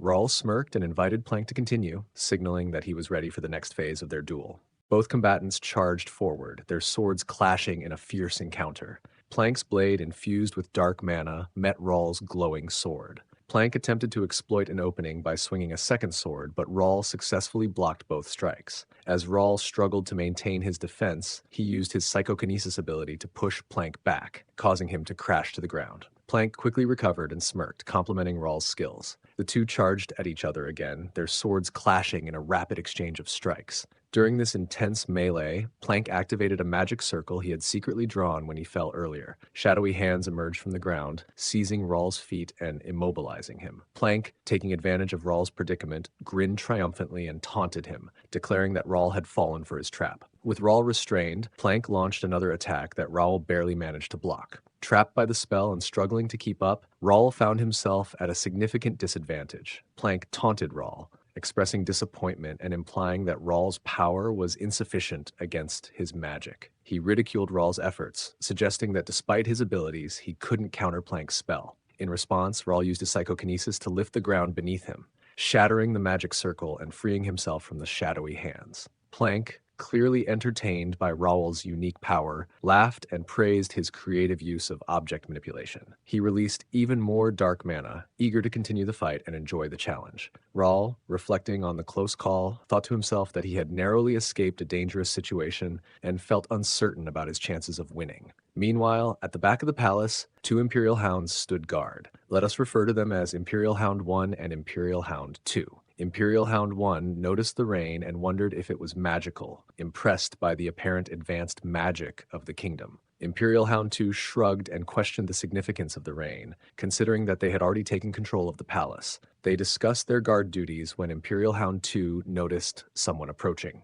Imperial Hound 1 turned to see a man arriving, and the person who had just arrived addressed them, requesting that they open the gate because he was carrying a noble. Imperial Hound 2, intrigued, questioned if there was still a noble remaining in the capital. Imperial Hound 1, puzzled by the stranger's identity, asked for more information. The man introduced himself, saying he was escorting Dalton D. Templeton, the grandson of the Swordmaster of Templeton, and emphasized that Dalton was too important to be left behind.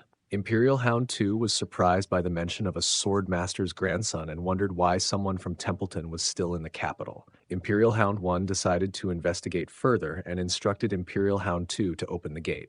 After the gate was opened, Imperial Hound 1 inquired about the man's origins, asking if he was a citizen of the kingdom. The man identified himself as the vice-captain of the Carrington Knights. Imperial Hound 2, clearly impressed, acknowledged the significance of this revelation, remarking on the high status and potential value of Dalton. Imperial Hound 2 then approached Dalton, who was unconscious on horseback. He expressed surprise at Dalton's reputed skill, referencing the Swordmaster's grandson, and commented on Dalton's impressive appearance, suggesting that the rumors about his abilities might be true. Dalton suddenly woke up and surprised Imperial Hound 2 by responding to his comments with a single word. "Really?" Before Imperial Hound 2 could react, Dalton quickly incapacitated him and offered a light-hearted apology for his unexpected arrival. Marco, Dalton's companion, then turned to face Imperial Hound 1, drawing his sword. He told Dalton that their association with the Carrington name had allowed them to avoid suspicion and suggested they could now proceed as rebels. Dalton expressed hesitation, feeling that their actions might be morally wrong,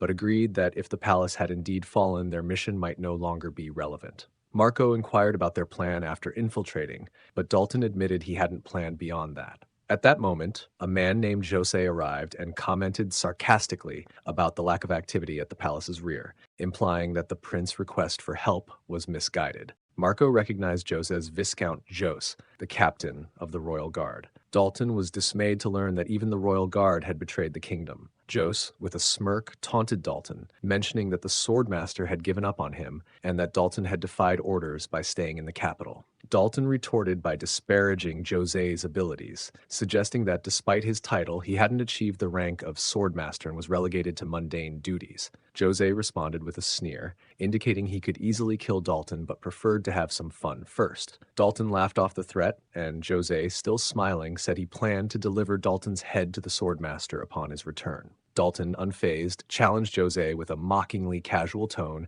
calling him Captain Yapmaster. Inside the palace, the scene unfolds with intensity as Plank charges toward Raul. Raul, fully aware of the danger, adopts a defensive fighting stance, gripping his sword with both hands and pointing it forward, prepared for the clash. The atmosphere is thick with tension as Plank, his aura formidable, confronts Raul.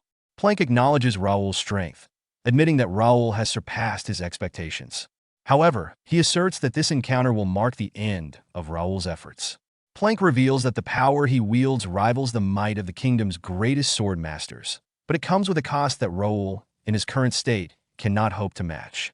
As Raul listens, he reflects on Plank's overwhelming abilities. Despite not having particularly remarkable swordsmanship, Plank possesses an extraordinary command of both mana and dark mana, utilizing them seamlessly. Raul recognizes that this isn't the full extent of Plank's power. There is something even more formidable within him. The realization unsettles Raul, and he silently contemplates how dire the situation truly is. Plank, sensing Raul's hesitation, questions his silence and wonders if Raul has already conceded defeat. In response, Raul gathers his resolve and counters with a remark that hints at Plank's earlier determination, suggesting that it's Plank who shouldn't be backing down. With a hint of resignation, Raul releases his left hand from his sword, almost as if acknowledging his precarious position, and admits that perhaps Plank is right. Maybe this is the end. Plank, perceiving this action as a sign of surrender, smirks and asks Raul if he's truly giving up. But Raul has one pressing question. He wants to know the nature of the extraordinary power Plank wields, the power that enables him to contend with the kingdom's sword masters. Plank, intrigued by Raul's curiosity, considers the question and decides to share his insight. He explains that his power isn't something he simply acquired. Rather, it is the result of an enlightenment process. He describes a profound experience where his body, mind, and mana became one with the world. It wasn't about gaining power, but rather achieving a state where he felt completely interconnected with the universe. Plank poses the concept to Raul, asking if he has ever experienced such an overwhelming sense of unity, where he felt as though he was the world itself. Raul was engulfed by anxiety as he tried to comprehend Plank's implications. Plank elaborated on the nature of sword masters, the elite warriors of the Reuben Kingdom, who epitomize the highest level of swordsmanship and are considered superhuman, with only a select few existing throughout the realm. He mentioned that some individuals, though not officially recognized as sword masters, possess abilities that rival those of the masters. Plank expressed his ambition to usurp power from these formidable figures and admitted that relying solely on dark mana and magic would be insufficient for his goals. His quest for more led him to conduct numerous experiments that required great sacrifices, for which he felt immense gratitude toward those who suffered in the process. Raul's mind raced as he pieced together Plank's words, suspecting that Plank's comments about sacrifices might be linked to the lab he had previously discovered. Plank then disclosed that his insatiable hunger for power had culminated in a moment of enlightenment, revealing to him his profound connection to the world. This newfound awareness, he claimed, was the source of his extraordinary strength. With a wave of his hand, Plank unleashed a powerful spell, creating several magic circles that enveloped Raul, lifting him off the ground and immobilizing him while inflicting pain. Plank took pride in his abilities, boasting that he can wield dark magic to an extent he never could have imagined. Isn't that amazing? In the midst that, Raul struggling to escape that confined him both physically and magically. His frustration was palpable as he lamented his inability to use psychokinesis, a key aspect of his abilities that was now suppressed by the dark magic ensnaring him. Plank then capitalized on Raul's vulnerability, manifesting a sword from his dark mana and charging at Raul with fervor. His declaration of surpassing his limits and approaching a state of unity with the world conveyed an ambitious vision of transcendence. Plank's belief that he could operate without boundaries. In a tense moment, Raul found himself under pressure as he prepared for Plank's attack, his anxiety mounting. Just as the situation seemed dire, Ravel, the forest fairy contracted to Raul, intervened by creating a magical shield that blocked Plank's strike, catching Plank off guard and momentarily bewildering him. Empowered by a surge of mana, Ravel pushed Plank back, leading Plank to question Raul. How does he still possess this much power?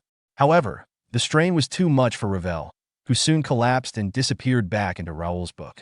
Concerned for Ravel's well-being, Raul anxiously looked at the book, Plank asserting that his magic had clearly hit its target. He inquired how Raul had managed to defend against it. In response, Raul rushed to the book and called for Ravel, asking if he was all right. Ravel reassured him from within the book that she was fine, but needed to return to recharge his mana. Relieved, Raul responded, "Then that's fine." But Ravel expressed concern about his next steps, noting that she couldn't assist while she was recharging. Raul comforted Ravel, stating that she had already provided enough help. Plank remarked on Raul's unexpected use of a powerful shield and declared that he had underestimated Raul. Growing tired of the standoff, Plank decided to end the fight and charged at Raul with a sinister grin. Meanwhile, in the throne room, the king heard the commotion and asked what was happening. Gerald informed him that it was likely Sir Raul, the captain of the First Knights, engaged in combat against a strong adversary. Kane, feeling the urgency of the situation, announced his intent to leave. When Gerald inquired about his destination, Kane explained that he could not remain idle while his master faced danger alone in a palace overtaken by rebels. As a loyal member of the First Knights, he was prepared to fight alongside his master, even if it meant sacrificing himself. Gerald, with a serious expression, called out to Kane to wait. He then resolved to accompany Kane, unsheathing his sword and preparing to join the fight. The scene unfolds within the city, where Hudson D. Randall, the Count of Randall, facing off against the members of the First Knight. Despite their determination, they are clearly outmatched and became injured in their clash. Hudson comments on the cessation of the rain, suggesting that fighting will now be easier, but he also implies that the outcome of the battle is already decided, as all members of the First Knight are on their knees, defeated, while he stands unscathed. Jake, one of the knights, expresses his frustration at Hudson's overwhelming strength. Philip, positioned beside him, also struggles with his anger as both knights kneel in defeat. Hudson mocks their resolve, expressing disbelief at their continued efforts. He dismisses their pursuits as foolish, suggesting that the Ashtons are consistently driven by an outdated ideal of knighthood and glory, emphasizing their inability to thwart his plans. He singles out Nakia, an alchemist, as a potential future threat and indicates that her refusal to surrender would lead to her demise. Nakia, filled with anxiety and devoid of strength, remains on her knees, unable to act or respond. As Hudson raises his sword, promising a painless end for Nakia, Josh attempts a surprise attack from behind. However, Hudson senses the movement almost instantly and effortlessly deflects Josh's strike. He then turns to Josh, acknowledging his strength, but dismissing it as inconsequential. With a forceful swing of his sword, Hudson overpowers Josh, sending him crashing to the ground. As Hudson closed in on Josh, recalling that this Josh had previously defeated Roy during a ceremony, he accuses Josh of bringing disgrace to the Randall name and declares that they will now face consequences for his actions, and consider it an honor to die by Hudson's sword. Hudson readied himself to strike, his intent clear. Meanwhile, Josh remained on the ground, struggling to gather his strength and find a way to dodge Hudson's attack. Just as Hudson launched his blow, a knight intervened, blocking the strike with ease and surprising Hudson.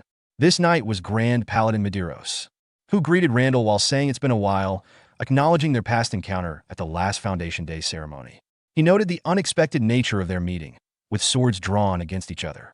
Hudson, taken aback, questioned Medeiros' presence, reminding him that he and his holy knights were supposed to be stationed at the northern border. Medeiros confirmed this, explaining that he was on his way back when he received an ominous prophecy that compelled him to turn back. Both their swords clashing powerfully and forcing them both to step back momentarily. Hudson commented on Medeiros' return, noting that even Plank had not predicted the prophecy's emergence. Medeiros expresses concern about a sudden surge of undead near the northern border, noting that it's unusual enough to warrant a prophecy. Hudson comments on Medeiros' return to the capital, suggesting that only a Grand Paladin could accomplish such a feat. Medeiros then shifted his focus to Philip, who was still kneeling nearby. He addressed him directly, confirming his identity as Philip, the vice-captain of the First Knights. Philip nodded in response, affirming Medeiros' assumption.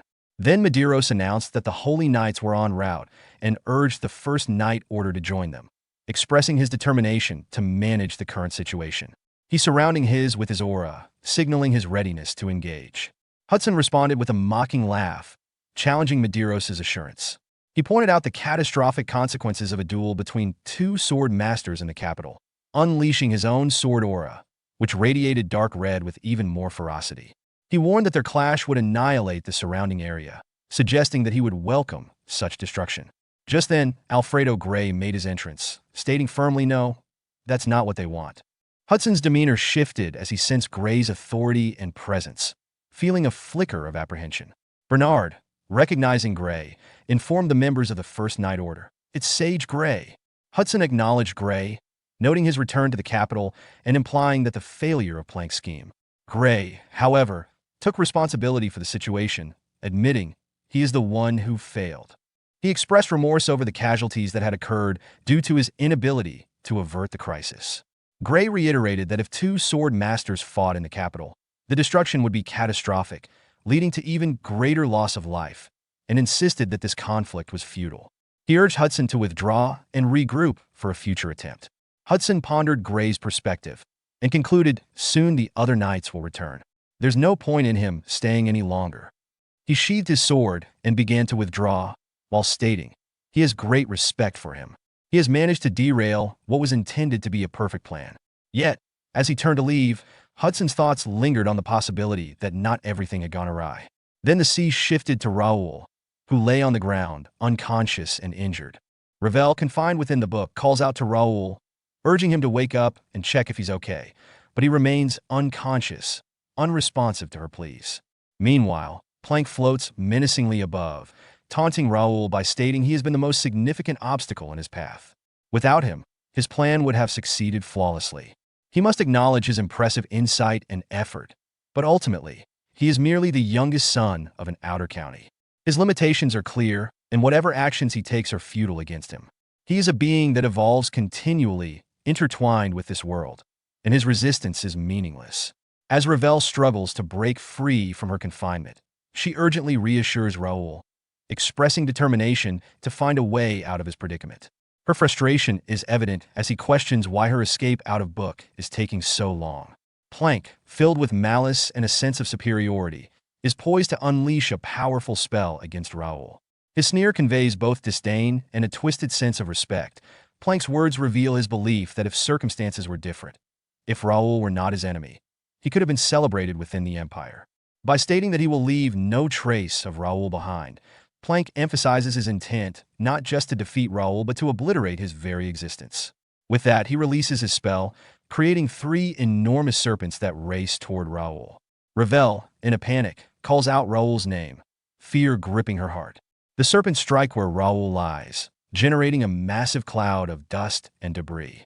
The sound of the explosion echoes throughout the palace, catching the attention of Cain and Gerald, who turn to investigate the source of the disturbance.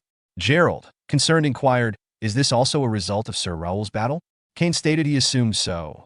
Some immense magic must have been unleashed. He reflects on the intense battle Raul must be facing, questioning what kind of opponent is he engaged in over there. As the dust from the earlier attack settles, there is no trace of Raul's body, which causes Plank to laugh in triumph. He declares, "Not even a speck of dust remains. This is far better than." However, his amusement is short-lived. Suddenly sensing Raul's presence behind him, he turns just in time to be struck in the face by Raul's punch, sending him staggering backward and causing him to spit out blood in shock. Plank gasps, asked how is he still alive? At the same time, at the palace's back gate, Dalton charges forward and attempts a sword strike, which is blocked by Viscount Jose, the captain of the Royal Guard.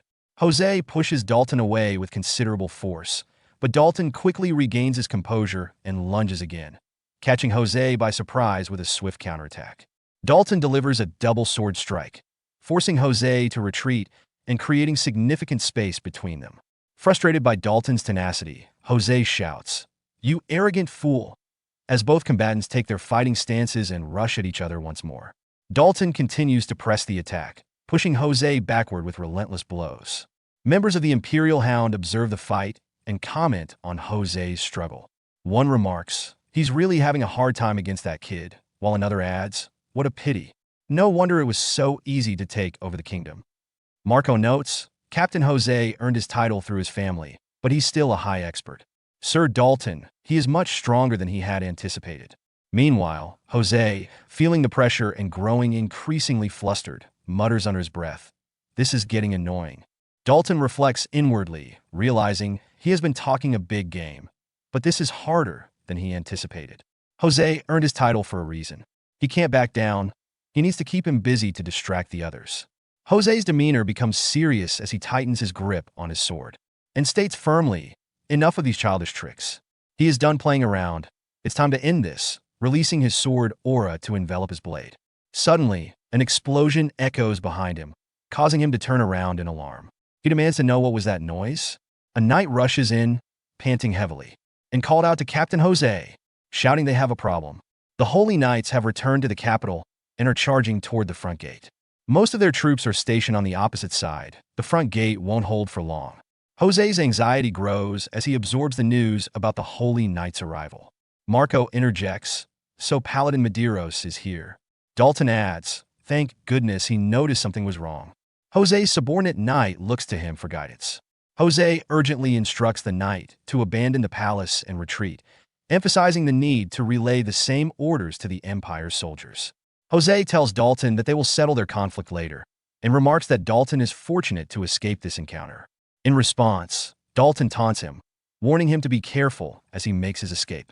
Meanwhile, Jose shifts his focus back to the urgent situation, commanding his subordinate knight to ensure everyone evacuates immediately, emphasizing the need for swift action. As Dalton takes in the unfolding situation and thinks, with the Holy Knights here, reclaiming the palace should be straightforward. But he wonders how Raul is holding up inside. Raul and Plank stand in a tense standoff, with Raul's serious demeanor accentuated by the golden mana shimmering in his eyes as he regards Plank. Plank, clearly irritated, inquires how is he still moving? He is annoyingly relentless. As he prepares to launch an attack, he adds, well, it doesn't matter. He can have a bit more fun with him. He then challenges Raul, asking, isn't he going to grab his sword? And offers he will let him pick it up. However, before he can finish, Raul abruptly closes the distance, ready to deliver a punch. In a swift reaction, Plank conjures a shield of dark mana to protect himself from the blow. The impact pushes him back, prompting him to swiftly create a sword and shout how could he have the audacity to attack. He swings at Raul, who skillfully dodges the attack using his psychokinesis to alter his trajectory midair. Plank, caught off guard, realizes the extent of Raul's abilities. Raul then positions himself to deliver a punch charged with Regnita power. Plank attempts to block it with his dark mana shield, but it shatters on contact, forcing him further back. Flustered and confused, Plank questions what is that power? How does he still have this much strength left? He was nearly dead. How can he push him back now? Shortly after, Plank rushes forward with dual swords, but Raul successfully blocks one by grabbing it, leaving Plank stunned and wondering, how is this possible? In that moment, Ravel finally charges her mana and escapes from the confines of the book, thinking, finally she's out. She turns to see Raul fiercely countering Plank's attacks, which makes her nervous. She wonders is that really the Raul she knows? As Raul launches another punch that Plank barely manages to block, yet the force of it still sends him staggering backward. Raul stands firm and confident in the face of Plank's disbelief as he questions how Raul retains such power despite being on the brink of death. Plank is baffled, suggesting that Raul's strength should be impossible, and he is on the verge of accusing him of using some trick to gain this advantage. As the conversation unfolds, Plank's attention shifts to his dark mana sword, which is beginning to fade. This prompts a change in his demeanor. A smile appears on his face as he suddenly understands the nature of Raul's strength. He expresses a realization that he has found someone similar to himself, someone who possesses an extraordinary connection to power. Confusion washes over Raul at Plank's claims. Plank elaborates, asserting that they are alike in their abilities, both capable of sensing and harnessing power from the world around them. He describes a profound bond with the world that grants them strength, emphasizing a sense of unity and shared experience. Raul, however, dismisses Plank's interpretation, attributing his power to a high sync rate with the system, which measures the alignment of one's senses with their abilities. This technical explanation leaves Plank puzzled, prompting him to seek clarification on what Raul means by connect. Raul steps closer, explaining that Plank may mistakenly believe his sensations are linked to the world itself, but he argues that as an NPC, non-player character, it's unusual for Plank to experience such a connection at all. Plank, growing increasingly frustrated, demands to know what Raul is talking about regarding the system and NPCs. Raul acknowledges Plank's role in his epiphany, revealing that he has maintained a 100% sync rate since awakening in this world, but has not fully utilized it until now. Plank's confusion turns to irritation as he urges Raul to stop rambling. In a decisive moment, Raul activates his psychokinesis, immobilizing Plank and lifting him off the ground. As Plank's anxiety escalates, he grapples with the sudden turn of events and questions what is happening. Raul then asserts that he has chosen to embrace this world as his new reality rather than viewing it merely as a game. However, he emphasizes that this doesn't mean he has to abandon the advantages he can gain from it. He reflects on the dangers of over-immersion in any reality, whether in games or real life, and expresses gratitude to Plank for reminding him of his true identity and potential. Plank struggles against Raul's psychokinesis, but finds himself powerless to escape its grip. In a moment of explosive aggression, Raul delivers a powerful punch that sends Plank crashing backward, resulting in a hard fall that leaves him coughing up blood. Before Plank can mount a defense or recover, Raul uses his psychokinesis again to pull him closer, seizing his face and slamming him into the ground with tremendous force, demonstrating Raul's dominance in the confrontation. Still trembling from the impact, Plank desperately unleashes dark mana around his body in an attempt to regain control over the situation. Sensing the surge of power, Raul instinctively jumps back, avoiding Plank's grasp and creating space between them. Regaining his composure, Plank defiantly declares that Raul, a mere child, cannot thwart their perfect plan.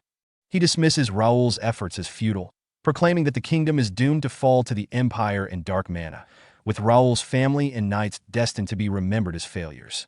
He savors the thought that Raul will die without witnessing the downfall of everything he holds dear. Raul interrupts Plank's monologue with annoyance, criticizing the lengthy dialogue typical of NPCs, and asserts that he is already aware of the quest details. Expressing his boredom, Raul demands to skip the chatter and finish the fight. The battle reignites as Plank attempts to restrain Raul by conjuring several massive hands. But Raul anticipates the attack and skillfully evades them using his psychokinesis. In a retaliatory move, Plank summons a gigantic serpent, boasting that Raul cannot escape him. However, Raul counters with a single, powerful swing of his Regnita punch, effortlessly obliterating Plank's serpents and leaving him in shock at the display of strength. Capitalizing on Plank's momentary confusion, Raul targets the ground beneath him, using psychokinesis to pull both the earth and Plank towards him. As Plank comes within striking distance, Raul delivers a devastating punch directly to Plank's face, sending him crashing down and breaking the floor beneath him. Raul lands beside Plank, who lies sprawled on the ground, visibly defeated. Plank emits a laugh tinged with disbelief and resignation as he reflects on the failure of his meticulous plans. He expresses frustration that his grand design, aimed at dismantling the kingdom and replacing it with the Empire's flag, has been undone by some random kid, as he grapples with the reality of his situation. Unfazed, Raul questions Plank's motivations for wanting to hand the kingdom over to the Empire. This unexpected inquiry surprises Plank, prompting him to turn and seek clarification. As Raul presses for answers, Plank's bravado begins to falter. His initial confidence slips away as he stammers, struggling to articulate a justification for his actions. Raul challenges Plank further, suggesting that the entire scenario was designed without genuine emotion, as it was created for the beta version of the game. He criticizes the programming of one-time use NPCs like Plank, who are devoid of feelings or meaningful motivations. Plank responds with a comment that hints at an understanding of his own emptiness. Yet Raul's anger flares as he confronts Plank with the real consequences of his actions. Raul points out the death of innocent people, the pain endured by families, and the fear that has gripped the kingdom, underscoring the gravity of Plank's failures and his responsibility for the chaos unleashed.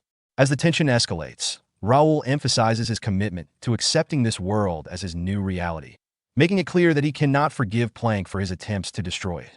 In a moment of defiance, Plank questions Raul's identity. Raul, standing firm and ready to strike, responds with clarity, declaring himself the player. He then delivers a powerful punch to Plank's face, rendering him unconscious and ending their confrontation decisively. Exhausted but resolute, Raul stands over Plank's fallen form and remarks, "This was a tough quest," reflecting on the challenges he faced and the weight of the battle he just endured.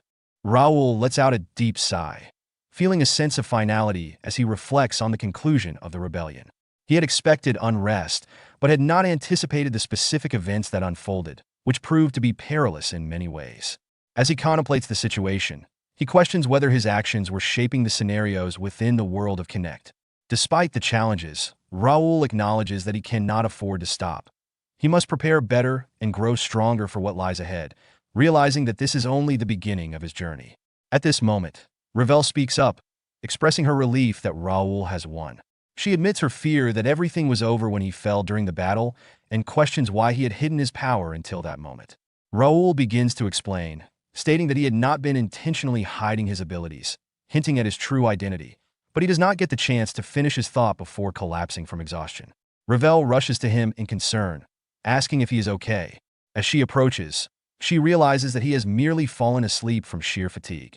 Despite her worry, she reassures him, acknowledging his efforts, and resolves to save her many questions for later. As dawn breaks, the chaotic night of rebellion fades into memory, transforming the events of the D+ rank gate, the Imperial Hounds, and the uprising into a distant past. It symbolizes the end of a long and tumultuous day. As Ravel had predicted, Raul passed out immediately after the fight. He was later found by Kane and Prince Gerald, who discovered him unconscious. He was not alone in his exhaustion.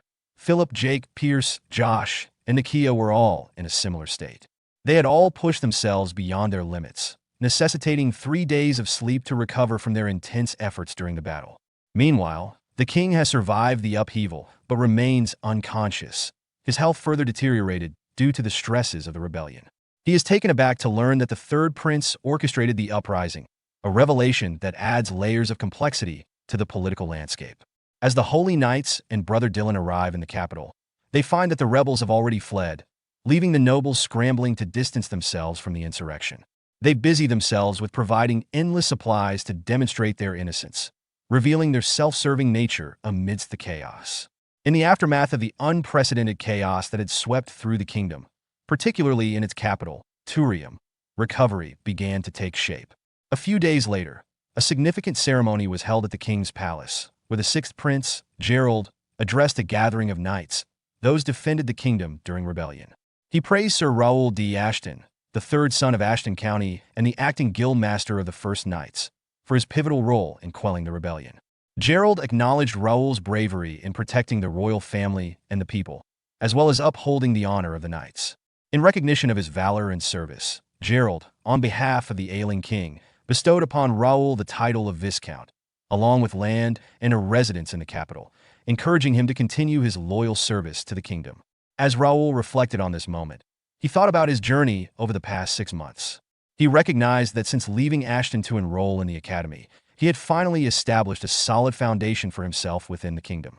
On the same day, another significant meeting took place, with Prince Gerald explaining the absence of his father due to illness and that he would be representing him in the discussions. This set the stage for a deeper examination of the circumstances surrounding the rebellion. Melvin D. Ashton, Raul's father and Count of Ashton, voiced his discontent at the proceedings, lamenting, "What is there for them to say? They weren't even present during the rebellion. It's a shame." His sentiment was echoed by the silent Marquis D. Templeton, the Duke of Templeton, who shared in Melvin's disappointment. However, Pidel D. Greer, the Marquis of Greer, raised a critical question. How could a single individual orchestrate this rebellion? How did no one in his department notice? Carson interjected to clarify the complexities of the situation, stating he didn't act alone. The third prince, Randall, and other nobles aligned with him collaborated with the empire. Medeiros contributed to the discussion by reframing the event, suggesting some might refer to it as a rebellion, but it was essentially an invasion by the empire. This situation should be viewed as war, not merely as civil conflict.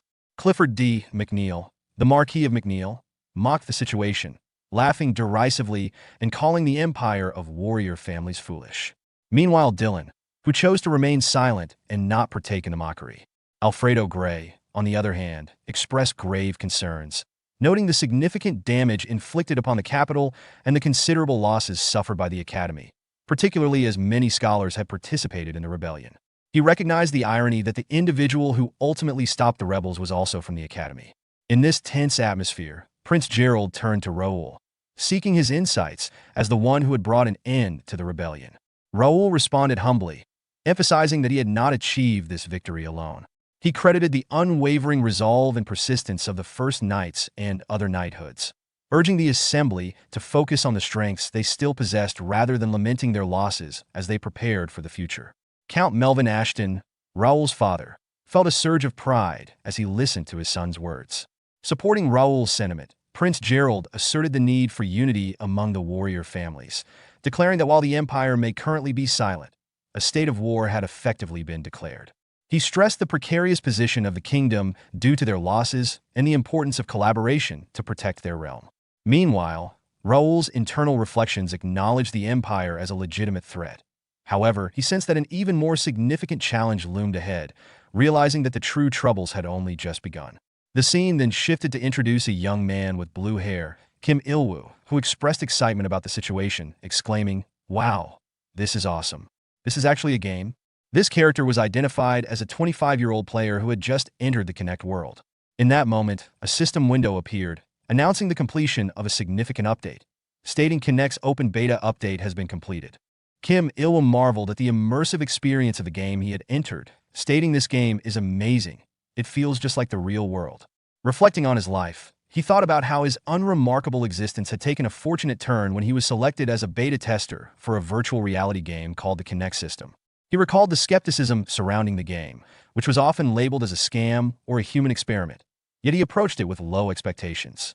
To his astonishment, upon activation, an interface window appeared before him, welcoming him to the world of Kinect and asking, "Would he like to log in?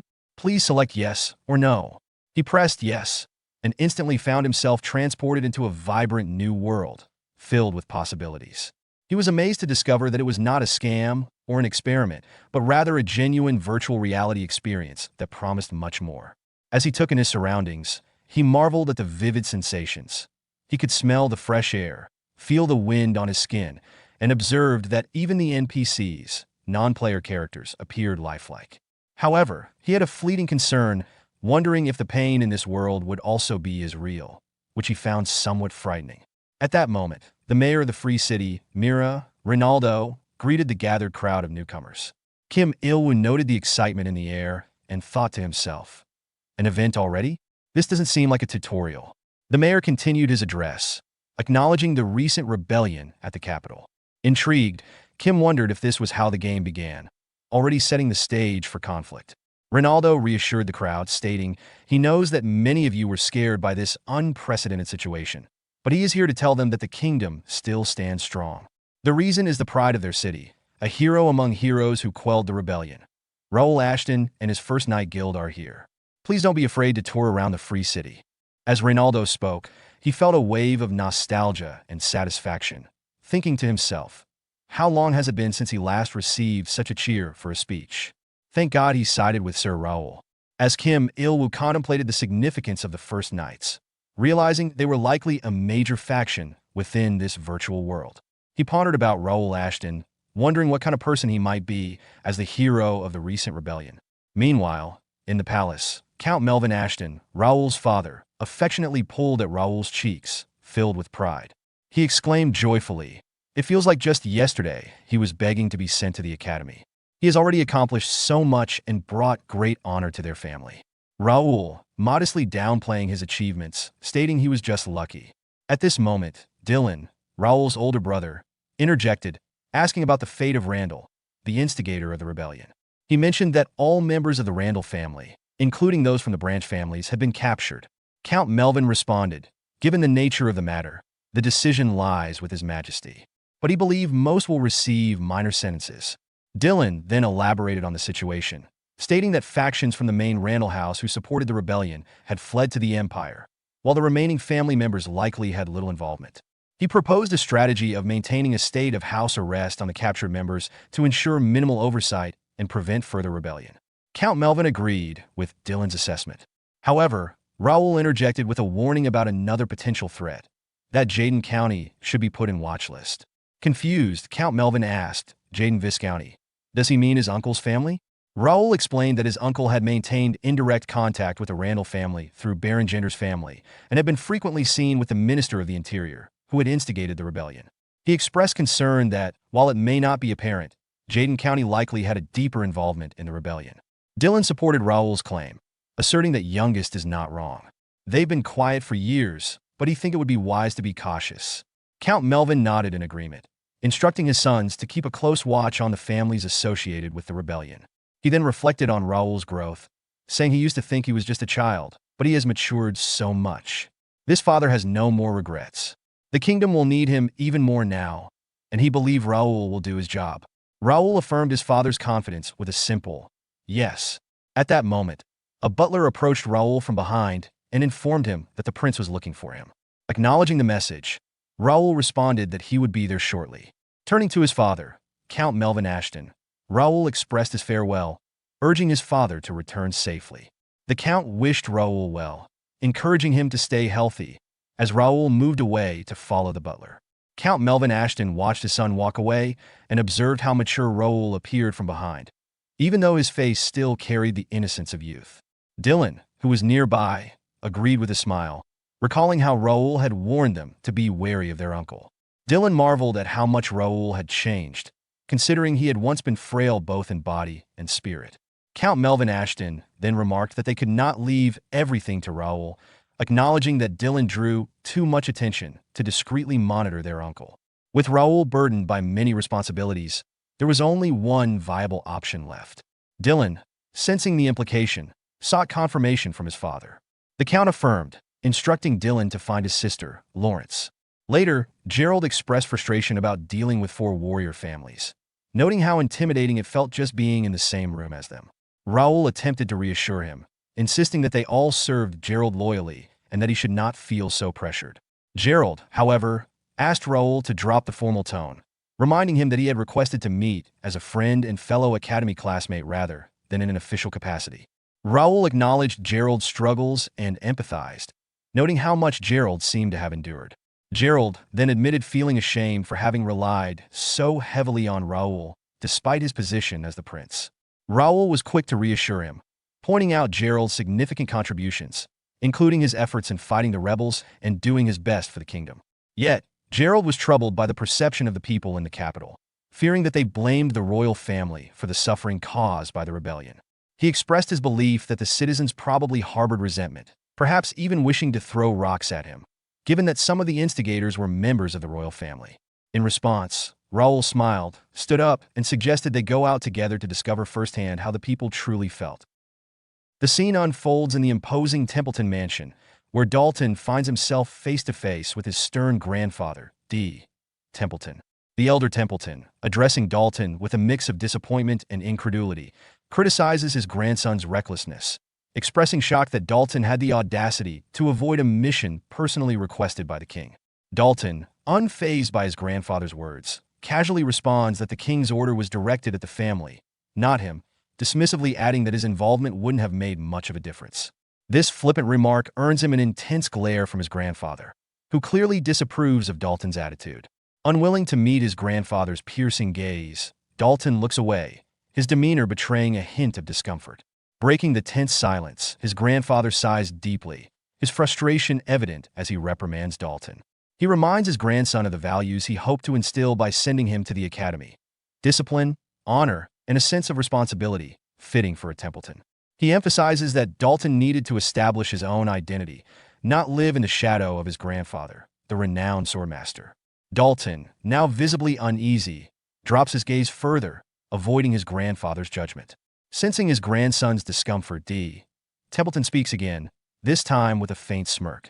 He remarks that despite Dalton's behavior, his efforts to guide him haven't been entirely futile.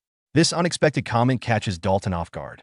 He looks up at his grandfather, confusion written across his face, uncertain of the meaning behind those words. D. Templeton expressed his surprise upon learning that Dalton had joined the Gate mission and fought against rebels to protect the people, a stark contrast to Dalton's usual indifference and lack of initiative. Dalton, amused, asked, "Really?" D. Templeton, acknowledging Dalton's defiance of his advice, praised him for bringing honor to the Templeton name through his actions. Dalton briefly smiled at the unexpected praise, but it quickly faded when D. Templeton suggested that granting him freedom might be better for both him and the family. Confused, Dalton looked at his grandfather, unsure of what he meant. Sensing his confusion, D. Templeton explained that if Dalton felt burdened by the family's expectations, he would no longer force those responsibilities upon him. Instead, he suggested that Dalton might find his place with Sir Raoul's first knight, even supporting the idea of Dalton joining him. His grandfather's suggested hinted that this path could also prepare Dalton for future challenges. Disturbed by the implications, Dalton nervously asked, "What does he mean?" D. Templeton expressed his belief that, after the failure of the rebellion, the Empire would no longer try to incite internal unrest within the kingdom.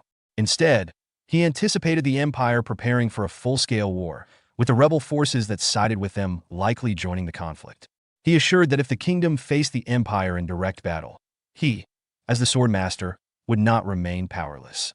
At the Ashton mansion, Homer was giving swordsmanship lessons to the children, demonstrating proper sword handling. As he spoke, he noticed Raul approaching and acknowledged the children's hard work.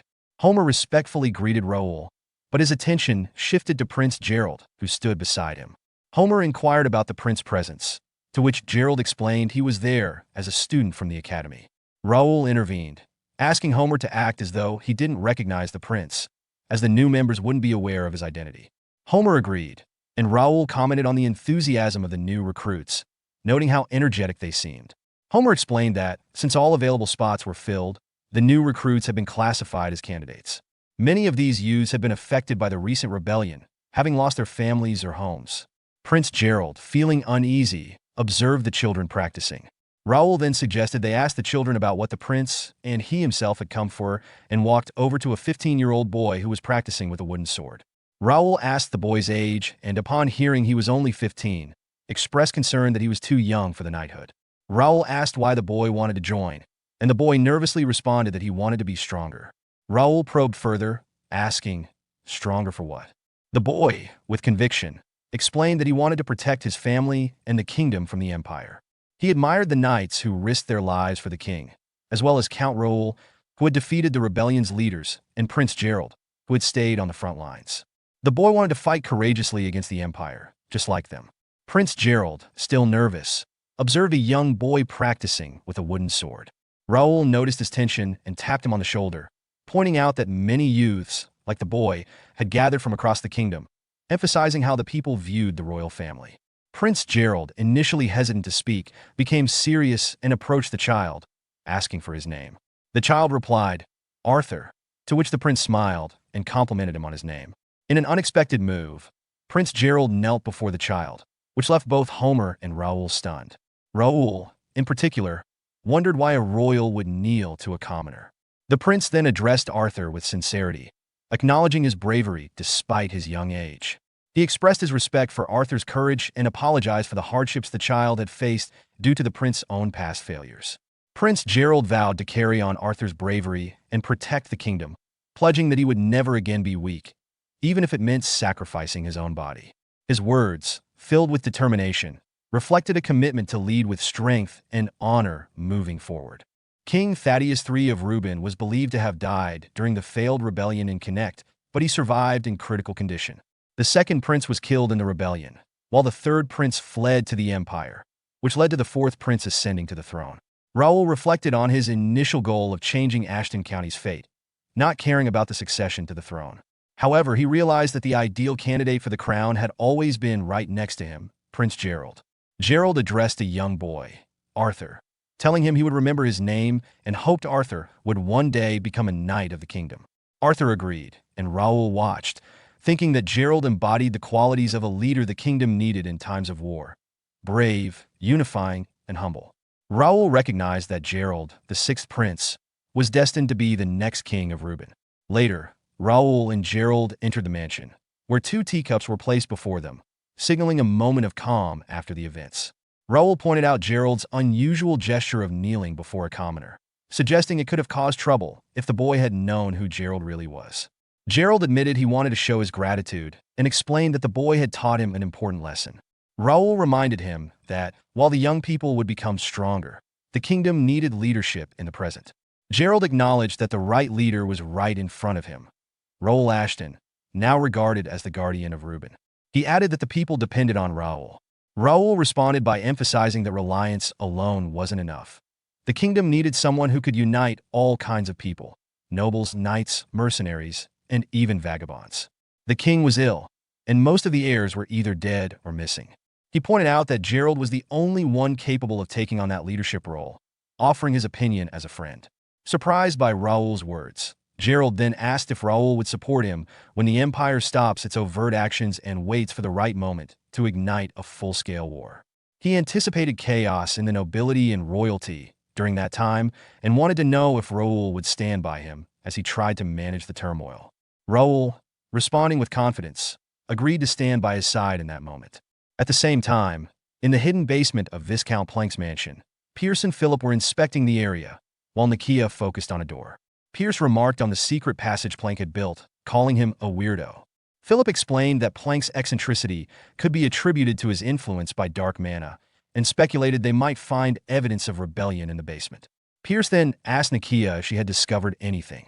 Nakia, nervous and sweating, explained that there was a strong seal on the door, but it wasn't a trap. She mentioned it was an ancient spell, so old that she might not be able to find references to it in any books and would need to decrypt it. Surprised, Pierce asked how Plank could know about such an ancient spell. Just then, a soldier arrived to update Philip, telling him they had finished searching the cave. Philip asked what they found, and the soldier revealed that the cave was man-made and appeared to have been constructed at least 1,000 years ago. Shocked, Pierce wondered if this meant the cave had been there for that long, and Philip confirmed that Plank hadn't dug it out. Instead, he had built his mansion on top of it.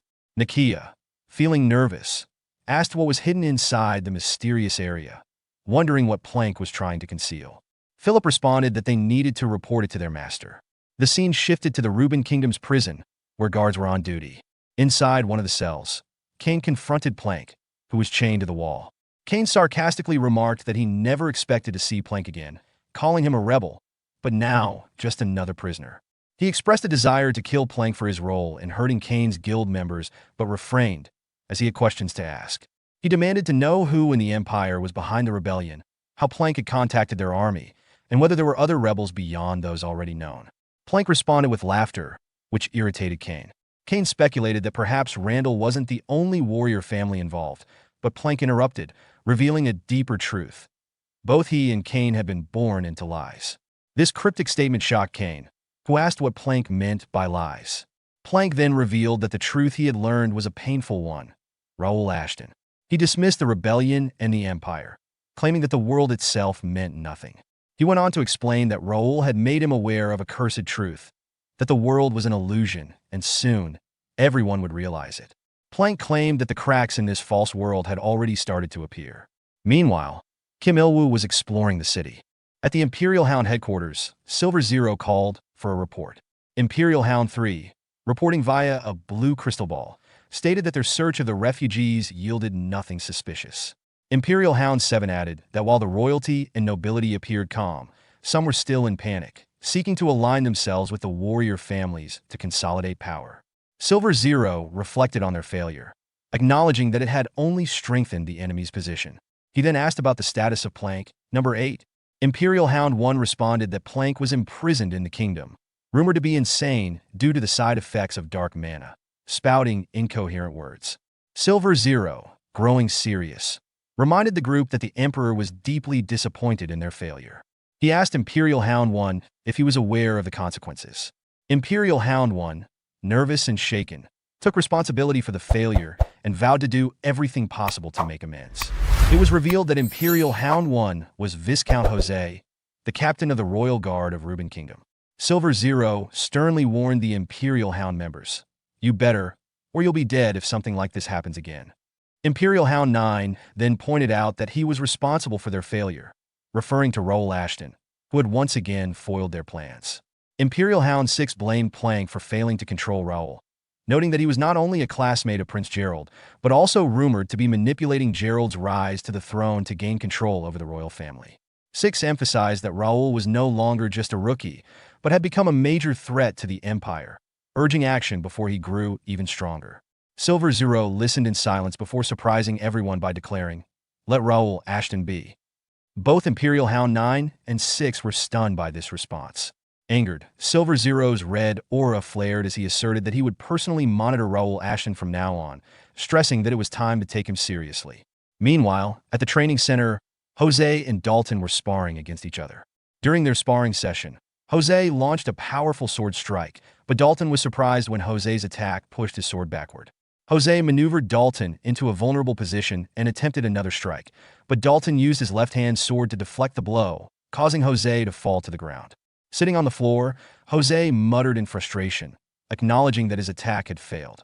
Dalton reassured him, praising his technique and explaining that if he hadn't been dual-wielding, he would have been in danger. He noted that he had underestimated Jose's technique, thinking he relied solely on strength. Jose, feeling disheartened, admitted that while his skills weren't enough to match Randall, the sword master, Dalton pointed out that every knight aspired to reach that level. However, Dalton questioned why Jose focused specifically on Randall, as he was so different from Jose. Jose, trembling with emotion, confessed that Randall was not his goal, but rather an opponent he wanted to defeat. He recounted his failed attempt to fight Randall, where he couldn't land a single blow despite giving his all. He felt the gap between himself and the sword master was insurmountable and, at this point, didn't feel motivated to pursue that level of mastery any longer. Dalton smiled and remarked that despite Jose's challenges, he still wanted to defeat Randall. Dalton acknowledged that most people would give up after facing such overwhelming odds, But Jose was different. He was seeking a way to overcome the impossible. Dalton admired this resilience, calling it the attitude of the first night. While Dalton pondered the interesting people around him, he wondered where Raul had hurried off to. Meanwhile, Raul had arrived at the basement of Plank's mansion, where he was inspecting a powerful seal on a door. Nakia explained that the ruins beneath the mansion were unfamiliar to her, but the seal appeared dangerous, requiring careful preparation to unseal it. Philip added that whatever was sealed likely wasn't good, given its connection to Plank. Pierce suggested leaving it alone, but Raul, reflecting on his past experiences exploring ruins, decided to take on the task alone.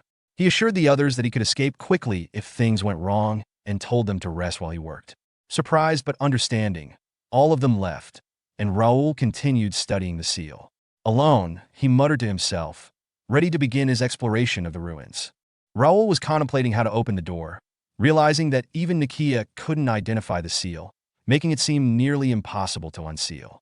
He considered that it might be an ancient or fairy spell, but he wasn't sure. Suddenly, an idea came to him, and he called out to Ravel. When she appeared, Raul asked if she knew about the seal.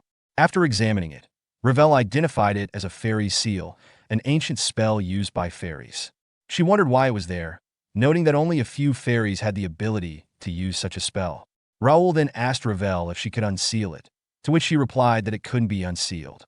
She explained that while many people view seal spells as locks, this one was more like a guard. You can open a lock, but a guard can only be bypassed by someone with the right qualities. Raul reflected on this, considering whether the guard without a soul was more complicated or simpler than he initially thought. Raul, after pondering for a moment, stepped up to the seal and declared his identity as Raul Ashton, seeking to visit the owner of the seal. Ravel nervously watched as Raul closed his eyes to concentrate. Suddenly, a guard's voice emerged from the seal, questioning Raul's claim to be Raul Ashton and accusing him of lying. The guard refused to open the door, insisting that Raul leave. Raul, visibly shaken, began sweating at the guard's response.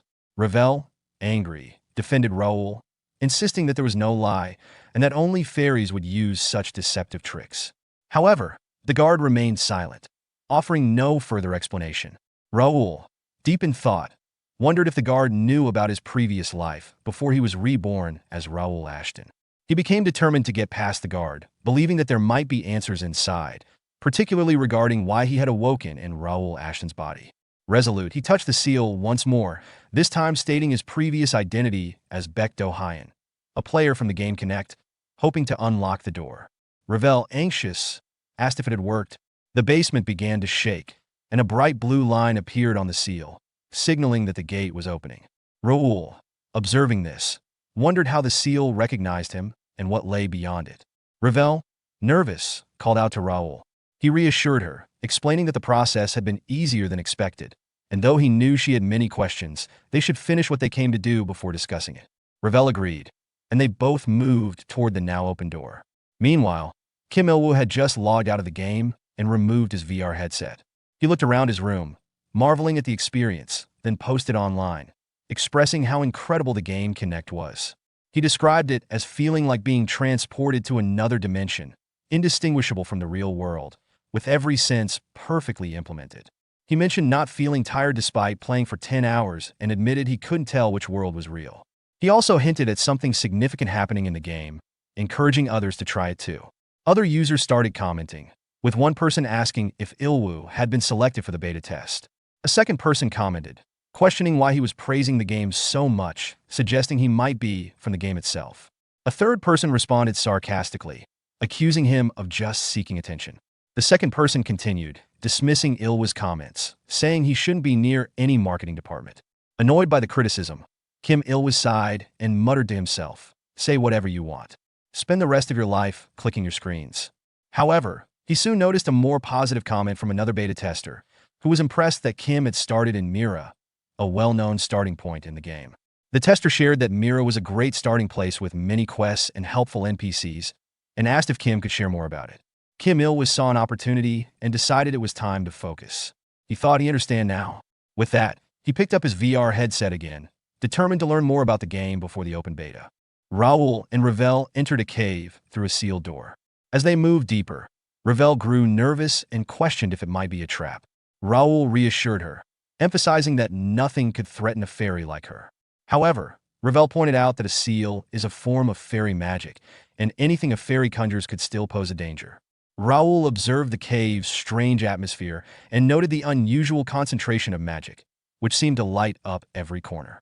Ravel warned that the further they went, the denser the magic became, urging Raul to be cautious. Raul thought to himself that the magic concentration was so high that the cave might be one of the highest-level dungeon ruins. He wondered how he had missed it when he was Crash and questioned whether the scenario had changed due to his presence. Despite his thoughts, he acknowledged that such a place shouldn't have appeared out of nowhere. Suddenly, Ravel spotted something ahead and shouted to Raul, directing his attention to a bright light shining at the far end of the tunnel. Raul, confused, tried to make sense of what he was seeing. Raul and Ravel reached the end of the tunnel and entered a vast room where a large black gate stood in the center.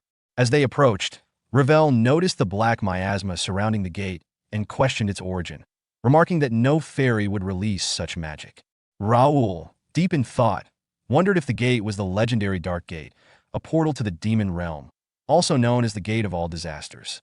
Despite his past challenges as Crash, he had never encountered such a hidden space. He speculated that if the gate had remained hidden, demons could have flooded the upper world. He questioned why the gate was here. While Raul was lost in thought, Ravel alerted him to a presence behind them. Raul turned to see a figure with blue eyes and long silver hair, surrounded by a powerful magical aura. The man gazed at Raul intently. Raul, sensing an unfamiliar threat, dropped into a fighting stance, puzzled by his inability to detect the man's aura earlier, despite the powerful magic surrounding him. He wondered who the figure was. The man spoke, addressing Raul. "Sheath his sword, stranger wearing the face of Ashton. That blade will not touch him, and neither will his blade touch him." After hearing the man's words, Raul sheathed his sword, initially intending to ask about the sealing magic, but instead asking, "Are you the owner of this dungeon?" The figure, identifying himself as Cardenas, responded that the title of owner didn't fit him. He described himself as a lingering vestige, a ghost from the past, and explained that he was the guardian of the Dark Gate, the bridge connecting the demon realm to the human world. Raul and Ravel both considered the gravity of Cardenas's title, Guardian of the Dark Gate. Noticing Ravel, Cardenas asked if she was a fairy, as it had been a long time since he had seen one. Surprised, Ravel asked, "You can see me?" Cardenas confirmed that he had learned many spells from the blue-haired fairies of Lake Velardia, adding that it had been 1,000 years since then. Ravel was astonished and recalled the legends of fairies from Velardia, exclaiming, "Wait, really? Did you say 1,000 years ago?" Cardenas reaffirmed that he was merely a specter bound to protect the gate, but he then turned the conversation to Raul, asking, "Stranger wearing the face of an Ashton, who exactly are you?" Raul, feeling nervous, became the focus of Ravel's questioning gaze. Raul, after a deep sigh, placed his sword into his inventory and admitted that there was nothing left to hide, as he had already confided in Ravel. He explained that his real name was not Raul Ashton, but Bae DoHyun, also known as Crash. He revealed that he was originally from Earth, not from this world or the demon realm. Raul had been murdered by his enemies, but mysteriously woke up in Raul Ashton's body. Although he didn't fully understand the reasons, he viewed this as a second chance at life and had chosen to live on as Raul Ashton. Cardenas then inquired if Raul's motivation was driven by revenge. Raul acknowledging his bitterness, but explaining that revenge was not as simple as it seemed. He clenched his fists and stated that, with this second chance, he had learned from his past mistakes and was determined to achieve what he couldn't before and rise to the top. He chose to live his life as Raul Ashton. Cardenas fell silent, deep in thought, before commenting that Raul's story was interesting. However, he decided to halt the conversation, telling them to stop for now. Both Raul and Ravel were left confused by this abrupt change. Cardenas then drew his sword, his expression turning serious as he warned, "We have an uninvited guest." At that moment, the dark gate behind them started emitting even more black miasma. Raul and Ravel quickly turned to face it. A demon emerged from the gate, greeting Cardenas. "It's been a long time." The demon taunting Cardenas for his apparent decline in strength and failure to surpass his mortal roots. Fumus, ranked 98th among the demons of the demon realm, maintained his haughty demeanor, reveling in the perceived upper hand. However, Cardenas, unfazed by the insult, stood his ground, pointing out Fumus's enduring foolishness, which had persisted across centuries. His firm declaration underscored his resolve to confront and stop the demon. Fumus, unfaltering, responded with a sinister smile. He remarked on Cardenas' unchanged personality and dismissed any notion of civility, channeling dark energy to forge his weapon. The air grew thick with tension as he declared the start of their battle. Meanwhile, Cardenas firmly instructed Raul, an onlooker, to stay out of the fight, asserting that this was his battle alone and warning the mortal to keep his distance. With a grim determination, Cardenas vowed to banish Fumus from this world once and for all. Fumus, still confident, remarked that he had a debt to settle and readied himself for the clash. The two adversaries charged at each other, their weapons brimming with energy. Fumus's blade wrapped in a foreboding dark aura and Cardenas' sword glowing with a vibrant greenish-white light. Their strikes collided with intense force, creating a dazzling display of sparks and shockwaves. Outside the sealed door in the underground passage of the Plank Mansion, Nakia, Philip, and Pierce anxiously awaited Raul's return. Pierce expressed his growing concern over Raul's delay, wondering if something had gone wrong. Philip, ever the voice of reason, speculated that Raul might be struggling with the complexities of the seal or searching for a solution to break it. He urged the group to trust Raul's abilities and remain patient. Nakia, however, appeared visibly uneasy, her discomfort betraying a deeper concern. Pierce noticed her distress and questioned her about it. Though she initially brushed it off with a nervous chuckle, Philip pressed further, asking if her worries stemmed from the magic circle they had encountered. Nakia admitted that the unfamiliar nature of the spell unnerved her. She revealed that since their arrival at the mansion, she had sensed an otherworldly energy, a faint but unmistakable presence that felt foreign and overwhelmingly ominous, as if it did not belong in their world. Inside the sealed gate, the intense battle between Fumus and Cardenas reached a fever pitch. Their swords clashed with incredible force, releasing shockwaves that reverberated throughout the chamber. Raul, observing from a distance, was forced to step back as the sheer power of their blows disrupted the air around him. As he steadied himself, Raul couldn't help but marvel at the scale of the fight. He thought, even without a mana blade, this demon, Viscount Fumus, wields power beyond anything I could handle. And yet, this so-called Guardian Cardenas is able to stand toe-to-toe with him. Just who or what is this man? The duel raged on with neither combatant managing to secure a decisive advantage. Cardenas' unyielding resolve clashed with Fumus's calculated ferocity, their strikes lighting up the dim chamber with bursts of energy. But the stalemate broke when Fumus, with a mocking sneer, abruptly retreated toward the altar housing the dark gate. With a sinister grin, he drove his sword into the altar, shattering it in a single decisive act. The consequences were immediate and catastrophic for Cardenas. His once brilliant aura dimmed and flickered, and his very existence began to distort like a fragile projection on the verge of collapsing. Raul and Ravel froze in shock, their disbelief written across their faces as they watched Cardenas stagger, his strength draining rapidly. Fumus, relishing his apparent victory, erupted into triumphant laughter. As I suspected, he gloated. This altar was the source of your immortality and power. Its long abandonment has already weakened you over time, but now, with it destroyed, you've lost everything. I should thank those pathetic humans who let this place fall into ruin. They've unwittingly paved the way for me to finally settle my debt. Wrenching his sword free from the broken altar, Fumus stepped forward. Cardenas collapsed to the ground, his flickering form barely holding together. Fumus approached with an air of satisfaction, looking down on his fallen foe. Most demons, he mused, are little more than mindless beasts driven by bloodlust and stupidity. They'd have charged in recklessly, trying to overwhelm you with brute force. But I'm no mere beast. I'm an executive of the demon realm. I use my intellect.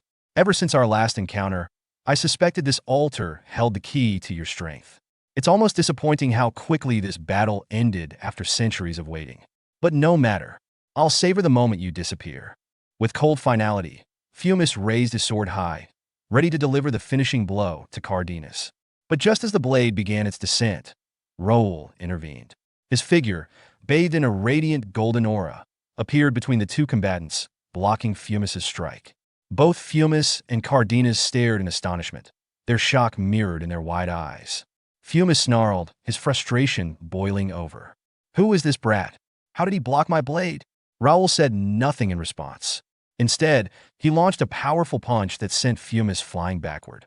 The demon executive recovered quickly, regaining his balance, but his composure was shaken as he cursed Raul, his teeth gritted in rage. Smirking confidently, Raul finally broke his silence. Seems like all that fighting against the Count Plank, who used demonic energy, wasn't for nothing. Turns out the aura of brilliance works wonders against demons too. He turned to Cardenas, who was still kneeling and struggling to maintain his form. "I'll join the fight, Mr. Cardenas. Let's finish this together." The demon Fumus, weakened but still dangerous, faces off against Raul, a human who seems unfazed by the demon's threat. After being wounded by an earlier attack, Fumus glares at Raul and mocks him, questioning how a mere mortal ended up in such a dangerous situation. Fumus insults Raul's chances, warning that he'll pay the price for meddling with the demon. Raul, unbothered by the taunts, mocks Fumus in return, suggesting the demon is more talkative than powerful. Cardenas tries to warn Raul to stay back, recognizing the demon's strength. Raul, however, responds nonchalantly, claiming that even with high synchronization, a measure of connection between a person and their abilities in Connect, there are still limits to one's strength. He brushes off Cardenas' concerns and insists on facing the demon himself. Cardenas, curious, asks about the synchronization rate, but Raul only offers a vague response, focusing instead on dealing with Fumus. Fumus, now enraged and empowered by his dark aura, activates his sword aura, increasing his threat level.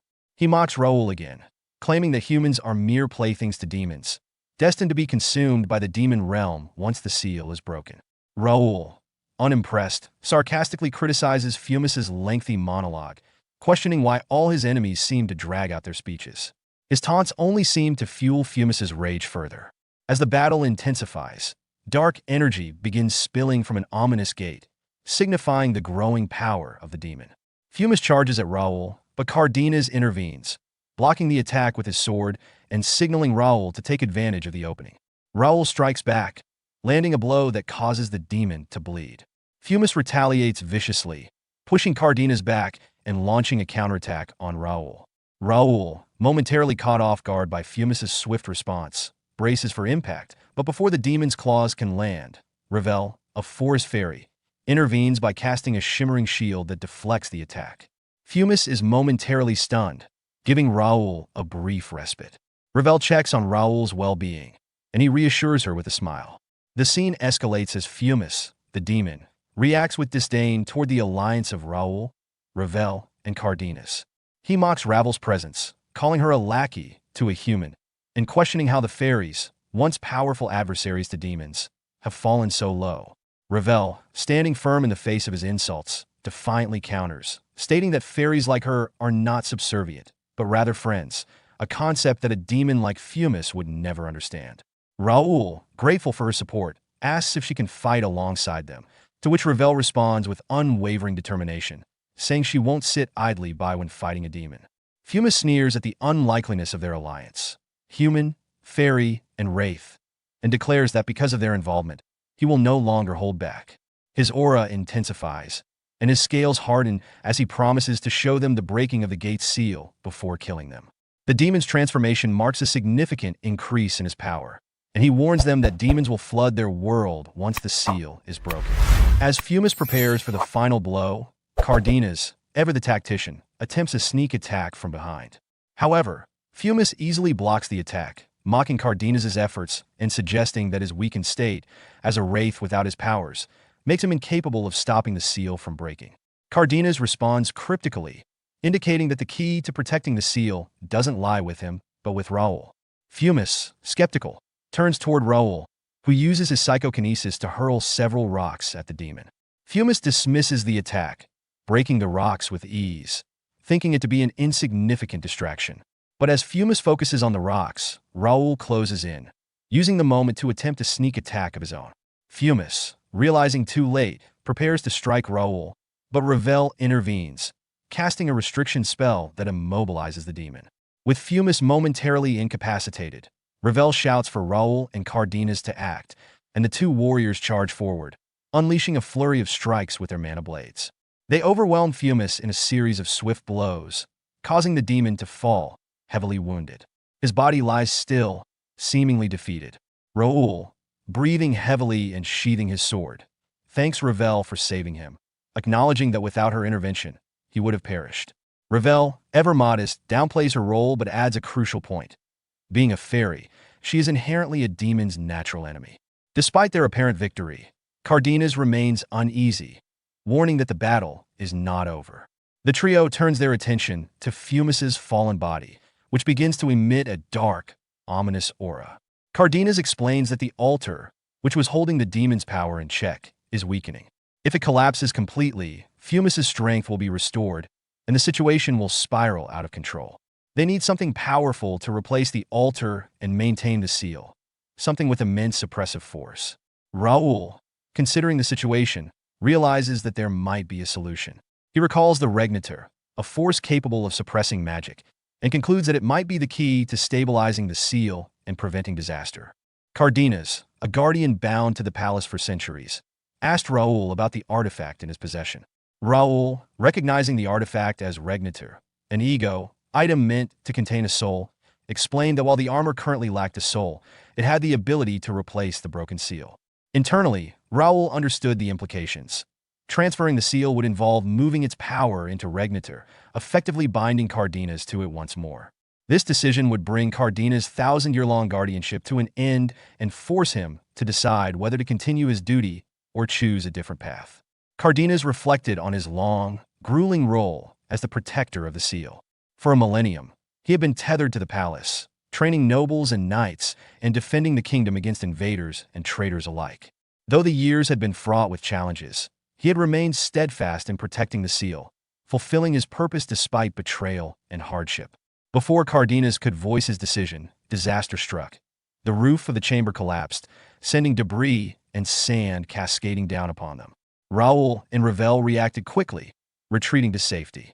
From their position, they surveyed the now-buried chamber, relieved to have escaped unharmed. Raul sighed deeply, grateful for their fortune. In the midst of the chaos, a system window materialized before Raul, capturing his attention. The announcement outlined significant changes to the world of Connect. Mana density had increased, enhancing people's mana compatibility and proficiency. Plant and animal growth had accelerated, leading to a higher chance of mutation. Dark forces were beginning to stir, raising the risk of hidden seals being exposed. Some non-player characters, NPCs, had transitioned into scenario NPCs, gaining heightened relevance in unfolding events. Raul understood the gravity of the update. The changes heralded the arrival of stronger and more dangerous enemies. However, there was a silver lining. While NPC growth would remain slower than that of players, the accelerated rate offered hope that NPCs could eventually narrow the gap in strength. Cardenas' voice interrupted Raul's thoughts. The Guardian questioned Raul's confidence in Regnator as a suitable replacement for the seal. Cardenas warned that he could potentially transform into a curse, urging Raul to consider his decision carefully. Undeterred, Raul reassured him, stating that even if it became a curse, he would use that power to grow stronger. Impressed by Raul's conviction, Cardenas finally relented. He nodded, signaling his acceptance of Raul's plan. "I trust your decision. I accept your offer, outsider," he said. Raul smiled and replied, "You can just call me Raul, Sir Cardenas." The Guardian responded with a rare gesture of camaraderie, offering his own name, "And you may call me Carl." Their bond newly forged, Raul began the intricate process of transferring the seal into Regnator.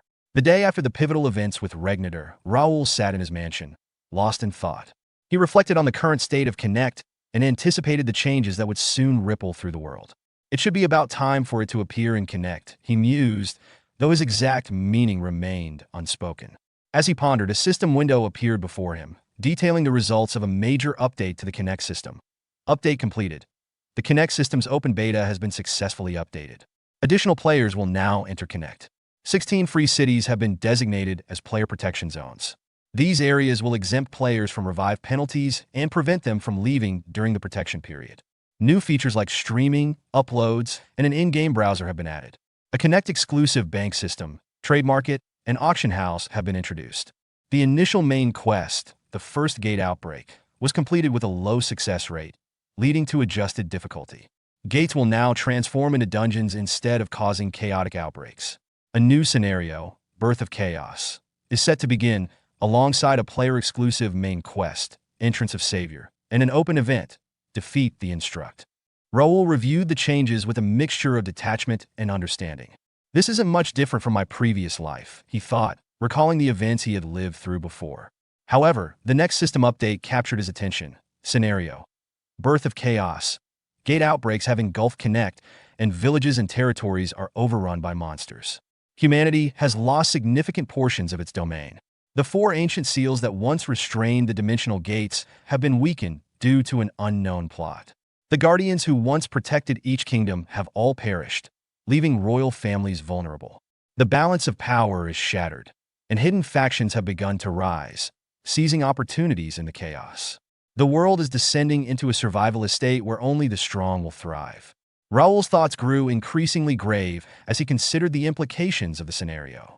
He reflected on recent events, noting how powerless baronies and civilians bore the brunt of destruction, while stronger noble families, safeguarded by their troops and knights, managed to minimize their losses. That's the issue, Raul realized.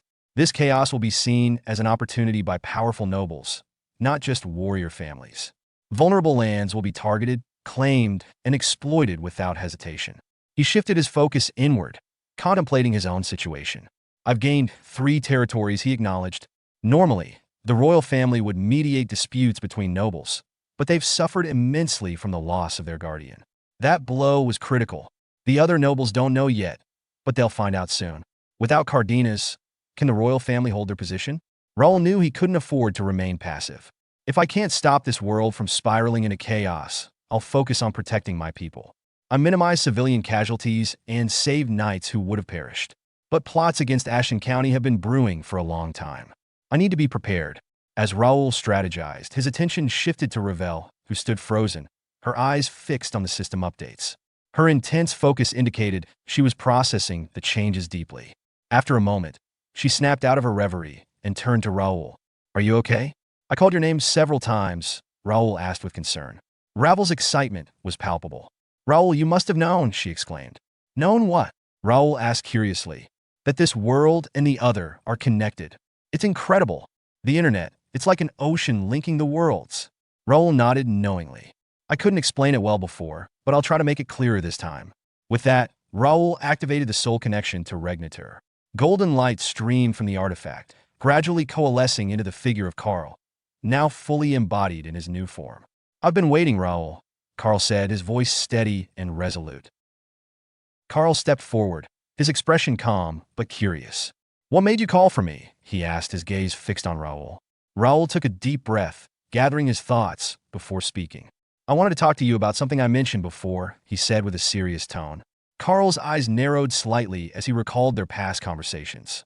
You're referring to your real identity and the password, aren't you? Raul nodded. Yes. I wasn't completely clear about it before, but I want to set things straight this time. Now that we're in a bond that will last forever, I don't want to keep any secrets from you. I want to be honest about who I am and what's really going on. As Raul explained everything in detail, Carl listened intently. After some time, he processed the information and finally concluded. So, you're saying you come from the same place as these other outsiders, the place called Earth that you mentioned before. Ravel, who had been silently observing, turned to Raul, her expression one of confusion and concern. Why didn't you tell me about this earlier? She asked, her voice tinged with frustration. Raul sighed, looking slightly guilty. I'm sorry. It's such an unbelievable story that even I doubted myself at times. But as more and more people from Earth started appearing here, I began to realize that my suspicions were correct all along. Ravel fell into deep thought, piecing things together. Come to think of it, this all makes sense. The information from the Link Cafe, it wasn't a prophecy at all. It was merely recounting the experiences Raul had already been through. I thought he was a divine apostle, but he wasn't. Or wait, maybe it's not entirely wrong to think that. After all, resurrection and regression are impossible for an ordinary human. Raul noticed the distant look in Ravel's eyes and tilted his head slightly. What's wrong? Carl let out a sigh. Even though I've lived through 2 lifetimes, this isn't an easy story to digest. But one thing is certain, there has to be a reason behind your resurrection, Raul. You might find yourself facing difficult choices, just like I did. With great strength comes great responsibility. The most important thing is that when the time comes, you make your decisions based on your own will. Raul's expression hardened with determination. To do that, we have to grow stronger. If we don't, we'll just be swept away by the tide of circumstances. Carl studied Raul for a moment, admiring his resolve. He's filled with determination and potential. He reminds me of a younger version of myself. But Raul, I hope you won't repeat the same mistakes I made. I hope you won't be swayed by the darkness that lurks in this world. Instead, I hope you confidently move forward on your own path. Later, when Raul was alone, he gazed at his Regnita armor, deep in thought. It's been a while since Carl merged with Regnitor.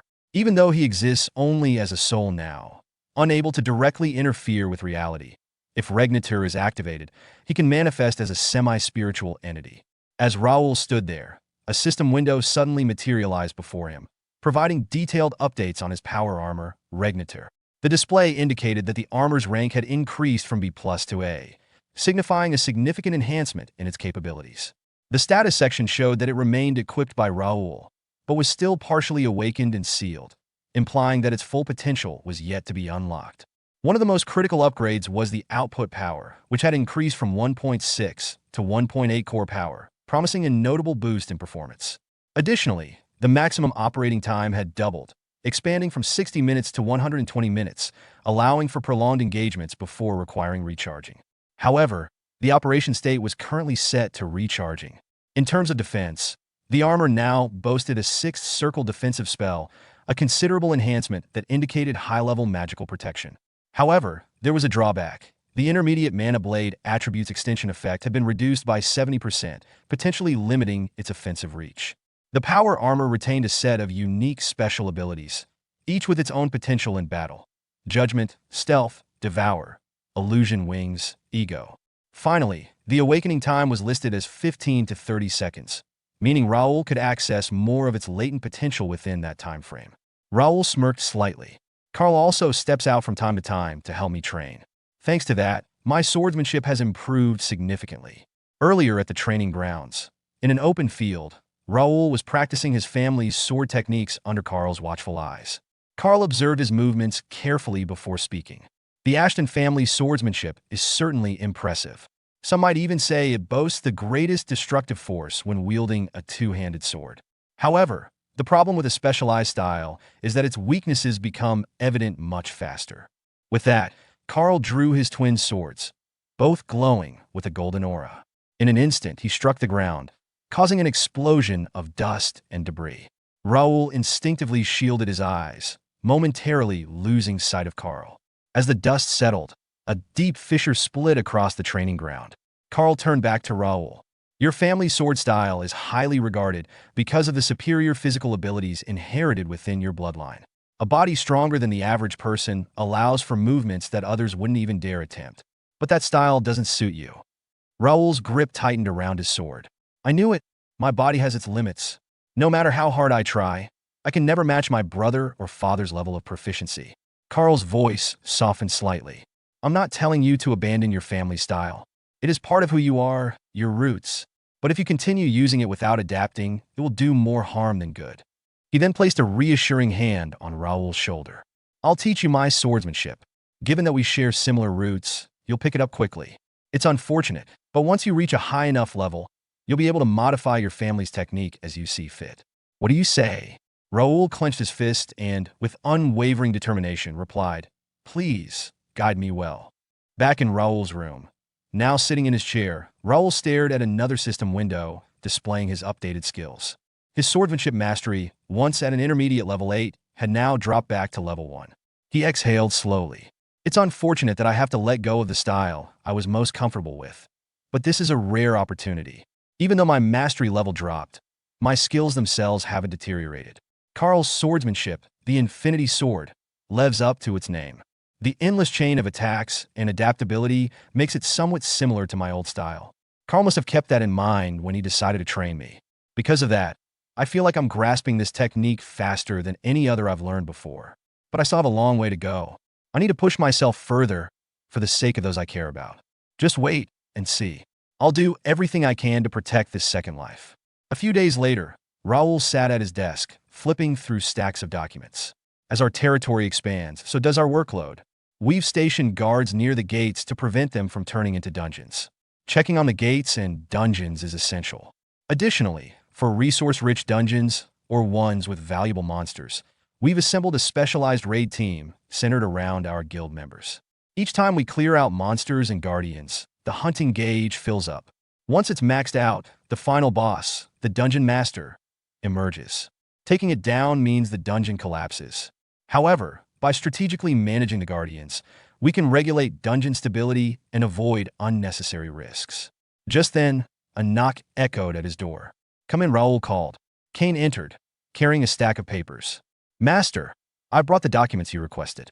We've successfully tracked down nearly all 2,000 newcomers, except for 17 who arrived during the first and second waves, particularly those in Marcus Kingdom's free city, Ignet." Raul flipped through the pages, nodding approvingly. "You did well. It must have been difficult sending scouts so far." Kane bowed slightly. "It's my duty." Raul smiled faintly. "Thank you. This information will do for now. Go and get some rest." As Kane left, Raul's eyes returned to the papers. New players keep appearing each week. Half a month has passed, and we're already on the third wave. If the information I seek is in here, I may need to rethink my plans. Now then, Crash, the top solo player of Connect. "Where are you?" Sometime later, as Raul meticulously sifted through the stack of papers before him, he let out a deep sigh and ran a hand through his hair in frustration. "Nothing, absolutely nothing," he muttered under his breath. No matter how thoroughly he searched, he couldn't find a single mention of Crash. He had exhausted every possible lead, utilizing every scrap of personal information he could recall, yet there was no record of him anywhere. Not in Connect, not on Earth, and not even in relation to Bae DoHyun. The top player of Connect, Crash, seemed to have vanished without a trace, as though he had never existed in the first place. Raul leaned back in his chair, his expression darkening. When I first confronted my past self, I debated whether I should try to involve him in my plans or pretend not to recognize him. But in the end, it was a meaningless dilemma. He rose from his seat and gazed out the window, lost in thought. At this point, it no longer matters. Though, if I'm being honest, I didn't want to meet him. His voice softened as he reflected on the life of Bae DoHyun. He was an orphan, with no family to protect or support him, and only a handful of genuine friends. He lived a life of solitude. A life marked by rejection, alienation, and hardship. But despite how cruel and unforgiving that existence was, Raul closed his eyes briefly before continuing. That was my life. Bae DoHyun had been distrustful, self-centered, and resentful of the world. If not for his talent and his encounter with Connect, he might have lived a life indistinguishable from that of a complete failure, aimless and forgotten. Yet, despite his many flaws, he was also someone who could never turn a blind eye to injustice. Once he made up his mind, he was unwavering, his conviction unshakable. Clenching his fists, Raul grit his teeth in frustration. I thought that maybe this time, things would be different. In my past life, no matter how much I searched, I could never find my biological parents. But this time I wanted to find them. I wanted to support Bae DoHyun, to prove to the world that even someone from an orphan background, someone with nothing, could succeed. Not just in the game, but in reality. I wanted to see him find love, start a family, and live a life filled with happiness. Was that just a foolish dream? He exhaled heavily, his voice tinged with resignation. But there isn't even a single trace of Bae DoHyun left. As he reflected on his past and present selves, Raul couldn't deny how much he had changed. He and Bae DoHyun were one and the same, yet so vastly different that it wouldn't be wrong to consider them separate people. The once sharp-edged, defensive nature of Bae DoHyun had been eroded away by Raul's upbringing, a life filled with love and care. Before he knew it, companionship had become his new normal. These days, he even found extended solitude to be unsettling. If someone were to call me a hypocrite for this, he murmured, I wouldn't have a single word of defense. Yet, in the midst of these complex emotions, his purpose had never been clearer. This place is my home now. My family, my territory, my friends, they're all that matter. If anyone dares to threaten what is precious to me, I will never forgive them, even if it means turning the entire player base into my enemies. With Bae DoHyun erased from existence, things had in some ways become simpler. Skill embodiment, his past self's defining talent, would have taken an enormous amount of time and effort to fully mature. The disparity between ordinary rankers and Bae DoHyun, who had mastered skill embodiment, was staggering. But that advantage was now gone. For now, I can proceed without worrying about opposition from other players. Rankers only begin to shine when they fully master skill embodiment and develop their unique abilities. If the world has forgotten Bae DoHyun, then I will remind them. His gaze hardened with determination. I will reclaim Bae DoHyun's place, no matter what. 15 days after Connect's official launch, a single announcement sent shockwaves through the community. First unofficial event in Connect. Recruitment notice for First Night Guild Academy cadets. The free cities of the Ruben Kingdom, already renowned for their extensive support for players, had once again captured the spotlight. At the heart of these groundbreaking policies was the First Night Guild, which had just unveiled an exclusive academy dedicated to training players. Recruitment for the first generation of cadets had officially begun. The academy welcomed all players who had completed their first job advancement, regardless of their chosen class or profession. A total of 600 cadets would be admitted, divided evenly among 4 specialized branches with 150 slots each. The training program would last for 3 months and was entirely free of charge. Graduates would receive honorary guild member status, granting them priority access to guild-related quests and missions. Additionally, those who excelled would earn the rare opportunity to take the formal guild membership exam. Successful candidates who became official guild members would gain access to exclusive equipment, rank-based salaries, and specialized training sponsorships tailored to their respective professions. Recruitment was set to begin on February 1st, and the application deadline was fast approaching. The moment the announcement dropped, the Connect community exploded into chaos. This is insane. I need to craft some gear and get to as soon as possible. Too late, buddy. Haven't you heard? The free city teleport restrictions kicked in. Props to me for taking the portal to Mira last week. What the hell? Isn't this blatant favoritism? This is going to completely break the balance. LOL, another sucker complaining. Classic. Has anyone visited the First Night Guild branches? Their members are stacked with insane gear. I'm getting in no matter what. You? Not a chance. I'm the one getting in. Y'all acting like you're getting accepted. Keep dreaming. If you don't make it into the academy this round, you're done. The competition rate is already 5:1, and it's only going to skyrocket from here. Facts. Connect Corp just confirmed they'll be selecting 3,000 players per week. In 3 months, that's 40,000 players in total. Why are they running this event so soon? Shouldn't they wait until there are more players? Quit whining and take it up with the First Night Guild. This isn't even an admin-run event. Raul watched these discussions unfold in real time on his system window. Amidst the sea of messages, one particular comment stood out. Hey, Connect admins, you watching this? Open events in other countries too, or I'm storming your headquarters. Responses flooded in immediately, like you'd even get past the front door. The admins have no say in this. The announcement literally said they can't intervene unless it's a special case. I heard their HQ lights have been on all night since yesterday, but they're scrambling for answers. Raul smirked as he read through the heated exchanges. Players blaming the admins. Some things never change, no matter the era. No matter how well-balanced an event is, someone will always be dissatisfied. He leaned back, reflecting on the bigger picture. Newbie-friendly events make veterans complain. High-difficulty events make casual players rage. But in the end, it's inevitable. When profit-driven corporations select administrators, true balance is impossible. His expression turned serious. The First Night Guild Academy is something I've been preparing for a long time. By securing the free city mayors as business partners, I laid the groundwork for these player support policies.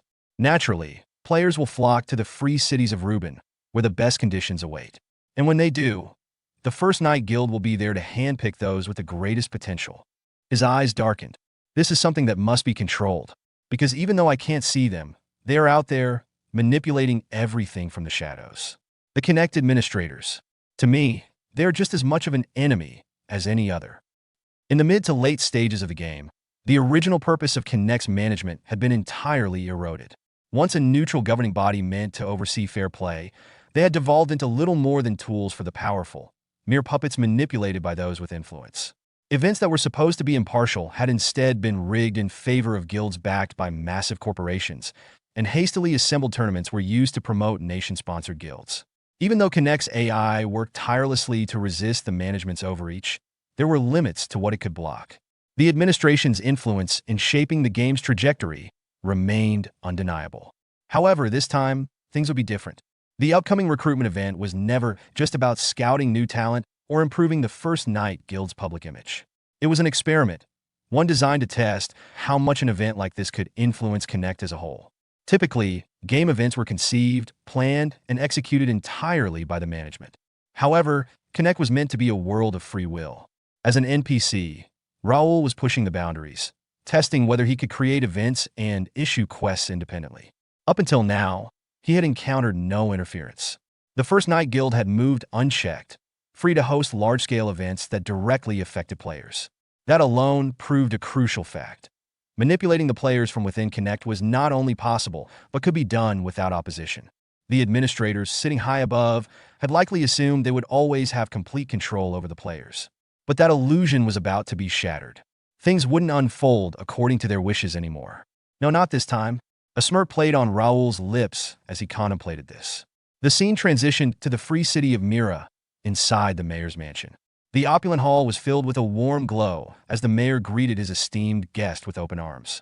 "Oh my, welcome, young Master Raul," the mayor said with an easy chuckle. My apologies. I should address you as Viscount now." Raul responded with a polite nod. "I hope I'm not intruding. I realize you must be busy." The mayor waved a hand dismissively. "Nonsense. Formalities like that aren't necessary between us." Raul observed the man carefully. The mayor was in a remarkably good mood, which wasn't surprising. Just a year ago, Mira had been a humble rural town. Now, it had risen to prominence as a central hub of commerce and activity. From the mayor's perspective, Raul was likely the architect of his success, a benefactor who had played a crucial role in the city's rapid development. "Well then," the mayor continued, "what brings you here today? Anything you request, Viscount Raul, will be granted without hesitation." Raul turned slightly, gesturing toward the figure beside him. The individual was draped in a black cloak, their face obscured from view. "There's someone I'd like to introduce to you," Raul said calmly. The mayor's eyes gleamed with interest. "Oh, now this is intriguing. You wouldn't introduce me to just anyone." Raul nodded. "This is a player who will be working with me from now on. His name is Crash."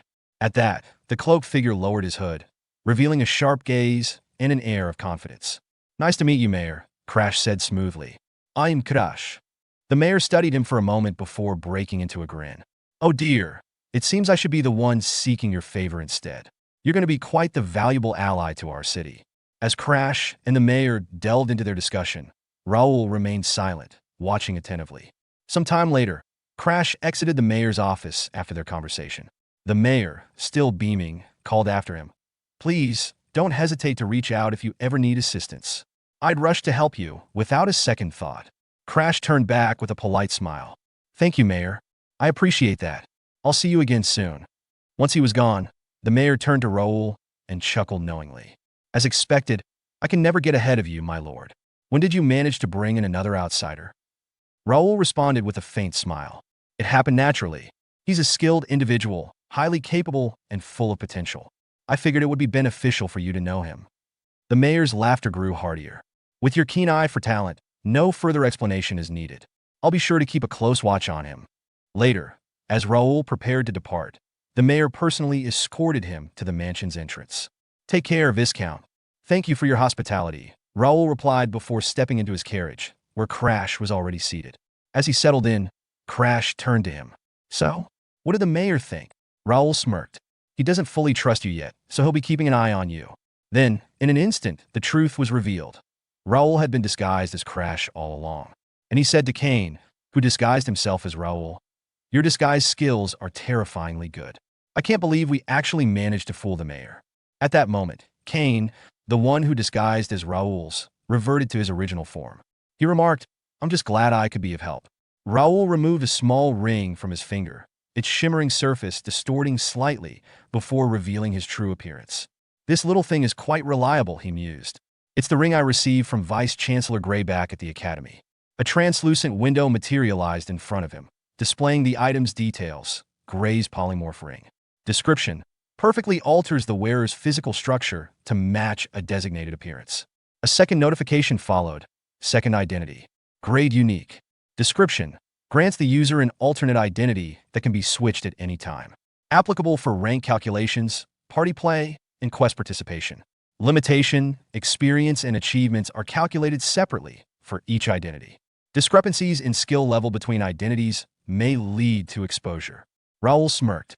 This new update introduced the second ID system, a highly expensive consumable available only in the player store. But the price was worth it. With this and the ring, I've secured a new identity, Crash. Now, I can freely move as a player within Connect. His eyes gleamed with determination. Now then, let's return to the real task at hand. Meanwhile, on Earth, inside the towering Connect office building, a tense atmosphere filled one of the company's largest meeting rooms. Several employees sat around a long, polished table, murmuring amongst themselves as they exchanged confused glances. Section Chief Kim, do you know what's going on? One employee asked, breaking the silence. Kim shook his head. Not really. We were all called here so suddenly, and no one's given any details yet. A brown-haired woman frowned, tapping her fingers anxiously against the table. What in the world could be so urgent? Beside her, a red-haired woman leaned in slightly and lowered her voice. Could it have something to do with the First Night Guild Academy? She speculated. Their hushed conversation continued for a moment longer, but the uncertainty in the room remained thick. Then, the sound of the door opening abruptly drew everyone's attention. A man wearing glasses and a sharp business suit entered with a composed but serious expression. His presence immediately commanded silence. Is everyone here? He asked, his tone calm yet authoritative. This emergency meeting was called due to an urgent development.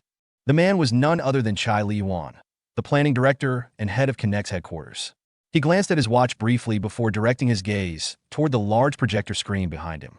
As the lights dimmed slightly, a presentation slide appeared on the screen, displaying bold text.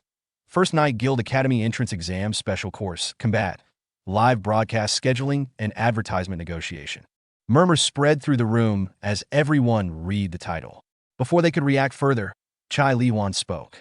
I'm sure you've all heard about the upcoming First Night Guild Academy Entrance Exam. He began, his voice steady but edged with something unreadable.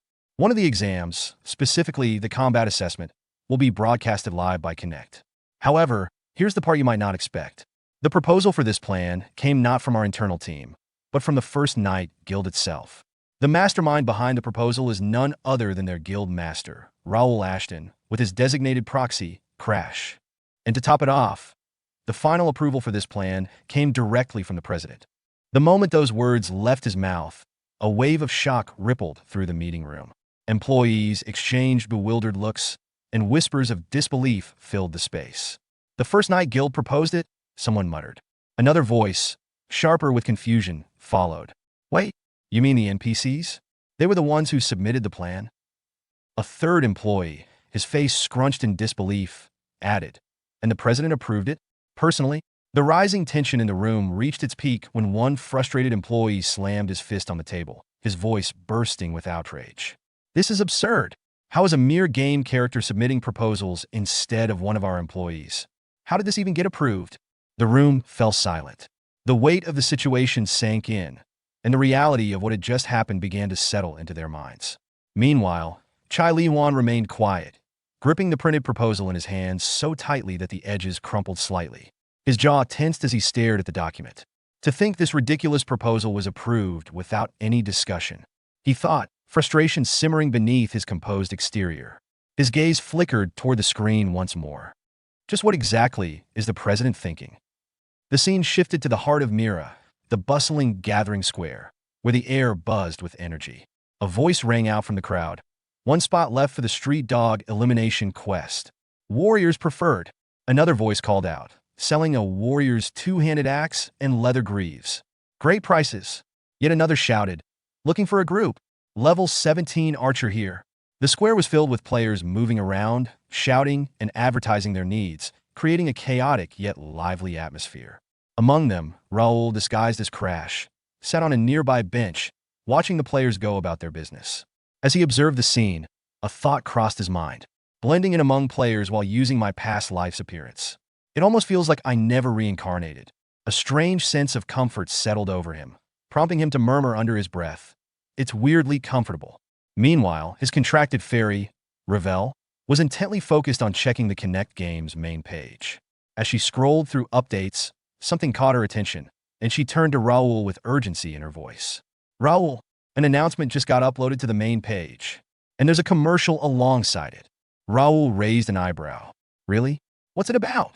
Ravel's wings fluttered as she skimmed through the online chatter. I think it's going viral. Every community is already talking about it. A smirk played on Raul's lips. Nice. We just have to be ready for it. Keep monitoring the main page and the player cafes. Let me know if anything new comes up. You got it, Raul. she said with a nod. As Raul leaned back on the bench, he let his thoughts wander. So far, everything's gone smoothly. Honestly, I expected it to be much harder. I wasn't even sure if a guild with an NPC as its master could successfully negotiate. But the talks went better than I'd imagined. Connect will definitely push this forward. It's their chance to shift player complaints in their favor and boost their business at the same time. They'll prepare for it thoroughly. Everything's going according to plan. Excitement stirred within him. I wonder what's going to happen next. Yet, beneath his confidence, there was one glaring problem with his plan. I'm acting like a regular player, but Crash doesn't actually exist in the real world. If someone from the Connect company ever asked to meet me in person, I am screwed. That was when Ravel, still glued to the system window, suddenly spoke up. You said an AI manages Connect system, right? Then, can we just ask the AI directly? Raul blinked. Maybe, but I've never heard of anyone contacting the AI itself. Usually, we go through customer support, not the system administrator. Ravel tilted her head and pointed at something on her screen. Really? Then what's this button here? Raul squinted at her interface, but nothing stood out to him. I don't see anything. What does it say? It says, call system admin. Raul's eyes widened. Wait, what? His heart pounded as a wild thought crossed his mind. Call system admin? I can actually contact that AI. If I can do that, maybe I can figure out how I ended up reincarnating in this world. The Connect system admin might know something. Before he could say anything more, Ravel chirped, I'm pressing it.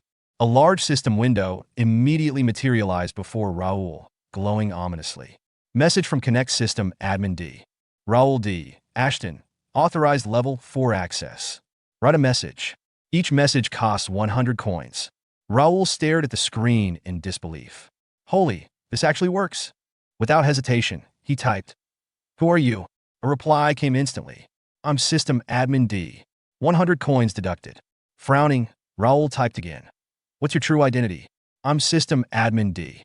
100 coins deducted. His fingers moved faster. Where are you? This time, no response came. Instead, a system message appeared. Access denied. 100 coins deducted. Raul tried again. Access denied. 100 coins deducted. Then, another message popped up. Would you like to continue this scenario? Raul clenched his jaw. What the hell is this? Just an automated response? Ravel, hovering beside him, sighed. Raul, stop wasting coins. Ask what you actually need to. Right. He exhaled and typed, I have a suggestion for Connect. Can I submit it here? A new message appeared. Upload your suggestion here. 200 coins deducted. Raul stared at the deduction notification, his expression twisting in frustration. 200 coins just because I wrote 2 sentences? Grumbling, he held up a handwritten note containing his suggestion and hesitated before the system window. Can I just show this? The moment he placed the paper in front of the glowing screen, a bright blue light enveloped it, scanning the contents instantly. A final message appeared. Your suggestion has been submitted. 1,000 coins deducted. A response will be sent to your mail within 24 hours. Ravel glanced at the system window and noticed something had changed. The Call System Admin button disappeared. She immediately relayed the update to Raul, who slumped back against the bench, rubbing his temple. I think I just got scammed. However, the next day, he received a reply, not just an acceptance of his suggestion, but also a meeting time. To his relief, the meeting didn't require an in-person appearance. It would be held virtually. What he hadn't expected, however, was that CEO, Ma Jae-woo himself, would be in attendance. The negotiations proceeded smoothly. In the end, the first guild became an official partner organization, and they secured a revenue-sharing deal for the Academy broadcast. But just as the meeting was about to wrap up, Ma Jae-woo raised his hand. Wait, you said your name was Crash. Raul, still maintaining his disguise, nodded. Yes. His mind raced. Did he notice something? At that moment, a system mail notification appeared in front of him, throwing him off. Ma Jae-woo continued. This is my personal contact. I have a feeling we'll be seeing each other more often from now on. Now, back in the present, Raul sat on the same bench in the gathering square, lost in thought. What did he mean by that? He didn't say a word throughout the meeting. What was that about? His contemplation was cut short by a sudden burst of excited shouts. There's a new announcement. It's about the Academy. Several players shot to their feet as a system window popped up before them. Really? Someone summarize it for me. What's the test like? Did they announce the details? As the players finished reading the notification, a wave of excitement swept through the square. Holy, I just got goosebumps. I don't have time to waste. I need to grind. Another voice joined in. Disbanding party for Street Dog. Need one more to take down Thorn Wolf. Raul sighed, plugging a finger into his ear to block out the noise. What a reaction. His lips curled into a small smirk. Grind hard, everyone. More people will be flooding in soon. His gaze sharpened. It's time for me to get to work. The scene shifted back to the Connect building, inside the CEO's office. CEO Mok Jae-woo stood beside his desk, his sharp gaze fixed on the city skyline through the window. Without turning around, he asked, "How's it going?" Chai Li-hwan, maintaining a composed demeanor, replied, "Everything is progressing as planned." Mok Jae-woo nodded but added, "There isn't much time left until the promotion reveal date. Make sure everything is prepared thoroughly." Chai Li-hwan hesitated for a brief moment before speaking carefully. "Boss, this plan is reckless. The entire company is being dragged along by an NPC and a single player. It's not too late to reconsider and cancel the cooperation." Mok Jae-woo's expression remained firm. "That's not an option." Surprised, Chai Li-hwan frowned. "But why, boss?" Mok Jae-woo sighed and stated, "I don't think you fully understand the situation. This decision wasn't made by me alone. The higher-ups have also approved it." At that, Chai Li-hwan stiffened. His eyes widened as he stammered, "The higher-ups." The chairman himself gave the go-ahead. Mok Jae-woo continued, "Not only that, but he's also taken an interest in Crash." Hearing those words, Chai Li-hwan broke into a cold sweat. The chairman showed interest. He could hardly believe it. Mok Jae-woo's voice took on a more serious tone. "I know this situation seems absurd, but our job is to ensure this plan succeeds. Do you understand?" After a brief pause, Chai Li-hwan responded, "Understood." Meanwhile, in the center of Mira, players and NPCs alike bustled about, completing their quests in the city's main square. Near the square, a first guild forge shop, a muscular blacksmith greeted Raul, who was operating under the alias Crash. "I heard from the master. You want every basic weapon we produce here?" Raul nodded. "Yes." The blacksmith studied him for a moment, his gaze lingering on the scars covering Raul's hands. "Those marks, they're not just for show," he thought to himself. Instead of commenting, he said, "Follow me.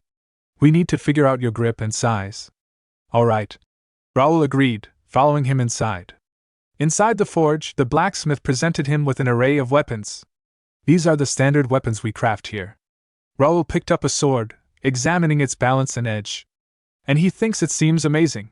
The blacksmith leaned in slightly and whispered near his ear, "They're perfect.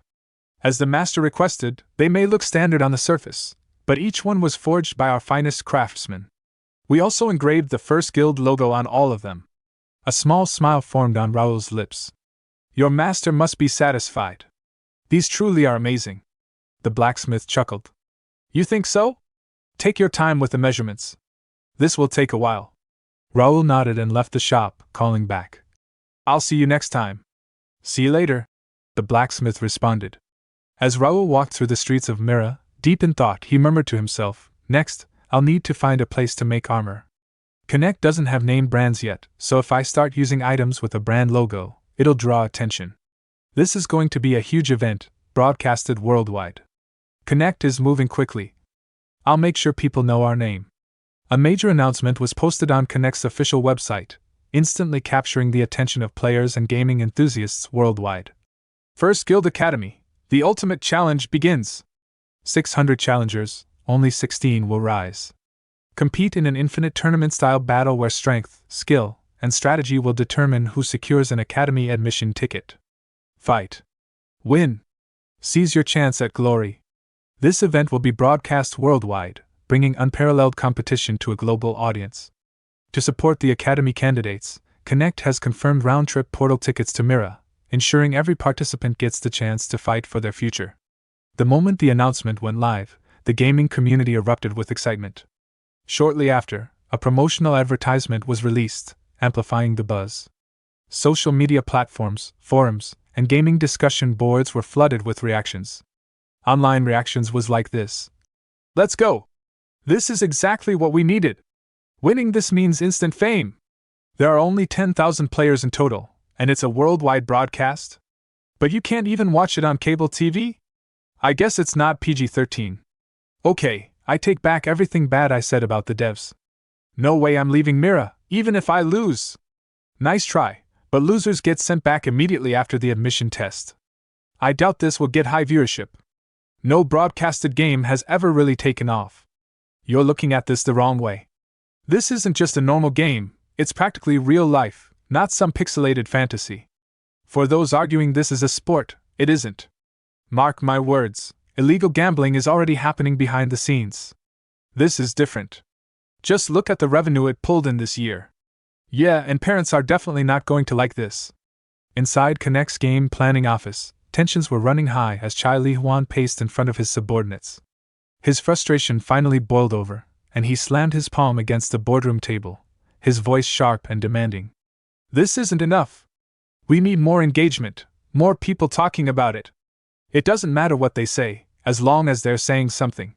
Stir up controversy if needed, push discussions, fuel debates, even spread negative opinions if you have to. It doesn't matter if the publicity is bad, attention is what we need. Attention. His piercing gaze scanned the room before giving his next order. Hire reporters. Get influencers, bloggers, and random commenters to talk about it. Flood the forums. It doesn't matter how you do it, just get people to engage. His subordinates, already anticipating the aggressive marketing strategy, responded in unison. Yes, sir. Li Huan exhaling sharply. Only 5 days left until the Academy event. The planning was brutal, but I can't afford to slow down now. Even those above the CEO are watching this unfold. The chairman, who has never shown himself publicly, is personally interested. And that player. His expression darkened. If he stirred up all this chaos for nothing, I won't forgive him. At that moment, one of his subordinates approached him. Sir, everything is ready. We expanded the server just in case. Li Huan nodded. Good. He turned to another employee. How's the thing on their end? A woman responded. Data collection and organization are complete. A brown-haired employee added. The marketing team is fully prepared. Li Huan clapped his hands. All right. On to the next phase. We need everyone's attention. Understood, sir, his subordinates replied. The scene shifted back to Raul, who was seated at his desk, meticulously reviewing a stack of paperwork. His focus was sharp, his mind occupied with the details in front of him. Suddenly, a familiar, excited voice broke his concentration. Raul! It was Ravel, his contract fairy, fluttering energetically in front of him. Her eyes sparkled with enthusiasm as she eagerly delivered the news. There's an announcement! At that moment, a system window materialized before him, displaying the latest update, second promotion video for the Academy battle released. Raul's gaze locked onto the screen. A slow, knowing smile formed on his lips as he absorbed the words. This is just the beginning, he murmured to himself, anticipation surging through him. The promotional video opened with a wide shot of a battlefield. The air was thick with tension as Dalton and Jake, along with the knights of the First Guild, stood in formation. A horde of goblins emerged from the shadows, their malicious grins gleaming under the faint light. Their bloodthirsty gazes locked onto the knights, and a low growl spread through their ranks. Sensing the imminent attack, Dalton and Jake immediately took their battle stances. Dalton, known for his lightning-fast dual sword techniques, dashed forward first. His blades flashed, slicing through the goblins with seamless precision. Each movement was fluid, his strikes effortlessly carving through the enemy ranks. Jake followed close behind, his long sword raised high. Unlike Dalton, who relied on agility, Jake's powerful swings cut through goblins in a single blow, his sheer strength sending enemies flying. From the rear, alchemist Nakia raised her hand, her eyes glowing with arcane energy. She chanted an incantation, and within moments, binding magic surged across the battlefield, locking the goblins in place. Their movements slowed, their bodies shackled by unseen forces. Taking advantage of this, Philip, Josh, and Pierce rushed in. With precise coordination, they eliminated the immobilized enemies, their weapons striking with deadly efficiency. Then, the camera panned to the distant horizon, where the thunderous sound of galloping hooves echoed through the battlefield. Our hero rode in, his expression calm yet commanding. He pulled the reins, his horse coming to a stop atop a small hill, overseeing the battlefield. A confident smile formed on Raul's lips as he raised his voice. Do you want to be the main character? His subordinate knights immediately shouted in response. Yes, raising their weapons high into the air. Raul drew his sword in a single swift motion, the blade reflecting the battlefield's chaos. His voice rang out once more. Then fight for it and earn it. Anyone can be the main character. With that, he charged into battle, leading the attack. The screen faded to black, and the logo of Connect's first event battle appeared in bold letters. The moment the video aired, the gaming community erupted with excitement. Did you guys see that? Who was that last guy? He's the best-looking actor I've ever seen. Another commented. Did you not read the description? He's an NPC in the game. I bet he's going to be one of the main quest characters. The buzz only intensified as Connect unveiled its new unified forum, featuring real-time translation and global language support. Threads began popping up at lightning speed, the beginning of the Connect event battle. Who's going to be the first? This regional game has become the stage for a global battle. Who will win? Watching the overwhelming response, Raul chuckled, leaning back in his chair. The devs aren't as useless as I thought. Floating beside him, Ravel, his contract fairy, scanned the forums, her eyes practically glowing with excitement. Everyone's so hyped. Good thing we filmed that promotional video. Raul smirked. It took a lot of effort to film that. Ravel pointed at the community discussions. Everything is about the battle. Raul exhaled slowly, while saying what Connect offered us was greater than what we had to do for the video, his gaze shifting to a system notification that had just popped up. He clicked it open. First Guild Academy, Special Exam Official Rewards. We sincerely thank all players for their support. Below are the details of the rewards. Individual rewards, top 64 players 1 month free Connect subscription. Top 16 players 5% share of the battle's broadcast profits. Champion 10 million Korean won's prize and a 6-month contract as Connect's official ambassador. Special rewards, 1% capsule preselection for nations with top 16 players. Example, if 3 players from Nation A reach the top 16, Nation A receives 90 capsules out of 3,000. 10% capsule preselection for the winner's nation. 1 month of free subscription for all players in the winner's nation. Connect devs have prepared these rewards to shape the future of Connect with the players. We wish everyone the best. Enjoyed battle. Raul's expression darkened slightly, his mind running through calculations and strategies. Sharing the reward on a national level. That's a smart move. If this turned into a national competition, even non-players would start paying attention. The unified forum was already in chaos, filled with endless discussions, theories, and predictions. Curious, Raul pulled up the Connect Live player rankings. The system window displayed the latest standings.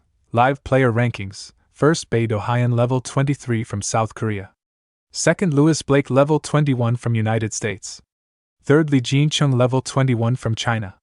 Seeing the names at the top, Raul's eyes gleamed with anticipation. And he stated, I can't wait for the day to come.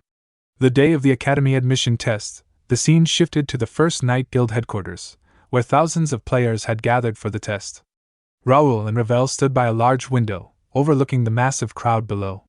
Ravel's eyes widened. There are so many people. Raul silently observed the crowd.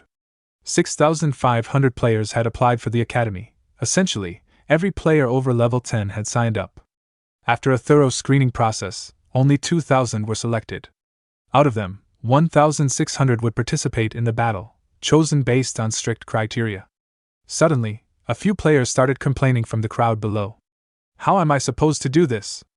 I have a full-time job. Why did someone lower level than me get selected? Raul narrowed his eyes. He had already anticipated this reaction. Level and playtime. That was the standard. Players who had started at the same time as others but had less playtime and lower levels were eliminated. Talent and personality matter, but passion and consistency matter more, Raul thought. We don't need those who only log in occasionally. A lack of talent isn't an issue. What I want is a player who plays consistently with determination. Inside the guild's central square, a group of mayors from the free cities of the Ruben Kingdom arrived, their expressions filled with satisfaction. Count Raul, congratulations on the foundation of your academy. Raul turned, offering a polite nod. Mayors, thank you for visiting.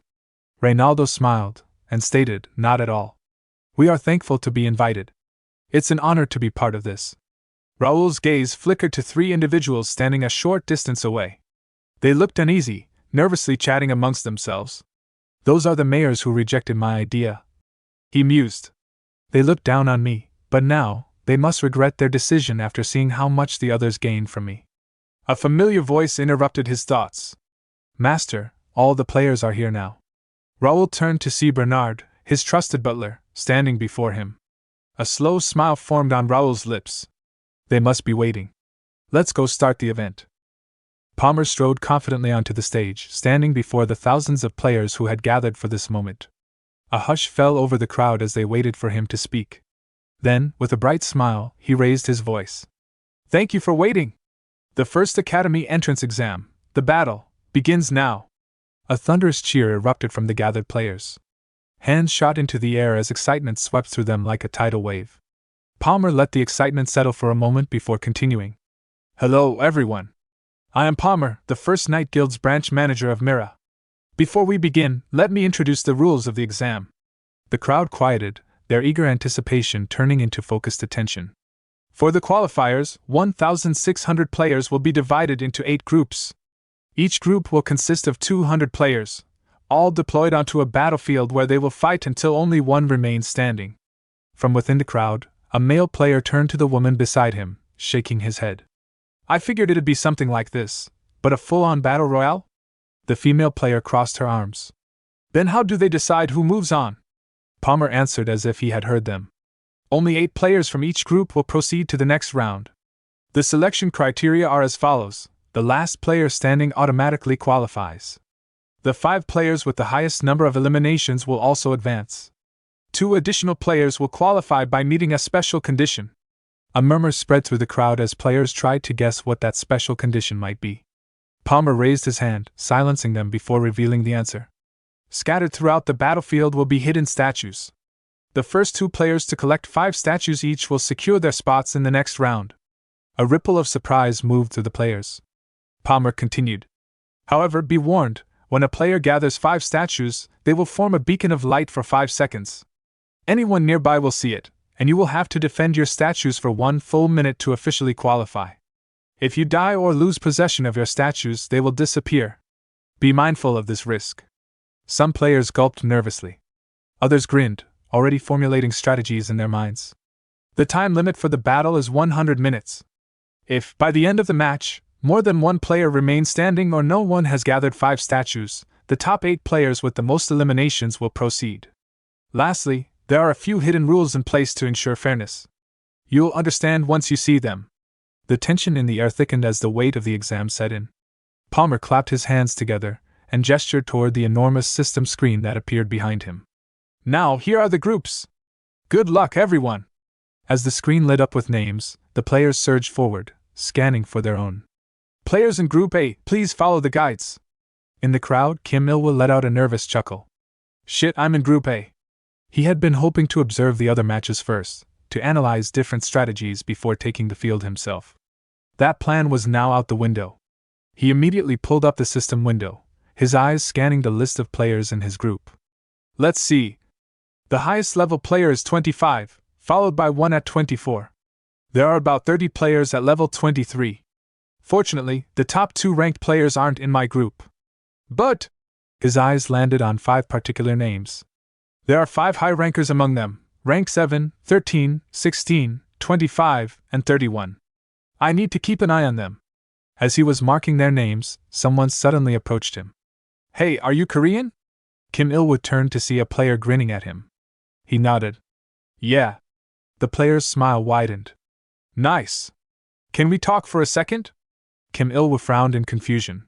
Now? Why?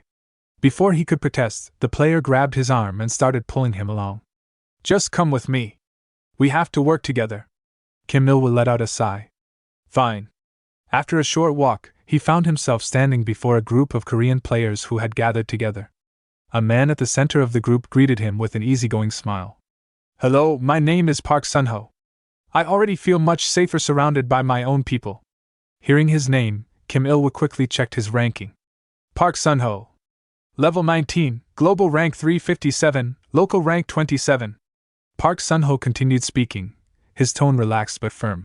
As you all know, this so-called battle royale is likely to turn into a team battle. Let's be honest, no one is actually going to fight alone. A female player crossed her arms. And what are you suggesting? That we work together. Park Sun-ho grinned. The other groups will do the same. Early kills don't matter. No single player can take on a team alone. Instead of fighting among ourselves, we should focus on survival and consistent eliminations. The girl fell silent, considering his words. Kim Il-woo watched closely, his mind racing. He's not wrong. A solo player doesn't stand a chance in this scenario. At that moment, Park Sun-ho suddenly called his name. Is player Kim Il-woo here? Kim Il-woo raised his hand. That's me. Something wrong? Park Sun-ho's eyes lit up. The global rank 16 Kim Il-woo. It's an honor to meet you. A wave of whispers spread through the group. Rank 16? How much did he grind this game? Kim Il-woo frowned. Why is he hyping me up? Park Sun-ho smiled. As you know, this exam also contributes to our nation's ranking. It would be better if more Korean players advanced to the next round. Kim Il-woo felt a bead of sweat form on his temple. Okay? Park Sun-ho's tone remained casual, but his words carried weight. Can you share your kills with the others? If one person racks up too many, fewer of us will advance. Let's distribute the eliminations evenly and ensure more Koreans move forward. Kim Il-woo's eyes widened. What the hell? Park Sun-ho smiled. I'll do the same, of course. What do you guys think? The gathered players hesitated, then quickly began nodding. Sounds good to me. Yeah, let's show our unity. Kim Il-woo gritted his teeth. Bullshit. If they really cared about Koreans advancing, they'd just give all the kills to the strongest Korean. This is just a way to keep me in check? Park Sun-ho turned back to him. So, what do you say? Are you with us? Kim Il-woo felt the weight of their stares. He could sense their unspoken threat. If he refused, he would become their enemy before the battle even started. With no choice, he sighed and forced a smile. All right. I'll go along with the plan. Park Sun-ho clapped his hands. Great! That's what I wanted to hear. Kim Il-woo narrowed his eyes. I agreed, but I won't take this seriously. This is a competition. I'll use them as much as I can, then I'll leave. As the group erupted in cheers, he could only sigh. The match hasn't even started, and I already don't like this won't be easy.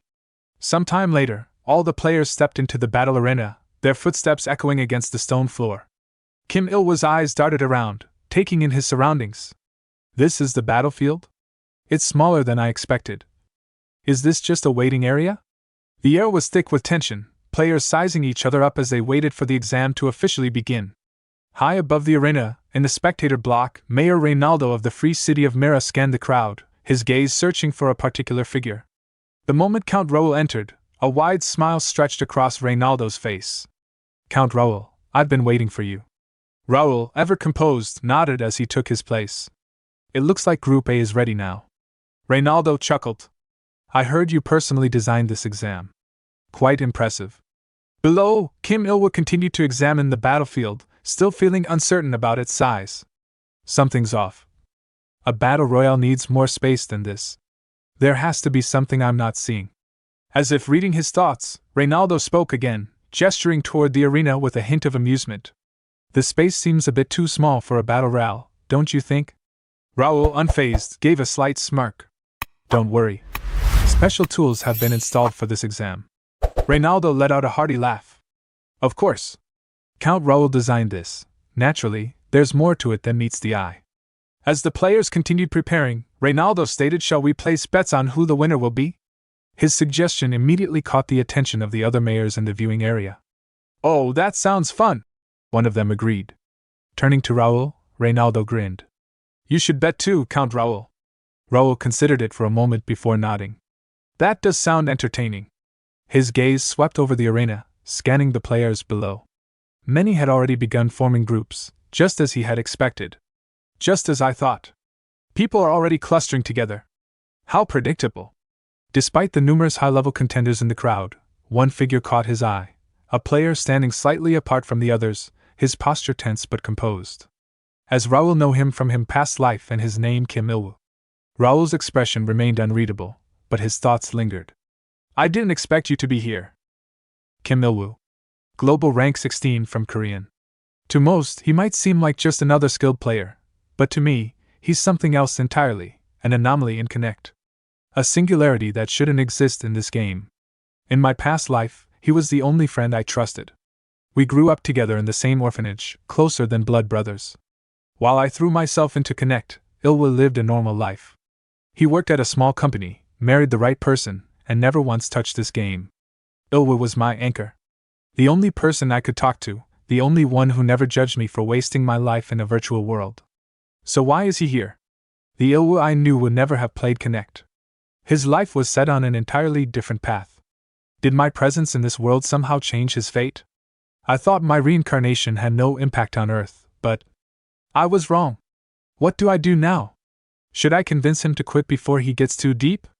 Or should I help him survive since he's already here? I have no idea what the right answer is.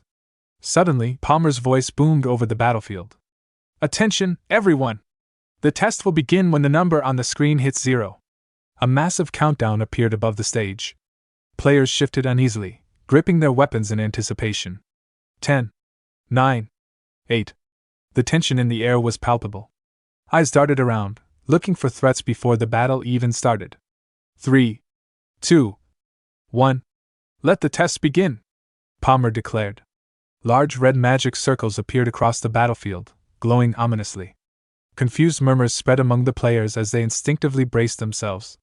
Then, without warning, a crimson aura exploded outward, blinding everyone. Ilwa winced as his vision was overwhelmed by the red light. The very next moment, darkness. When his sight returned, he found himself inside a small wooden cabin, completely alone. Where are the other players? Did we all get separated? If that was the case, then all the talk about forming groups had been meaningless. He smirked to himself. I wonder what kind of face he's making right now. Then, something shimmered from a hole in the cabin wall. A golden light. Curious, he moved toward it. What is that? He reached in and pulled out a golden hawk. Ilwa's eyes widened, and he couldn't help but grin. Lucky! It feels like this test is going to go amazing. He immediately stored the hawk in his inventory, then noticed something strange, a new icon floating in front of him. What's this? I've never seen this before. He clicked it, and a mini-map opened up. The map displayed 11 distinct areas, with Ilwa currently in Area 4. I need to scout the other areas. His eyes drifted toward the window. Outside, the world was eerily quiet. Is it safe to leave? Or is someone waiting out there? High above, in the spectator block, the gathered VIPs watched the events unfold with fascination. One of them exclaimed, Wow! How did you do this? Another chuckled. Young men these days think differently. Count Raul laughed. I only designed it. None of this would have been possible without Sage Grey. A spectator nodded in understanding. I see, so this is Sage Grey's work. We can see everything happening inside in real time. Raul observed the screen, satisfied. This is the reaction I expected. Creating this battleground had cost an enormous amount of resources, but it would be useful long after this exam was over. It was worth every coin. Reynaldo turned to him with a raised eyebrow. I'm impressed. Separating the players was a clever move. But none of them are leaving their positions. Won't that cause problems? Raul smirked. Of course. If they stay in one place forever, the match won't progress. That's why we implemented a special tool. It should activate any second now. At that moment, red markers appeared on mini-maps, showing the locations of nearby players. Crash! Ilwa kicked open the cabin door and immediately rolled into position, bow at the ready. Twang! His arrow flew straight, striking an enemy in the arm before he could react. Seizing the opportunity, Ilwa rushed forward, deployed his shield, and struck the injured player, knocking them down. Before he could catch his breath, whoosh! An arrow zipped past his head, narrowly missing. His instincts screamed at him. He dove behind a tree, using its trunk as cover. He immediately noticed one enemy at 3 o'clock, and the archer at 12. Then, a red system window flashed in front of him. System alert, movement penalty. Warning, staying in the same location for more than 5 minutes will expose your position to all players for 30 seconds. Ilwa narrowed his eyes. They should have warned us about this before the match started. But this isn't bad. If I'm exposed, that means others are too. Meanwhile, the enemy archer hiding in the distance grew anxious. The penalty ended a while ago, but he's not moving? Suddenly, rustling. The archer snapped his head toward the bushes behind him, but it was already too late. Swish! Ilwa appeared from behind with a dagger and slashed his throat before he could react. The enemy let out a strangled scream before collapsing. The dying man's scream alerted second player hiding behind a tree. Panic set in. He stated, Shit! What's happening? Screw this, I'll just burn everything down.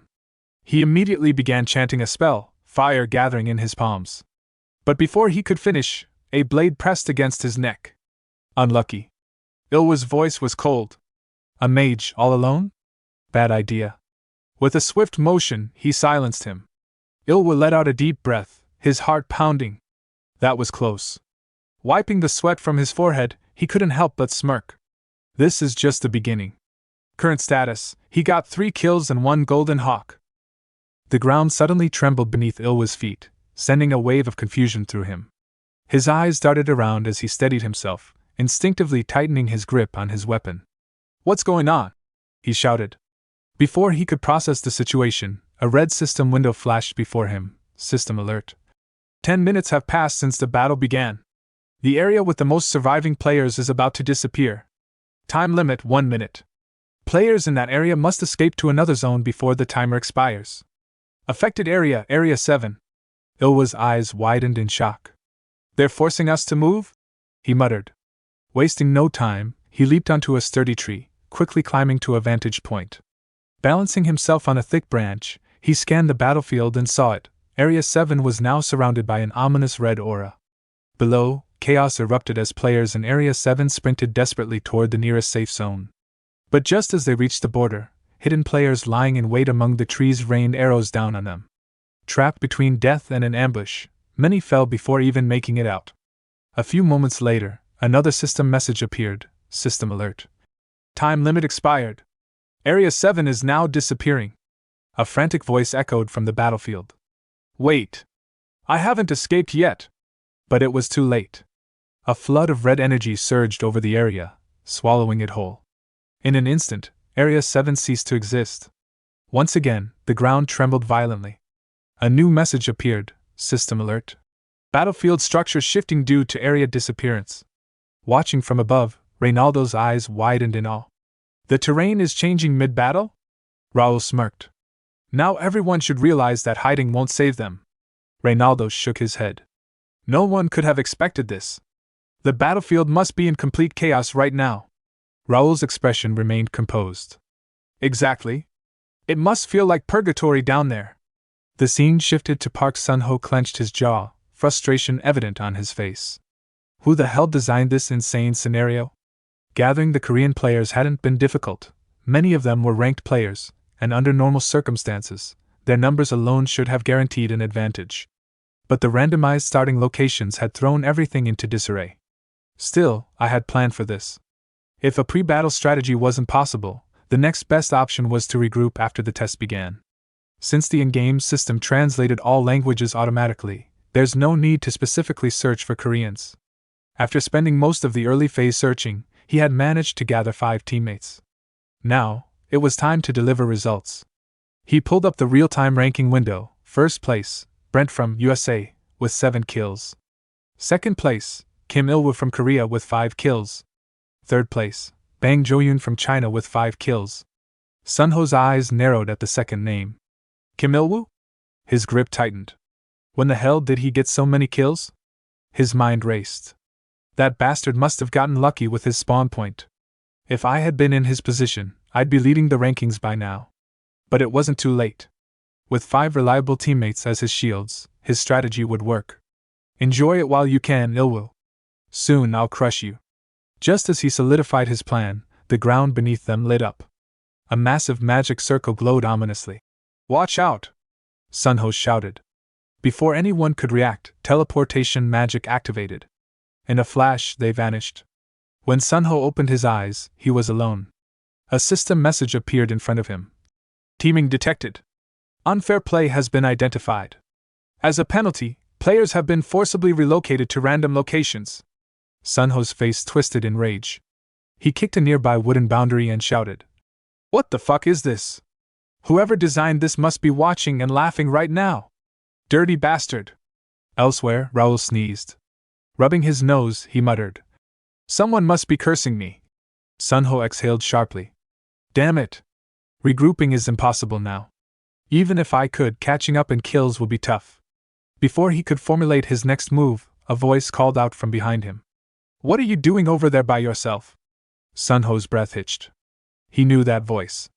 Turning around, he saw Kim Il-woo, his expression unreadable. More concerningly, Il-woo was subtly tucking something into his pocket. Sun-ho immediately changed his expression. Plastering a relieved smile on his face, he called out, "Mr. Il-woo! You're safe! I'm so glad!" Il-woo raised his blade slightly. "Stay where you are." Sun-ho feigned a hurt expression. "Come on, there's no need for Koreans to fight each other. Since fate brought us together again, why don't we work together?" Il-woo sighed internally. To think he can still spew this kind of nonsense after pulling that teaming stunt earlier. "Let's go our separate ways," Il-woo said flatly. Sun-ho's face twitched. "Please reconsider." His words suddenly cut off. A visible tremor ran through his body. "Mr. Il-woo," he muttered. "Behind you." Il-woo, sensing something was wrong, turned his head slightly, just in time to see a fire dragon looming behind him. His heart pounded. What the hell? That's not something a level 20 player can handle. Before he could react, the dragon lunged, only for its body to phase right through him. His eyes widened. It's not real. A realization dawned on him. It's an illusion. But before he could move, a dagger pierced into his back. Il-woo's breath hitched. Pain flared through his body. Stumbling slightly, he turned his head, only to see Sun-ho smirking wickedly and sneering. "You idiot. This is the end for you." Park Sun-ho's ability, the trickster, was a rare A-rank trait, granting him mastery over deception, illusions, and persuasion. His words could twist reality, and his illusions could fool even the sharpest minds. Naturally, the flame dragon was his creation. As he pressed his dagger deeper, Sun-ho sneered. "Stupid bastard. The real attack is right here." Il-woo had been too focused on the illusion, completely overlooking the true threat. Sun-ho's sharp eyes had already caught sight of the stone sculptures Il-woo had hidden in his embrace. There were several of them. Since I already have 3, stealing his will be enough to secure my place in the next round. However, before Sun-ho could claim victory, something unexpected happened. Il-woo moved away. Sun-ho's smirk faltered. How is he still moving? Then, he saw it. Il-woo hadn't been stabbed at all. Instead, he had activated shield at the last moment, blocking the dagger's strike while pretending to be wounded. Il-woo's voice was laced with amusement. "Did you really think you were the only one who could deceive people? You're even dumber than I thought." Before Sun-ho could react, Il-woo raised his dagger. "Wait, stop," Sun-ho stammered. But Il-woo didn't stop. The blade flashed. And in the next instant, Sun-ho was dead.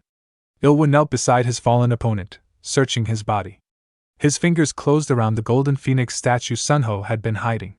With a satisfied smirk, he muttered, "That's why you should be a decent person." Counting the statues in his possession, he confirmed. "That makes 5. He had completed the statue quest. Shortly after, the list of passing candidates from Group A was displayed.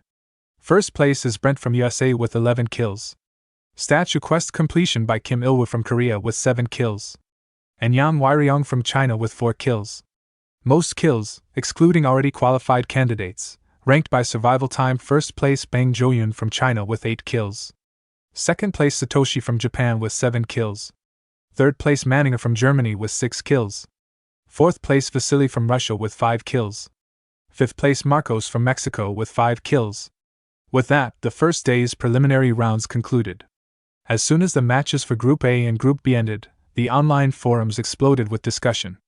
Are these real-life level graphics? Is this really a game? Because of today's broadcast, new players are flooding in. The forums are full of clueless newbies.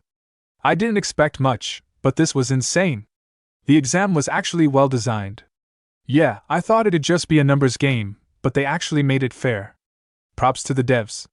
But isn't it a problem that they don't properly explain the rules? Penalizing people for teaming up seems unfair. You're a foreigner, aren't you? It's not a team event. It's a survival game. These kinds of rules should be expected. Foreigners aren't the only ones struggling. There were idiots in Korea too. One guy played politics and still got what he deserved. Yeah, that guy talked big, but he ended up dying like a fool. The aftermath of the broadcast was massive. News outlets picked up on the event, and numerous articles about battle flooded the internet. But while the outside world was buzzing, the players inside Connect were also working furiously, especially the Chinese players, who focused on analyzing a crucial discovery: the forced portal mechanic. The scene shifted to the final winner of Group B, Li Jinqing from China, level 21. He's speaking into a communicator. So, did you figure out the scope of the penalty? A voice on the other end responded. Yes. I just finished analyzing the video. You were right, there's a pattern. Li Jinqing smirked. As I thought. The voice continued. The sample size is small, but based on the data, if more than 5 people gather together for longer than 3 minutes, the forced portal will activate. Li Jinqing's eyes gleamed. Good. Then, we'll use that to our advantage. Grinning, he added. Tomorrow will be the perfect opportunity to spread the spirit of China to the world. The long-awaited second day of the first exam began. On the second day, thanks to Li Jinqing's preparations, the Group C exam ended with a landslide victory for China. Of the 8 passing candidates, 5 were Chinese. Not a single Korean player passed. The Chinese players had paired up beforehand, strategically choosing gathering points in each zone. For example, players from Zones 1 and 2 agreed to meet at the tallest building in Zone 1. Once they met, they operated in strict 4-man squads. In larger battles, they systematically linked up with nearby teams. This tactical approach worked flawlessly. The Chinese players steamrolled the competition, sweeping through the preliminary rounds with overwhelming force. Spectators watching the match were stunned. However, after the Group C match, a lunch break was scheduled before the Group D preliminaries. This gave players from other countries a chance to come up with countermeasures. One player muttered, "If only those guys pass, we're screwed." Another said, "We have no choice. We need to form alliances, even with players from other countries." The desperation to qualify forced players to band together. By the time the Group D match began, most players were moving in 4-man squads. The survival challenge had officially transformed into a squad-based war. Raul watched the shift in strategy unfold, a knowing smirk on his face. Well, I expected this. The Chinese players just moved faster than I thought. His true goal, however, wasn't about which country won. I want to turn the players into stars through battle. In one-on-one fights, it was hard to stand out. In large-scale battles, individual talents were often overshadowed. But in 4-man squads? That's the perfect balance. Strong players will have a chance to shine. And so far, his theory held true. Outside of China's dominance in Group C, no other nation had completely taken over. Every ranked player from each country had fought their hardest and managed to qualify. But as of Group G match about to begin, the pass rates by country were, from China 14 players. From USA 8 players, from South Korea 5 players, from Japan 4 players, from Russia 4 players, from UK 2 players. The forums were once again buzzing. I expected this, but it's even worse than I thought. Nearly 200 Koreans entered, and only 5 qualified? Even though Korea had higher average rankings, they still lost. After Group C, this game hasn't been fun anymore. Honestly, I just wanted to see more flashy plays. Wait, the final group still has South Korea's #1 ranked player, right? The scene shifted to Raul disguised as Crash scrolled through the comments. Raul smirked. The main character always appears last. Closing the forum, he thought, the atmosphere is perfect. If I make my move now, I can leave an unforgettable impact. In the past, I went to great lengths to remain unnoticed, carefully avoiding unnecessary attention. Blending into the background was second nature to me. I operated in the shadows, ensuring that my presence never disrupted the flow of things. But times have changed. My mindset has shifted, and my goals have evolved. The path I once followed no longer aligns with what I seek. This time, I intend to carve out a new trajectory, one that stands in stark contrast to my previous approach. No longer will I tread the road of an inconspicuous solo player, content with moving unnoticed. Instead, I will step onto a grander stage, one where my presence cannot be ignored. The path I now choose is that of an influencer, someone whose actions command attention, and whose name lingers in the minds of all who witness my rise. If I want to make an impact, I must ensure that my existence is etched into the consciousness of the masses. That is why I, Bae DoHyun, must prove beyond a doubt that I am operating on an entirely different level. Fortunately, the circumstances have aligned perfectly to facilitate my emergence. The preliminary match, originally an individual event, has been transformed into a team battle. The Korean players, expected to dominate, have instead failed to meet expectations, their performance lackluster and disappointing. Public sentiment is shifting toward frustration and disillusionment. In a moment like this, where disappointment festers and hope wavers, an opportunity presents itself. If I step in now and deliver a performance unlike any they have seen before, their discontent will turn to awe. Their gazes will be drawn to me, their focus inescapably fixed on what I have to offer. Of course, garnering attention on such a scale comes with its own set of complications. The more eyes that are on me, the greater the scrutiny I will face. And when that happens, problems are bound to arise. After all, Bae DoHyun is not real. He is nothing more than a fabricated identity, a persona I have carefully constructed. In the real world, he holds no true existence, no tangible history to withstand thorough investigation. The greater the attention he attracts, the sooner his facade will be questioned. If the truth were to surface, the entire persona would crumble, exposed as an elaborate deception. Yet, despite the risks, I am undeterred. The pieces are already in place, and I have made more than enough preparations to counter any potential threats. I anticipated these obstacles long before taking the first step, and I have ensured that every move I make leads me closer to my goal. Among those preparations, forming an alliance with Raul was by far the most strategic decision I could have made. With him by my side, I have secured the leverage necessary to navigate the challenges ahead. Looking back, I never used to think so far ahead. I never planned my moves with such precision or considered the long-term implications of my actions. But that was the past. Now, my perspective has shifted. I see the board clearly, and I know exactly what needs to be done. And so, with everything in place, a slow grin spread across his face. "All right then," he murmured. "Let's start the real game." For a brief moment, Raul had forgotten. Ravel wasn't just any contracted fairy. She was a sage who had spent thousands of years accumulating boundless knowledge in the library. Her understanding of the world ran deep, shaped by ancient wisdom. Initially, she began learning about Earth in fragments, simply exploring the internet out of curiosity. But even then, her excitement had been contagious. "This is so simple," Ravel had said, her wings fluttering. "The internet, it looks to me like a vast network of magic circles and barriers. The way information flows through it, it's just like mana coursing through a complex spell formation. And these so-called security systems? They remind me of advanced magical wards." Raul had to admit, at some point, it genuinely felt like she'd surpassed even the most seasoned internet experts, operating on an entirely different level of comprehension. "You said you're struggling because you don't have a legal identity, right?" Ravel asked one day, glowing with confidence. "Give me Bae DoHyun's personal details. I'll handle the rest." Raul blinked, hesitant. "That's not something you can just resolve. Korean law is incredibly strict when it comes to identity records. Just tell me already," she insisted. Reluctantly, Raul passed on the information, thinking, well, if it doesn't work, maybe she'll just drop it. But not long after, Ravel called out cheerfully. "Done! Check your item window, Raul." When Raul opened the system, his eyes widened in disbelief. A digital residence card had appeared, Bae DoHyun's, complete with official details. Still stunned, he turned to her. Ravel chuckled and said, "It's a gift. I sent the data through your mail. You won't need a physical copy. Even if it's a past you can't return to, it's nice to have something to remember it by." Raul stared at the card, his thoughts heavy. Right. Ravel lost her home and friends too, just like I did. He could still look up recent Earth events online, but for Ravel, none of that held meaning. This world, inside Connect, was her only reality now. But her gesture was deeply personal. A precious token of care. "I'll find your kin someday, Ravel. I promise." With a mischievous grin, she added, "Don't worry about the consequences, Raul. Just go for it. Let's show them who Bae DoHyun really is." Raul bowed respectfully. "Yes. As you wish."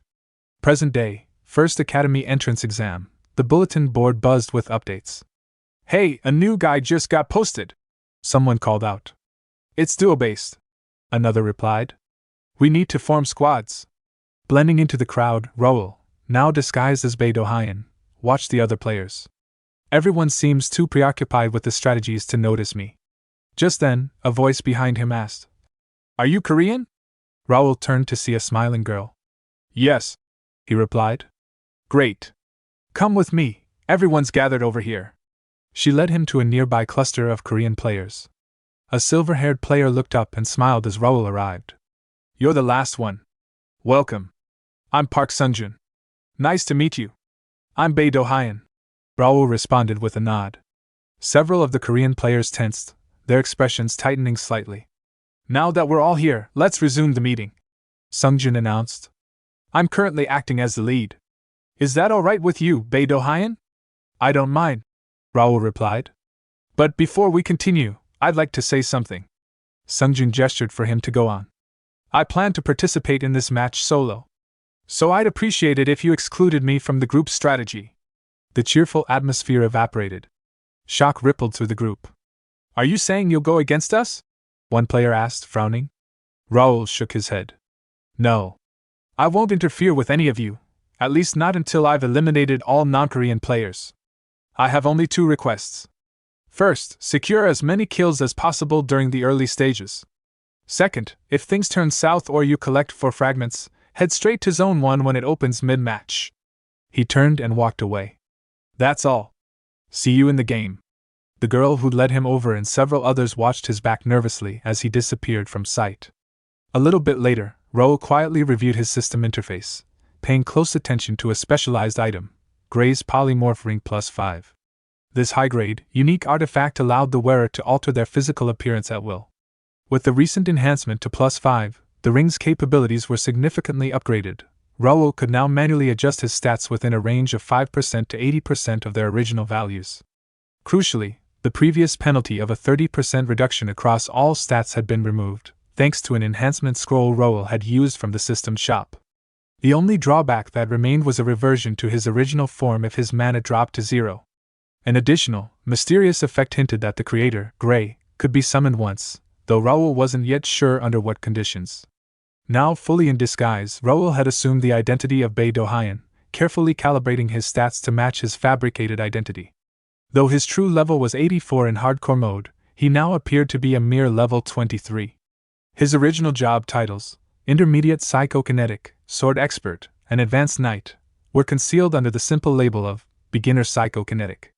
Likewise, his noble ties to the Count Ashton family and position as Lord of Bates were hidden, with his affiliation now listed as none. Adjusted status, Strength 41, Original 75. Agility 45, Original 79. Stamina 42, Original 76. Intelligence 34, Original 71. Mental Strength 48, Original 80. Mana 46, Original 79. Spiritual Power 49, Original 82. Senses 48, Original 81. Unique Trait, Telekinetic Meister, Grade S+, and 4 hidden traits. It's perfectly aligned with Bae DoHyun's level. Thanks to this polymorph ring and my backup ID, the odds of anyone discovering my identity are almost 0. Some players can scan status windows, so this much preparation is necessary. I'll hold back just enough to avoid suspicion. Enhancing it further might even allow stat boosts instead of reductions, but unique grade enhancement scrolls cost 10,000 coins each. I got lucky this time, but pushing it further is too risky. In the past, Raul could easily earn coins through top placements in scenario quests, but now, with more competitors, dominating was no longer guaranteed. Just then, a system announcement rang out. Now preparing for Group H match. The game will begin once the timer hits 0. Raul turned toward the large stage screen, which displayed a countdown. At last the final match. 10, 9, 8. The numbers ticked down as Raul steadied his breath. 3, 2, 1, 0. A red magic circle lit up beneath their feet. The test has begun. All participants were instantly teleported into the play zone. Raul landed in an unfamiliar area, surrounded by narrow buildings. A shop with a dragon symbol on its signboard caught his eye. So this is the battlefield. He exhaled slowly and closed his eyes. My chi sense and telekinetic abilities are definitely limited now, but I can still clearly perceive anything within 3 meters, and roughly sense movement within 10. This is me being generous. Let's give these new players a glimpse of what it's like to face someone in an entirely different league. Raul soared high into the air, his form a blur against the dull sky, before landing with precision atop a tall building. His boots met the rooftop with a muted thud, and he wasted no time surveying the surroundings. His gaze swept across the terrain, then narrowed sharply. On a balcony across from him, a lone player crouched in the corner, shaking like a leaf, attempting to hide in the shadows. Raul scoffed under his breath and retrieved a sleek crossbow from his inventory. That's their idea of taking cover? Must be a rookie. Definitely never served in the military. Meanwhile, the panicked player cast anxious glances around, clearly hoping to avoid detection. But before he could move an inch, an arrow whistled through the air, clean and fast. It pierced his skull with surgical precision, ending his life in an instant. Raul didn't bother watching the body slump over. He had already dismissed the crossbow and summoned a long spear in its place. Just then, another player across the adjacent rooftop spotted him. Their eyes met for a second too long. Without hesitation, Raul's grip shifted, and the spear floated from his hand, suspended in the air by invisible force. With a mental nudge, he hurled it forward using telekinesis. The weapon zipped through the air, grazing the player's arm before embedding itself in the wall behind him. The force knocked the player off his feet, and his sword clattered to the ground. Raul leapt down from the rooftop. The injured player looked up, his face pale with fear. Raul didn't give him time to plead. A dagger flashed in his hand, and with one clean motion, he slit the man's throat. Blood sprayed out as the player's body dropped to the floor. Raul looked down at the corpse, then turned his eyes toward the rest of the rooftop landscape. Looks like this area's mostly cleared. A faint chuckle escaped his lips. Well then, shall we keep going? Elsewhere in the battle zone, soft footsteps echoed down a desolate street. A small white fox, adorable and ethereal, trotted gracefully along the cracked pavement. After sniffing around a bit, the creature leapt effortlessly through a broken window and into an abandoned building.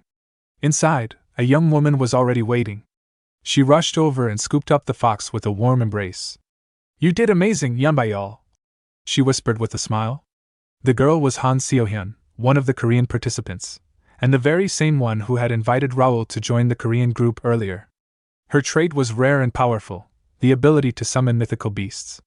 Yunbayal, the white fox, was one of her most trusted companions. A voice called out from the corner. "How's it looking?" Seo-hyun turned toward the leader of her group. "This place is clear. At least in this block, there don't appear to be any enemies." The leader nodded, relieved. "I thought that fox was just for show, but its detection ability is no joke." Another player chuckled. "Well, that's good news. We can stay here a while longer then." But Seo-hyun wasn't smiling. "What if we went out to fight now?" The leader frowned. "We've already gone over this. Our plan is survival first. That's what we all agreed on." "I disagree from the start," Seo-hyun said calmly. "I said we should be more proactive." The leader's voice hardened. "That's enough. No matter what your opinion is, we're not moving. If you want to run into danger, go do it by yourself." In the back, two players whispered to each other. "She always talks big because she just sits back supporting. Thinks we'll listen just 'cause she's pretty?" Hearing the remarks, Seo-hyun bit back her frustration. "There's no point arguing. If I stay with them, I can forget about any kills. Still, going solo wasn't a viable option either. If things get bad, or if I manage to collect 4 fragments, I'll head to Area 1 when it opens mid-match." That was his advice. "And if nothing else works, I'll rely on the 2 statues Yunbayal found." Just then, the leader tapped open his system window. "Next elimination zone's about to be selected. Let's move out, stick to the formation. Also, the real-time kill rankings should be up by now." He glanced at the projected screen. A moment later, everyone in the group froze. The real-time kill rankings interface revealed a startling and decisive gap in performance among the contestants. At the very top stood Bae DoHyun from Korea with an overwhelming 21 kills, dominating the leaderboard by a wide margin. His lead wasn't just impressive, it was suspiciously extraordinary, especially considering the second and third place rankings. Second place, Shoichiro from Japan with 3 kills. Third place, Gao Xiang from China with 3 kills. The ranking also showed a sharp drop in population, with only 137 survivors remaining. 21 kills, already? Someone whispered in disbelief. Other groups scattered across the battlefield stared at the same rankings in shock. "This is insane," a player muttered. "It hasn't even been 10 minutes yet. Those Korean bastards are cheating, I swear." Another growled. "They must have found a way to group up somehow." A third suggested, nervously glancing at the figure in blue armor nearby, none other than Shoichiro, the current second-place holder. The Japanese players all turned to him. One offered, "Don't worry, Shoichiro. We've got a solid strategy." Another added, "And even if worst comes to worst, we've all agreed to lay down our lives for you." Shoichiro's face darkened. That won't be enough. We need to move faster. That damn Bae DoHyun's kill count just raised the stakes for everyone. But isn't it too soon too? Idiot! Shoichiro snapped. Think. The higher his count goes, the more people are going to panic and form groups. We need to rack up kills now, before everyone disappears into squads. He turned to one of his teammates. What are you waiting for? Recon. Move! The scout quickly responded. Yes, sir! I'll head out right away. As the teammate dashed off, Shoichiro's thoughts churned. Will that guy really slow down? No. If he keeps this pace, things will spiral fast. The number of survivors will drop too quickly, and we'll run out of easy prey. He clenched his fists. Just what kind of monster is that Bae DoHyun? Meanwhile, in another corner of the battle zone, a swordsman lay lifeless, his body limp on the ground. Around him, his remaining teammates charged at Raul, their eyes filled with rage. An archer fired an arrow, but Raul leaned slightly to the side, letting it pass harmlessly by. Another player rushed at him, shield raised, aiming to bash him into the wall. But before he could close the distance, Raul vanished in a blink, teleporting just as the shield rammed into solid stone. The impact caused an explosive shockwave, debris scattering and obscuring the field of vision. The archer lost sight of his target. Raul reappeared behind him. Crack! With a brutal swing of his club, Raul shattered the archer's spine, sending him crumpling to the ground. The final enemy, wielding a long spear, stared in horror. This guy's not human, he stammered. Raul laughed as he slowly walked forward. Seriously, what's the point of assigning positions if you don't know how to use them? The spearman backed up. If you're the defender, your job is to hold the center. Protect the rear. Not go charging off solo. Same with your swordsman, he should have stayed second row, behind the spears. Shut up, you freak! The spearman roared, and lunged forward in fury, spear thrusting toward Raul. But Raul casually caught the shaft mid-swing. The spearman's eyes widened in disbelief. So rude, Raul muttered. He leaned in, his voice low and dangerous. Listen carefully. I'm about to give you something very valuable. Advice you won't get from anyone else. He smiled. Think of it as a gift from your senior. After defeating the enemy party, Raul let out a deep sigh, lowering his weapon as the dust began to settle around him. The battlefield grew quiet for a moment, and his mind wandered back to a distant memory, his previous life, the moment he first logged into Connect. He remembered the endless days of grueling training, pushing himself to master swordsmanship and refine every inch of his skill. Reflecting on it, Raul chuckled quietly to himself, the sound tinged with a hint of self-mockery. Come to think of it, I was absolutely pathetic back then, he muttered. I've got no right to talk shit about anyone. His gaze drifted to the horizon, where the simulated battlefield stretched out like a war-torn wasteland. Players do have potential, he continued in thought. Most of them are just rough around the edges. They've never had real combat experience, never stood on the brink of life and death. He tightened the grip on his worn-out spear. But if we're going to actually use these players for anything meaningful, things can't stay the way they are. If you want to work with me, then at the very least, stop being a half-ass who relies solely on flashy skills. His eyes narrowed. That's what the academy is for. Not that they came here to learn anything. They were lured by promises, rewards, perks, recognition. They flocked in blindly. Which is exactly why I've got to show them. There's something beyond skill levels and flashy abilities. Something more real. More terrifying. Meanwhile, elsewhere on the battlefield, Shoichiro stood in the middle of a ruined street, eyes glued to the system's floating rankings display. God damn it, he muttered, jaw tightening. Is Bae DoHyun a freaking monster or what? 12 kills, in 10 minutes? Shock flashed across his face. There's no way he pulled those numbers off alone. He's gotta be dragging more than 2 parties around with him. Just then, the system broadcast echoed in the air. 20 minutes have passed since the battlefield began. The zone with the highest number of surviving players will now be eliminated. Shoichiro's expression grew grim. Only 20 minutes, and more than half are already gone? I've got nearly 20 people tailing me. If they all gang up, I'm screwed. A subordinate rushed over. Commander! We've found Bae DoHyun! Shoichiro immediately turned. Where is he? 2 blocks ahead, near a collapsed building. He's in the middle of a fight with another party. Shoichiro's brow furrowed. How many people in his party? Don't tell me, he really is dragging multiple parties. The subordinate hesitated. Well, actually, he's alone. Shoichiro stared at him in disbelief. What? I double-checked the area. No allies, no ambush. He was fighting 4 people all by himself. I saw it with my own eyes. Shoichiro's face twisted in confusion, then steadied with determination. You've got to be kidding me. There has to be a party hiding somewhere. Just in case, we searched the area, the subordinate replied. But it's clear, he's alone.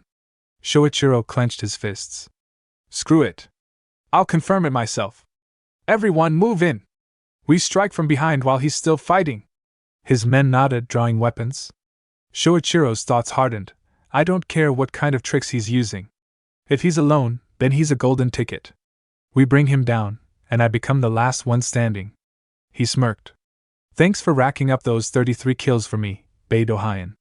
But in the end, I take the crown. Back on the battlefield, Raul sensed incoming danger. Flames lit the air as an enemy mage hurled a blazing fireball toward him. Raul reacted instantly, adjusting his stance and cutting through the spell with precise form, dissipating the blast. The mage's eyes widened. How? Fire bomb one-shots even wolves! The warrior standing beside the mage cursed under his breath. Damn it! Even that didn't work on him? Got anything stronger? The mage groaned. Where the hell would I pull something stronger from? The warrior scoffed. I'm the idiot for expecting anything, he muttered, abandoning his partner as he rushed Raul head-on. You can't just leave me like this. The mage panicked. The warrior closed in, slamming his shield forward. Raul blocked the blow, the force echoing through the stone-paved street. If I close the distance against his polearm, I've got the upper hand, the warrior thought. Then, as Raul momentarily paused his movement, the warrior saw his chance. Got you now! He shouted, initiating a shield charge. But Raul smirked. That unsettled the warrior. Before he could process it, a sudden strike from Raul's spear swept his legs out from under him, and he hit the ground hard. Trembling, when did he attack me? The warrior thought, stunned. Raul looked down at him, his spear angled toward the warrior's throat. If you're going to use a charge skill, you'd better make sure nothing's in your way. Otherwise, you're just asking to get screwed. He continued coldly. Watch your opponent's hand next time. They'll always give you a hint when adjusting their weapon. Still, not a bad attempt. With a final motion, Raul ended him. The mage turned and bolted, panic driving his steps. But Raul raised his hand, and in response, several blades floating in the air through psychokinesis shot forward like arrows. The swords pierced the mage mid-run, ending his escape. Raul exhaled and turned toward his weapon. The shaft's completely bent, he muttered, examining the warped spear. Damn waste.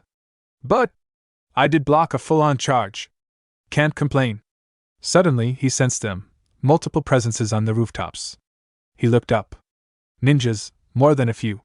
His eyes narrowed as he focused on one of the figures, and in that moment, a familiar sensation pricked his instincts. That presence. His gaze sharpened.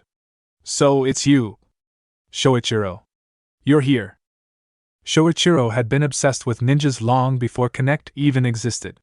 A self-proclaimed otaku, he immersed himself in every facet of the shinobi fantasy, from ancient scrolls and tactics to the most obscure anime references. When Connect launched, it was like his dreams had come to life. Backed by powerful supporters in Japan, he founded the guild Rakuen, and rose to its upper echelon as one of the chief executives. Naturally, he put his obsession into practice, creating a full-fledged ninja squad within the game, a deadly and elite unit that answered only to him. But the problem wasn't that the squad existed, it was how it was used. Shoichiro didn't command them from behind the scenes. He led them personally, lurking at the front lines and targeting solo rankers with underhanded tactics. Ambushes, poisons, sabotage during hunts, those were just his opening moves. He'd go as far as kidnapping quest-related NPCs just to lure powerful players into traps. And I, Raul, was one of their primary targets. It wasn't just once or twice that my quests were ruined by that so-called ninja squad. No matter how many times I chased them down, I'd only catch the expendable pawns. The real culprit, Shoichiro himself, always slipped through my fingers like smoke. That cockroach of a man. The one who dogged me at every step in my past life. I've missed you, Shoichiro. I didn't come unprepared. It's time you experienced everything you made me go through. Up on the rooftops, Shoichiro silently raised a hand, signaling his ninja squad. They knocked their arrows and took aim at Raul, who stood alone in the street below.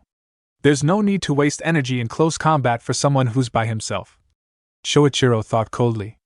No matter how skilled he is, he won't be able to block all of this. He lowered his hand. Goodbye, you foolish idiot. The squad fired a volley of arrows, fast, precise, and lethal.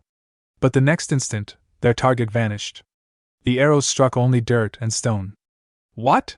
One of Shoichiro's men cried, but before he could finish, an arrow whistled from the shadows and hit him square in the shoulder. He let out a scream and fell. Shoichiro's eyes narrowed. What the hell? From behind? Check the house! He barked. He must have slipped inside. One of the squad members leapt down and breached the nearest building. Shoichiro turned to another operative. I'm heading in too. Sweep the second floor, he ordered. Kenta, keep watch out here. If he's inside, he won't escape. With that, Shoichiro burst through a window, glass shattering around him. As he landed inside, the first squad member called out. You find him? Shoichiro asked, gripping his blade. No. He's not here. A blood-curdling scream echoed from outside. Shoichiro and his teammate rushed to the window and saw Kenta, pierced by multiple arrows in the back, collapsing. Shoichiro's mind reeled. He was hit, from behind? What the hell is this? A cloning technique? Illusion? Before he could speak, another arrow zipped past his ear and struck the scout who had entered earlier. The man stumbled, calling for help. Shoichiro's eyes flicked to the wound, non-lethal. The limbs were targeted. He's not trying to kill, he's trying to draw me out. You son of a bitch! Shoichiro shouted into the empty air. Stop playing these dirty games, come out and face me fair and square. From a nearby rooftop, Raul's voice echoed down. You want me to come out? Why should I? Above, blades shimmered and floated unnaturally into the air, Raul's psychokinesis trait activating multiple swords at once. In a blink, they surged down toward Shoichiro and his remaining ally. Shoichiro leapt aside, but two blades caught him, one in the arm, the other slicing into his leg. He grunted in pain and staggered back. His comrade wasn't as lucky. A blade pierced his head, and he dropped without a sound. Shoichiro screamed in rage, turning toward the rooftop. You bastard! I'll kill you! But Raul's voice came from behind him. How does it feel? Raul asked calmly. Being helpless? Watching everything fall apart while you can't do a damn thing? Shoichiro whipped around, panic flooding his face. Who the hell are you? Do you know me? He swung his blade wildly at Raul, but Raul slipped aside effortlessly and landed a clean punch to Shoichiro's jaw, knocking him to the floor. Shoichiro trembled, struggling to his knees. It's my first time seeing you. What are you going on about? Raul stared down at him and sighed. How disappointing. He raised his foot and slammed it into Shoichiro's face, sending him reeling. You filthy bastard. Shoichiro spat, blood running from his mouth. Next time. I'll kill you myself?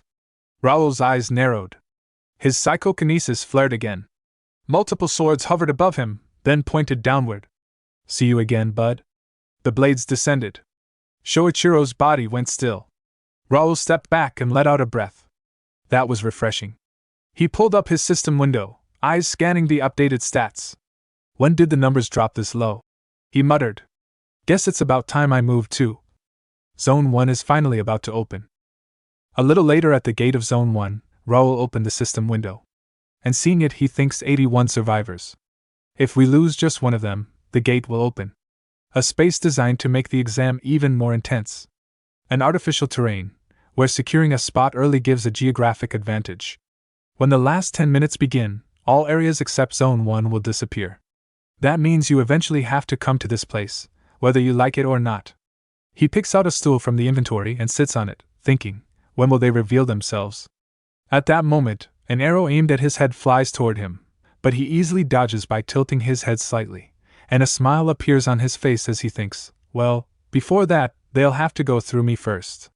Then the scene shifts to another part of the battlefield, where DoHyun is alone and running away from another party of players attacking her. To get some distance between them, she summons her summon Yunbayal, a little white fox that bites the party leader chasing her, distracting them.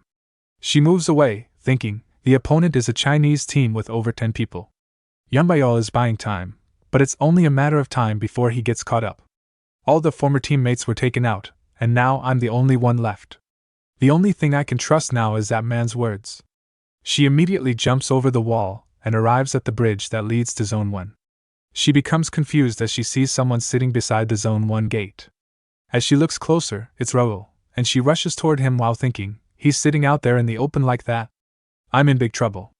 That guy will be swept into this because of me. She grits her teeth in flustered thought, it can't be helped. She activates her skill Perception of Redemption, a skill that allows her to see behind walls, and she immediately runs toward the Zone 1 gate. Seeing her, the Chinese party members state, running out in the open terrain? She's asking to die. They prepare their long-range weapons. They start shooting arrows at her, and while she dodges most of them, her skill cooldown starts and an arrow hits her arm. She looks toward the zone and thinks, damn it. Just a little further left. Then Raul turns his attention toward her. She shouts a warning at Raul to watch out for incoming enemies. But before she can say more, an arrow narrowly misses her, and she thinks, am I being stubborn not wanting to ask for help after all this time? To say, watch out, instead of, help me. As she's thinking that, Raul teleports right beside her and says, just run and head into the gate. She becomes surprised and thinks, when did he come all this way? At that moment, an announcement is made and the Zone 1 gate opens up. The number of survivors has decreased to 80. The locked Zone 1 will be opened. The Chinese party members see Raul. One member asks, how dare you play hero? A second member says, you foolish bastard, are you just asking to die? But before they can do anything, Raul moves, and with swift movements, he immediately kills 3 of them. Raul, looking around, thinks, they're not rushing here anymore. Are they flustered? DoHyun, who has arrived at the gate, asks, hey, are you okay? Raul replies, yes. They won't come at me easily for a while, either. DoHyun says, right? Hold on, I'm coming over there. She bows before him and says, thank you for saving me. And I'm sorry for dragging the enemies in and putting you in danger, Bae DoHyun. Raul replies, it's okay. I said what I said before the test started, so I have to take responsibility too. Heal your wounds first. You'll die from excessive bleeding. She agrees. A little later, as she heals herself, she asks Raul, but why are you here? Frankly speaking, you don't need to fight anymore. You already have an overwhelming kill count. Raul replies, I wanted to confirm how good my skills are. After all, the chance to fight this many players without any worries doesn't come this easily. And he thinks, it'd be a problem if she misunderstood and thought I was just some killer who enjoys murdering people for no reason. However, DoHyun thinks I'm jealous. He's not just talking big. He's proving himself with real skill. If I trained at the academy too, could I become that confident? In order to do that, I must pass first. And she recalls Raul's words that he said before the exam started. Raul said at that time, if you've collected 4 fragments, then proceed to Area 1 which opens mid-round. As she tries to ask about it. But Raul stops her question midway, saying, wait a moment. Someone's coming. At that moment, Park Sungjun and his party arrive on the scene. Another party starts attacking them, shouting, the Korean guys are coming to Zone 1. Don't ever let them near the sacred gate. Seeing that, DoHyun asks Raul, they're being attacked. What should we do? Raul says, let's cover them for now. Park Sungjun's party blocks the incoming arrows with their shields. 4 of them have shields, while Park Sungjun has a bow, with which he attacks the enemy while the others defend. Seeing the formation, DoHyun states, everyone's so amazing. As Park Sungjun is about to launch his arrow attack, a magic circle appears above their party. Seeing it, DoHyun shouts a warning. Sungjun immediately turns toward the circle and launches his arrow at it, destroying the circle. Seeing that, Raul thinks, he's firing arrows from behind to keep approaching enemies in check, but also intercepting magic. Is intercepting magic a skill effect? That's pretty impressive. After a little struggle, they enter Zone 1. Raul approaches Sungjun and states, that was a good judgment. Sungjun replies, I was just lucky. If it had turned into close combat, reaching the gate would have been difficult. Hearing that, Raul thinks, to push through despite knowing that, he's got quite the guts. Nice, he passed. Then he calls both of them, Han DoHyun and Park Sungjun, and asks, could you come this way for a moment? Both immediately agree and move toward him, and Raul states, let me give you a present for coming all the way here. Raul stepped forward with a calm yet commanding presence, a faint smile tugging at his lips. You've done a great job making it all the way here, he said, his voice steady and sincere. With a flick of his hand, he opened his inventory and retrieved a stone statue, its surface pulsing faintly with energy. Turning to Seo-hyun and Sungjun, he asked, both Seo-hyun and Sungjun, they have almost collected all the statues by now, right? I've gathered 4. Seo-hyun replied, slightly out of breath but composed. My party secured another 4. Sungjun added, his tone sharp and confident. Raul nodded approvingly, then drew out another statue from his inventory. Then I'll give one to each of you, he said, holding the statues out to them. Seo-hyun's brows knit in concern. But these are yours. Raul shook his head gently. I'm just keeping my promise. I'm the one who asked you to collect these and meet me in Zone 1. The other parties will likely only hand their statue to a single person. You should choose one member from your team and send them here too. Sungjun nodded, taking in Raul's words. Understood. Seo-hyun hesitated before speaking up, her voice tinged with regret. To be honest, I think staying to help you till the end is the right thing to do. But in my current condition, I'd just hold you back. What? No, not exactly, Raul said, taken aback by her honesty. Seo-hyun smiled faintly, trying to hide her frustration. I'll accept your kindness for now. But I'll repay this debt. I hate just receiving without giving back. I'll be waiting for that. Raul replied warmly, and the two shook hands, firm and sincere. Then Raul turned towards Sungjun. Looks like Park Sungjun has made his decision as well. It's time. Get ready. He raised his voice. Everyone, brace yourselves. A massive enemy force will storm the castle any moment now. Understood. Sungjun replied without hesitation. Suddenly, 2 radiant pillars of light erupted from the ground in Zone 1, piercing the sky. Far in the distance, Chinese player Gao Jiaoliang narrowed his eyes at the sight. Why are there 2 pillars instead of 1? He muttered under his breath. A subordinate approached. Sir, should we head to Zone 1? No, Jiaoliang answered calmly. It's already too late. Send a messenger. Call in the troops from the south. No need to rush. They're just a disorganized mess compared to the might of unity. The sound of bamboo horns blaring signaled his command. All across the surrounding fields, Chinese players began to gather in response. Jiaoliang silently assessed the situation. With everyone here, we number around 30. More than enough to clear the battlefield of chaos. Now then, Bae DoHyun, what's your plan? How will you defend the castle against this many enemies? Back at Zone 1, corpses littered the ground, a grim testament to the battle that had just ended. Raul stood among them and summoned his system window. The real-time ranking appeared before him. At first place is Raul with 50 kills. Second place is Gao Jiaoliang with 10 kills. Third place is Park Sungjun with 9 kills. Remaining survival time is 34 minutes. Raul's eyes narrowed. Soon, every territory except Zone 1 will fall. The final phase is near. Just then, Sungjun's voice came from behind. Aren't you worried? You racked up a lot of kills earlier, but the next wave is coming fast, and we've had no time to recover. Raul turned slightly thoughtful. He's right. We barely managed to hold the pillar for 10 minutes against the swarm. We protected the completed statue, but we lost too many allies. And now, everyone knows how few of us remain. He smiled. Don't worry. This next battle will be the last. Sungjun raised an eyebrow. What do you mean? If it's the friend I know, Raul said quietly. Then he'll gather the rest of the team and bring them here. Sungjun's eyes widened. A friend? Who?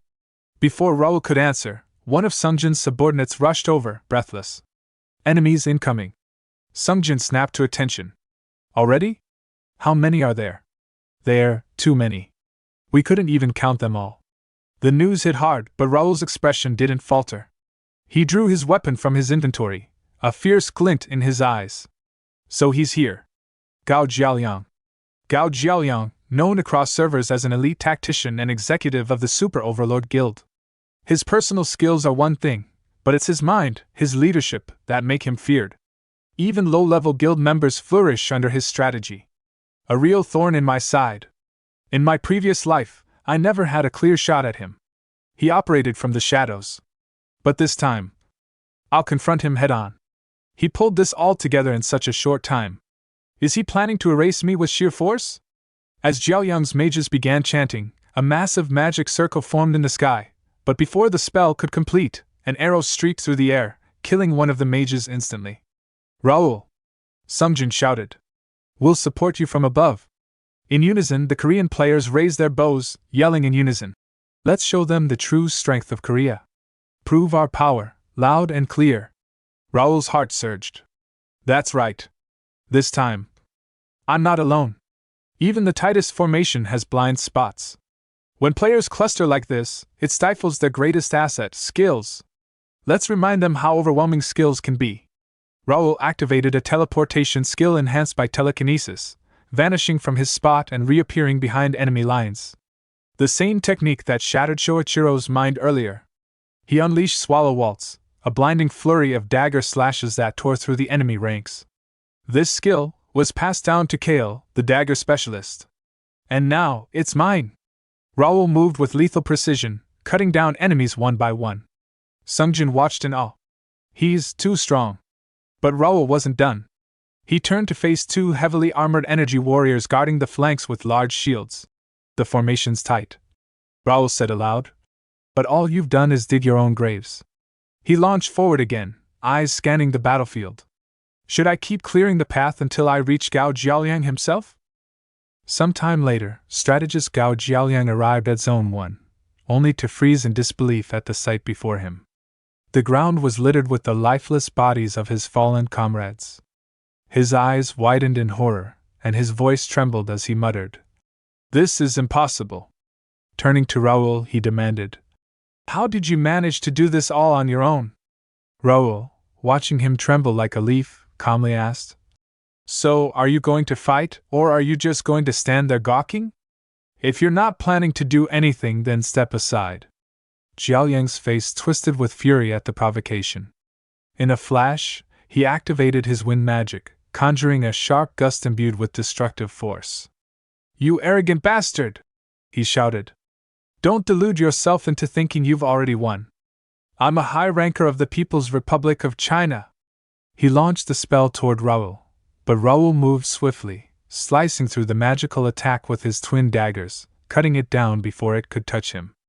The sheer ease with which Raul dismantled the spell left Jiaoliang speechless.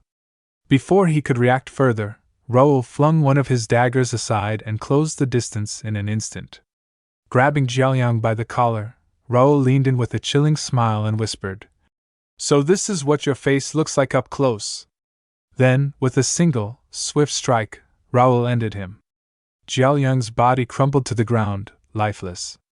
Immediately afterward, a system window appeared before Raul, listing the successful candidates from Group H.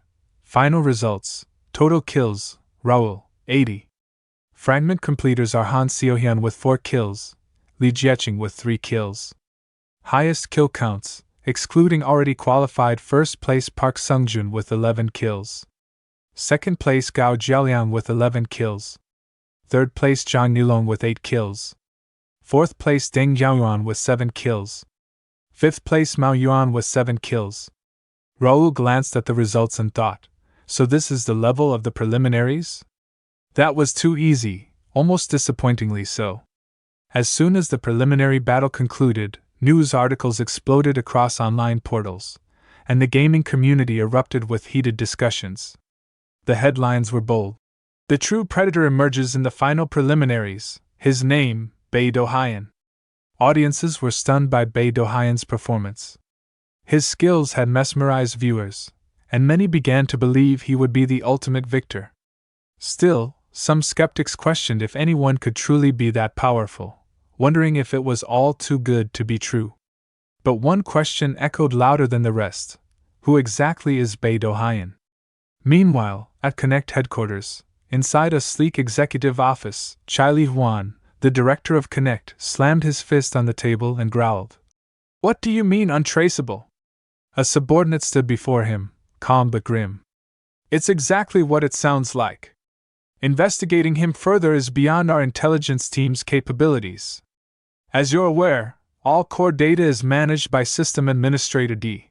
Unless there's a special circumstance, even we can't access user profiles."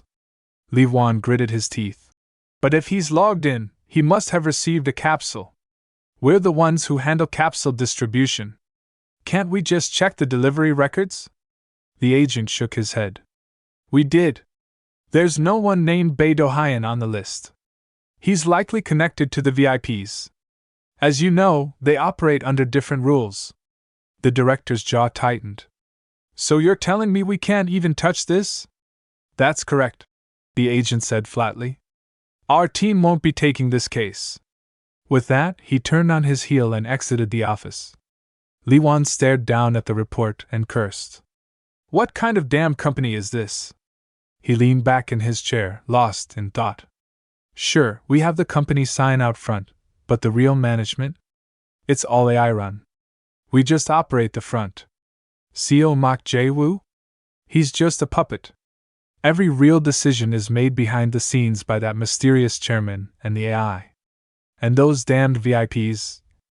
A handful of them own shares in Connect, receiving profit distributions and access to elite privileges. One of those perks includes direct capsule delivery, straight from the true headquarters. His eyes narrowed. Connect's sole office, it's just a facade. If I really want power, if I truly want to succeed, I need access to the actual headquarters. Then his thoughts circled back to Raul. That guy, he must hold the key. He's going to rise. It's inevitable. I don't know his real identity, but I need to dig into his background more carefully. Scene transition to the capital city of Ashton County, Conford Castle. Raul walked through the bustling streets of the capital, looking around with quiet nostalgia. Has it really been almost 9 months since I was last home? He murmured to himself. Despite the recent chaos caused by the gate incident, the townsfolk chatted and smiled as though nothing had happened. The warmth and energy of the city remained untouched. As he passed by the local arena, memories flooded in. This is where I competed in the entrance tournament for the Royal Academy, he thought. So much has changed since then, but this place, it still feels the same. So this is what it feels like to return to your hometown. Eventually, Raul arrived at the Ashton family mansion. The loyal butler, Ivan, stood at the entrance and immediately bowed. Young Master Raul, welcome home. Raul smiled warmly and pulled him into a hug. Have you been well, Ivan? Are you in good health? The old butler chuckled. This old man is still doing just fine. I'm more relieved to see you back safe and sound. I would have sent a carriage, but his lordship has been waiting for you. Right. Raul nodded. He summoned me. Please take me to him. Ivan guided him down the familiar corridor and knocked on the study door. From inside, a deep voice answered, Come in. The door opened to reveal Count Melvin Ashton, standing tall behind his desk. Ivan quietly excused himself, leaving the two alone. I hope the meeting goes well, he said as he exited. Raul stepped forward but paused. What's with this atmosphere? He thought. The Count suddenly shouted. Raul! Raul snapped to attention. Yes, father. Count Melvin's eyes blazed. Do you even recognize the gravity of your actions? Do you understand your sins? Raul froze, his expression tightening. What is he talking about? He wondered. What happened? We got plenty more where that came from. Hit the subscribe button and stay tuned for even more amazing content.